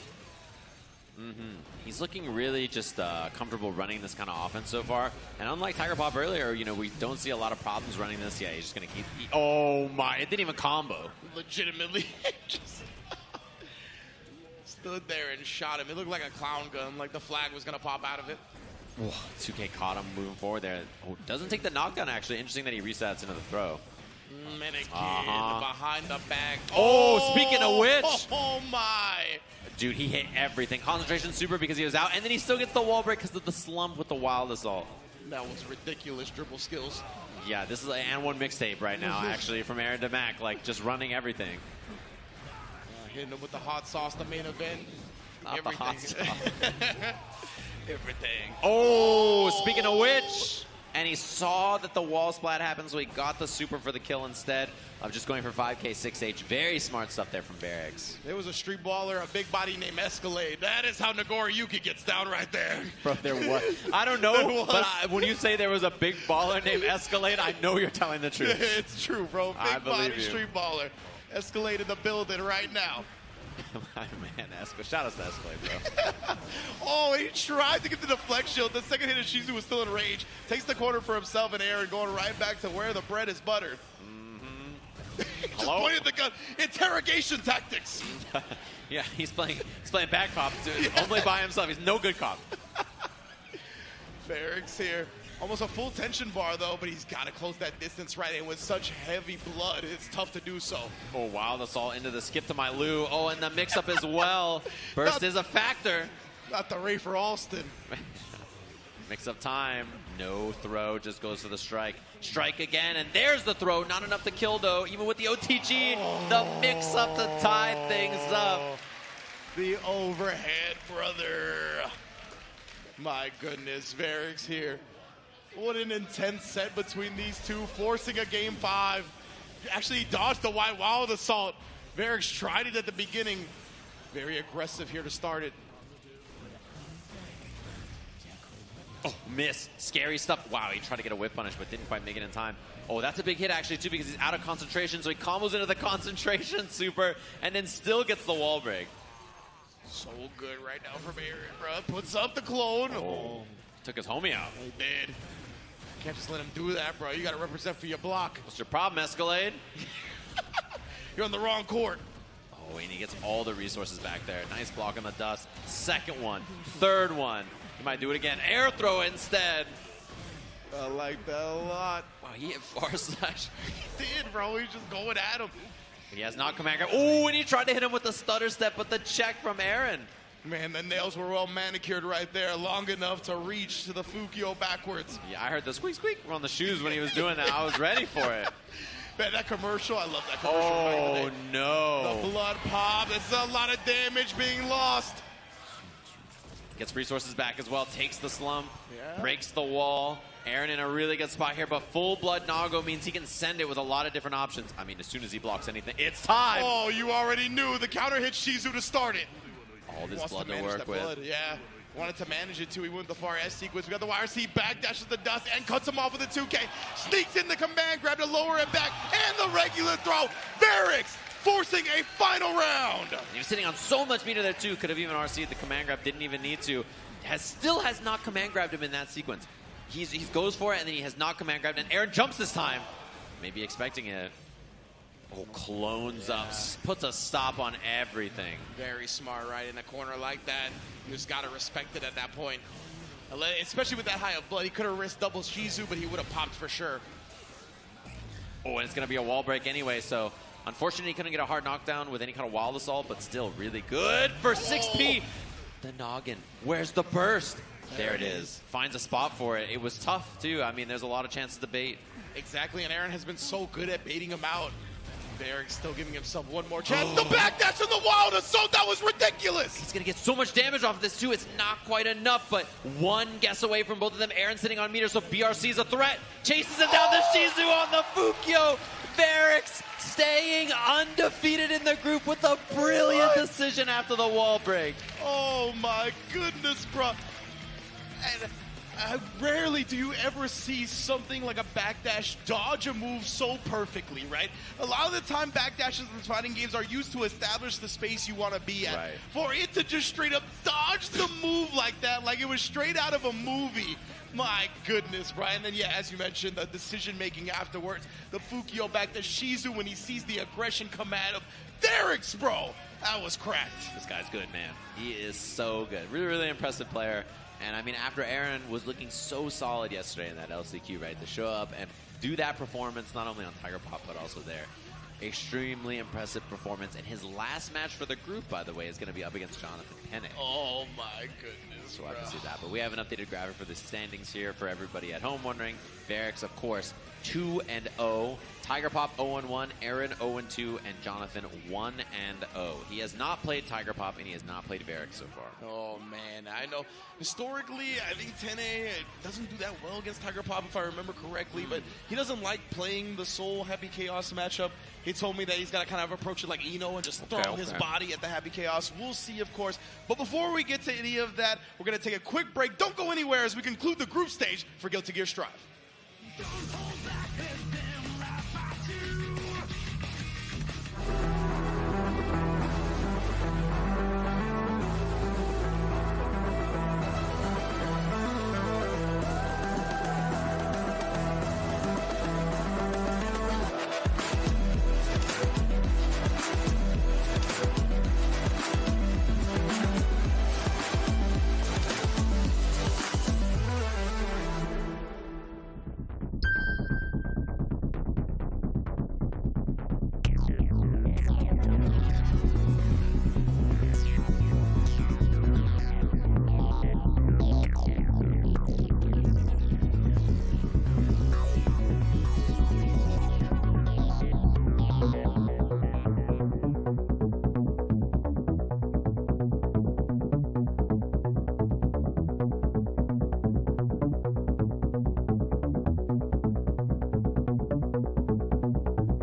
Welcome back, everybody. Hopefully you've been enjoying all the action so far. Our last couple of games to wrap things up here for the group. It's going to be an interesting couple of matches that we have here. Of course, I think we have, by my count, 3 sets left, if I'm not mistaken. Yeah, if I'm recalling in my head correctly, that seems about right, of course. And next up is going to be a big deciding one right now because Jonathan Tene, currently 1-0, the one that's played the least amount of matches in the group, is coming up next to face Tiger Pop. Yeah, which is very interesting, of course, because as we mentioned, these two are the only undefeated players so far. Tiger Pop, or rather, they are the only ones that played the first match so far. Tiger Pop lost his first match, and then obviously Jonathan Tene won against Aaron. Aaron's down 0-2, which means his chances of making it out of the group are pretty low at this point, right? Yeah. It means that it's likely to be someone who is amongst this shuffle here, whether we can see a W for Tiger Pop in the potential match against Aaron, whether he gets the match here, or whether it's Jonathan Tene who can get this match and the Variks match, whether those things shake out and how things look. So 3 matches, I think, that will decide a lot of things going on here for this group, and we're kind of undecided, except for the fact that Variks is pretty likely to make it out. Being 2-0 is a very good spot in this group, and I think he's basically guaranteed at this point. Yeah, absolutely. And Jonathan knows at this point, if he's able to just take down Tiger Pop now, that will pretty much put him in the prime spot as well, right? Because he'll be 2-0, even if he drops the game against Variks, he'll be 2-1. And Tiger Pop and Aaron the Mac at best will be 1-2. So this is a huge match for Tene to kind of go into that last set relaxed if possible. Yeah, I mean, the only problem is if it ends up being that he's 2-0 and Variks is 2-0, they are fighting for that first slot, right? So his last match will be, well, I'm up against this guy. Winner of this is the first seed out. So here we go. Jonathan Tene from NorCal, Tiger Pop, representing the UK up here in our match. Soul Bad Guy versus Happy Chaos. You were mentioning earlier this is a match that, you know, maybe a little annoying for Tene to play. I think a lot of Soul players find it a little annoying in the way that he can poke out on defense and go under and low profile a lot of stuff. But then Happy Chaos players find it a little annoying that they die in one hit. So yeah, it depends on which side of the coin you're on. And Tene, yeah, he's talked about playing this matchup right. He's like, I got to approach it like I approach Eno, where I got to throw my body at him with the various specials or whatever I can to get in his face. Because as you mentioned, once he does, he can explode. Yeah, right there. That was a great example where I think Tene's far slash was going to be first on the mark, and then just that 2K low profile is very effective in this matchup. So one of the things you're going to see constantly, mixed time, goes for the double overhead first just to check him. Tries to scout that air approach, and because he didn't leave, Tiger Pop was already on the ground, but Bandit Revolver. Yeah, acts as a whip punish there, and then doesn't commit to the second part, just goes low. Catches Tiger Pop slipping a little bit in round 1. Good little mix, and then I like the combo, the drift up RC, jump H, air exchange there, very, very good for Soul as well. Ooh, tricky mix. I think it's especially hard to see when the clone is there. Exactly, yeah. Like the sandwich of the clone definitely made that a bit awkward to defend against. Oh, and low, just right into the gun flip. This is big, second wall break already, and this is something that this character does quite a lot with the man with the golden gun. Yeah, constantly just breaking walls. In that positive bonus, my man is positive vibes only. Yeah, he's feeling good about things. And third wall break of the round. And we can go to the next one. Yeah, that's all it takes. Only 3 walls broken, right back to the center of the stage. That's the magic number. Indeed. Ooh, scary trade, yeah. And this is a huge hit already for Tene. Wild Assault combo to get the wall break here. He does go for the double assault too, so all of his burst gauge gone, but he gets a hard knockdown after this. Exactly. He's betting it's worth, right? Just trying to really gamble on offense. And then the second overhead connects, another RC. Yeah, we were about to see a back-to-back wall break. Tiger Pop gonna burst out. Oh, big 6X counter hit here, though. And if you're Tiger Pop, this is all you needed, the momentum to get the wall break on the other side of things here. Take him back. I like that part of the stage better. Yeah, and it's big because Tene has a lot of resources on defense, so we'll see what the pressure... Wow, he pulled up, respected 0 of Soul's options, and sticks out the far slash to potentially get the kill here with positive bonus. It's not enough. Soul lives. He definitely is alive so far. Oh, that's huge. Shot him as he faded away. The clap from Tiger Pop. He wants some crowd love for that one. The backdash shot hitting him just like that. I don't even know if he had the curse on him. Wow, he's already getting hit into the other corner. Yeah, I don't think the curse was on him, to be honest with you. You hate to see it. That was nuts, yeah. That's something like, those are the little RNG type things that will tilt Tene, so he's got to be very careful. Yeah, that's the kind of stuff to make Jonathan just, you know, rage send it for sure. You got to be careful about that kind of stuff for him. He can definitely get tilted. Nice 2K poke out. Oh, yeah. And again, the double overhead, the knuckle sandwich. Yeah, very clean stuff there. Tene just sending it with a solid game plan, trying to make it happen. Nice whip punish from Tiger Pop, though. Oh, and yeah, just knocking on the door, goes for the throw. Like that option a lot. I'm switching it up a little bit. It's the wall splat with the guns. You already know, golden style. Now we're going to get the hard knockdown on the other side. Jonathan Tenne's got the flex shield ready if he wants it, but man, Tiger Pop, after that tech throw, the 2S just ruling the range, and again, catching Tenne waking up. And, you know, you mentioned how in the last round, Tiger just pulled up on Tenne and didn't respect any of Soul's options. It really felt like Jonathan was expecting him to, and it feels like he still is. And Tiger Pop is just staying offensive. Yeah, this time he went for the throw, which I think makes a lot of sense, right? Because if you think, oh, he's going to wake up DP, you know, running up and just doing meaty throw is a very, very good option. So I like that representation. Oh, and it's 6P FDOS, right, to get the other side. A side swap there, forcing a burst from Tenne early in this round. The homie took the bringer. Bring that here, bro. I'll eat it up all day. Oh, he had no concentration there. So, oh, I love the defense from Tenne. Big. Oh, caught the backdash. Hallmark of his play for sure. Bandit Bringer take him to the other side. And just a meaty closest. After the empty jump, we already got a tied up ball game. He's one of my favorite people to see the reactions of, man. The crowd just popping for him. I think that's all the NorCal contingent, of course, in the crowd. For sure. Getting excited for Tenne. They definitely got woken up by the fact Tiger Pop was requesting some pops, you know what I mean? He's like, oh, you want some reactions? We'll give you some reactions. Yeah. You know, you don't want to test NorCal. Definitely not. Oh, what? NorCal confirmed there from Jonathan Tenne. I got a good pop out of the crowd. That was a hella confirm if I've ever seen one. Big damage on this. Not quite enough to kill. If he had super or something like that, maybe, but just in time with the 5-8 2S buffer. Oh, I don't need to worry about your headbutts, your 6Ps, none of that. Coming straight for the shins. Yeah, Soul 2S the GOAT, man. It's such a good poke. It's really, really solid and reliable for when people are trying to get under or around the stuff that you're swinging with up top. Very strong tool. Now Tiger Pop taking the hard knockdown yet again. Ooh, that's a big back throw on the 2K now. The primal scream as soon as the back throw comes out. NorCal has awoken. Yeah, you know when they're cheering for a back throw incident that's their boy. Yeah, exactly right. That's how it works. Hard knockdown here. We'll see if he respects the meter from Jonathan. He does this time. He backs up instead of taking the offense. This RC's after the clone shot. Jumps over the second one, and the jump H connects before the bullet can. Oh, yeah, a little too far for that confirm there. Ooh, lucky that was not an air block. Yeah, he thought Tiger Pop was going to pull up with a 2S again. Just tried his own immediately. Got whip punished for it. Was forced to burst. Speaking of which, Tiger Pop here. Tying up game 3. Damn, he's playing some footsies, man. He is whip punishing with 2S on Soul 2S consistently and making Jonathan just look like a fool on that range, whiffing it sometimes. So I like that Jonathan adjusted with 6S that time. And yeah, poke back. He's done a good job hitting that 2K as rapid fire. The buff for it in this version of the game for Soul is humongous. Wow. Oh, yes, indeed. Clean hit. Let's see what the mix-up's going to be. Goes low again. Wall break does not have super for the hard knockdown, but all he needs is a hit. Any tap will do it. 5K counter hit, 6S. Decent start for Tiger Pop here. Oh, backdash BRC baited the meter out. Oh, and he does it again. He didn't bait the burst. I'm so surprised. Yeah. Oh, and he gets the 2K anyway. Hammering on that super fast. Buffed Soul 2K. That's the God button now on defense for him. That's great stuff. I mean, Jonathan's one of those players, like you mentioned before, like he knows everything that's good, that's great about the character, whether it be the situations, the tools, how to use them properly.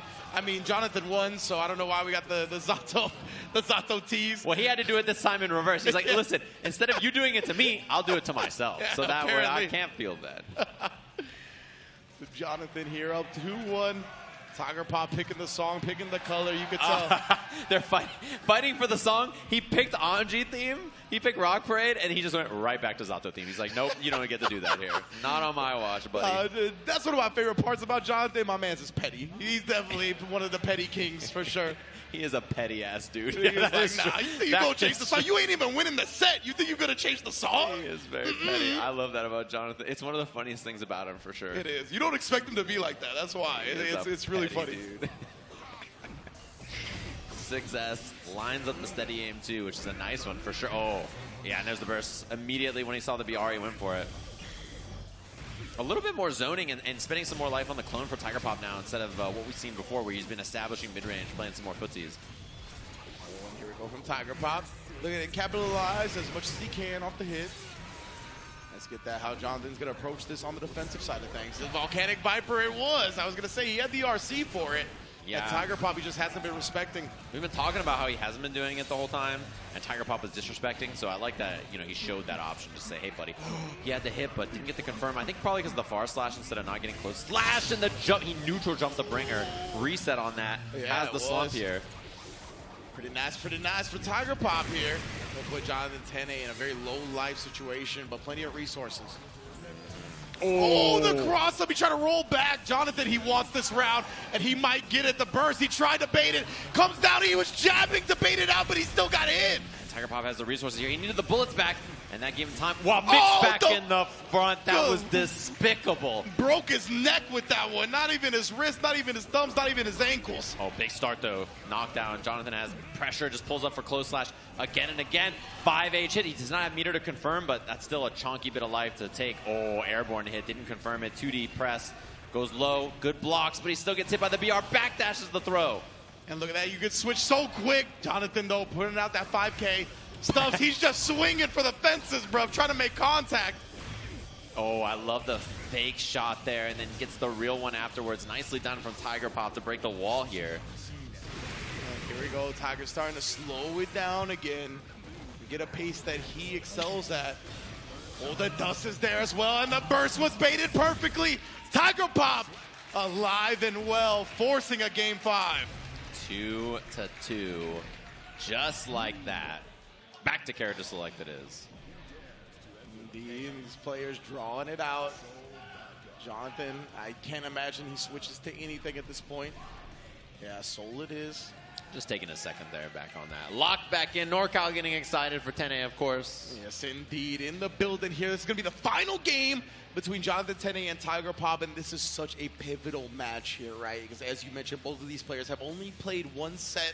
Jonathan Tene has a chance to go up 2-0, which pretty much ensures he gets out of the group, while Tiger Pop is fighting. Getting that first W could mean berth in the top 8. Yeah, this is one of those things where Tene needs this. If he gets this, he is guaranteed to be out. Whether it's winners or losers or whatever happens on the top or the bottom, he's got to figure that out. But very important to get this jump there. Forces the shot out of bullets, so he's got to get the reload here. Oh, and the Forest connects, but dropped. He tried to be more optimal there and get the 2H confirmed. Oh, no, from that distance. Takes down the clone here. Tiger Pop a little bit worried. Yeah, backdashing a lot could be a negative penalty. Finally, the 2S connects. Oh, and he challenges. Yeah, he's been staggering close slash a lot. So Tiger Pop this time finally does the challenge right away. The 2K builds to the meter as well, but didn't get the wall splat. BRC mix blocks the fuzzy. Such great defense right now. Oh, but he dumps him as the twin takes the hit. Now we got set point for Tiger Pop. Exactly, and he clashed with the 6S. I think the only thing there that he could maybe have done was DP or something to try to hit Happy Cow swinging through there. Oh, resets on the 2K. About to be burst. Tene spends it immediately, so off of his resources, and the clone's going to absorb it. Honestly, could have got an even bigger starter than that. Absolutely. Tiger Pop, he was just trying to go with something that was going to be clean and hit for sure. No bullets. Still hasn't reloaded. He does not have a bullet there. Oh, yeah. As soon as he sees that come out, immediately chase down that space with the revolver. Yeah, Bringer in the corner there. Close slash pressure. He waited again just to see if he was going to do something. Punish on the Vortex. He didn't have a lot of resources. While the Salt blocks correctly, Tene gets hit by the second dust. Only one bullet there. Not enough on the OTG. Backdash gets clipped. And just like that, Tiger Pop in this bracket. He has a chance now after taking Tene down and putting himself 1-1 in this group. Great stuff from Tiger Pop. Showing great mental fortitude as well, right? Down 2-1 in the set and able to clutch out the back-to-back to keep his hopes alive. Most definitely. And I believe that means that he's going to be staying on the stage, it looks like, back there, potentially. And if so, he's going to be playing up against Aaron, the last person he hasn't played in the set. Which means after that, it will be Tene versus Barracks, which is so important here, right? Because, you know, this group can get really, really messed up very quickly. We're going to take a look at the updated standings. But this group can get really messed up really quickly. If for some reason, right, let's say Aaron beats Tiger Pop. Yeah. Right, then he is 1-1, right? And then, well, he's 1-2 rather. Tiger Pop is 1-2. Tene is 1-1, right? So then if Varix beats him, again, same kind of thing, right? 3-0, and then it's going to come down to game differential again. So things could get real wild here depending on how things shake out. Yeah, 100% right. This is big because despite Aaron being 0-2, he still has a dog in this fight in Jonathan Tene, right? A NorCal brethren, a sparring partner, wants to see him go very far. So in addition to himself, right, because as you mentioned, there's still a 3-way tie possibility. So this is a huge match for Aaron to come through and try to defeat Tiger Pop. And hey, if Tiger Pop can get his second W, I mean, that pretty much guarantees him out with Verix. Exactly. And then that's the other thing. If Tene beats Verix, then there's 3 people tied at 2-1. Oh, that's true. Yeah, it doesn't guarantee him being out. We still got Leffen, Jonathan Tene, and Verix to go. Very interesting with the way this group is playing. All these last matches here, these last 3 are going to be very, very important. Yeah, so everything, depending on how it shakes out, we could have a 3-way tie with Verix 3-0. We could have a 3-way tie 1-2, or we could have a 3-way tie at 2-1. So things a little weird no matter how we slice them. And if you're Aaron DeMack here, if you want a chance for you to qualify out, you need to win here. But if you want a chance for Tene, you also need to win, right? You create a more opportunity for Jonathan by winning if you're Aaron here. Precisely. That is the key point we're trying to get across here. Crowd staying with us for the marathon sesh. Big ups to y'all for sure. We are coming up since the beginning of groups here. Hey, there's that guy. Hey! Is it back in the audience? Big fan of that guy. We are coming up almost on 6 hours since we started the group, so thanks to everybody for hanging out here. Yeah, definitely. Really appreciate that. Everybody in the stream, everybody in the building, giving us y'all energy. Much appreciated. Yeah, it's been a marathon, not a sprint, and it's really cool because we're going to have, obviously, the top 8 tomorrow. Oh. I don't know what the hell was going on there. Everybody's making out all the time. Apparently. Everywhere. I see like shirtless soul or something. You got low battery, so your screen's dimming. Yeah, and then there's Johnny. What up, Johnny? Johnny, my man. How you doing, Johnny? In a green outfit. He's like, hey. Looking for the camera? Straight ahead. That got me good, bro. Definitely big ups to the crowd responses. Like staring at you in your face. You're like, where'd it go?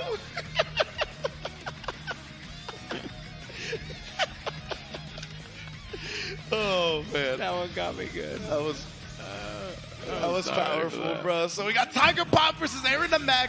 Both of these players on stage. We have set the stage for them. And we talked about the stakes that are up in this match. So we look to collect ourselves as the delusion, the hysteria sets in. Where's the camera? Happy Chaos mirror. That's what I was going to say. Isn't that the perfect match as the hysteria sets in? Happy Chaos mirror. Surprised, actually, honestly, that Aaron's not on the Leo. I know he hasn't been playing as much Leo, right? But I kind of figured that he would play that matchup instead. But maybe just comfort pick on the Happy Chaos. They also have the special intro, by the way. Oh, okay. They walk by and do the high five. Bow. What's good, twin? What's good, twin? That is wild, bro. I like the blue glasses. Me too.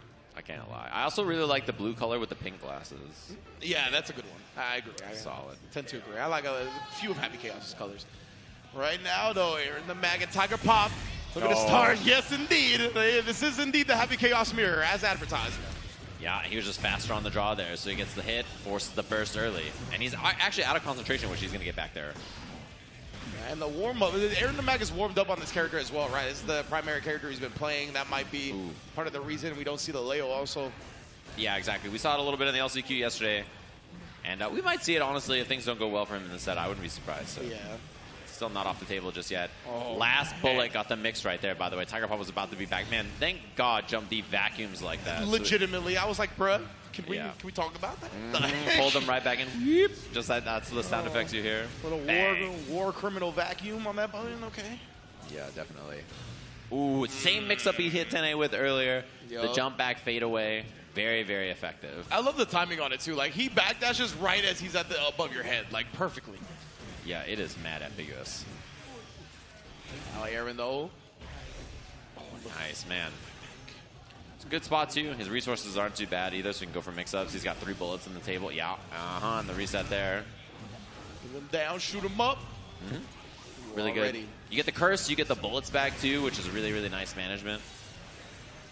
And it's just a guess away. I mean, a lot of times when you see this character... Stayed at the neutral for a second and then pulled out the gat. What a funny character. He's just like, what's up? It's the nooch, bruh. That's how I play nooch. Know about it. Nice. Scratching at him. Good little find there from Aaron, honestly. Oh, the double roll. That is unnecessary roughness. That kind of stuff. When I see that, I'm like, you didn't have to do all that. You hit me the first time. Yeah, man, he deserves a red card. Get him off the field. Supers to get the bullets back because his resources were low. Also, after this, you can concentrate if you'd like as well because you have the gun out and then shot and then concentrate just like that. Very nice, very nice. Aaron the Mac here. Of course, the tap dust been a huge reward for him. Oh, and he tries to squirm out of it after the slump. Ends up getting counter hit by a second one. Oh, Ross super too. Okay. Aaron's just blocking. Yeah. And he just supers right back at you, says, why not? It is a punish. Indeed. That's something I learned when this character came out, because everybody would just do full screen super against you. Because we didn't know back then. We didn't know what we were doing. Indeed. Tiger Pop playing to the camera. Yeah, this is NorCal's revenge, too. Oh, that's a good point, yeah. You know.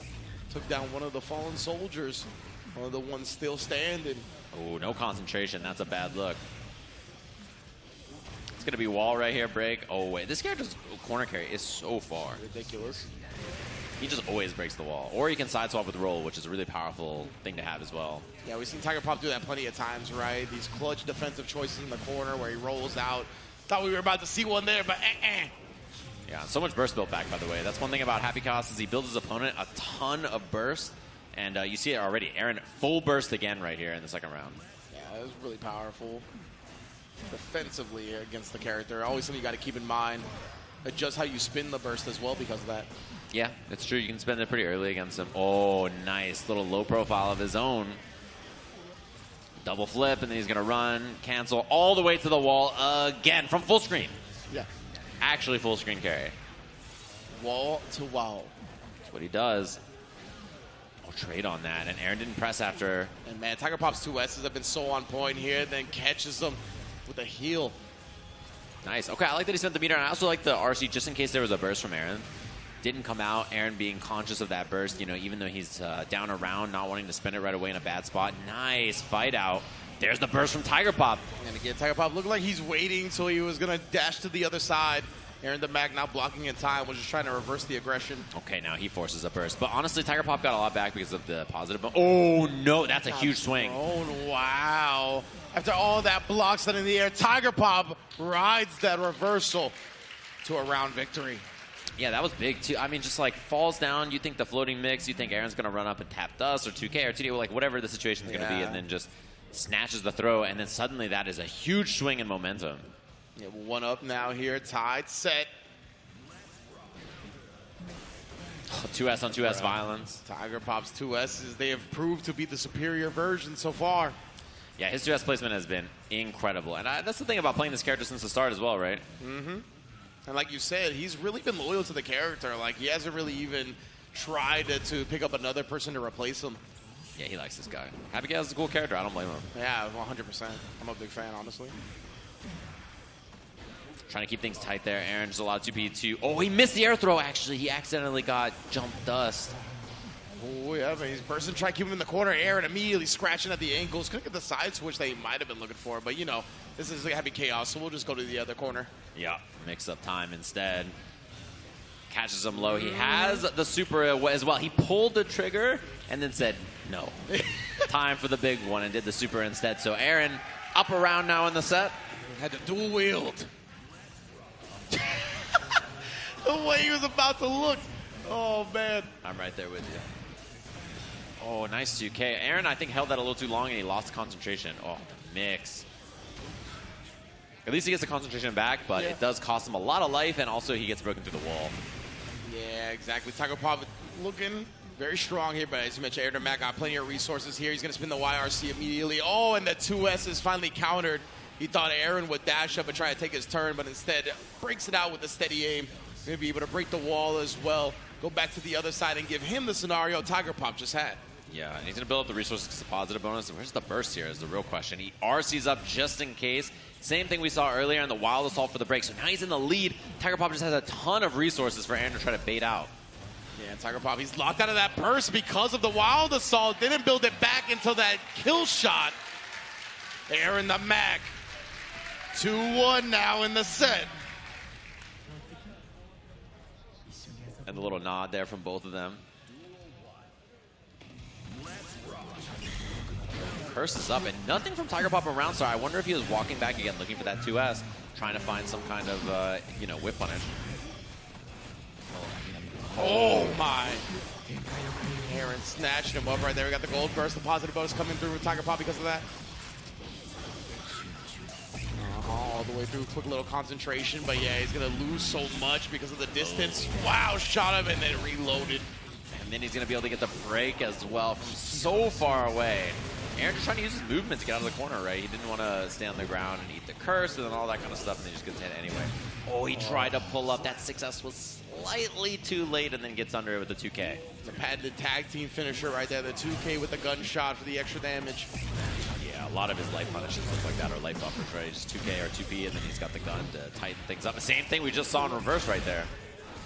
He's going to build the meter as well, so it's going to be shot, concentrate, super. There we go. We've seen this one before. Ex Machina. Let's see, Tiger Pop got plenty of resources. He got counter hit last time. Yeah, just going to block it out. Aaron the Mag, the FD, he's really trying to bait this first. Hard body. Yeah, it also gets him out of the corner, which is pretty nice there as well. Let him route back in. That did a lot of damage. I guess positive bonus putting in some work. Tech throw, but again, after these tech throws specifically, Tiger Pop has gone for 2S multiple times, catching people trying to take their turn. He had 5K too. 5K is faster, but it just didn't whiff, or didn't hit it, just whiffed, and then 2S went under. Honestly, very losable position now for Aaron. He's got burst, but Tiger Pop trying to route around it. Love the super right away, so it's not even a factor. Very smart from Aaron. Can't take that meter with you anyway. Just locking him out of the burst here. Puts himself on set point. I've been there. Wow, there's a lot of concentration spent from Aaron, though. And yeah, gold burst for Tiger Pop's great here. Gets some resources right away. He's going to build 50 meter pretty quick. And just like that, he has the meter because of that gold burst. Yeah, exactly. A positive bonus put in work. Low on concentration, though. Let me get it back, though. Concentration, the positive bonus as well with the wall break. Oh, no, trying to concentrate in his face like that. Yeah, I mean, that's the thing. He kind of had to do it with how he routed, and this is big, actually, because now Aaron not only got the fight out, but he's going to get the wall break here with concentrate, super full resources, and Tiger Pop's resources are kind of a little bit of a mess, too. He has burst, though. Yeah, indeed. And Aaron, he was out of bullets, too, so that Ex Machina coming through hot, reloading the full clip, shoots him out, and finally we get a burst out. Aaron, in response to the steady aim, just lets it loose, and he punishes Tiger Pop to take the W in the set. Huge win for this group. So Aaron on the board, just like that. Tiger Pop now, same kind of situation we saw earlier. He's done with his matches. So it comes down to this. Man. If Tene wins, him and Varix have the same score, and he's making it out of the group no matter what with Varix, and then there'll be some game differential to break things down, right? But if he loses, then something's going to happen up there. We're going to have a three-way tie of some kind in some way. So very important win for Aaron right there, not only for his sake, but Tene's sake to try to make it out of this group. Exactly right. Coming down to the last one, and not only is this the last match of Group D, but it is the last match of the entire group stage day. So the fact that it is going to decide who gets in and who gets out of the top 8, we couldn't have wrote it any better ourselves. Yeah, it is a big one here for sure. And you always love when a round robin, when the last matches matter, right? Yeah. Like sometimes in a round robin, you get there and you're like, well, the last match is Johnny Donuts versus Jimbo, and nothing really matters here. It's like, yeah, we're going to take a look at this to get you guys updated on everything, of course, and then jump into this as well. So Varix is 2-0. Tene, Tiger Pop, and Aaron are all 1-1. So if Tene, 1-1 for Tene, and then 1-2 and 1-2 for Aaron and Tiger Pop. So if Tene loses, all three of them are 1-2, and we'll go back to game differential. If Tene wins, both him and Varix are 2-1, and they'll be making it out of the group, and we'll use the game differential to determine who makes it out on the top and who makes it on the bottom. So. Man, all right. So before we get to that final match, let's take a closer look at Jonathan Tene and Varix one more time.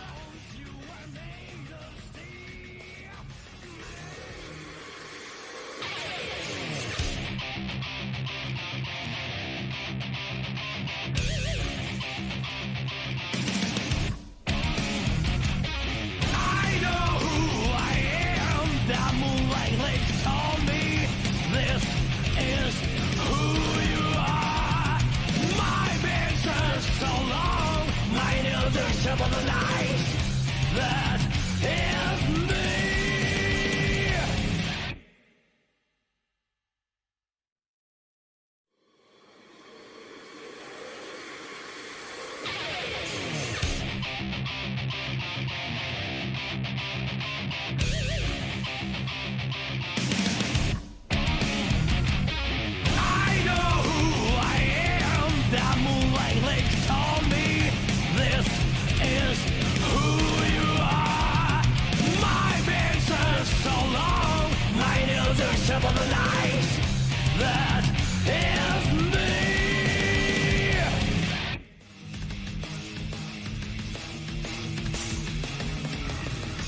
All right, everybody, let's get it. This is going to be the final match. Let me hear some noise for Guilty Gear Strive.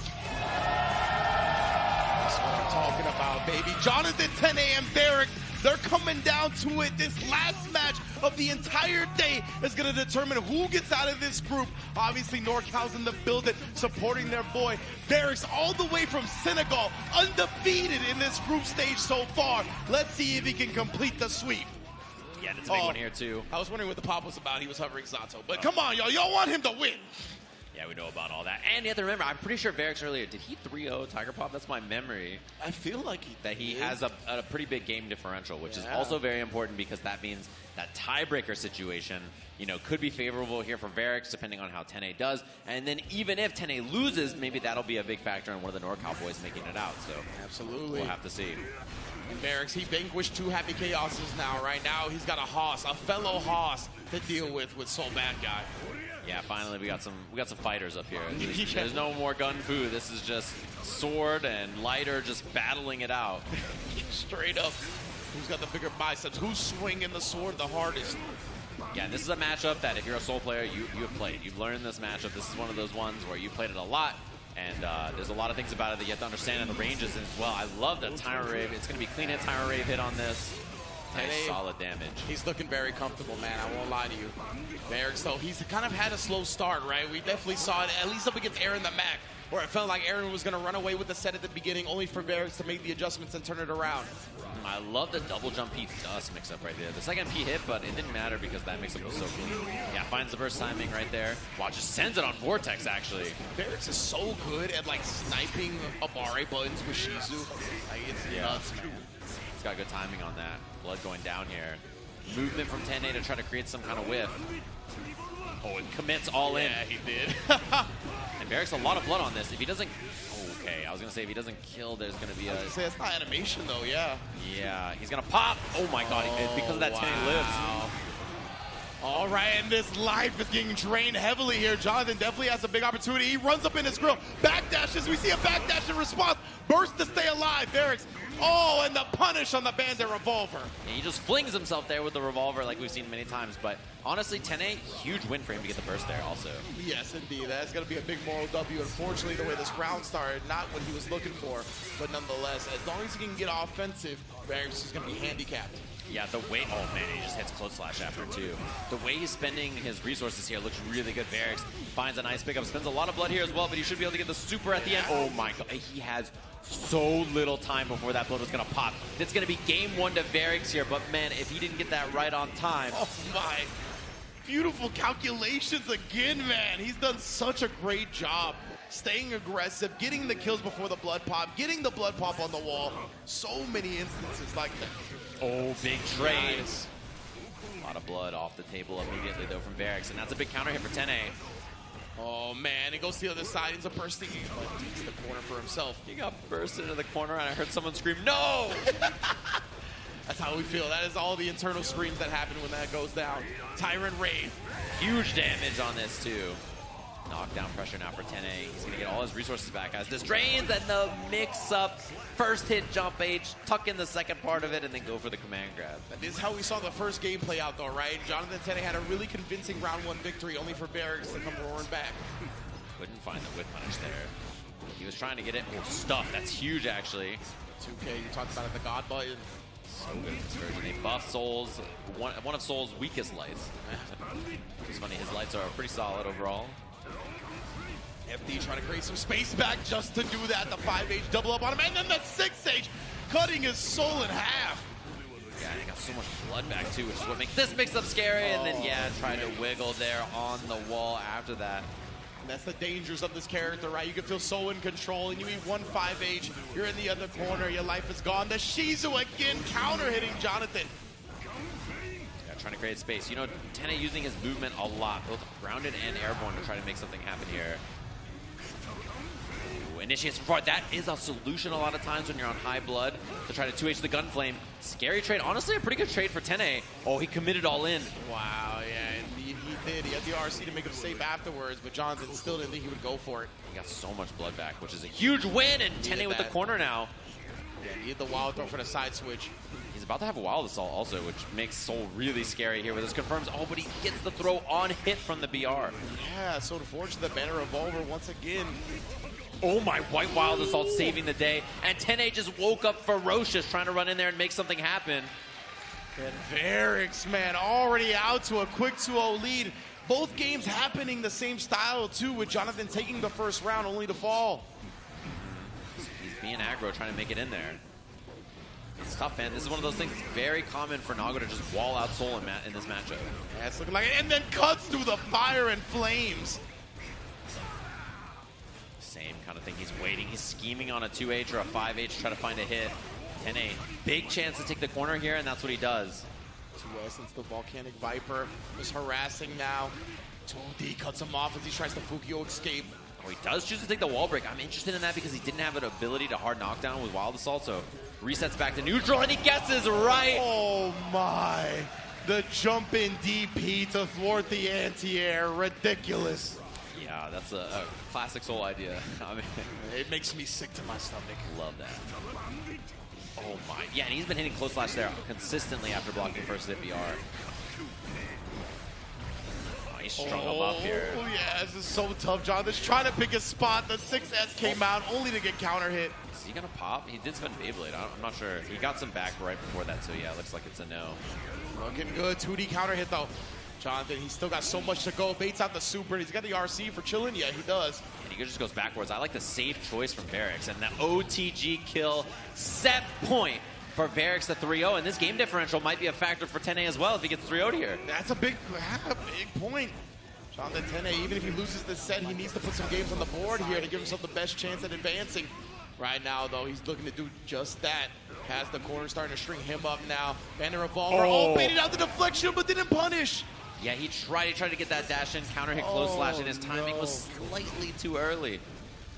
It's a heartbreaker for sure. 2D starting to harass well. Mix up low. Nicely blocked from Variks. And that close slash again, Tene has been backdashing there every time. And Variks picking up on that habit, punching him for it. Bandit Bringer just throwing out the anti-air timing. So difficult to thwart that move. Wake up 2P, and that's huge. The bite is big. He has so much blood to spend. 50-50 on that. Yeah, that's where it actually gets scary because he has meter to continue off of it. What a read from Tene. He doesn't get to pick up the 6-speed buffer. Oh my, Wild Assault blocked in the air. YRC, Tene has a chance now to commit the offense. Variks with the back dash. She actually commits to the Bandit Revolver that tried the wild throw but dodged. Variks takes it 3-0 and will advance to the top 8 of the ARC World Tour Finals. Undefeated in his group. We've seen that a few times today, and that game differential is a big factor here. So we'll see what that's looking like in the group afterwards, again, as it comes down to another multi-way tie in our small groups here, which is a very common thing that you see a lot. Man, 3 groups, James. 3 groups had sweeps. Incredible performances. How you guys doing? How you holding up here? Been here a while, James. Doing well. Watching some Guilty Gear. The stamina go crazy, James. Absolutely. But I mean, again, the action has been amazing all day. And yeah, we now have all of our top 8 determined for tomorrow. Well, once they crunch the numbers backstage, I don't know if they've already got everything figured out on the differential. We have 6 of 8, and then we know Variks, so 7.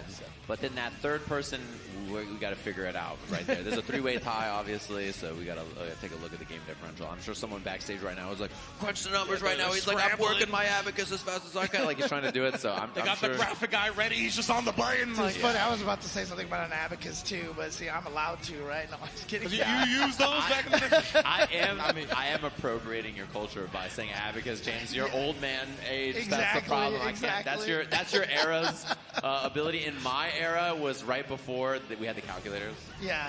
So, you know. The paper tablets and stuff like that. You know, and the worst part is when I left school, they were like, all right, you guys can just use calculators now. And I was like, it was like when we were growing up, they were like, you're never going to have a calculator in your pocket. And it was they did say that. That's so true. That is 100% what they said. That's the most annoying thing they said that. That is 100% what they said. But and now I got a calculator everywhere. And, like and a camera. Yeah, and exactly. Wikipedia and like all this stuff they told me I'd never be able to use. One of these days, the phones are just going to be able to transform into these controllers and we can just play the games. That'd be fire. It'll probably make the noise too, kind of thing. So, that would be sick, man. But yeah, incredible matches all day for the group stage, bro. So many classics. Varix really showing out time and time again. I really got to say, though, my MVP, I think it's probably your MVP too, was Peppery Splash. Peppery Splash's movement and the way he was beating people from pure Guilty Gear fundies, bro. Johnny, I mean, we were repping for sure. I mean, look, I said this on social media, but like, imagine Peppery Splash must be happy that people are cheering for his Johnny for once after Exerd. Exerd, for those that didn't follow that game closely, that man was a menace. Like, he was destroying every tournament in North America. Johnny was a menace. Well, for sure, but he was the man behind the character. He also switched to Venom. Yeah, because Johnny was so good, and he was just like, what if I played Venom? Venom is also so good. And then still beat everybody with Venom. So. Well, you know what? Let's recap Group D real quick here and take a look at what went down here for this group. As you can see, it is going to be And look at this, Aaron DeMac winning the tiebreaker with Tiger Pop and Jonathan Tene. Wow.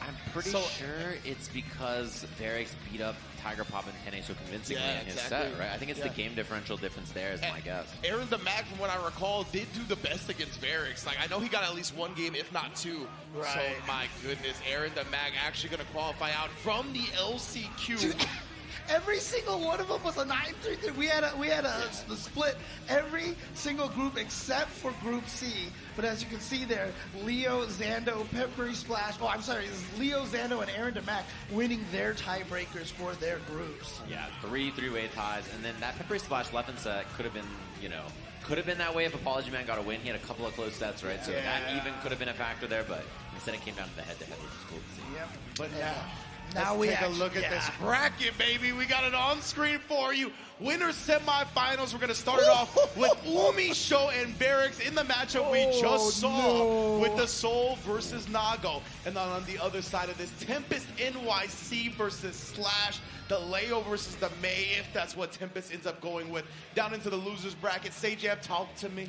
Aaron DeMac up against Leo Faust. NorCal against Faust, that's a matchup they're very, very familiar with. And Peppery Splash versus Zondo. After that little scrappy group we saw earlier. I mean, that could end up being an Oscar Mirror down there, right? Yeah, it could for sure. That's true, yeah. I mean, that's very interesting, especially because I think Johnny's movement. Wait. Oh, yeah, I think there might be a swap on the loser side, maybe, is my guess. I think that's what's happening. Yeah, because of the same group scenario. But the big thing is Johnny is not so good in the Oscar matchup because he has no movement. I was about to say, let me see the back muscles again, but they changed the camera, so maybe like that's right. But yeah, that's right. They're showing them off. That was you see the Maybach muscles on that did the cross-ups? Yeah. Nah, I don't even want to talk about that. Yeah, I was messed up when she punched through the hitbox. Yeah, bro, I was like... But I mean, shout outs to all the cosplayers over here. I mean, cosplaying is so much work, and I love seeing all the dedication to the characters here. And we even have the Johnny twins over here. It's really dope, man. But it has been an amazing event today. Great Grand Blue Fantasy versus LCQ. Great Guilty Gear Strive group stage. I can't wait to conclude this tomorrow. Oh, yeah, absolutely. Again, this is just day 2. We finally got to our point where we know the top 8 for both games coming up tomorrow, and it's all going down, and it's going to be a good one. You guys do not want to miss that at all. Yeah, we'll be kicking off the day at 10:30, of course, with Grand Blue, and I think Guilty Gear is scheduled to be around 5 p.m. if I remember correctly. They'll, of course, tweet out a schedule and let you guys know and tweet out the brackets. Hopefully you enjoyed all the action all day long, and we'll catch you guys tomorrow.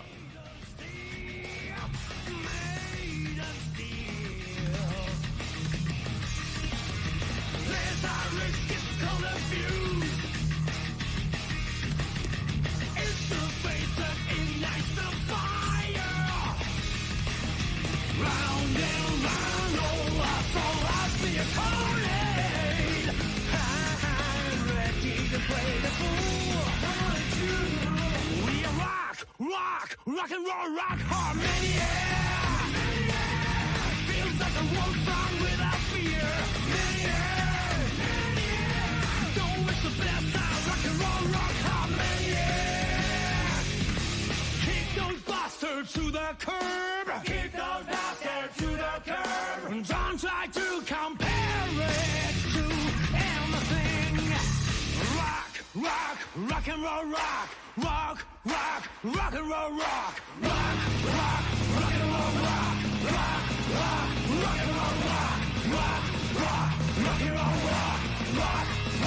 rock and roll, rock.